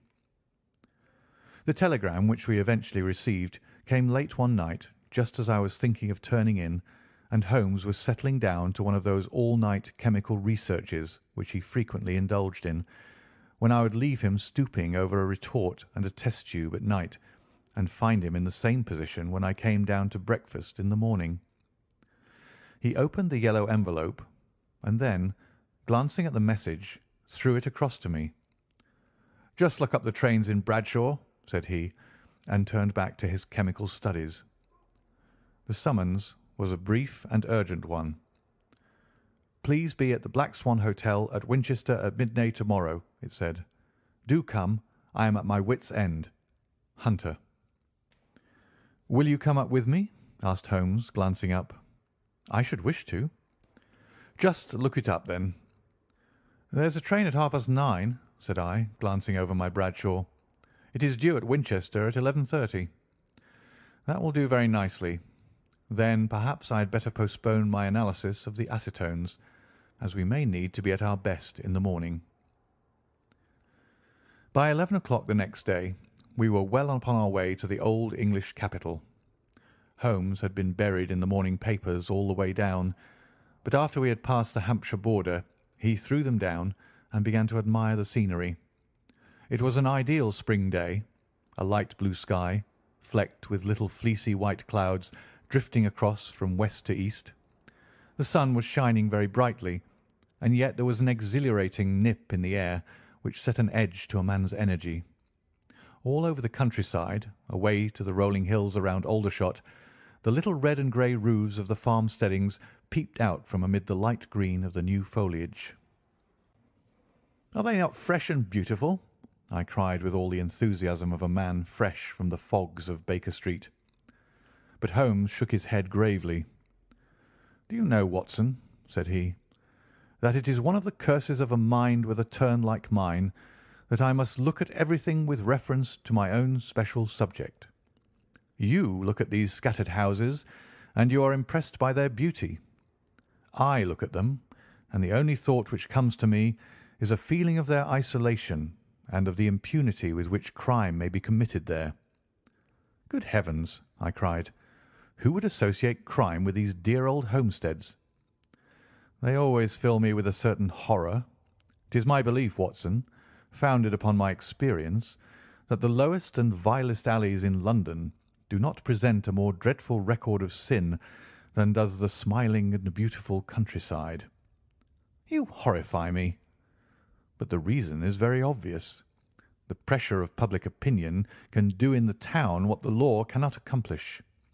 There is no lane so vile that the scream of a tortured child or the thud of a drunkard's blow does not beget sympathy and indignation among the neighbours, and then the whole machinery of justice is ever so close that a word of complaint can set it going, and there is but a step between the crime and the dock. But look at these lonely houses, each in its own fields, filled for the most part with poor ignorant folk who know little of the law. Think of the deeds of hellish cruelty, the hidden wickedness which may go on year in, year out in such places, and none the wiser. Had this lady who appeals to us for help gone to live in Winchester, I should never have had a fear for her. It is the 5 miles of country which makes the danger.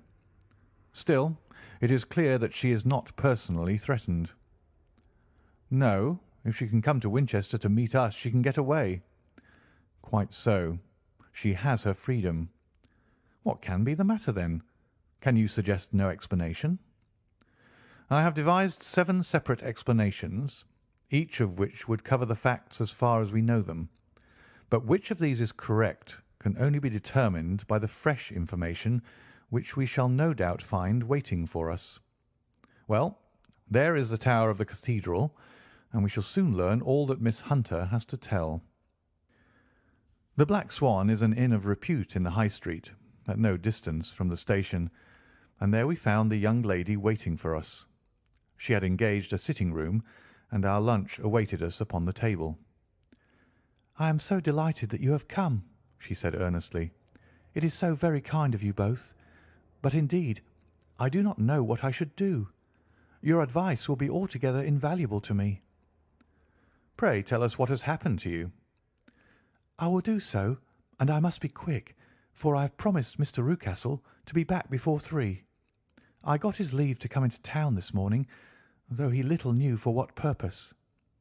Let us have everything in its due order. Holmes thrust his long, thin legs out towards the fire and composed himself to listen. In the first place, I may say that I have met, on the whole, with no actual ill treatment from Mr. and Mrs. Rucastle. It is only fair to them to say that, but I cannot understand them, and I am not easy in my mind about them. What can you not understand? Their reasons for their conduct. But you shall have it all just as it occurred. When I came down, Mr. Rucastle met me here and drove me in his dog-cart to the Copper Beeches. It is, as he said, beautifully situated, but it is not beautiful in itself, for it is a large square block of a house, whitewashed, but all stained and streaked with damp and bad weather. There are grounds round it, woods on 3 sides, and on the 4th a field which slopes down to the Southampton high road, which curves past about 100 yards from the front door. This ground in front belongs to the house, but the woods all round are part of Lord Southerton's preserves. A clump of copper beeches immediately in front of the hall door has given its name to the place. I was driven over by my employer, who was as amiable as ever, and was introduced by him that evening to his wife and the child. There was no truth, Mr. Holmes, in the conjecture which seemed to us to be probable in your rooms at Baker Street. Mrs. Rucastle is not mad. I found her to be a silent, pale-faced woman, much younger than her husband, not more than 30, I should think, while he can hardly be less than 45. From their conversation I have gathered that they have been married about 7 years, that he was a widower, and that his only child, by the first wife, was the daughter who has gone to Philadelphia. Mr. Rucastle told me in private that the reason why she had left them was that she had an unreasoning aversion to her stepmother. As the daughter could not have been less than 20, I can quite imagine that her position must have been uncomfortable with her father's young wife. Mrs. Rucastle seemed to me to be colourless in mind as well as in feature. She impressed me neither favourably nor the reverse. She was a nonentity. It was easy to see that she was passionately devoted both to her husband and to her little son. Her light grey eyes wandered continually from one to the other, noting every little want and forestalling it, if possible. He was kind to her also in his bluff, boisterous fashion, and on the whole they seemed to be a happy couple. And yet she had some secret sorrow, this woman. She would often be lost in deep thought, with the saddest look upon her face. More than once I have surprised her in tears. I have thought sometimes that it was the disposition of her child which weighed upon her mind, for I have never met so utterly spoiled and so ill-natured a little creature. He is small for his age, with a head which is quite disproportionately large. His whole life appears to be spent in an alternation between savage fits of passion and gloomy intervals of sulking. Giving pain to any creature weaker than himself seems to be his one idea of amusement, and he shows quite remarkable talent in planning the capture of mice, little birds, and insects. But I would rather not talk about the creature, Mr. Holmes, and indeed he has little to do with my story." "I am glad of all details," remarked my friend, "whether they seem to you to be relevant or not." "I shall try not to miss anything of importance. The one unpleasant thing about the house, which struck me at once, was the appearance and conduct of the servants. There are only 2, a man and his wife. Toller, for that is his name, is a rough, uncouth man with grizzled hair and whiskers, and a perpetual smell of drink. Twice since I have been with them he has been quite drunk, and yet Mr. Rucastle seemed to take no notice of it. His wife is very tall and a strong woman with a sour face, as silent as Mrs. Rucastle, and much less amiable. They are a most unpleasant couple, but fortunately I spend most of my time in the nursery and my own room, which are next to each other in one corner of the building. For 2 days after my arrival at the Copper Beeches my life was very quiet. On the 3rd Mrs. Rucastle came down just after breakfast, and whispered something to her husband. "Oh, yes," said he, turning to me. "We are very much obliged to you, Miss Hunter, for falling in with our whims so far as to cut your hair. I assure you that it has not detracted in the tiniest iota from your appearance. We shall now see how the electric blue dress will become you. You'll find it laid out upon the bed in your room, and if you would be so good as to put it on, we should both be extremely obliged." The dress which I found waiting for me was of a peculiar shade of blue. It was of excellent material, a sort of beige, but it bore unmistakable signs of having been worn before. It could not have been a better fit if I had been measured for it. Both Mr. and Mrs. Rucastle expressed a delight at the look of it, which seemed quite exaggerated in its vehemence.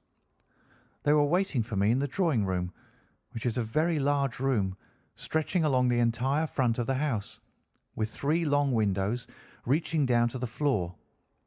A chair had been placed close to the central window, with its back turned towards it. In this I was asked to sit, and then Mr. Rucastle, walking up and down on the other side of the room, began to tell me a series of the funniest stories that I have ever listened to. You cannot imagine how comical he was, and I laughed until I was quite weary. Mrs. Rucastle, however, who has evidently no sense of humour, never so much as smiled, but sat with her hands in her lap and a sad, anxious look upon her face.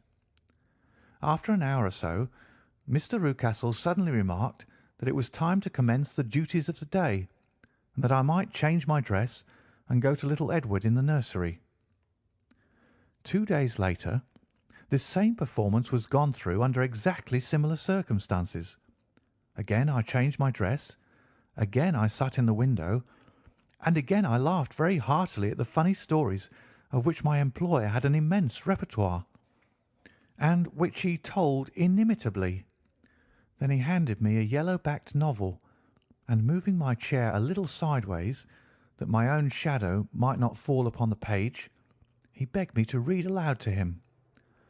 I read for about 10 minutes, beginning in the heart of a chapter, and then suddenly, in the middle of a sentence, he ordered me to cease and to change my dress.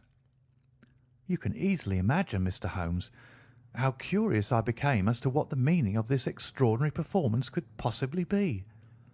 They were always very careful, I observed, to turn my face away from the window, so that I became consumed with the desire to see what was going on behind my back. At first it seemed to be impossible, but I soon devised a means. My hand mirror had been broken, so a happy thought seized me, and I concealed a piece of the glass in my handkerchief. On the next occasion, in the midst of my laughter, I put my handkerchief up to my eyes, and was able to, with a little management, to see all that there was behind me. I confess that I was disappointed. There was nothing. At least, that was my first impression. At the second glance, however, I perceived that there was a man standing in the Southampton Road, a small bearded man in a grey suit, who seemed to be looking in my direction. The road is an important highway, and there are usually people there. This man, however, was leaning against the railings which bordered our field, and was looking earnestly up. I lowered my handkerchief and glanced at Mrs. Rucastle to find her eyes fixed upon me with a most searching gaze. She said nothing, but I am convinced that she had divined that I had a mirror in my hand and had seen what was behind me. She rose at once. "Jeffro," said she, "there is an impertinent fellow upon the road there who stares up at Miss Hunter." "No friend of yours, Miss Hunter?" he asked. "No, I know no one in these parts." "Dear me, how very impertinent! Kindly turn round and motion to him to go away." "Surely it would be better to take no notice." "No, no, we should have him loitering here always. Kindly turn round and wave him away like that." I did as I was told, and at the same instant Mrs. Rucastle drew down the blind. That was a week ago, and from that time I have not sat again in the window, nor have I worn the blue dress, nor seen the man in the road." "Pray continue," said Holmes. "Your narrative promises to be a most interesting one." "You will find it rather disconnected, I fear, and there may prove to be a little relation between the different incidents of which I speak. On the very first day that I was at the Copper Beeches, Mr. Rucastle took me to a small outhouse which stands near the kitchen door. As we approached it, I heard the sharp rattling of a chain and the sound as of a large animal moving about. "Look in here," said Mr. Rucastle, showing me a slit between two planks. "Is he not a beauty?" I looked through and was conscious of two glowing eyes and of a vague figure huddled up in the darkness. "Don't be frightened," said my employer, laughing at the start which I had given. "It's only Carlo, my mastiff. I call him mine, but really old Toller, my groom, is the only man who can do anything with him. We feed him once a day, and not too much then, so that he's always as keen as mustard. Toller lets him loose every night, and God help the trespasser whom he lays his fangs upon. For goodness' sake, don't you ever on any pretext set your foot over the threshold at night, for it's as much as your life is worth." The warning was no idle one, for 2 nights later I happened to look out of my bedroom window about 2 o'clock in the morning. It was a beautiful moonlight night, and the lawn in front of the house was silvered over and almost as bright as day. I was standing, wrapped in the peaceful beauty of the scene, when I was aware that something was moving under the shadow of the Copper Beeches. As it emerged into the moonshine, I saw what it was. It was a giant dog, as large as a calf, tawny tinted with hanging jowl, black muzzle, and huge projecting bones. It walked slowly across the lawn and vanished into the shadow upon the other side. That dreadful sentinel sent a chill to my heart which I do not think that any burglar could have done. And now I have a very strange experience to tell you. I had, as you know, cut off my hair in London, and I had placed it in a great coil at the bottom of my trunk. One evening, after the child was in bed, I began to amuse myself by examining the furniture of my room and by rearranging my own little things. There was an old chest of drawers in the room, the 2 upper ones empty and open, the lower one locked. I had filled the first 2 with my linen, and as I had still much to pack away, I was naturally annoyed at not having the use of the 3rd drawer. It struck me that it might have been fastened by a mere oversight, so I took out my bunch of keys and tried to open it. The very first key fitted to perfection, and I drew the drawer open. There was only one thing in it, but I am sure that you would never guess what it was. It was my coil of hair. I took it up and examined it. It was of the same peculiar tint and the same thickness. But then the impossibility of the thing obtruded itself upon me. How could my hair have been locked in the drawer? With trembling hands I undid my trunk, turned out the contents, and drew from the bottom my own hair. I laid the 2 tresses together, and I assure you that they were identical. Was it not extraordinary? Puzzle as I would, I could make nothing at all of what it meant. I returned the strange hair to the drawer, and I said nothing of the matter to the Rucastles, as I felt that I had put myself in the wrong by opening a drawer which they had locked. I am naturally observant, as you may have remarked, Mr. Holmes, and I soon had a pretty good plan of the whole house in my head. There was one wing, however, which appeared not to be inhabited at all. A door which faced that which led into the quarters of the Tollers opened into this suite, but it was invariably locked. One day, however, as I ascended the stair, I met Mr. Rucastle coming out through this door, his keys in his hand, and a look on his face which made him a very different person to the round, jovial man to whom I was accustomed. His cheeks were red, his brow was all crinkled with anger, and the veins stood out at his temples with passion. He locked the door and hurried past me without a word or a look. This aroused my curiosity, so when I went out for a walk in the grounds with my charge, I strolled round to the side from which I could see the windows of this part of the house. There were 4 of them in a row, 3 of which were simply dirty, while the 4th was shuttered up. They were evidently all deserted. As I strolled up and down, glancing at them occasionally, Mr. Rucastle came out to me, looking as merry and jovial as ever. "Ah," said he, "you must not think me rude if I pass you without a word, my dear young lady. I was preoccupied with business matters." I assured him that I was not offended. "By the way," said I, "you seem to have quite a suite of spare rooms up there, and one of them has the shutters up." He looked surprised and, as it seemed to me, a little startled at my remark. "Photography is one of my hobbies," said he. "I have made my dark room up there. But, dear me, what an observant young lady we have come upon! Who would have believed it? Who would have ever believed it?" He spoke in a jesting tone, but there was no jest in his eyes as he looked at me. I read suspicion there and annoyance, but no jest. "Well, Mr. Holmes, from the moment that I understood that there was something about that suite of rooms which I was not to know, I was all on fire to go over them. It was not mere curiosity, though I have my share of that. It was more a feeling of duty, a feeling that some good might come from my penetrating to this place. They talk of woman's instinct. Perhaps it was woman's instinct which gave me that feeling. At any rate, it was there, and I was keenly on the lookout for any chance to pass the forbidden door. It was only yesterday that the chance came. I may tell you that besides Mr. Rucastle, both Toller and his wife find something to do in these deserted rooms, and I once saw him carrying a large black linen bag with him through the door. Recently he has been drinking hard, and yesterday evening he was very drunk, and when I came upstairs there was the key in the door. I have no doubt at all that he had left it there.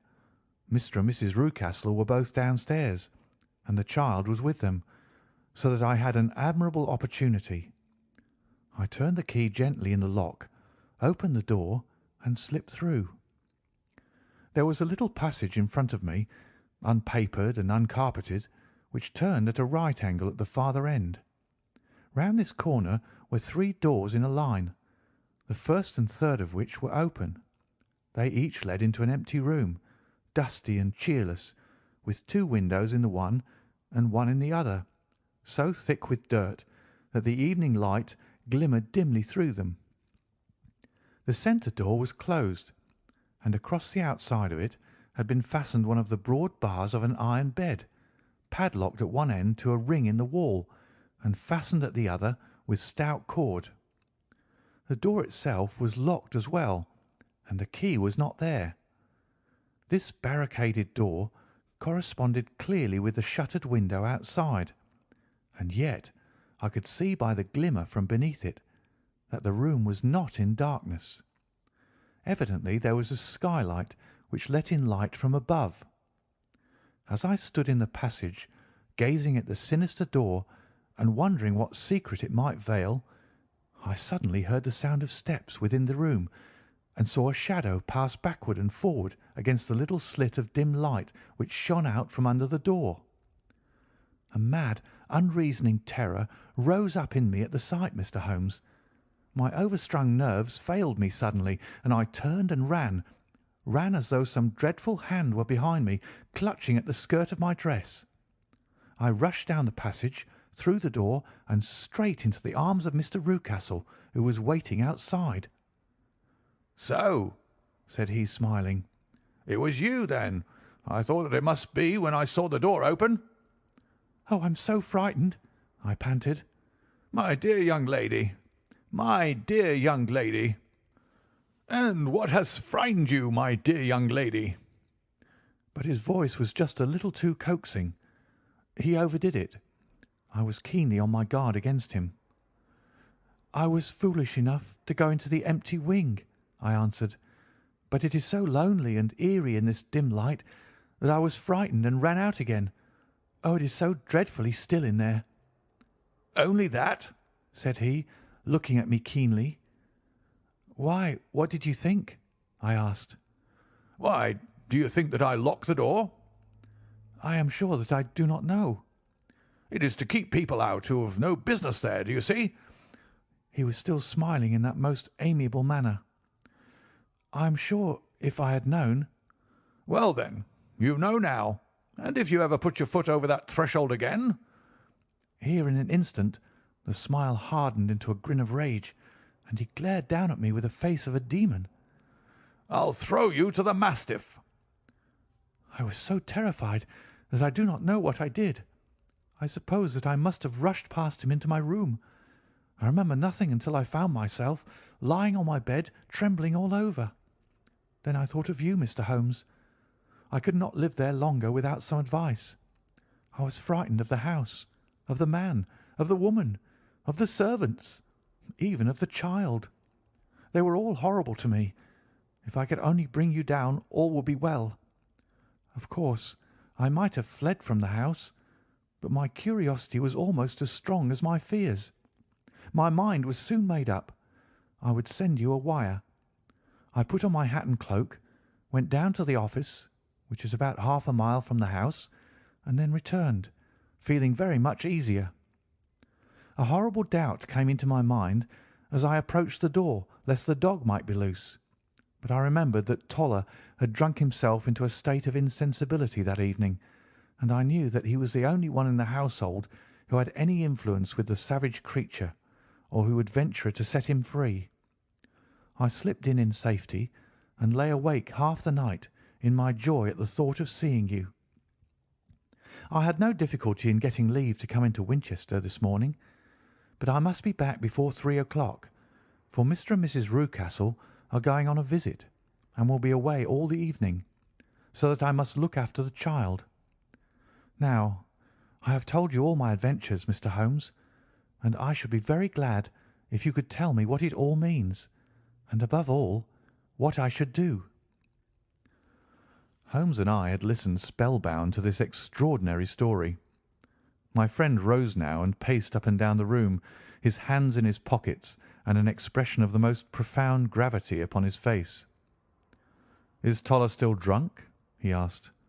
"Yes.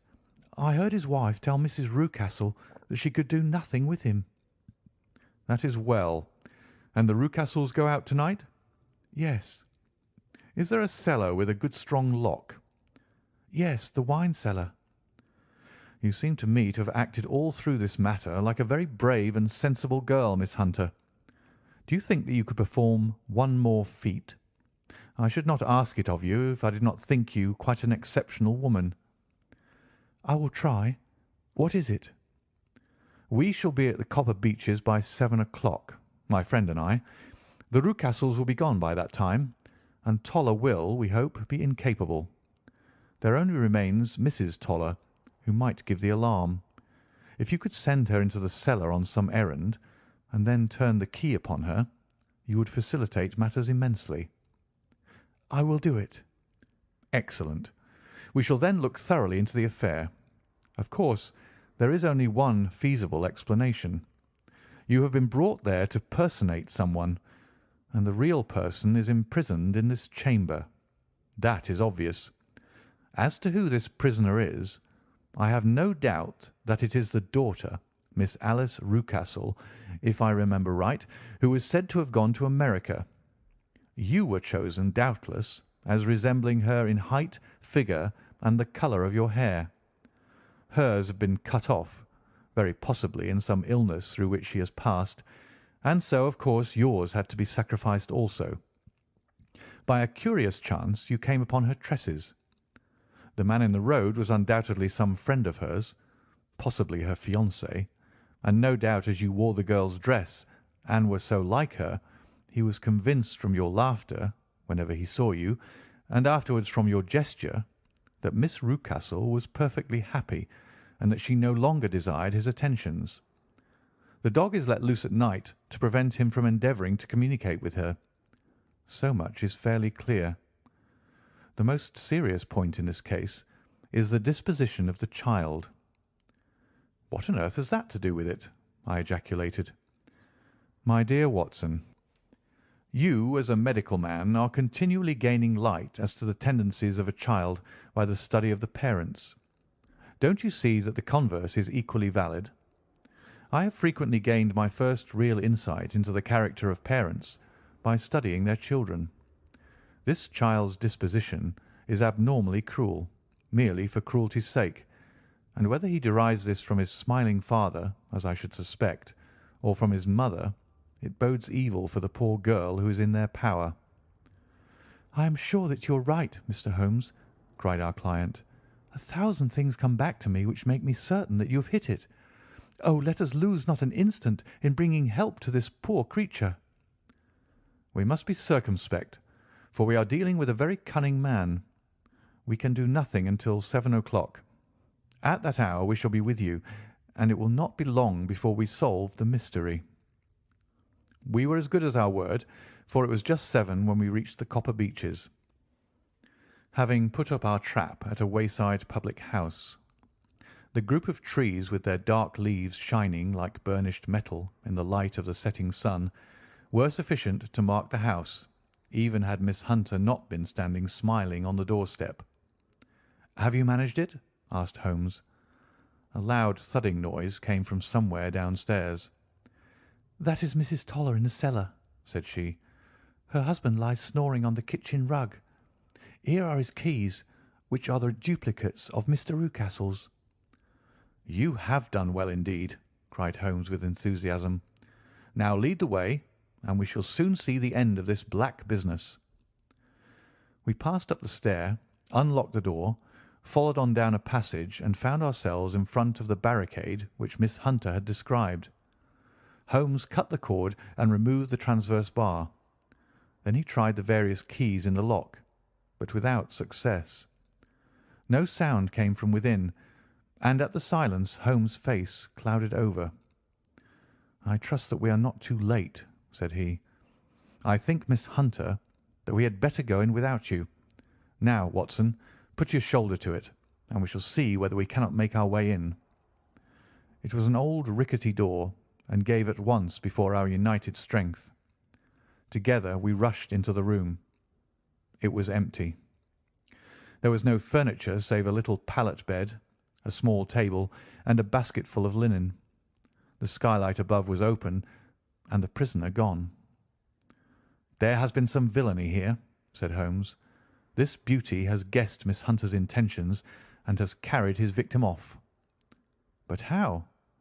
"Through the skylight. We shall soon see how he managed it. He swung himself up onto the roof. Ah, yes," he cried. "Here's the end of a long light ladder against the eaves. That is how he did it." "But it is impossible," said Miss Hunter. "The ladder was not there when the Rucastles went away." "He has come back and done it. I tell you that he is a clever and dangerous man. I should not be very much surprised if this were he whose step I hear now upon the stair. I think, Watson, that it will be as well for you to have your pistol ready." The words were hardly out of his mouth before a man appeared at the door of the room, a very fat and burly man with a heavy stick in his hand. Miss Hunter screamed and shrunk against the wall at the sight of him, but Sherlock Holmes sprang forward and confronted him. "You villain!" said he.